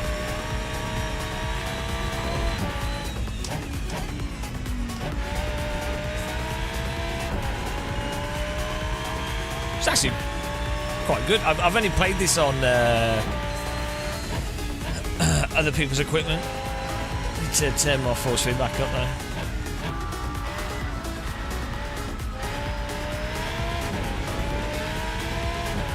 There's a slight disconnect between the steering, but always the same tracks.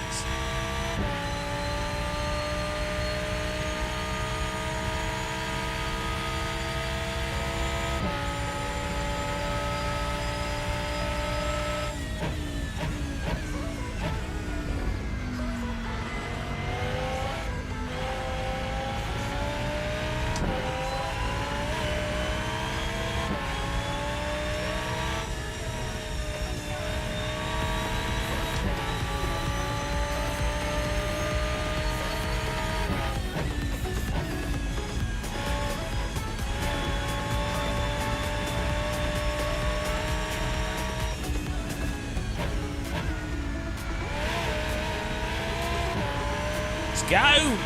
This is the first ever race on the Game of Muscle official Game of Muscle Rensport server. We're gonna win it.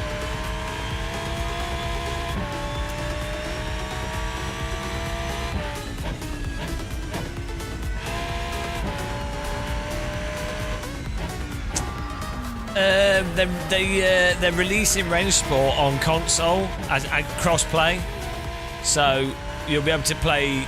Console players will be able to play against PC players, and then obviously they've got their esports thing as well. So the point that they want to do is have a realistic racing game, like a sort of Gran Turismo type thing, but with online racing, but PC and console, but more realistic physics than Gran Turismo. You know, so I don't think that's bad. I think that's a good thing.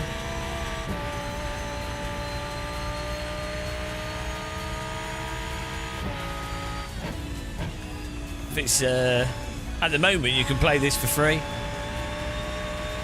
It's what I think's weird with the Ren Sport stuff, like the criticism, is that it's been free.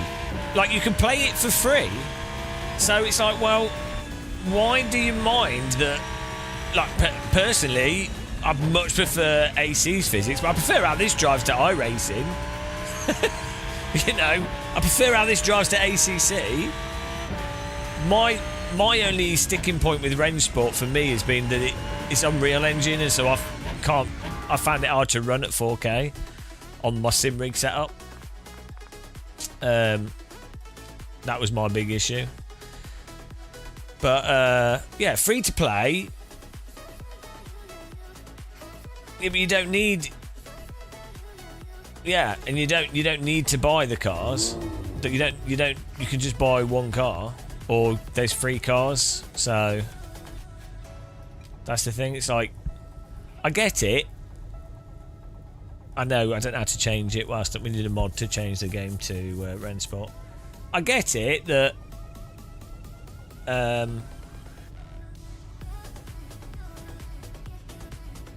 like, you might not like the physics compared to whatever, or you might not like whatever, but it's free. So like, it's not like it's not really cost you anything for you to really care, you know.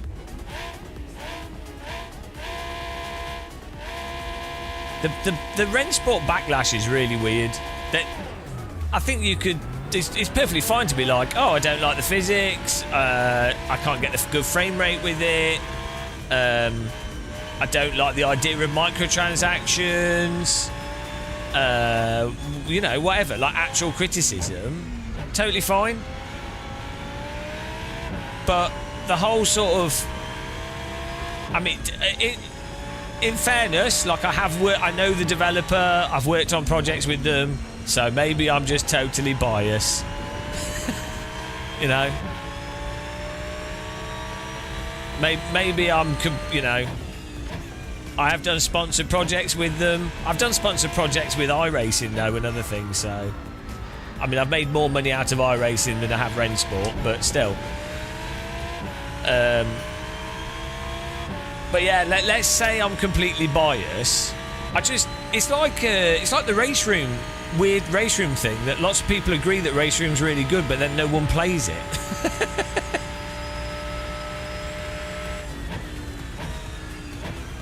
Like, this driving is more fun. Like, I think the cars are a little bit weird in driving, like the envelope, but the actual nature of these vehicles is more fun than iRacing and ACC. I'm not saying it's more realistic, but it's like LMU, a little bit of slide. The grip's not like just a boring sort of, you know.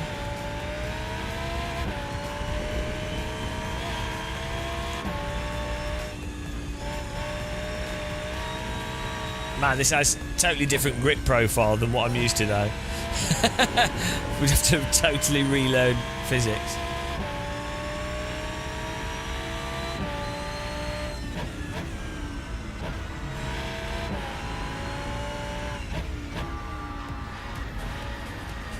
The actual wheel setup out the box works straight away.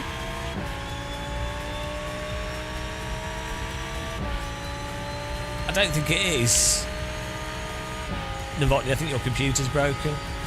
Unless it's Twitch. We just jumped in, set up the wheel immediately, and jumped into a race straight away. That's an organised race.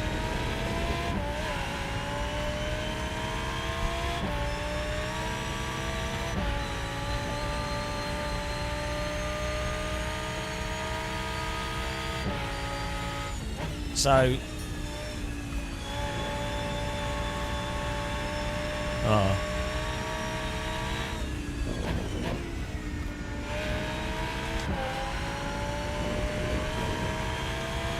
look, you just watched it. We just decided spontaneously to jump into Ren Sport. Like, I was planning on doing a proper rain sport stream tomorrow, but I was like, oh, we'll just jump in now. We literally, I installed it on Steam, just jumped in, and we're racing straight away. I set the wheel up, it took 5 minutes. The force feedback's passable, the view's passable. I don't know how well this runs on a lower spec computer. Like, for me, that was the sticking point. Literally, not figuratively, literally. It doesn't drive like shit, though. Like, this is more fun to drive than iRacing. It doesn't drive better than AC, but it's got... I don't know if you've tried it since they updated the GT3 physics, BRT. Yeah, they've actually significantly improved the handling of the cars. Of the GT3 cars. But I'd much rather drive this than ACC and iRacing. So, yeah, granted, ACC and iRacing, I think, are low benchmarks because of how bad they are compared to AC. Yeah, the update, they updated it at the beginning of last month. Did you not watch my video? We went to bloody Cologne to try the latest update. Watch my video.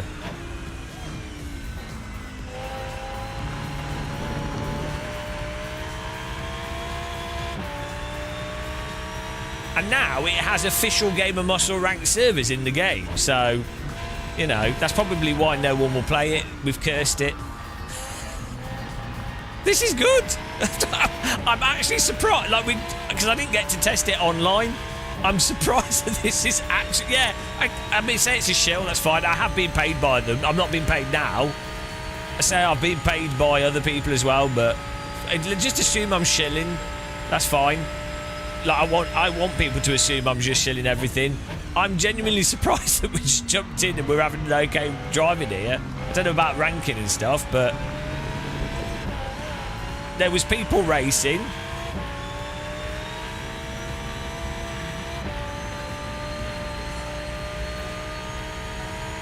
"10 minutes to go." Sounds all right in this car as well.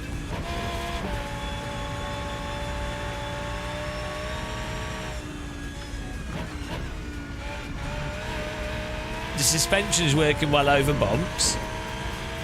I can generally feel the car. It's better force feedback than ACC. It's a little bit on and off, but... Well, this track looks nice, but it does help. This is like one of my favourite tracks, so a little bit biased.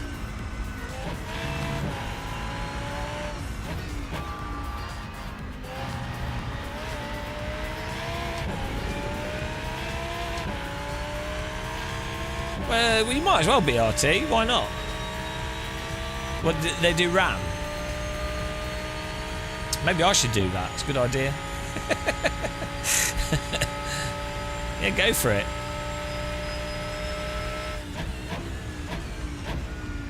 Oh, there's no shift protection, so you can absolutely hammer the gear shift. Whoa! Mega bump over that.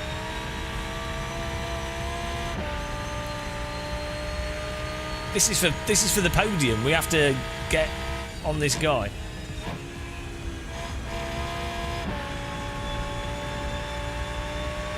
Oh, the keep. Okay, boring. Thought HyperX was RAM.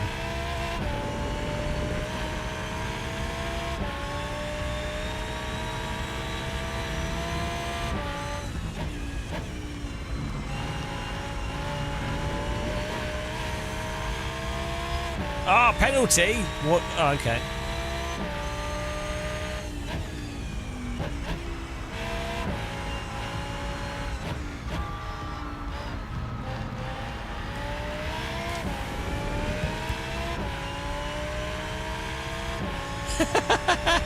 We need to get podium in our first ever Rensport Gamer Muscle hosted race.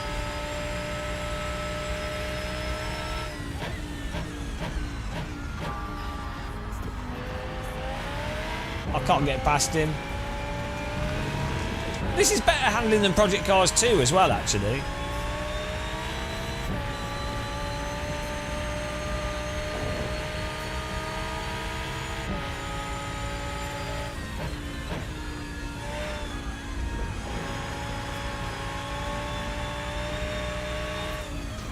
No, he's turned into us. We caught it. He turned into us. I did stick my nose in a bit of a dodgy place, but I think we were there on the left. I think we had our nose there on the left, and then he turned across. I probably wasn't far enough up. Should I give him the place back? What do you guys think? I'll give him the place back, you gits.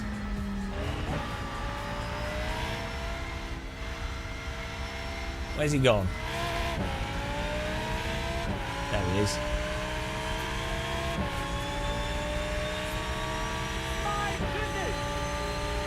I thought it was a fair overtake.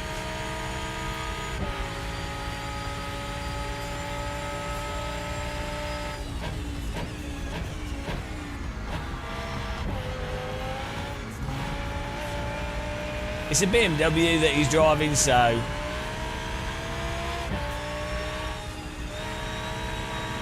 he's obviously struggling.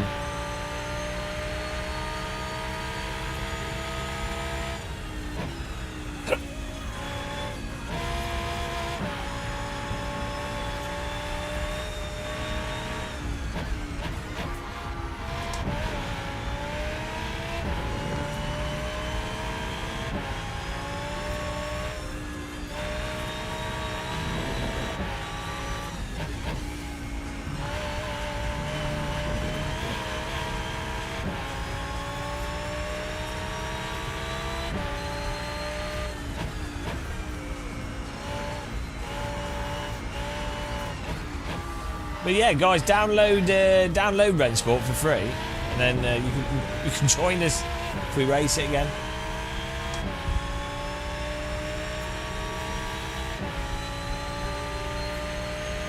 Probably do some racing on it tomorrow, actually.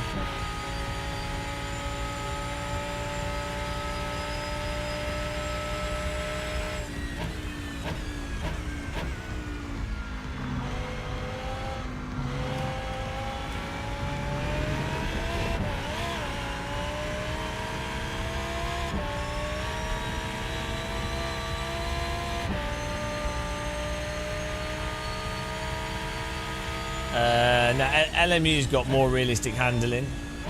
I've not set this up though. We literally just fresh installed, jumped in, and this is the new version of the game.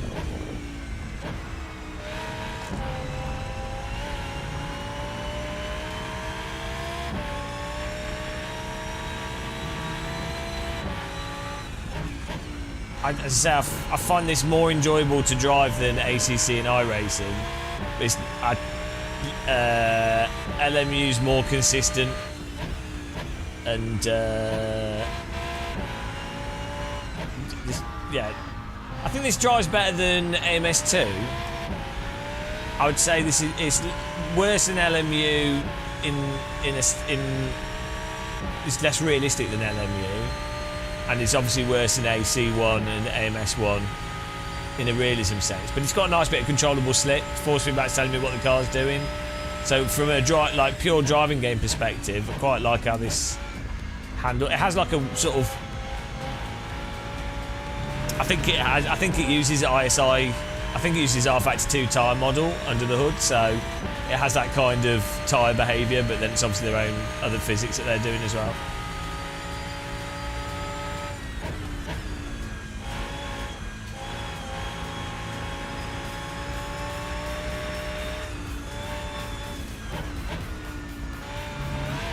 The suspension's a lot more bouncy in this than LMU and R Factor 2.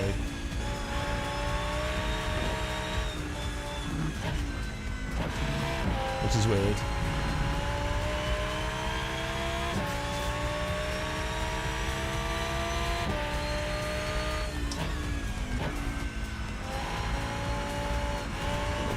It's not bouncy that it's causing problems though.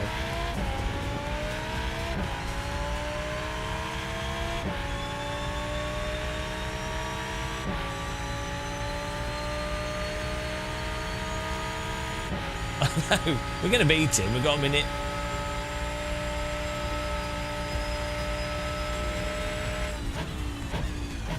it is like this GT3 car doesn't have as much downforce as you probably expect a GT3 car to have.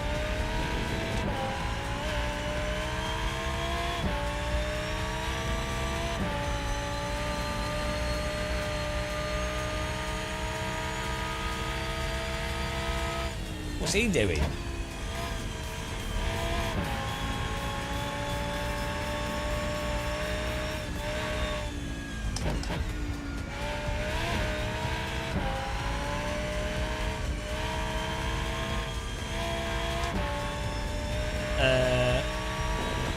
No, it's both. Like they're supporting all the wheel. Like I tried it on Simagic, Acertec, Simucube, and Moza, and I'm using a Moza. They want it to be a cross-platform, realistic racing game, like basically a racing simulator. The goal is to make a realistic racing game. Like they have real drivers, they're getting real data, or they've got real data. But they're also trying to make a game as well. So, you know, it's supposed to be a cross-platform, realistic racing game. That's the goal. Whether or not they achieve that is another question. But so, yeah, they want to do good console gamepad support as well. To be honest, I think that's what all sims should do. But you have to think. So the whole thing is that they also want it to be like a proper esports title, right? Because they do ESL R1, so they want as many people as possible playing it, driving, racing. The people at this company at Rensport are former like motorsport people from the motorsport industry, so you know they're just trying to. Well, not really BRT. Also, I think they are moving away from free to play anyway, so.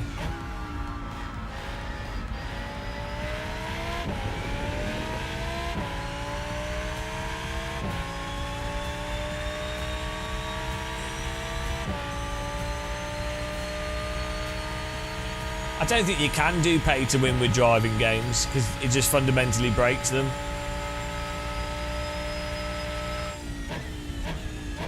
You can do it with like wielded tanks and stuff and playing games, but if you're competitive online multiplayer, you just can't really do it. There we go. We came third. That was actually surprisingly good. We need to tweak the force feedback, and but yeah, we gained 4 places from quali. I wonder if it tells us if we gained any points and stuff. That was nice. That was all right.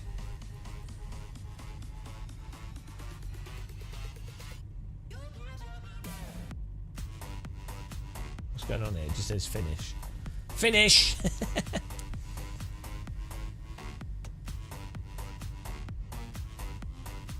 3D trees? I don't mind 2D trees, to be honest.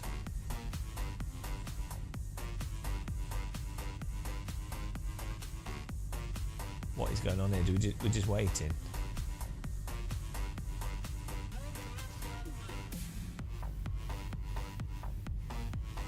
Don't know what we're waiting for.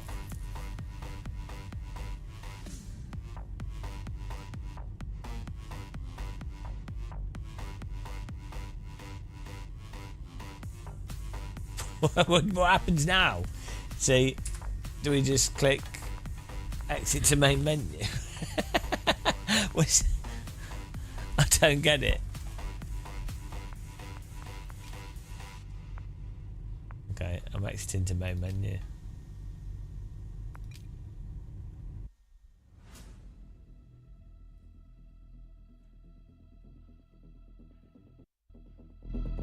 I'm not sure what happened there.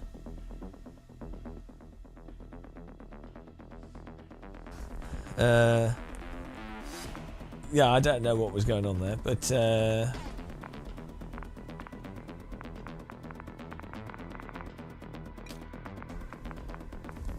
I think the UI's alright actually, as well.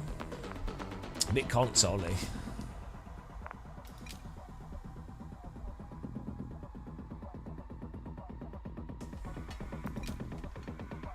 Oh, we have the grass on maximum, but it definitely isn't.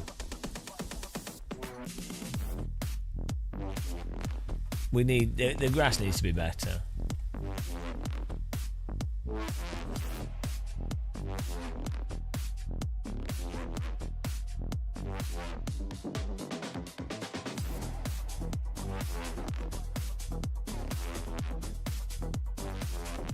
Why would frame generation need this on? That doesn't make sense. Oh, there we go. DLAA. Okay. I don't know what's going on. This is maybe a little bit bugged.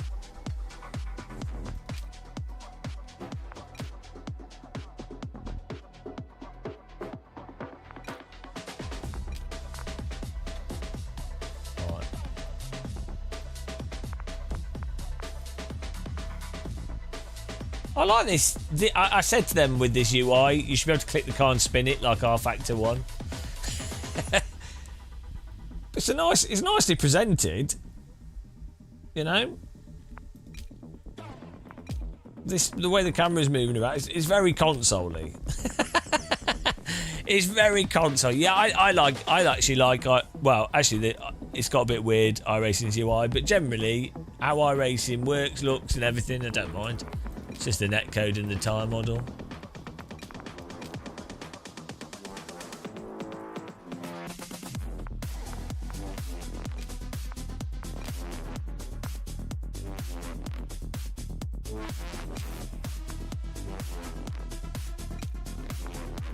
They've got people in there, so you just jump in and we've got the Game of Muscle series.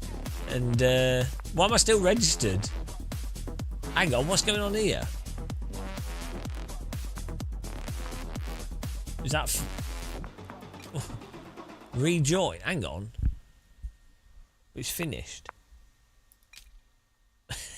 Okay. Stage 1 of 3. Okay, I don't know what's going on here.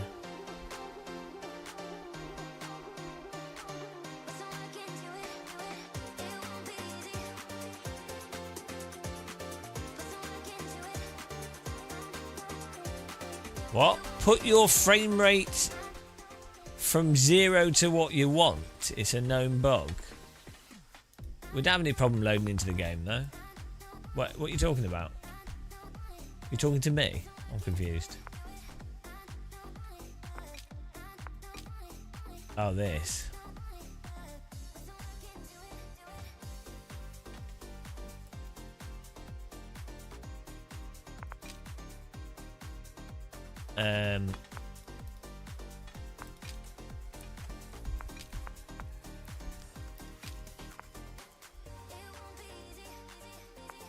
I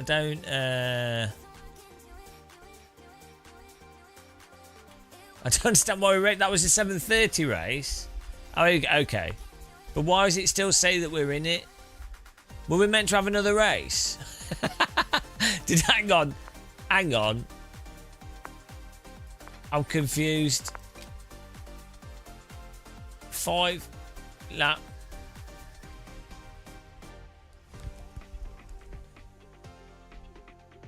No, that's the menu FPS. I don't get what's going on here. Okay, that doesn't make sense with the UI. 15-minute race. Okay, I think that's just messed up. So we got this mission series, Mission R. Why would we want to do that? Mission R's not got any motors in it. Fuji here. And then we've got a Game of Muscle race at 8. Oh, so every hour on the half past the hour we have our race. And then it's rotating through the tracks.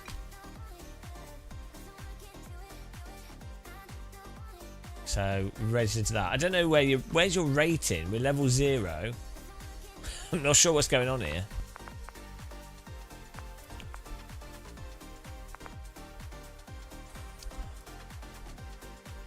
How do we see our rating?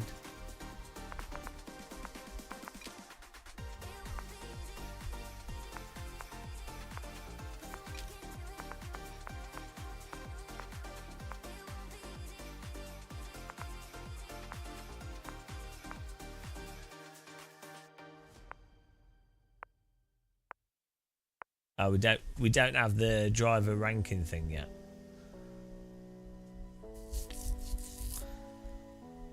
Okay.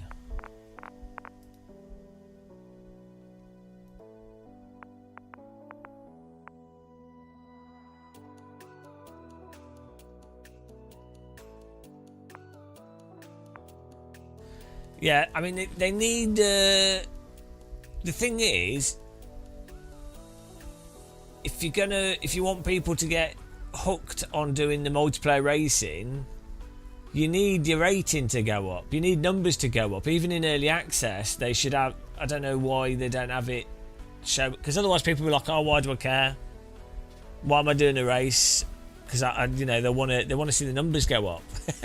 It's all about EPing, you know. So you can go, "Oh, my EPing is bigger than your EPing," so that. We need to do 5 races, but that's not obvious, is it? We'll let people know that we'll do 5 races. Why doesn't it say that on the interface?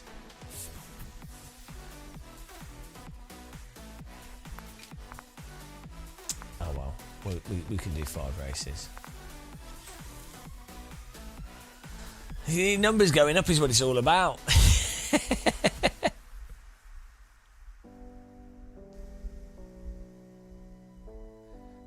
Yeah, why did it not show the results? Oh well. Oh well. Oh yeah, let's fiddle with the force feedback. Can I practice? Yeah, can we practice offline whilst we're waiting? Oh yeah.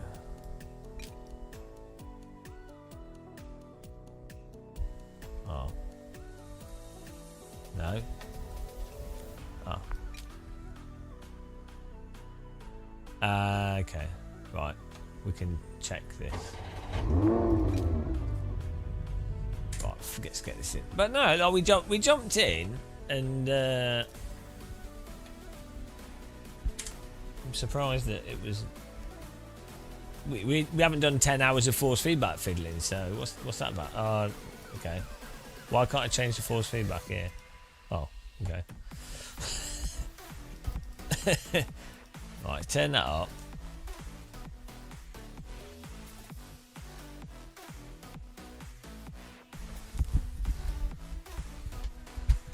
I can't hear it clicking. Oh, what? The menu click. What does this mean? Controls how much in-game force required for the force feedback output to clip.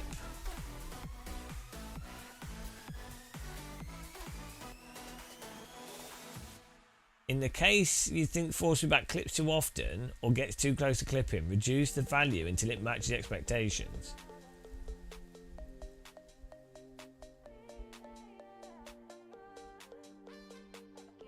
Don't quite understand what that is. I don't know what they're trying to convey with that. It does it at the end of the session, but because number... okay, fair enough.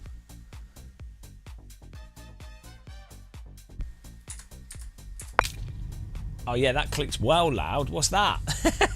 That's like a dolphin in my ear.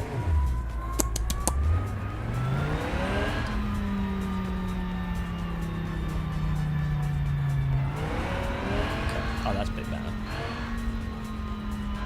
See, we've got the countdown timer at the bottom for our race, which is good. Have fun, BRT.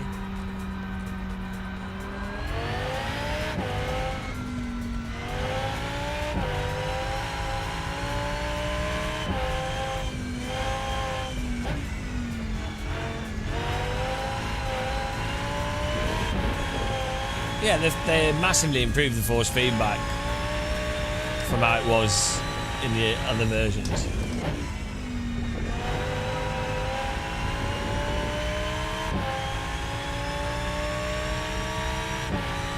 We need more. We need higher graphics settings available. I'm not maxing out my card here. The grass draw distance needs to be further. And the braking's good as well, actually. When you brake, you can get a nice tug.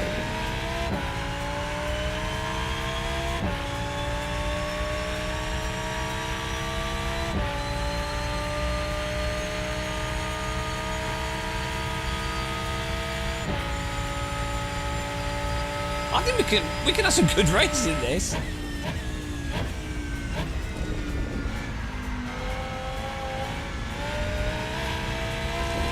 Oh! Oh! bit off.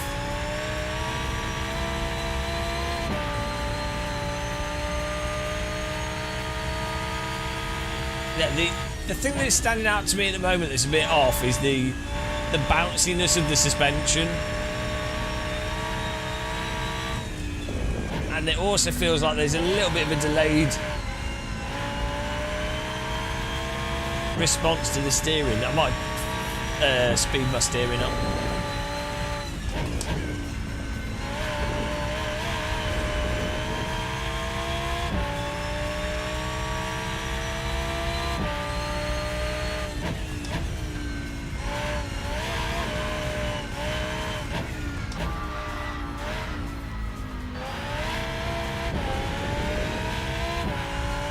Well, it's filtered the. We've got locked to horizon. I don't think frame gen's actually working properly, to be honest. I think that's just the thing's just mislabeled.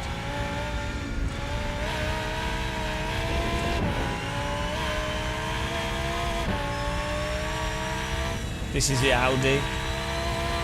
The only thing the camera that's put me off is there's a lot of roll. Like, well, isn't a huge amount. It's the suspension is rolling quite a lot.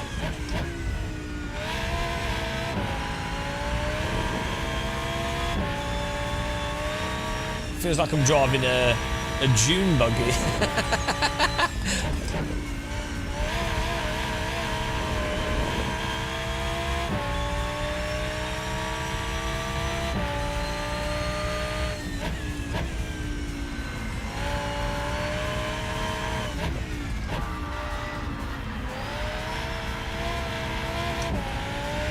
Yeah.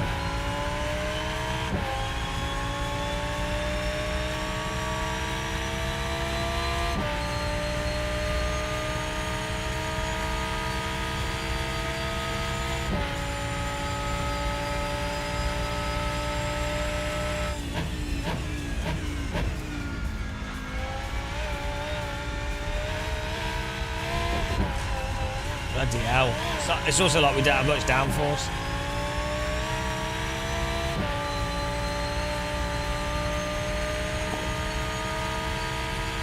Yeah, we have a Range Spotter running an official Game of Muscle series, creator series.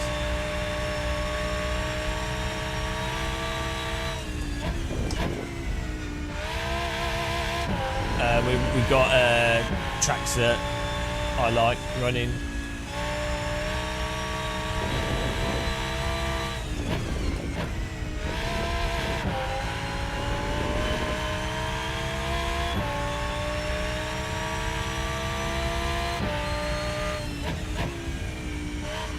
Rodney, you plonker.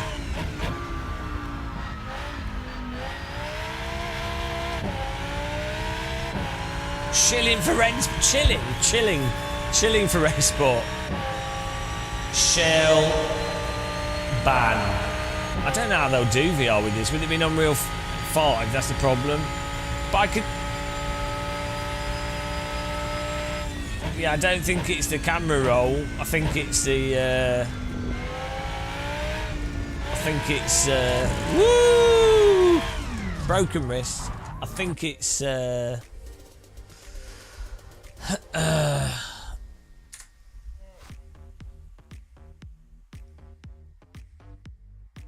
we've already turned it all down. It's the suspension.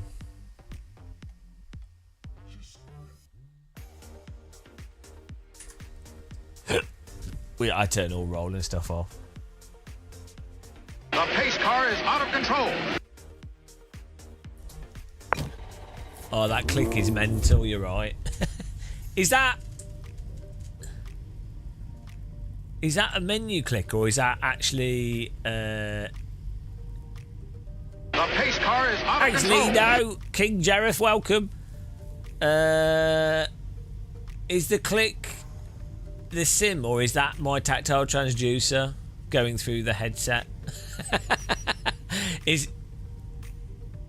We're doing all right, yeah. Oh, hang on, we're level 3 now. It is working. It just didn't update. We were just getting this working. Oh, it's a bug with the UI just clicking really loud. Yeah, we'll probably do some proper races tomorrow. I just wanted to... We got AC set up with the graphics card. We got LMU set up. And I thought, oh, hang on. We still need to do this. It's pretty good, though. We had a good race last race. Hopefully we can get more people in.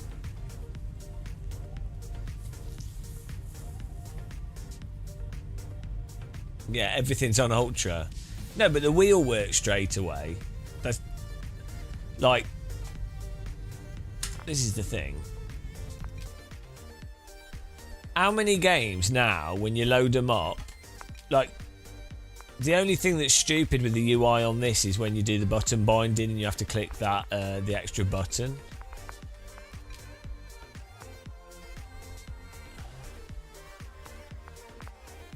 I don't, and this, the DLSS thing, this is not right.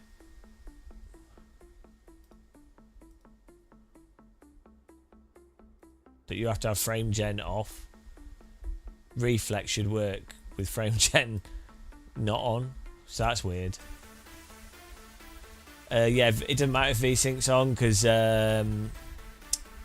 VSync on is basically ignored if you're using G-Sync and you've got Reflex enabled and boost. Basically the way that works is like VSync, but the frame rate's slightly below anyway, so it's not actually the same as VSync in a traditional sense. Also, 120 hertz screen at VSync is not that bad for input delay. So I'm gonna get a cup of tea.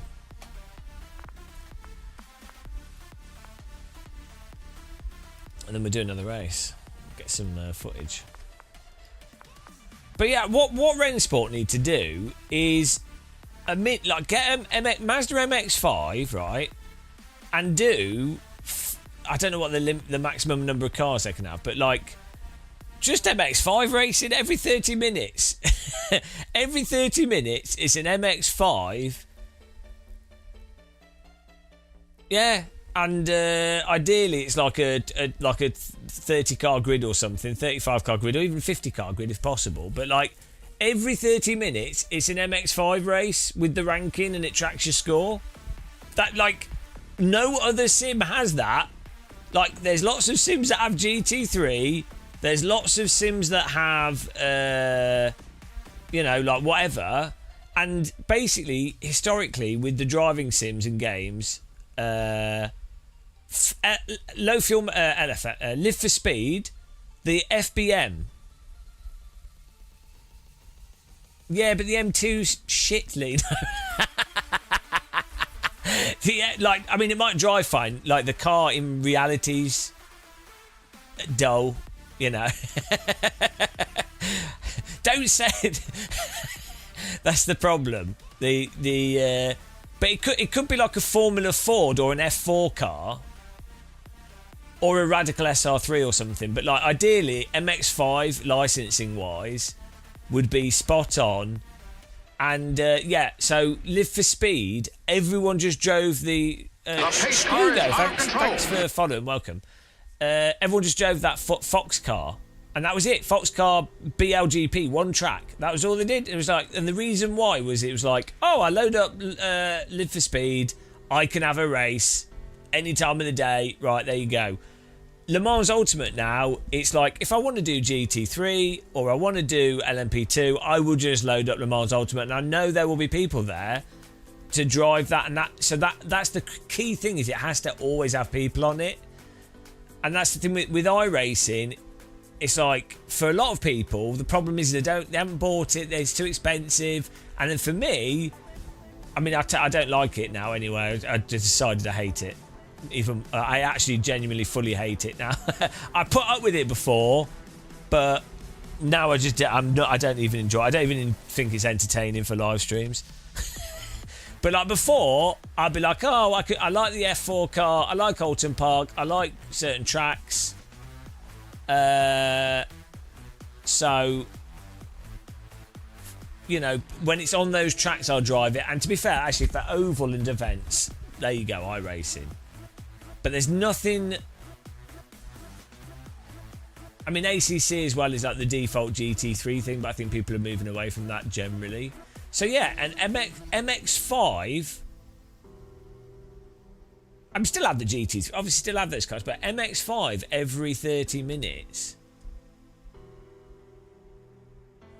Yeah, because you can buy like skins and things, which I actually quite like. That's a nice image. This is what I don't get with sim racers, right? I think it's good to be able to buy car skins. I am not the type of person that buys car skins. I don't care really. Same with Counter-Strike. I don't like the knickknacks that stick on the guns that look terrible. But like the gun skins, I never buy them. But I don't care, and it means that the developer can make money out of the game, and I'll pick up some people's guns, and occasionally I'll be like, oh, that looks nice. Or I might unlock a skin, I'll be like, oh, that's nice, I unlocked a skin. I don't care, myself, I don't give a damn about it, but it doesn't bother me, and it allows them to make money. So, same with Rocket League, like, it's quite nice having different cars that can be unlocked, or different car skins and wheel rims and all that crap. I don't care about it, but some people do, and the developer can make money. So I think that's win-win, really. And so I don't get with sim racers why they have such a stick up their arse about like liveries and things, or like this sort of stuff. It's like, what's the problem? You don't have to buy it.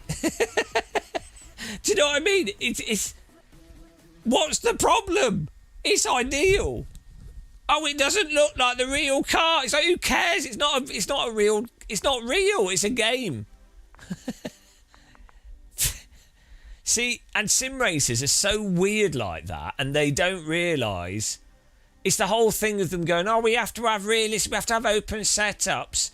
Oh, we can only drive these real cars on these real tracks, and we can only do this because that's what they do in real life. It's like, is it fun? Isn't that what matters? Yeah. Anyway, that's a rant. The things that sim racers arbitrarily latch onto and then completely ignore iRacing's tyre model, or completely ignore ACC's force feedback, or completely ignore stuff that's like absolutely core to the game, but they're like, oh no, we'll just ignore that. Sim racers. Flight simmers are the same as well. They're like, oh, I've got the Boeing whatever with 300 buttons, and we can put this nav data in, and we can do all this stuff with this planning, and look at the systems, and it's got the slightly worn out chair that's famous from this thing, and oh look, I can walk through the cabin, look at the ceiling button and the stitching, it's exactly how it is in the real plane, and you're like, okay, but it flies like shit, so what's the point? The physics are terrible, so what's the point? Oh, but the systems. I do sim racers. Well, it's the same with Race Room though as well. Like, Race Room is great, really good fun, great netcode. Why do sim racers not play it? It even, like, maybe now it's a bit dated, but when it came out in 2012, it didn't really make any sense for them to be like, microtransactions. It's like, but you could get the game for like £40, so it didn't really matter, did it? But oh well.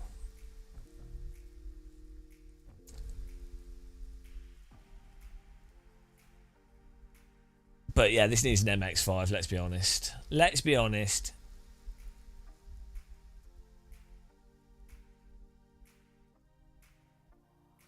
€60 for all the content in Race Room, yeah. I do agree that Race Room is confusing. Like the thing of like, oh well, you can buy it through Steam, but then you need to buy credits. But should you buy the credits through the VRP thing, and then that's cheaper to get them that way? And then you're like, oh, do I buy a pack or do I buy the thing or do I wait to the end of the year?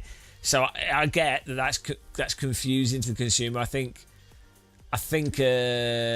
being able to just buy a game makes sense. But then if you want to support a game as a service, the developer needs a way like iRacing to be able to monetize things. And if it's a fundamentally online game, then you're kind of stuck into like a subscription or like a Game Pass DLC type situation.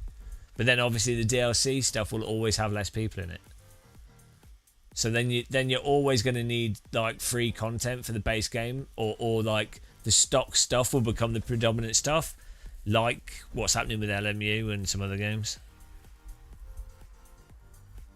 Yeah, I think with online games, there's a threshold of players that you have to get, so that when you load the game up, you know there's always a game to join.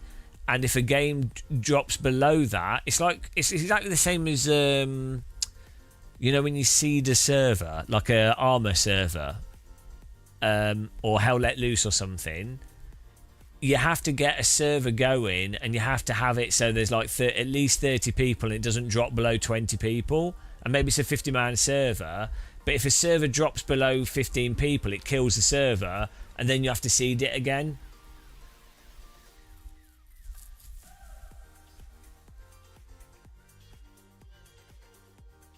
What you need in flights? No, the Flight Sim 24 is not too bad. My example, I was talking more about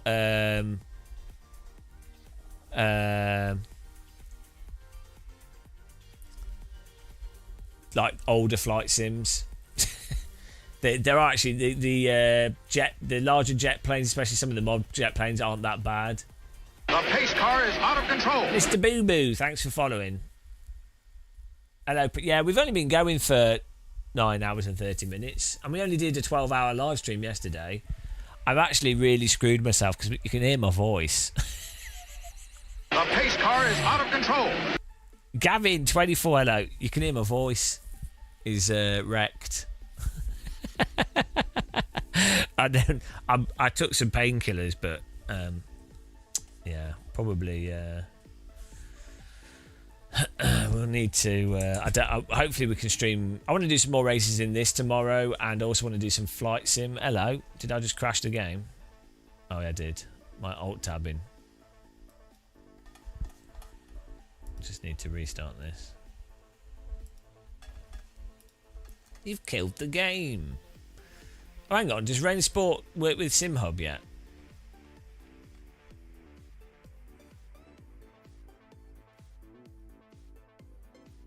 Oh, it's a good fish. Oh, okay. Fast login. Okay. Oh, I need a cup of tea quickly. I'm just going to get a cup of tea, guys. It's Saturday, yeah, so tomorrow there's the Formula 1 race early in the morning. So hopefully I can... hopefully we can... maybe catch the Formula 1. Well, there's no point live streaming driving games when Formula 1's on. And then we'll see. I need a cup of tea before this starts. Back in a second.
Hang on. Can we not get in our game now?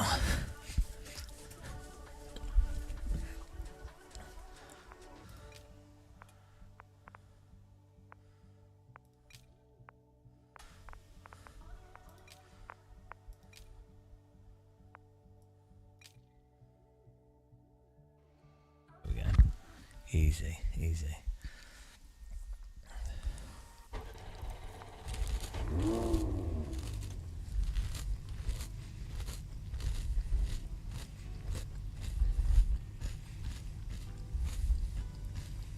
Oh, I like to be dragged in.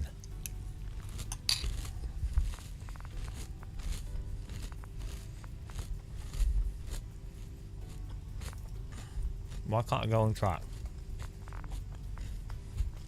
Or is the time finished?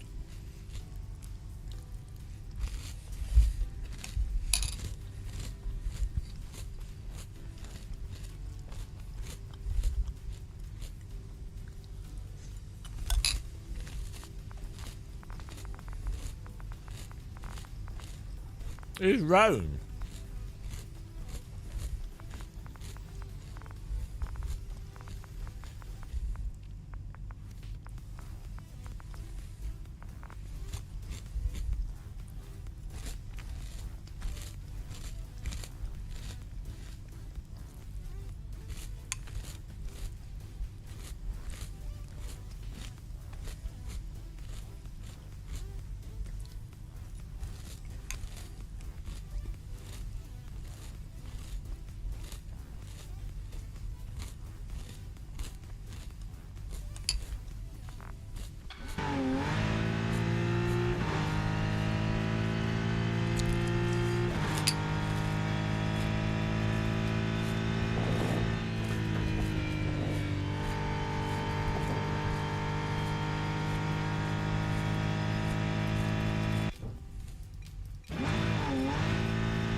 Special. Woo! What's this camera about? Who programmed this?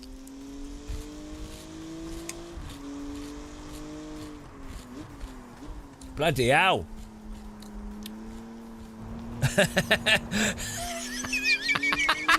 This is for people. This is for when you really hate VR players. I mean, it's not a bad idea. This is like a ride.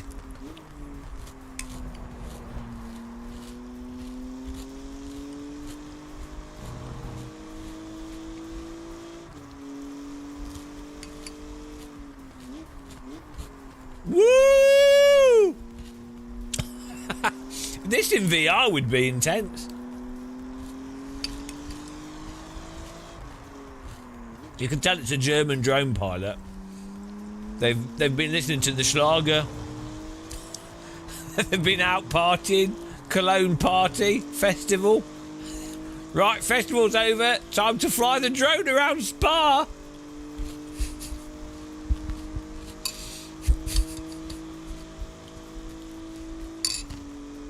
I like that as an idea though. Like AC has a really good drone camera you can control.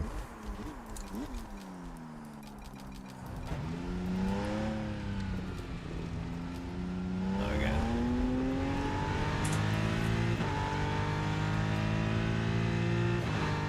Hang on. Where do I go? Oh, do I click return to pit?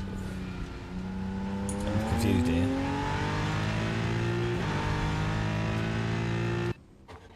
Oh, there we go.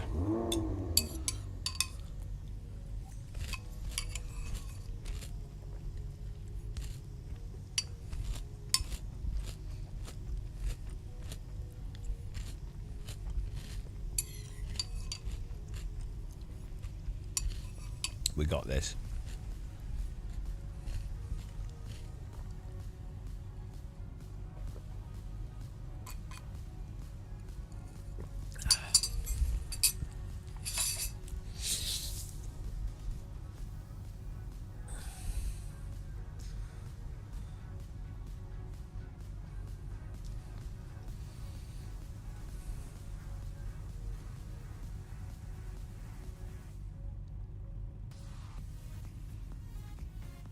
What was the date for a console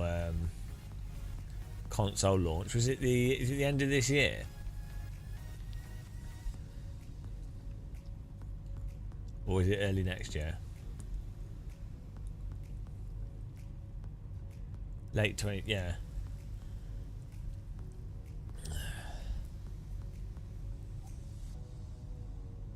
With them X5s, yeah? Well, just like, imagine that. 25 to 30 car grids of MX5s, and every half hour there's an MX5 race. And it'll be on console and and you can then buy the car. You could buy car liveries for it. Maybe even have it so you can unlock like bodywork, like wheel hubs and stuff. You know, I don't know how well you can integrate that, but like just like so it's like Rocket League, but with MX5s.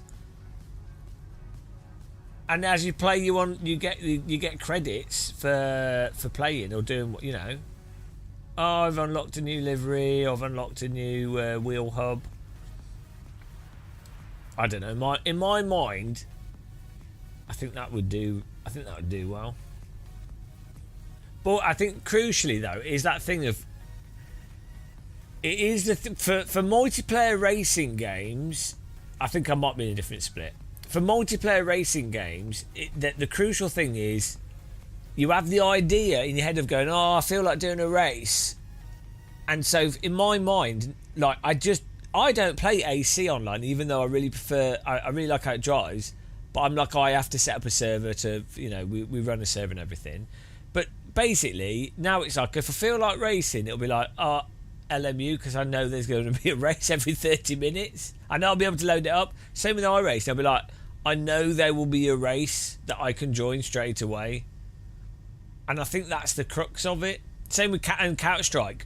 I play Counter-Strike quite a lot too. Counter-Strike 2. It's not even the best, not even my favourite shooter. I would probably rather play like a whole bunch of other shooter games. But I know with Counter-Strike, within 10 minutes of loading it up, 3 people can come together, or random people I know. We can just go, oh, let's do a game, okay. We'll start playing straight away. So I think that is that for multiplayer stuff. I think that's such a big thing.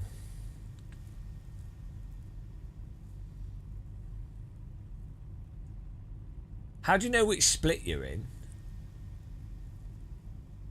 with this?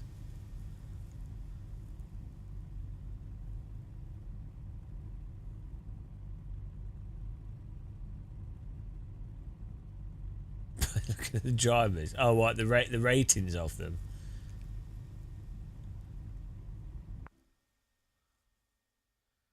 Oh, right, on the mobile phone app. Did you see the force feedback thing? Did you see it? Like my force feedback joystick was moving from my steering wheel. I had to turn the force feedback joystick off because when I turn my wheel, it's going in a video. It's well good. Right, here we go. When I turn my wheel, my force feedback joystick was moving with the wheel because I think it's outputting force feedback to everything. But it's really weird because the joystick's like its own thing.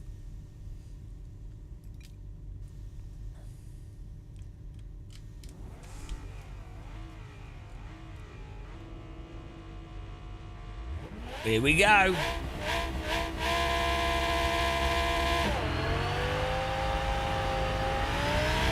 Oh, good start by me.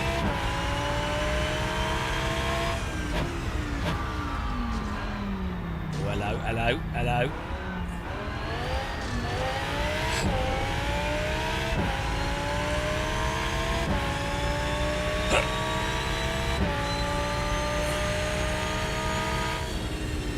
I knew he was going to do that. I knew he was going to come right across.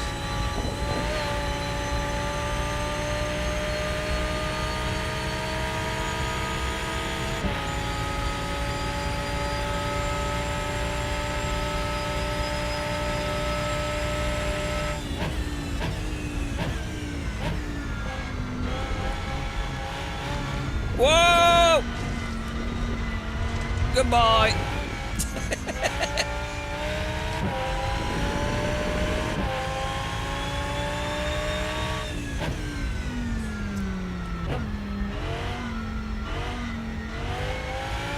This car's well hooked up through that.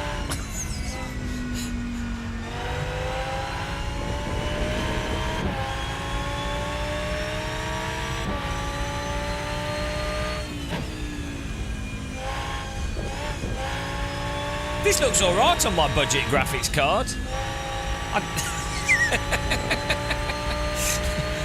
It's amazing. It's amazing what a 5090 and a 4K screen and maximum settings will do. Look at the shadows and the... Oh my goodness, look at the trees into the distance. I'm not going to be able to use any other computer now. Look at the... Oh, bloody hell. It's mental. Look at the fog on the trees.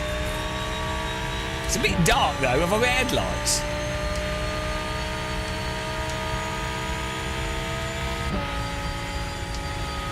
Oh, there we go.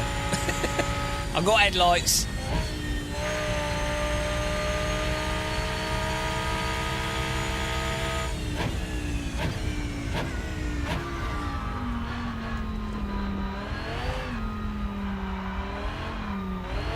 Woo!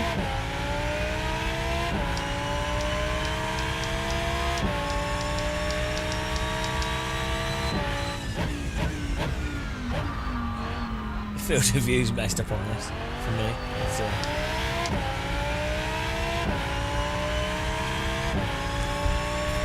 Hello, Richard.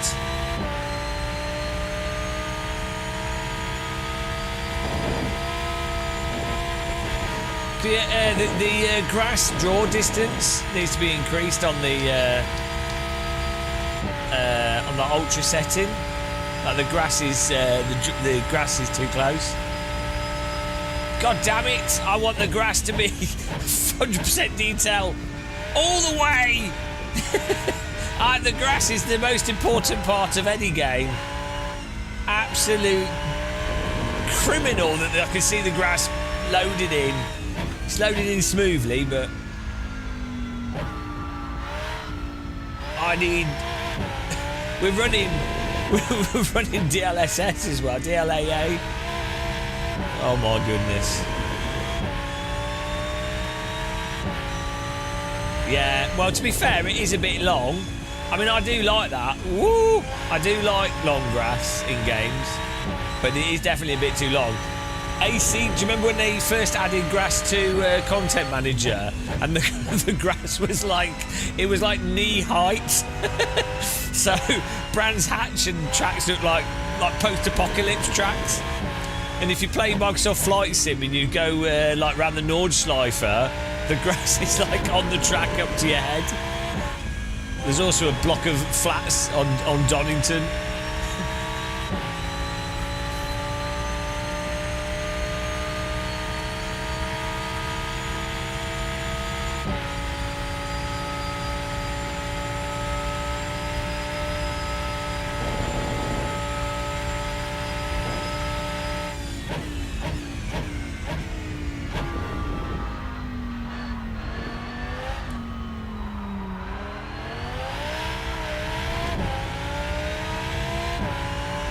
This is easy mode. We've been driving this track all day. We need to get into high split. Whoa, we're drifting.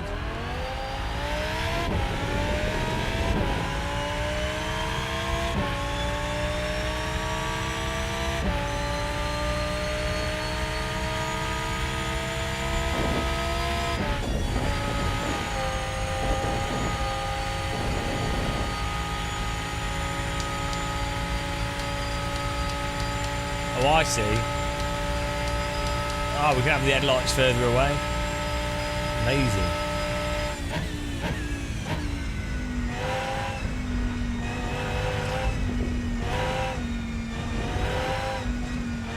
Oh, I'm drifting.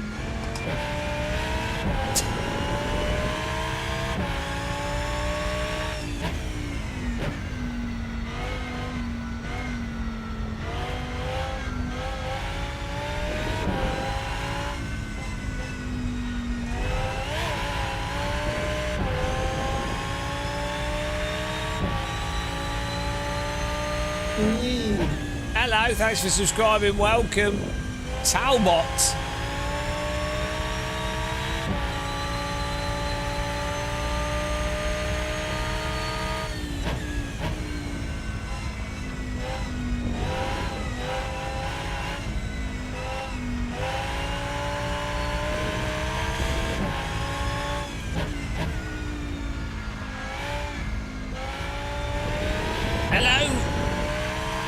MTR Sim Sports. Hang on, you're Talbot. Hang on, I'm confused. What's going on? Mark Talbot. You're two people.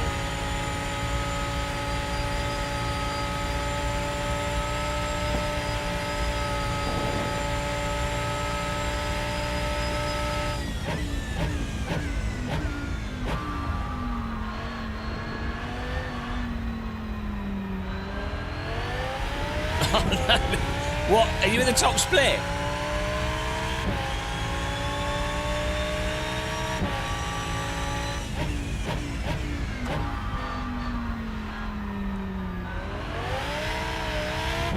Well, we'll be in there. We'll get him back. We're too much faster for second split.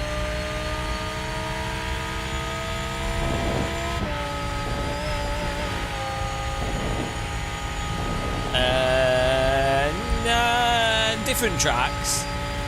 I think this has like 8 tracks in it. Hang on.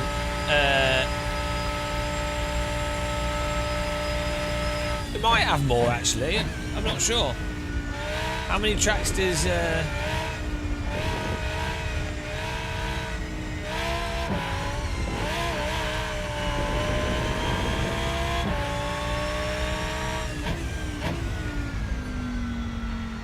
this has Spa.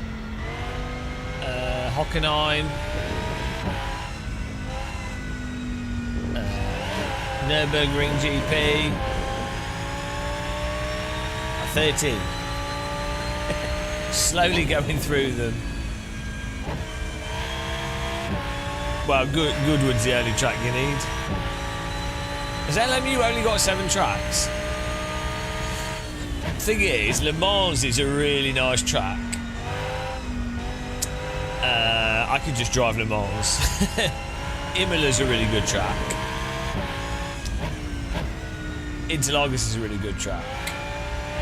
LMU doesn't have Silverstone, does it? Which is weird, because Silverstone has the World Endurance Championship there.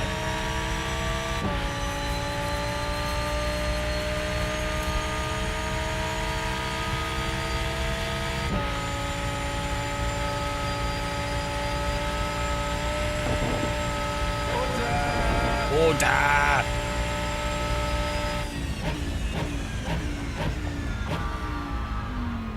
Oh no, we've got a beefcake chasing us.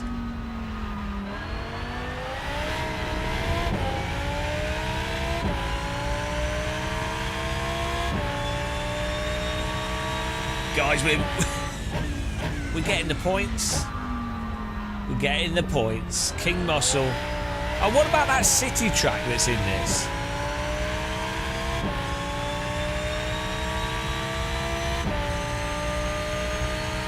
Does that fit like a fictional track? It's quite a nice layout, actually, yeah. I always forget which corner I'm on now.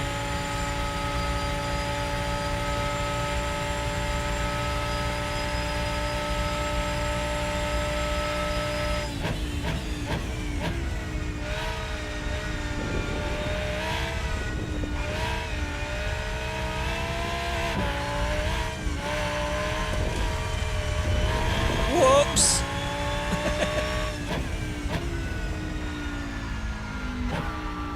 Whoa, what was that? Ghost just went across the screen. Woo! Spooked. Don't worry about the track limits.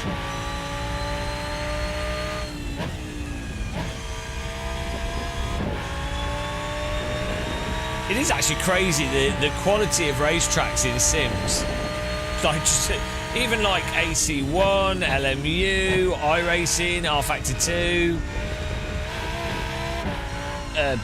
bloody Automotive Institute. Like, the actual track models are mental these days. I mean, like everything. Race room, they all have really nice track models. We were saying earlier how a lot of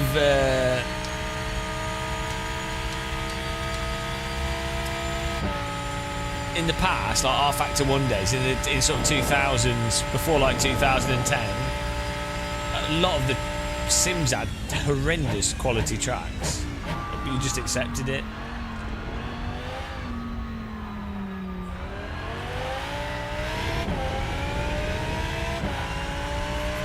Hello, Red Sport YouTube. I think we need Oulton Park, obviously, and Brands Hatch. Definitely need that. Oulton Park and Brands Hatch. Oulton Park. But the problem is Oulton Park's MSV, so is Brands Hatch, and MSV's a nightmare to licence. So, good luck! Enjoy!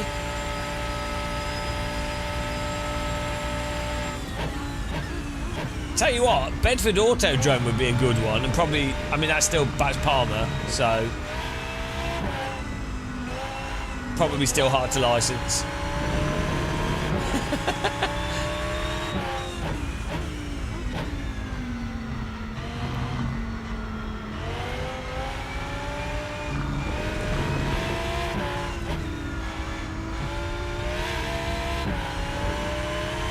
Yeah, I thought at this time of day it does look really nice, and it's amazing that this is looking so good whilst on such a such an affordable graphics card. You know. I mean, playing this on something that the average school kid could afford.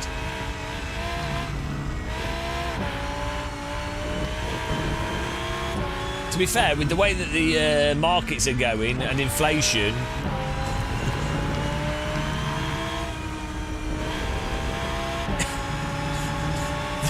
the price of a 5090 is probably going to be the same as how much dinner costs.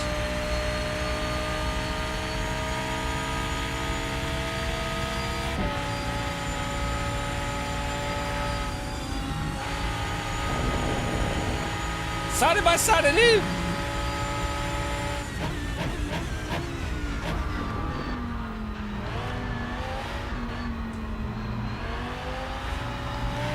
Oh, I got a better exit.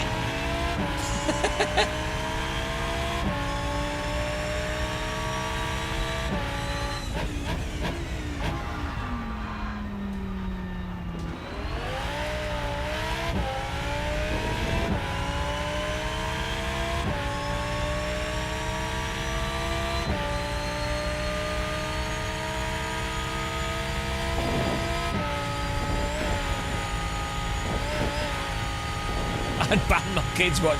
I don't think children should watch any social media.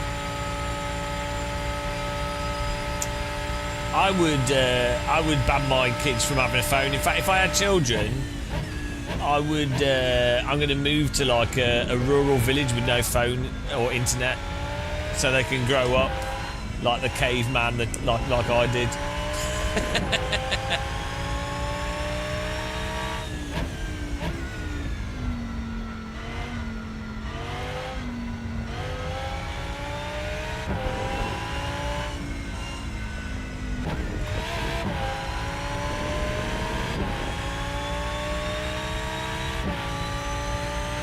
He's a second down. What do you mean?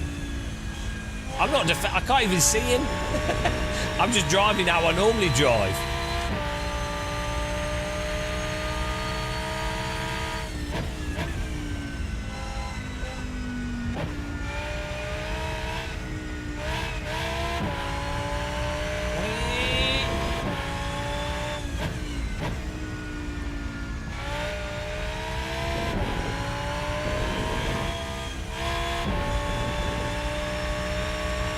Oh yeah, because I can't see him. I don't know where he is. I don't know where he is. I can see on the mini map. I'm not looking at the timing boards. I need a mirror.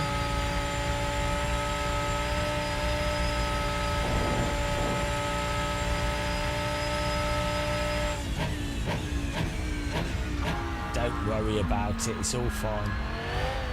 I know we've got it in the handbag.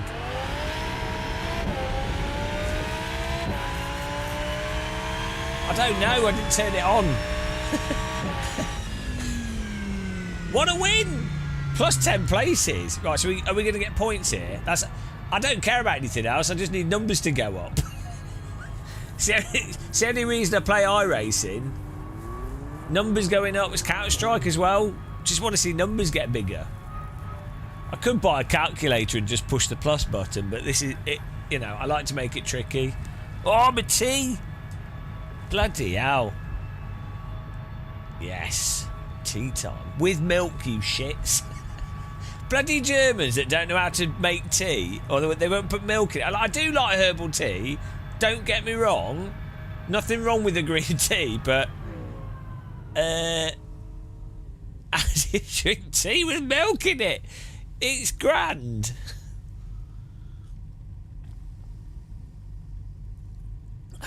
Nice racing, FZK. Yeah, it's good fun. Well, this is warm-up for tomorrow. We're going to take more people on tomorrow. What? So hang on, do I just wait? Because nothing's happening. It's tea break time. Maximum narcissist. Yeah, from your own mug. Oh, here we go. So what's happening here? Finished. Where's my points? I don't care. Where's my points? I want to see my numbers. Where do I see my numbers? Do I have to wait still? I'm well excited to see my numbers go up. This is honestly the only thing I live for. Just pointless internet numbers. My EP getting bigger. It's my entire life is EP. Oh, it's gone. Oh, yes. My peen is extended. Look at that. Look at that girth in level 4. Level 5. Bloody hell.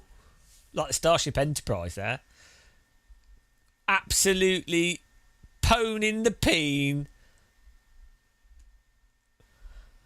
Race position. Fastest lap. We need some sound effects on this. So it goes... we can... Hang on. Any Rensport developers, I'll produce a sound effect now and you can use it.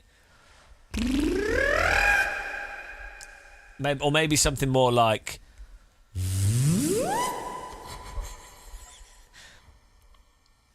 And when you do badly...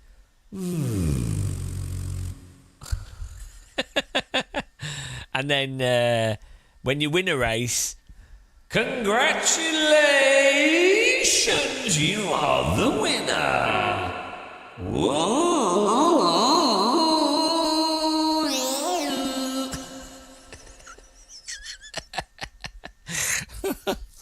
All right. That cost £300 to be able to do that. Oh, here we go. 3 more races. We're getting a rank. Beautiful. I need music on as well. But hang on. So are we unlocking these? Did we just unlock this from the race? I'm well confused. Get premium. I don't want premium right now. So I just unlocked so I can claim this. This is a bit confusing, this. Like it should say... Oh, okay, you can pick from these that are here. But,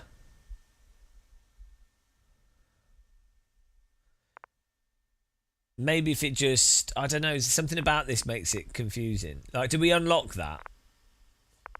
Why is that padlocked? Oh, hang on. This is the... based off the level? No.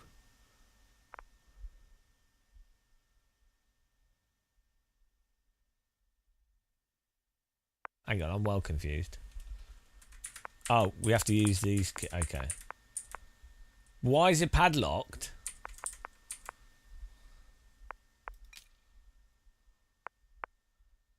How do we get... Do we have to pay to get Rensport Rens points. Rens points. That's it.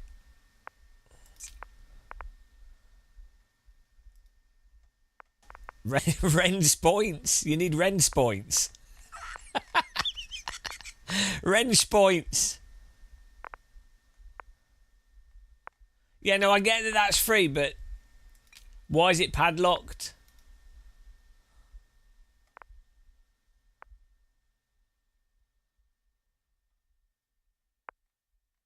What's this? Oh, it's just, these are stickers. Can I stick them on my car? What level? I'm confused. Why is this halfway done here? Oh, this is as we progress through. These are unlocking. But why am I'm level 4. Hang on, I'm level 4, but this says like 2.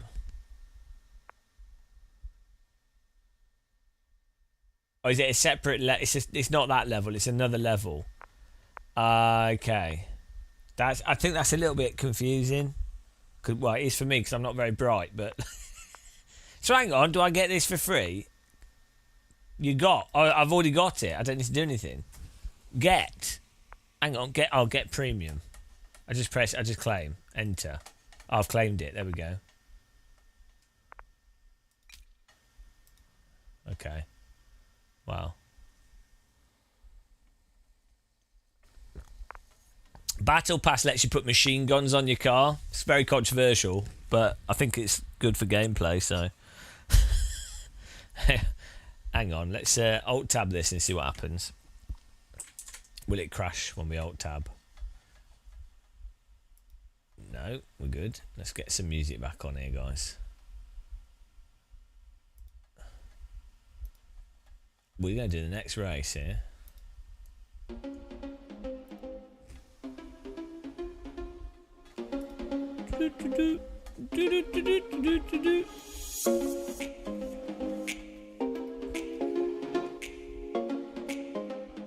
There we go. Beautiful. Ah! What's going on here?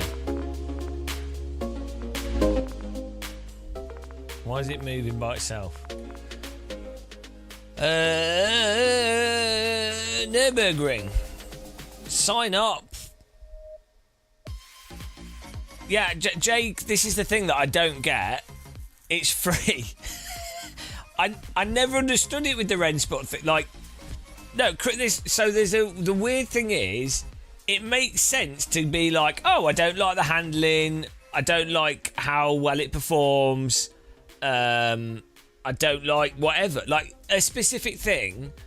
What is weird with Rensport is the way that people, for a free to play, you don't even need to, like, it'd be fun for someone to go, oh, the battle pass is too expensive, or I don't want to buy any items, or, oh, you have to buy items just to play it, and so it's tricking you into getting it. If that was the case, but it's not. So it's not like World of Warplanes or IL2 or World of Tanks or whatever, where you literally cannot play the game without paying money. Like, it's absolutely pay to win, right? It's so weird. The Rensport criticism is just really weird. Like, I say it's a similar...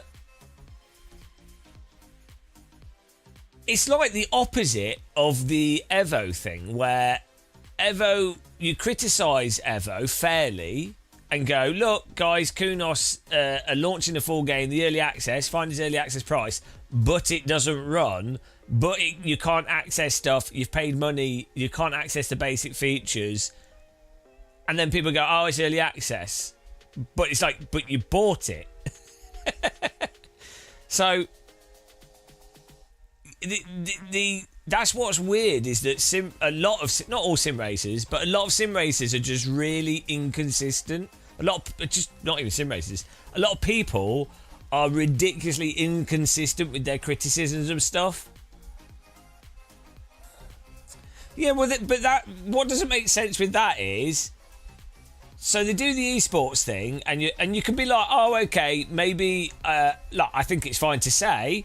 I wish rather than them doing esports, the money put into that is put into the core development of the game, and so whatever money it costs to do esports, like esports is like part of the marketing or whatever events they do. I think it's fine for someone to say, I would rather that went into the game than it being in the esports. But again, you're not buying it, so why does it matter? Like, okay, so you see the esports stuff and you're like, oh, that's a really nice presentation. Those esport drivers seem to be having fun, but we can't play the game. But okay, you can't play the game, so I can't do other stuff that's I'm watching. Like if you don't have a PlayStation 5, you can't play Gran Turismo. But it doesn't mean that the esports thing they do with that is bad or whatever. Like, it's just weird. It's just weird. Like, it would make, let's say, like, the things you can criticise Rensport for would be Unreal Engine doesn't have VR support, triple screen support, you need a fast computer to get good performance from it, like a newer graphics card, especially if you run at high resolutions. The handling, you might not like the handling. Like, I prefer I find it more enjoyable to drive. I think it's less realistic, but I think it's more enjoyable than ACC and iRacing. But you might not like that. The force feedback, you might not like for certain reasons. I think it actually has reasonable detail in it. There's a little bit of jank to the menus and stuff at the moment. Like, I like the layout. They updated it recently. But sometimes it sort of glitches a little bit and stuff. But yeah, it's so strange what sim racers whinge about.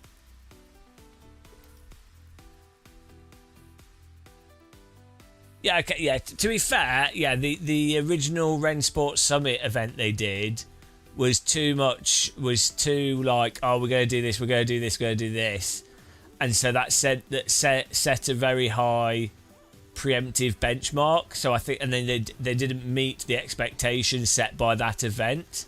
So I can see why that generates a disappointment. Okay. But again, you're not buying it. So, like, if you'd bought a game and the developer said we're doing this and you bought it and then they don't do that, fine. But no one's bought this. I mean, you can buy like skins for it, but like the base game stuff.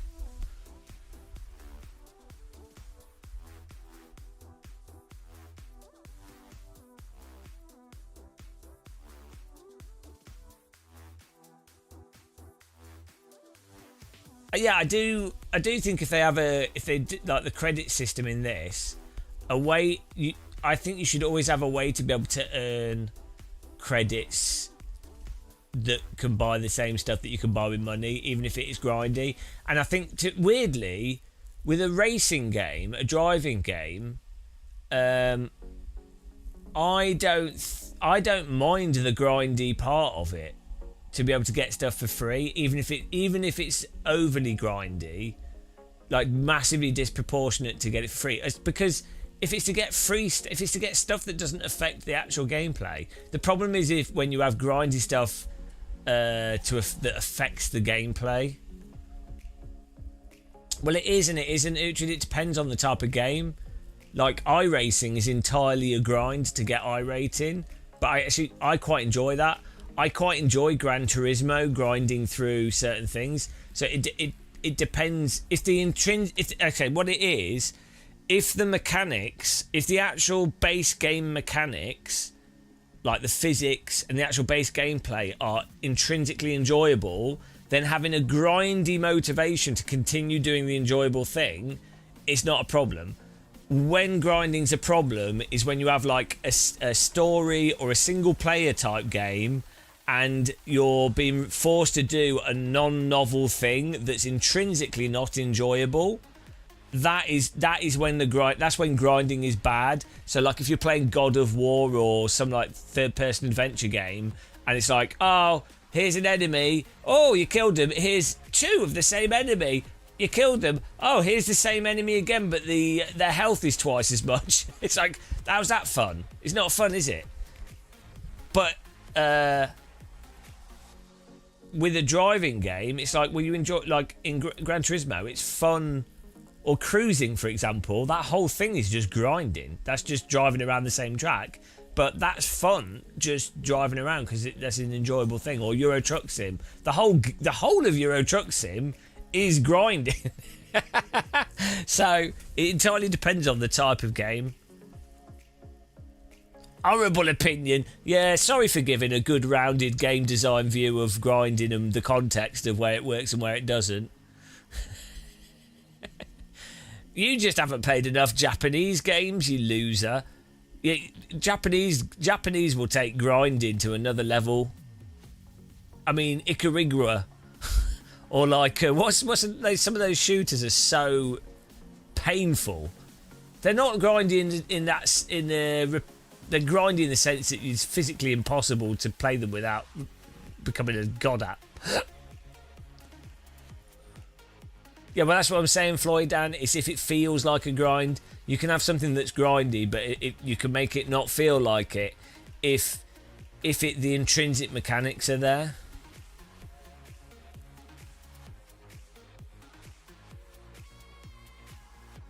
What a zoner. It's the opinion zone. You're tired of... You take DLC or iRacing model. Yeah, but what if you can do the DLC or the iRacing model and you don't have, like, what if you can choose? So the point is, if you've got a multiplayer game and you need to make it so that there's people to race against and you don't want to exclude people that can't afford to play and you know, so you want more players, like, surely that's better for everyone. Josh, we do this when we live stream. Touch the grass. This is the typical game muscle. We did 12 hours yesterday. We just got warmed up. I feel like we just started, to be honest.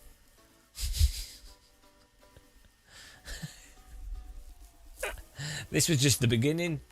Download Rensport and join our race so I can beat you. It's free. We're gonna educate you all. You're being a genuine... Yeah, I don't have a life at the moment, so I don't mind this. The bot. the bot's very sensitive. Mormon bot. Can't be rude. Can't even eat chocolate.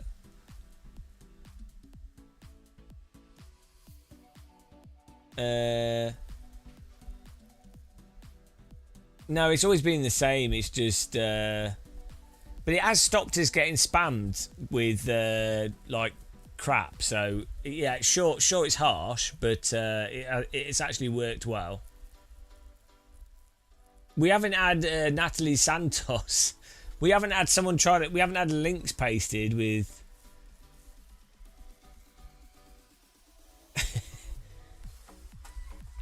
Well, you need to be more creative with your slang if you want to...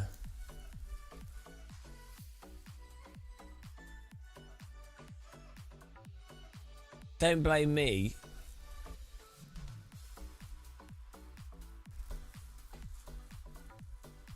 We are adult. Well, you're sim racing. You're probably not that much of an adult. It's been bad for foul language. I don't know if it filters channel members though. Probably does.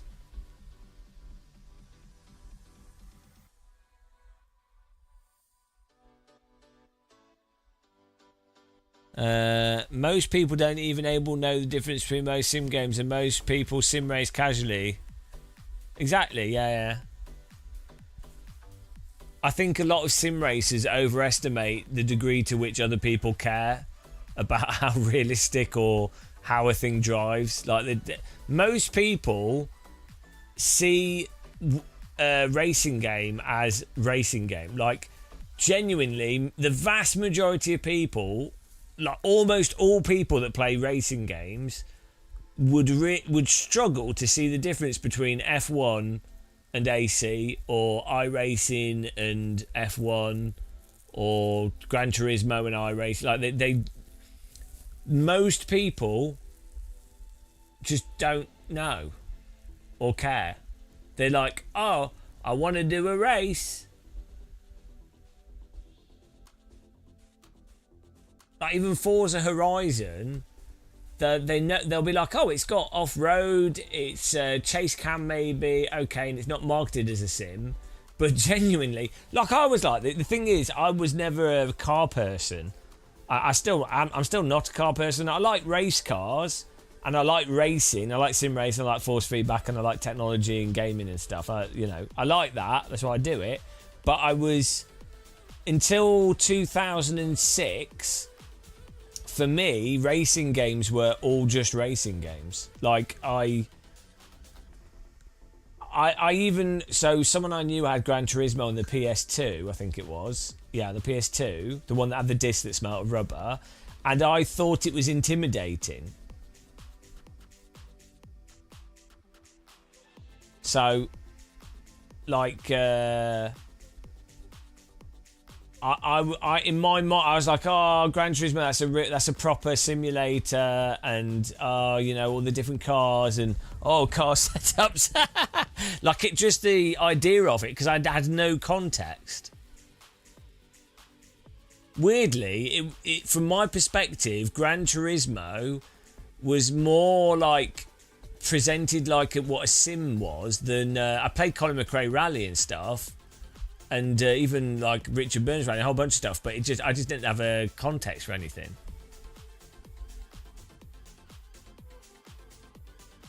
You don't know how to say. Well, you need to get more creative tabs.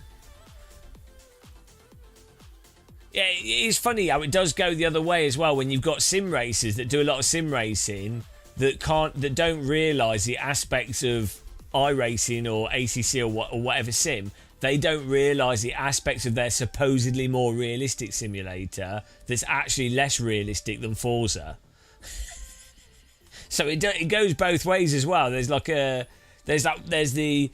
console gamer that just doesn't know any better, doesn't care, just really doesn't know, probably not even playing with a wheel, probably never used a force feedback wheel, and they're just like whatever, they just don't know. There's that.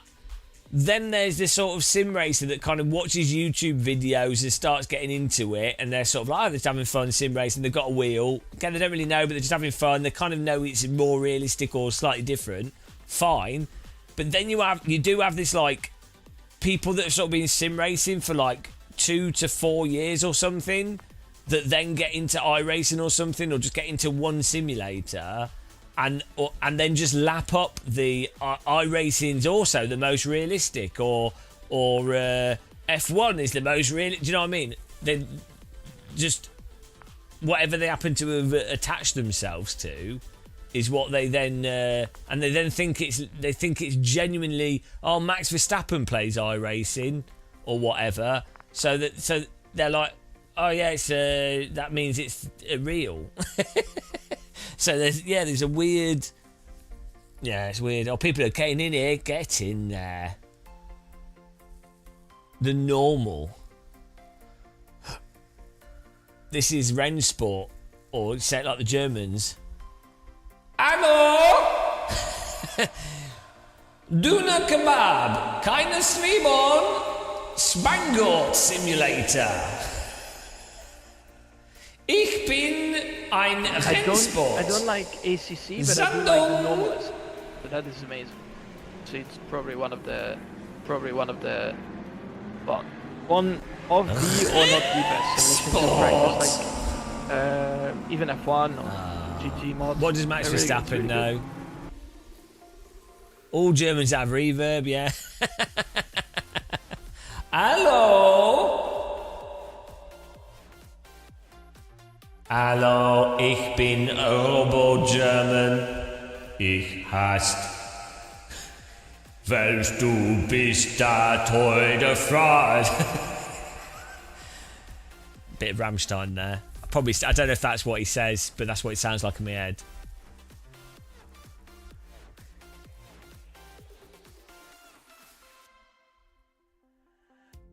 Yeah, he likes it for everything. Exactly. The prophet of motorsport has spoken. And if he changes his mind, then he's no longer the prophet. The prophet Mustappen. Mustappen. The prophet Mustappen. We need to build a sim rig in a box and then we can all walk around it.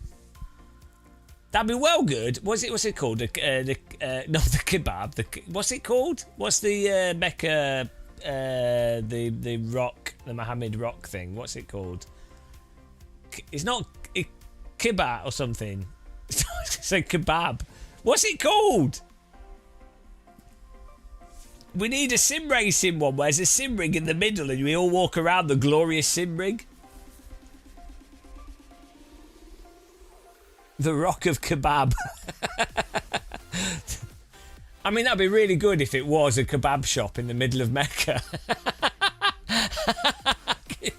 That'd be so good. That'd be amazing. It's like, it's the best kebab in the world. Kebab, that's it. See, I've been dyslexic. Yes, it's like a kebab. It's like a kebab window in the middle that spins. That would be amazing. And that's your whole religion. Or it could just be a kebab that's spinning. It's Berlin. Yeah.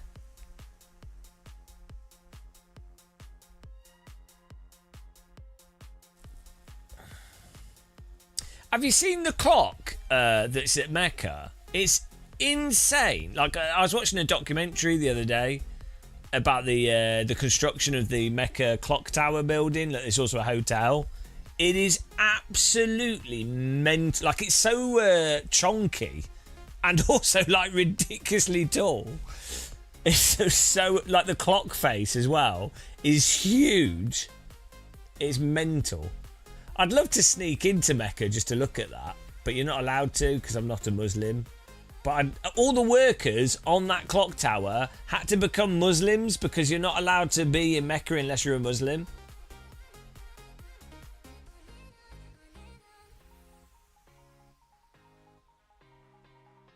But it's watch documentaries on it. It's absolutely insane as far as buildings go. I think also because it's particularly chunky. Like most tall buildings are like narrow, like the Shard or the what's it called, the Khalifa or whatever now, the Burj Khalifa. They're like really, they're quite slim.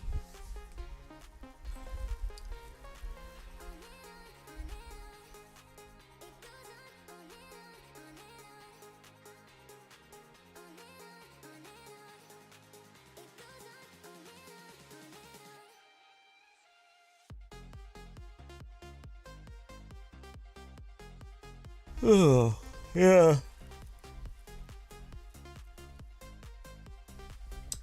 Aren't they building a new like world's biggest building somewhere at the moment, like in China or something? The new tallest building. I think in London they should build they should get the Shard and they should put a telescopic pole. And every time someone builds a new tall building, they just push a button and it goes. They're like, we wasted the time. I don't think a telescopic pole's not counted as part of the building. It has to be this part of the superstructure. That's how they adjudicate the tallest building.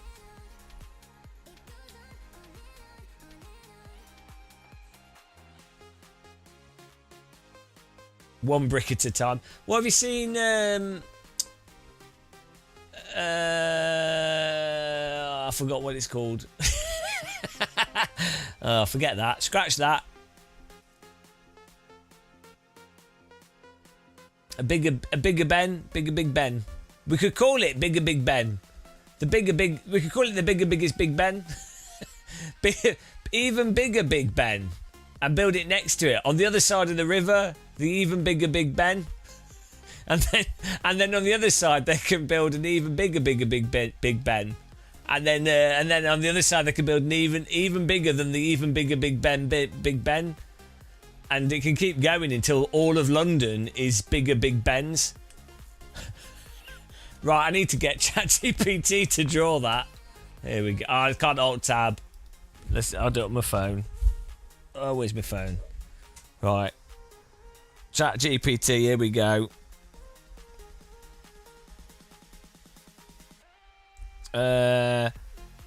Make an image of London, but there has been a competition to build bigger Big Bens on either side of the river. So the whole of London is bigger Big Bens, due to each having to be a bigger Big Ben than the last Big Ben. Photographic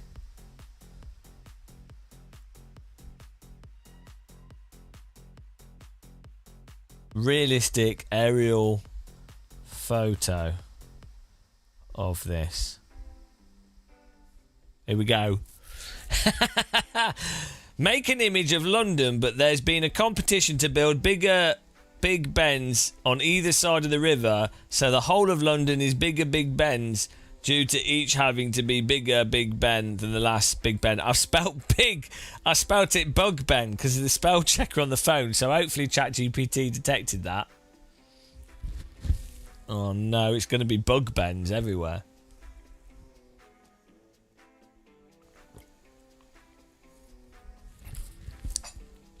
Come on, ChatGPT, this is what we use you for. What do we do? When can we join this? Oh, here we go. He started to draw the Big Bens. It's just like 5 Big Bens. Oh, I don't think this is working. How do I join?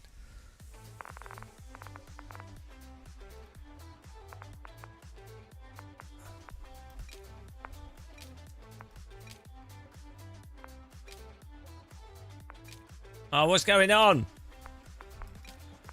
Oh, no.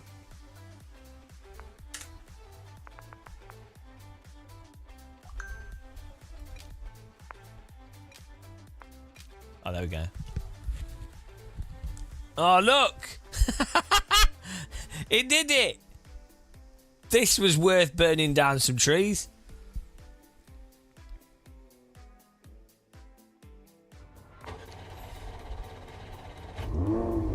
Look. It's bigger Big Ben. It's exactly what I had in mind. ChatGPT's amazing. There's just Big Bens everywhere on both sides of the river, slightly bigger than each other. Yes, technology used correctly.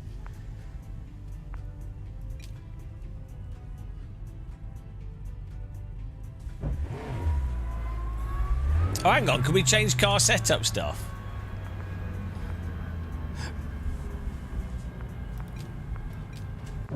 Oh, that's practice. Can we change car setup, or is it fixed setup? I think it's fixed setup. Yeah, they are bigger. Well, yeah, I mean, I totally would have asked an artist to make that. Fixed setup, okay. Hang on, how many people are in the race? 1, 2, 3, 4, 5, 6, 7, 8, 9, 10, 11, 12, 13, 14. Nice.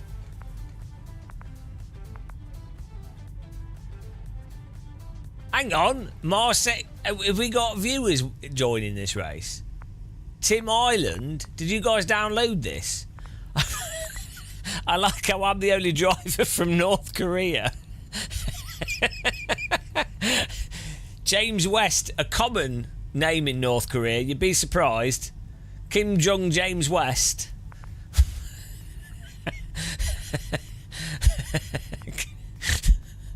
How did no one else pick North Korea? I always pick North Korea as my flag. It's a nice flag.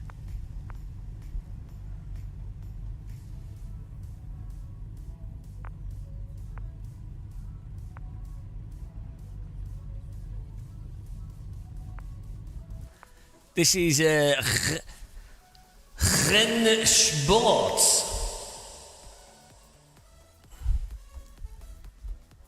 It's a way of life, sir. Supreme Sim Racer.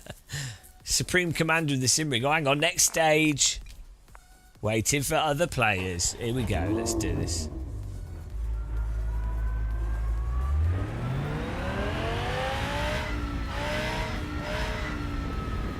What's the point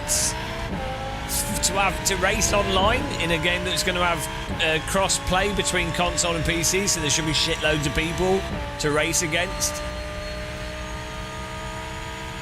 with ranked racing in a game that's well, it's free to play at the moment, but potentially I don't know what they're doing, but yeah, potentially you have a game that's cross-platform with lots of people to race online against.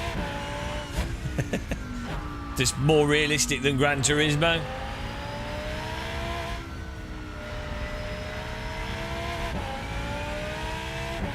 Yeah, I could see this. If they don't mess up the console launch of the game, and you can like jump in and get a race straight away on console, and you've got unlockable shit in it,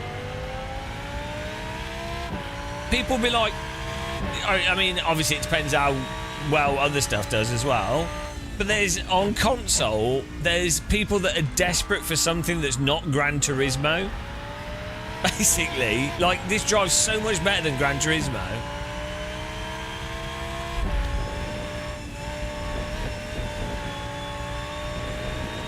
It don't really matter if they're mixed wheel and gamepaders, to be honest, as long as you have good input filter and you have safety stuff.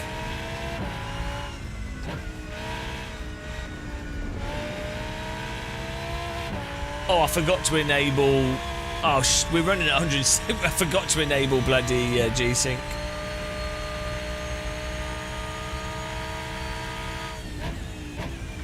So...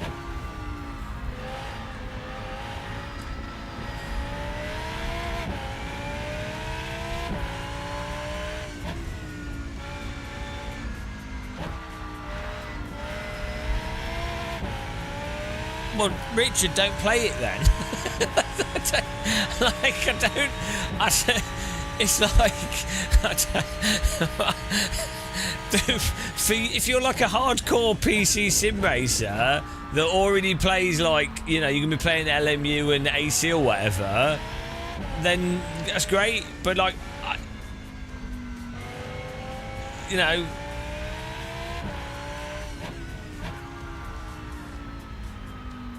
don't know about, like, for me, I like having different games to play. I like now that we've got LMU and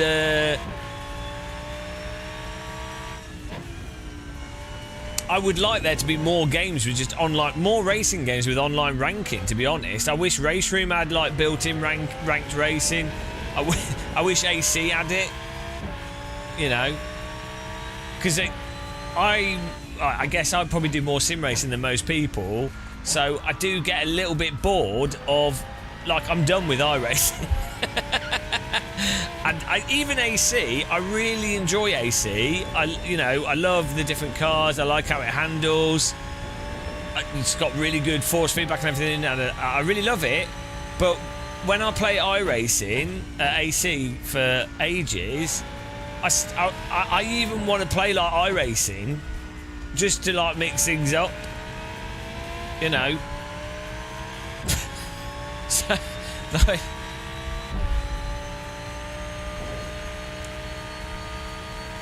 would I pick better wealth distribution? Because then we could just do real driving, can't we? You didn't think about that, Shumi. We could all do go-karting.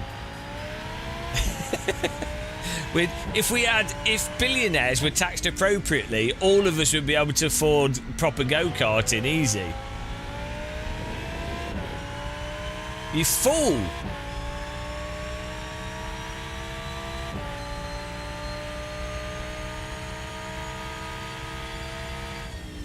Oh, I really like this track.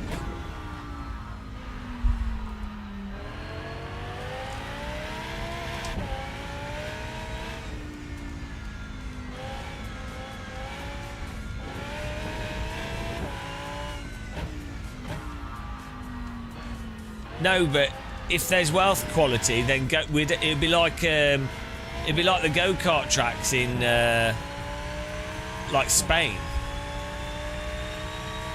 It'd be the equivalent of like £25 because there's wealth equality, so everyone would be earning more. Basically, everybody's base salary would be the equivalent of like £50,000-60,000. So we could all just go-karting. It wouldn't be a problem. Like, if you were to redistribute the wealth, like, if you were to appropriately redistribute wealth from people that are earning over, that have over 100 million, so that a basic job would basically pay twice as much. Well, the basic stuff would be cheaper as well. Like, people would not have the housing price. So stuff like go-karting would then effectively be cheaper. Back in the 50s and 60s, a person with a minimum wage job could afford to do go-karting.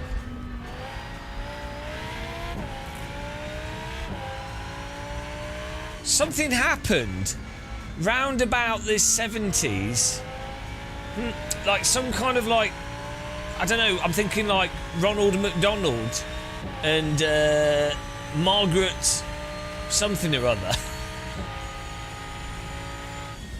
Some sort of like ideology based around deregulation.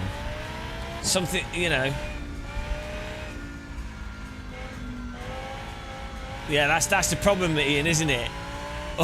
All the rich people that aren't currently paying or are stealing all the resources would hang on a minute. The people stealing everything would leave. Hang on. What is the negative?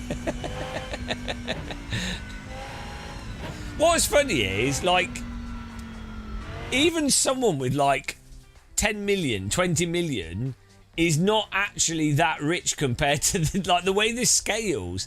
It's insane. Like the billionaires, how many billions are there? There's like 1,000 billionaires in America.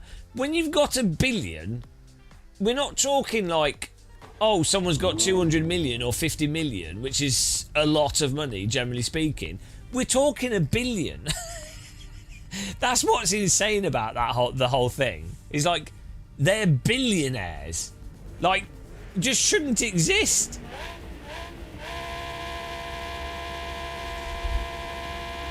Here we go. Whoa, he's not moving.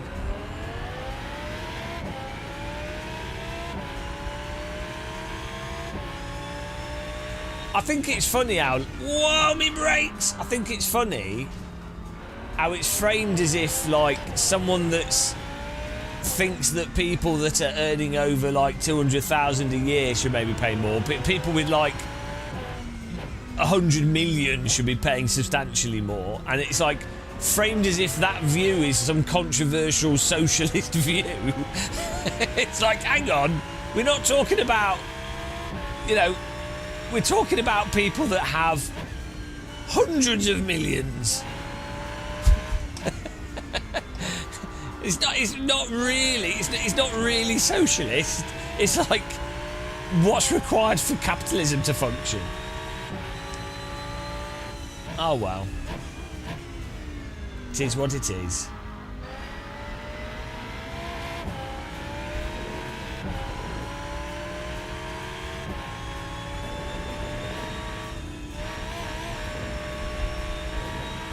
Yeah, leave the billionaires alone.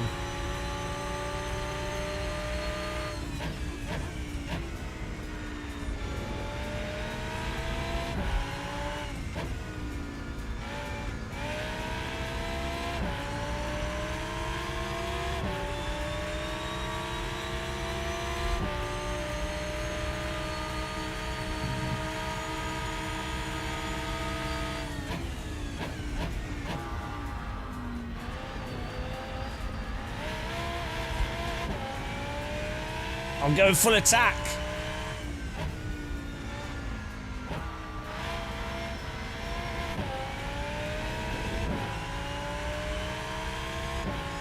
Yeah, well, what's that whole thing about people? I don't get the inheritance tax thing, where people are like upset about inheritance tax.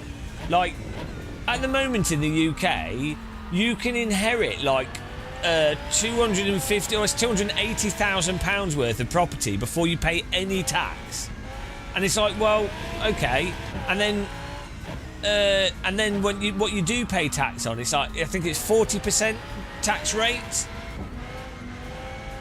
And it's like, well, hang on. If you can basically... Like, how much do you really need to inherit, really? Because presumably, you don't want to just... Like, you don't expect to live off what your family did. And, if you're still in... Even if you pay 40% tax, you're still inheriting a lot of money. So, yeah,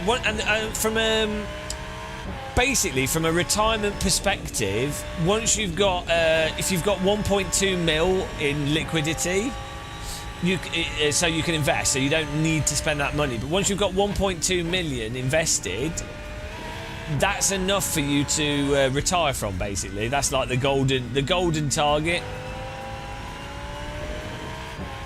So, okay, yeah, so it's even higher than what I'm saying. Exactly. So it's even ridiculous. Yeah. Exactly. I was lowball. Yeah. So how can you, like, 325,000 is enough to buy a 4-bedroom house in a lot of the UK, or 3-bedroom house, sorry, in a lot of the UK.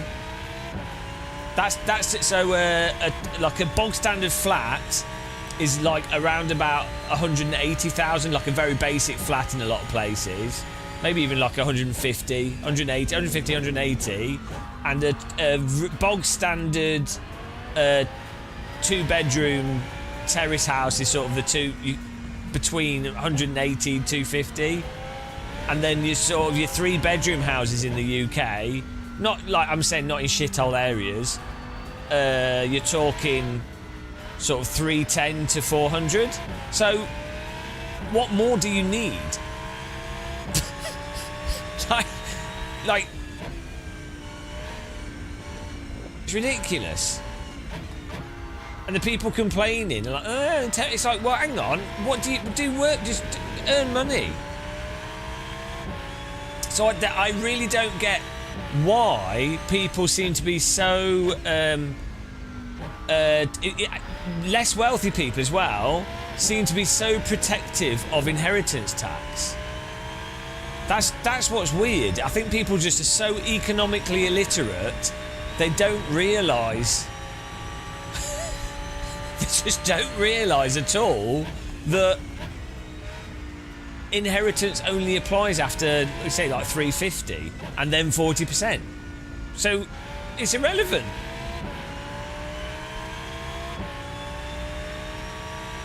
There's a weird flash, I don't know, it's something with the game. I probably need to tweak a setting. I'm not sure what it is, it's very weird. So yeah, I never really understood. I never understood the bizarre anti-inheritance, like, because I'm pro inheritance tax. I think it's fair to inherit a degree of money that, like, you should be able to inherit enough to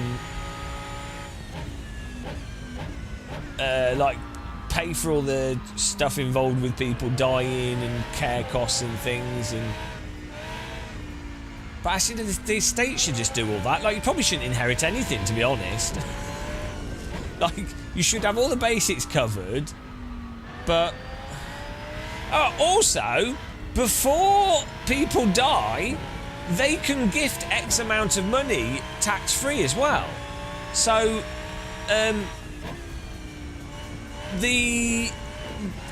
it's not even 350, because before someone dies, they can gift. How much is it? How much can you gift to a family member before tax? There's a certain amount, so they could just do that as well. So that already it even adds to it more. Plus, if they put the money into a business, like so you have a relative that owns a limited company. Well, when they die, they just write you in as a director of the company, and you get ownership of the company, and then you take the dividends and shares from the company. So, in the inheritance thing's even more irrelevant. So, like, I mean, anyone that's got like, let's say like 2 or 3 million or million in housing, like let's say you've got 1 million in property. If you knew that you were on the way out or you're elderly, you would potentially mortgage that property or mortgage it up to the amount that's the inheritance value, and then you would have a limited company or some form of you could find another business and you write yourself in as a director, as an investor and a director.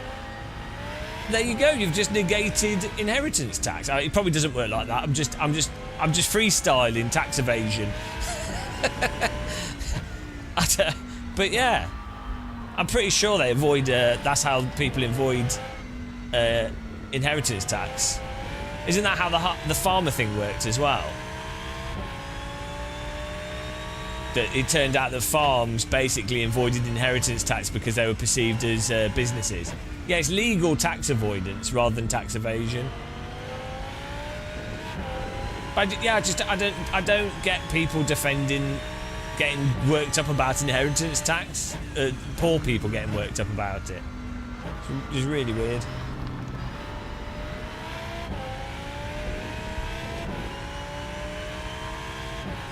No, it's not. So you've got tax evasion. I'm not an accountant or anything, so ignore what I'm saying. But you have tax evasion, which is illegal. But there's tax avoidance, which is using legal measures to avoid paying tax. And it's like a defined, you get accountants to do it legally. Which poor people don't have accountants either. So weirdly, if you're more wealthy, you can have just someone manage all your accounts, which weirdly allows you to save even more money. Oh dear. Anyway, what a fun conversation.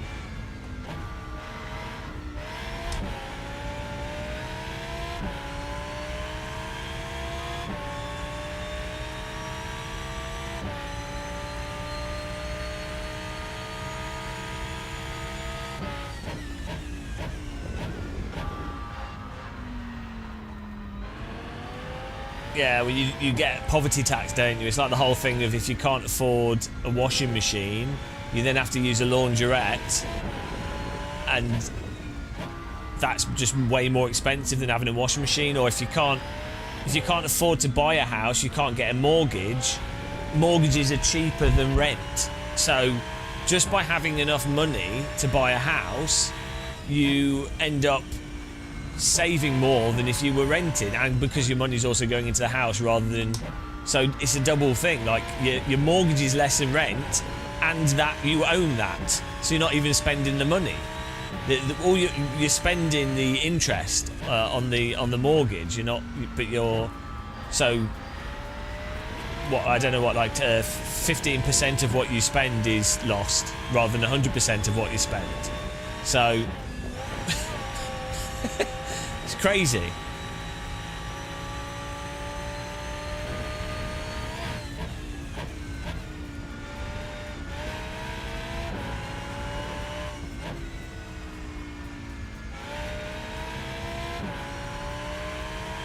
I don't think it works in VR at the moment.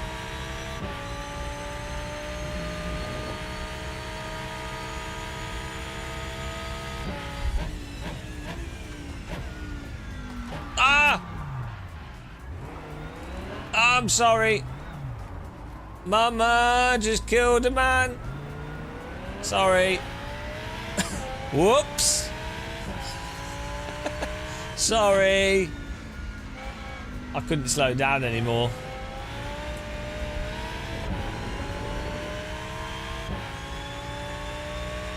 What a punt.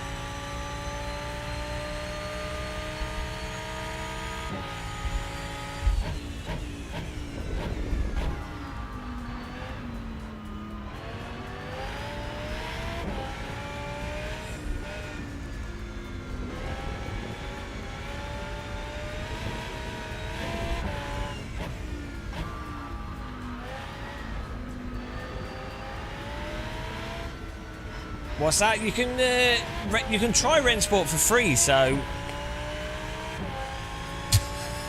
No, but not. Let's say if you're only playing VR, it's not worth it. And also triple screen. But if you wanted to like a free to jump in multiplayer driving game. But yeah, if you do VR, it's not good for VR.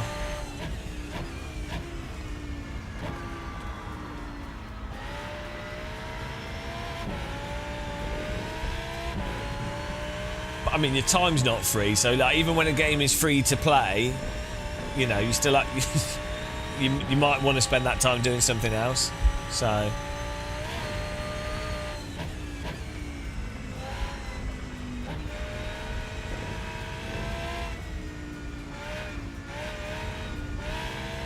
gained 0.011 magic. I want to get back on the podium here. Can't believe I've ramshackled the car in front.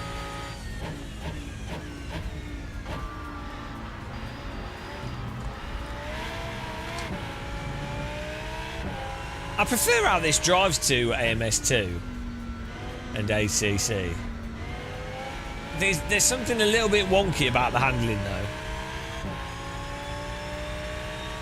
Can't quite put my finger on it. It's not weirdly slidey like AMS2 though, but then there is a little bit of sort of mushiness to it. It's weird.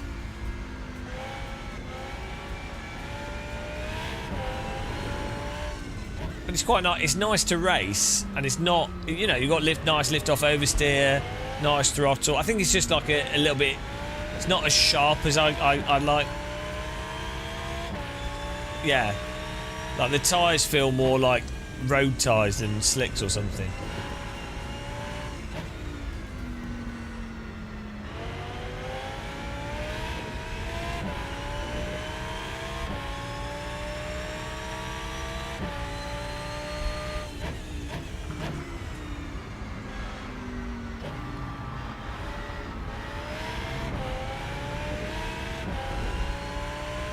You can fit. This has got all right force feedback in it for what's going on. It's not as decisive or detailed as AC or AMS1, but sort of describes the grip. It's very forgiving to drive though. This is like how Le Mans is really forgiving. Hello, hello. What are you doing? What's this guy doing? What was that? Right, you're not going to get me, mate. Where's he going? Does he not have a drive-through for that or penalty?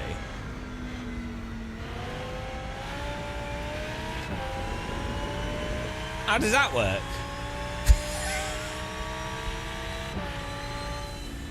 Hang on. What does he get? Does he not get a track cut or penalty for that? He just didn't bother taking the last corner. What on earth?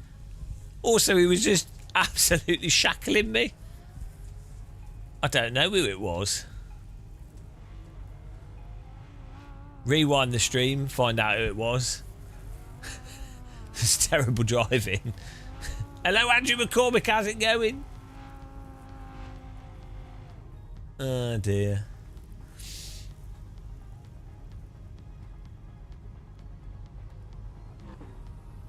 I think it was it Angelo Bajaglio There's a BMW.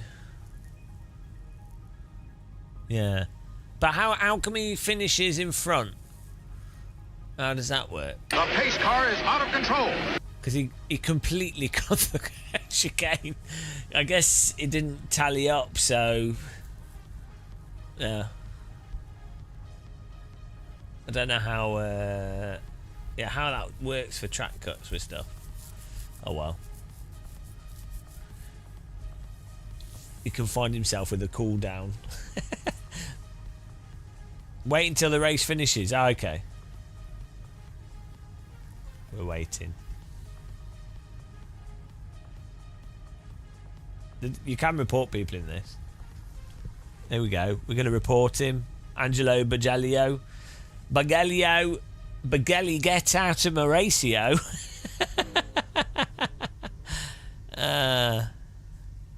Naughty.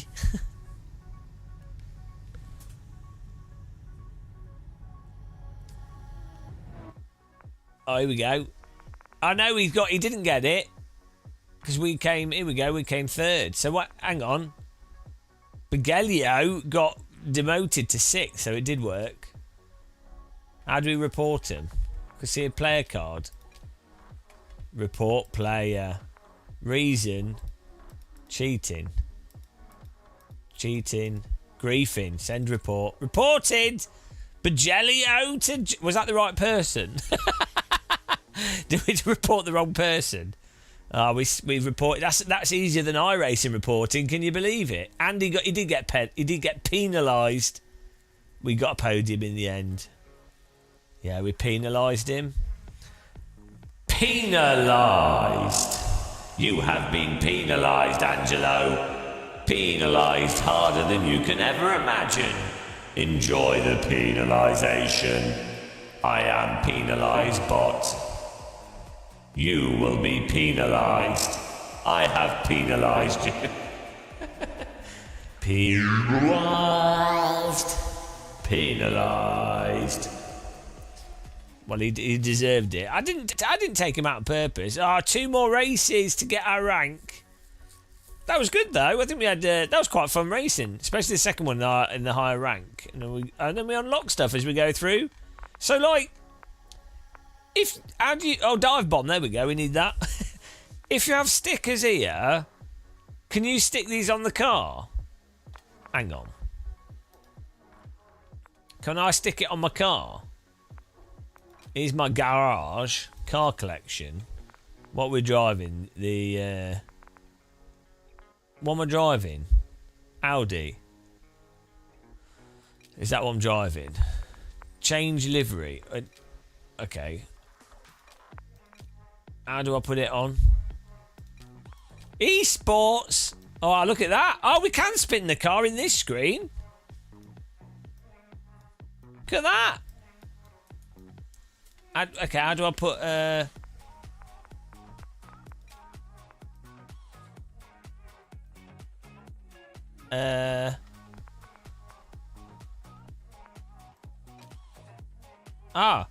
hang on. What's going on here? Audi. Hang on, why is that not picking it? Audi. Okay. How do I put the sticker on it?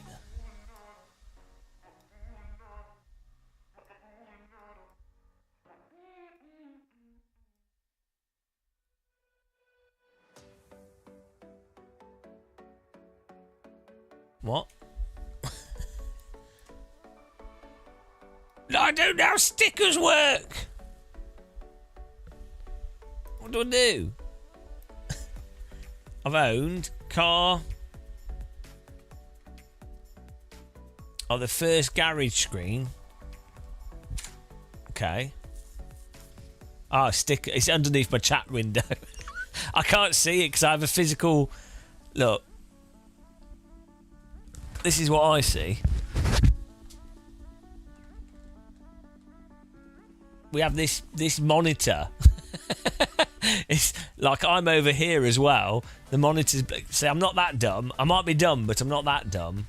Maybe we are. Right, okay, here we go. So, I'm going to stick it on the Audi. Is it this one? Is this what I've been driving? GT3 Evo. Oh, here we go. How do I stick it on? Let's put a jellyfish on it. Apply to this car. Ah, but I don't choose. I can't choose. Can I take it off? Oh.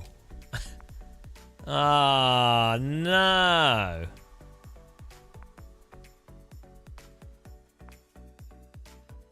Hang on, how do I change the rear or dash? Oh, no, I don't want it. Oh, no sticker. Oh, you can change them, though, once you've unlocked them.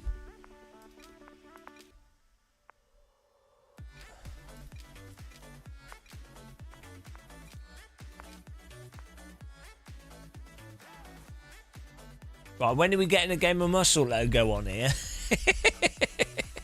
That's what we need. Yes. I gave Rensport developers permission to use the Game of Muscle logo as a sticker. I've licensed it. There you go. It's a temporary license for this game for stickers. Contract. There we go. Done. Oh, can you only put one on? Yeah, I want to be able to stick stickers everywhere.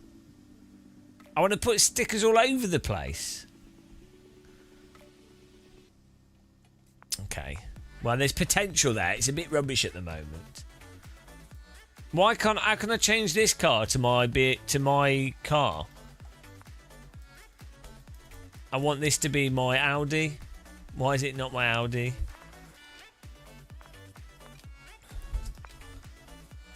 Ah, featuring showroom.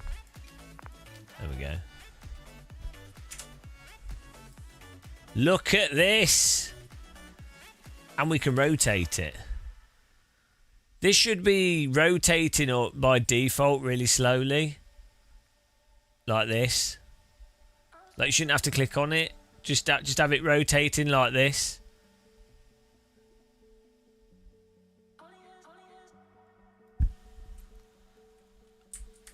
Do you know what I mean?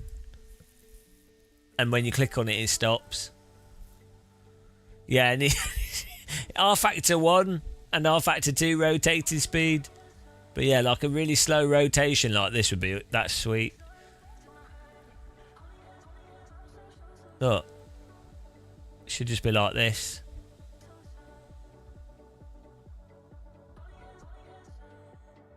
And then so I don't have to be clicking on it for it to rotate.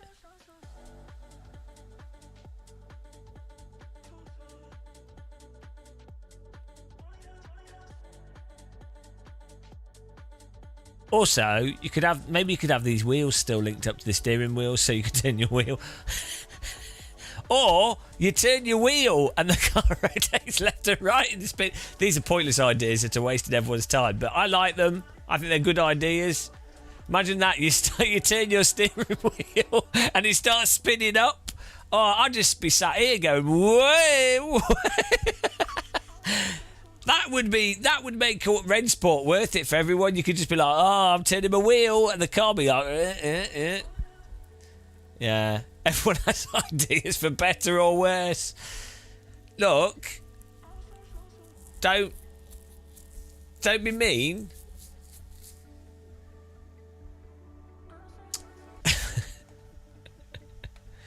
PC, yeah, it's a computer. It's an IBM. It's a 386. I'm running Windows 3.1, and we're running a 386 with 4 megabytes of RAM and a 50 megabyte hard drive. Now, Ian, this is the thing, right? The thing is, I know, because I've done games development, like bad, piss poor games development, but I know, like, when you're developing a game, you're just like, oh, Jesus Christ, nothing's working, and we haven't got enough time to do anything, and everything's impossible, and every single decision takes 1 billion years to execute. So I know how bad it is.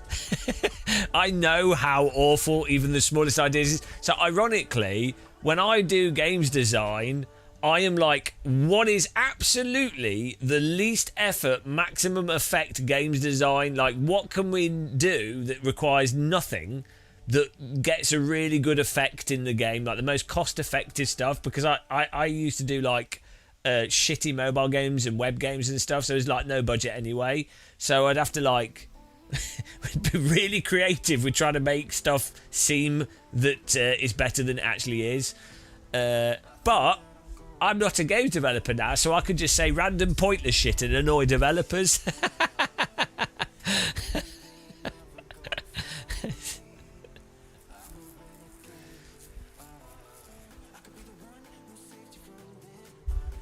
Now I'm going to be an AI vibe coder.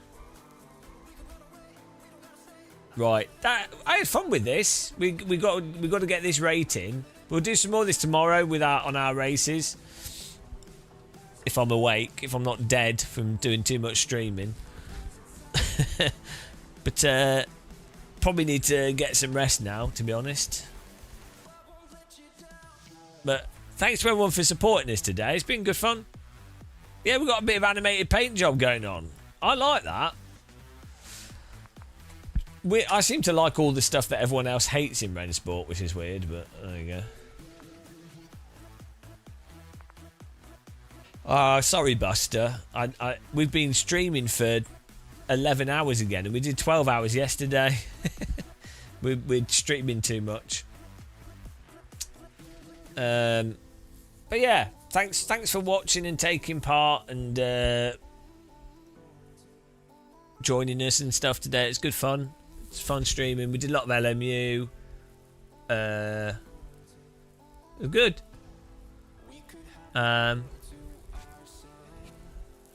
It's breaking YouTube. Yeah, might do if I get up early tomorrow. Thanks for following. What was I going to say? Oh yeah, if you haven't and you want to, you can click the like button. You can subscribe. You can follow us on Twitch. You can follow us on YouTube. If you want to support us, you can become a member on YouTube or Twitch, or you get put on the member list that we'll update.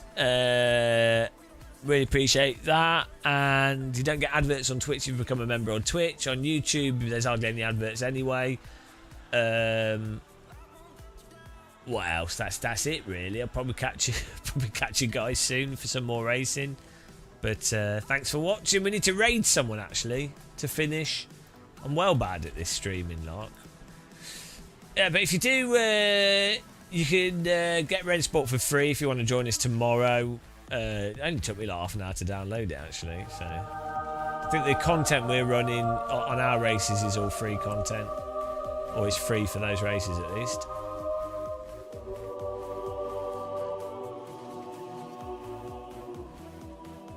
So let's raid my favourite American, my cousin, my American cousin.